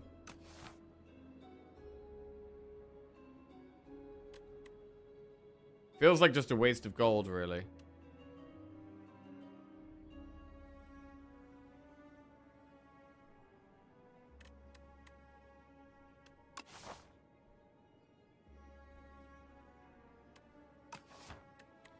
I'm going to go for the 150 gold option, though, and get the strength. Right, what's the best upgrade here? Pact End, Tear Asunder, Rupture. Probably double Rupture plus. Wow, an actual proper Rupture deck. Kind of crazy.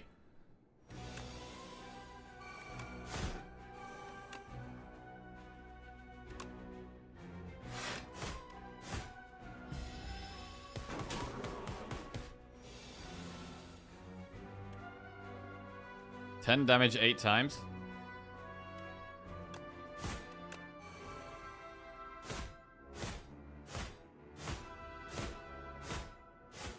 Okay, down he goes. Cool. Clarity Extract, Nunchaku, add a card to our deck. Body Slam, Hemo, Perfected Strike. That's probably a skip. I mean, Hemo is another self-damage card, but I don't think it's the best. I think it's probably one of the worst self-damage cards for us right now. We've already got quite a few. Stoke, Cascade, or Barricade? It's very hard to see us being able to use barricade.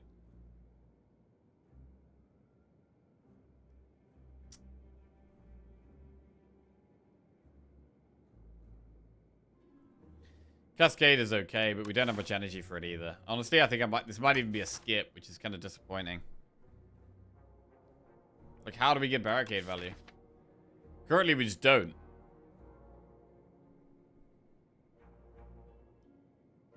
Maybe we could later on. Somehow. We get, like, feel no pains. But right now, we're actually a fast deck. We're actually just play the ruptures, get strength, try and kill fast. Is the way this deck currently plays.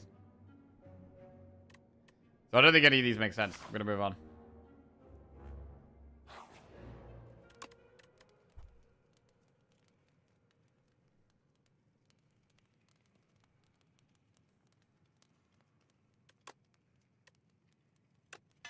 Upgrade Burning Pact.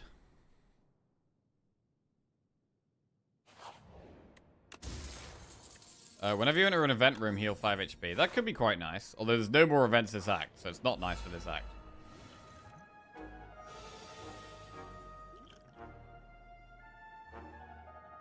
I might even use double pot here. I don't like this.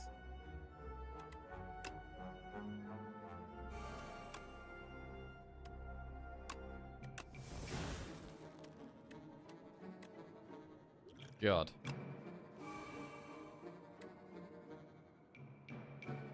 This is terrible. This is proper terrible.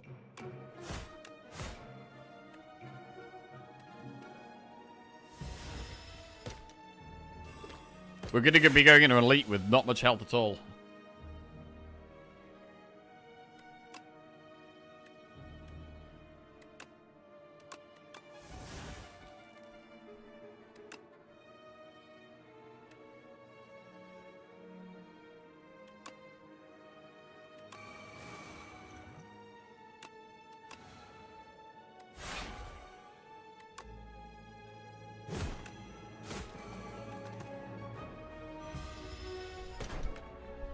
Really rough. Need way more block. Way more block.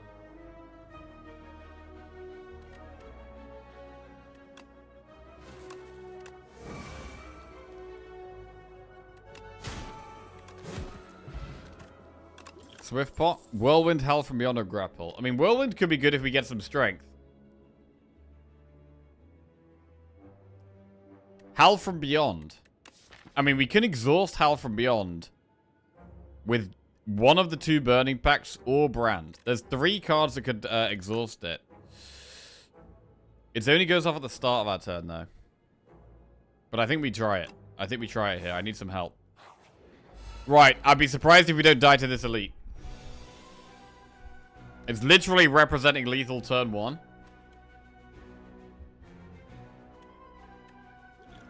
We're going to Swift Pot. I mean, I think we've got to Rupture Bloodletting, right?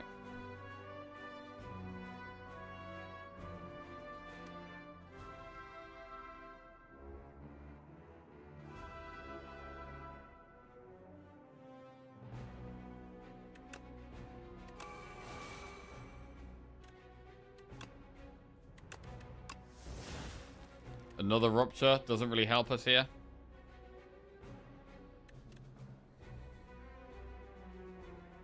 Jakku's active after 4 attacks.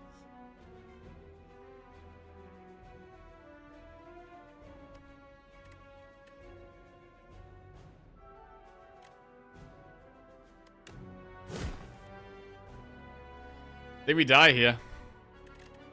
The deck just doesn't have enough block. I mean, I wish we'd rested in this campfire. We might have been given a bit more time. But, yeah. Rough one.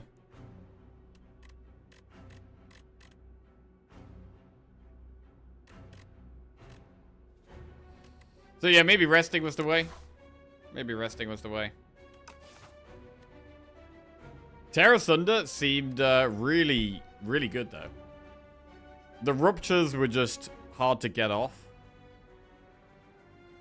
Because of our lack of block. Like with more time... with more block or energy, Rupture could have been good, but the deck had really not enough energy, really not enough block. Bloodletting got played every time we drew it.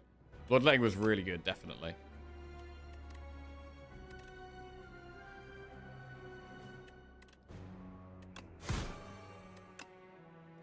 But even killing one of them here just doesn't do anything. Blocking on the Ironclad pretty tough here. Alright, our first Ironclad loss. Yeah, I mean, trying to make a Rupture deck work was probably always going to be about optimistic. This deck really needed some, like, Feel No Pain type stuff or some energy. Game starts to increase in difficulty now? Yes. Yeah, feels like it. I mean, we could have played it completely differently, right? We could have gone Dark Embrace, Corruption. We could have done a completely different style of build. We wanted to try the self-damage stuff, but some of the self-damage cards are quite good, I think, but they're not actually the important cards in a run. The important cards are going to be the ones that keep you alive, and the self-damage ones certainly don't keep you alive.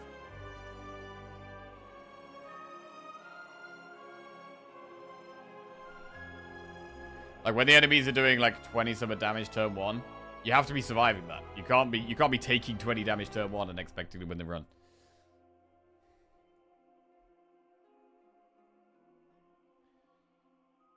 Right.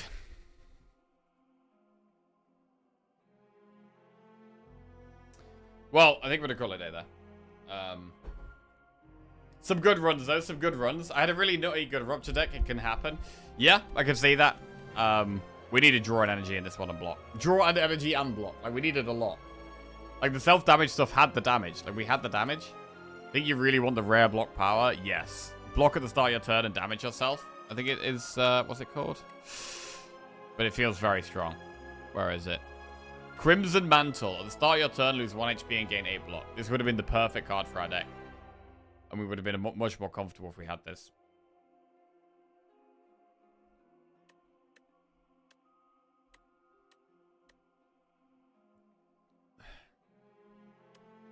But yeah, couldn't find it.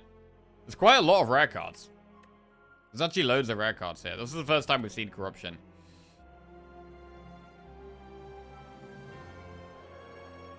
Well, we'll continue tomorrow. I'm going to be streaming this weekend. So, I'll give myself a little bit of a lie-in because it's Saturday. But, I'm going to be streaming tomorrow afternoon. Potentially even into the evening, we'll see. And we will pick up where we left off. And try and get some Ascension 6 wins. Try and get some Ascension 6 wins. Right. Enjoy the rest of your day, everybody. Love you all. Catch you later. Those of you who are going to be here over the weekend, see you then. If not, I'll be back Monday for the rest of you. I mean, I might even be streaming Sunday. We'll see how we go. But it might be Saturday and Sunday. I'm definitely going to stream tomorrow. Possibly Sunday as well. We'll see how we go. Right, who can we raid? God, so many people streaming Slay the Spire now. Jesus Christ. Right. Gonna raid a mouse. There, guys.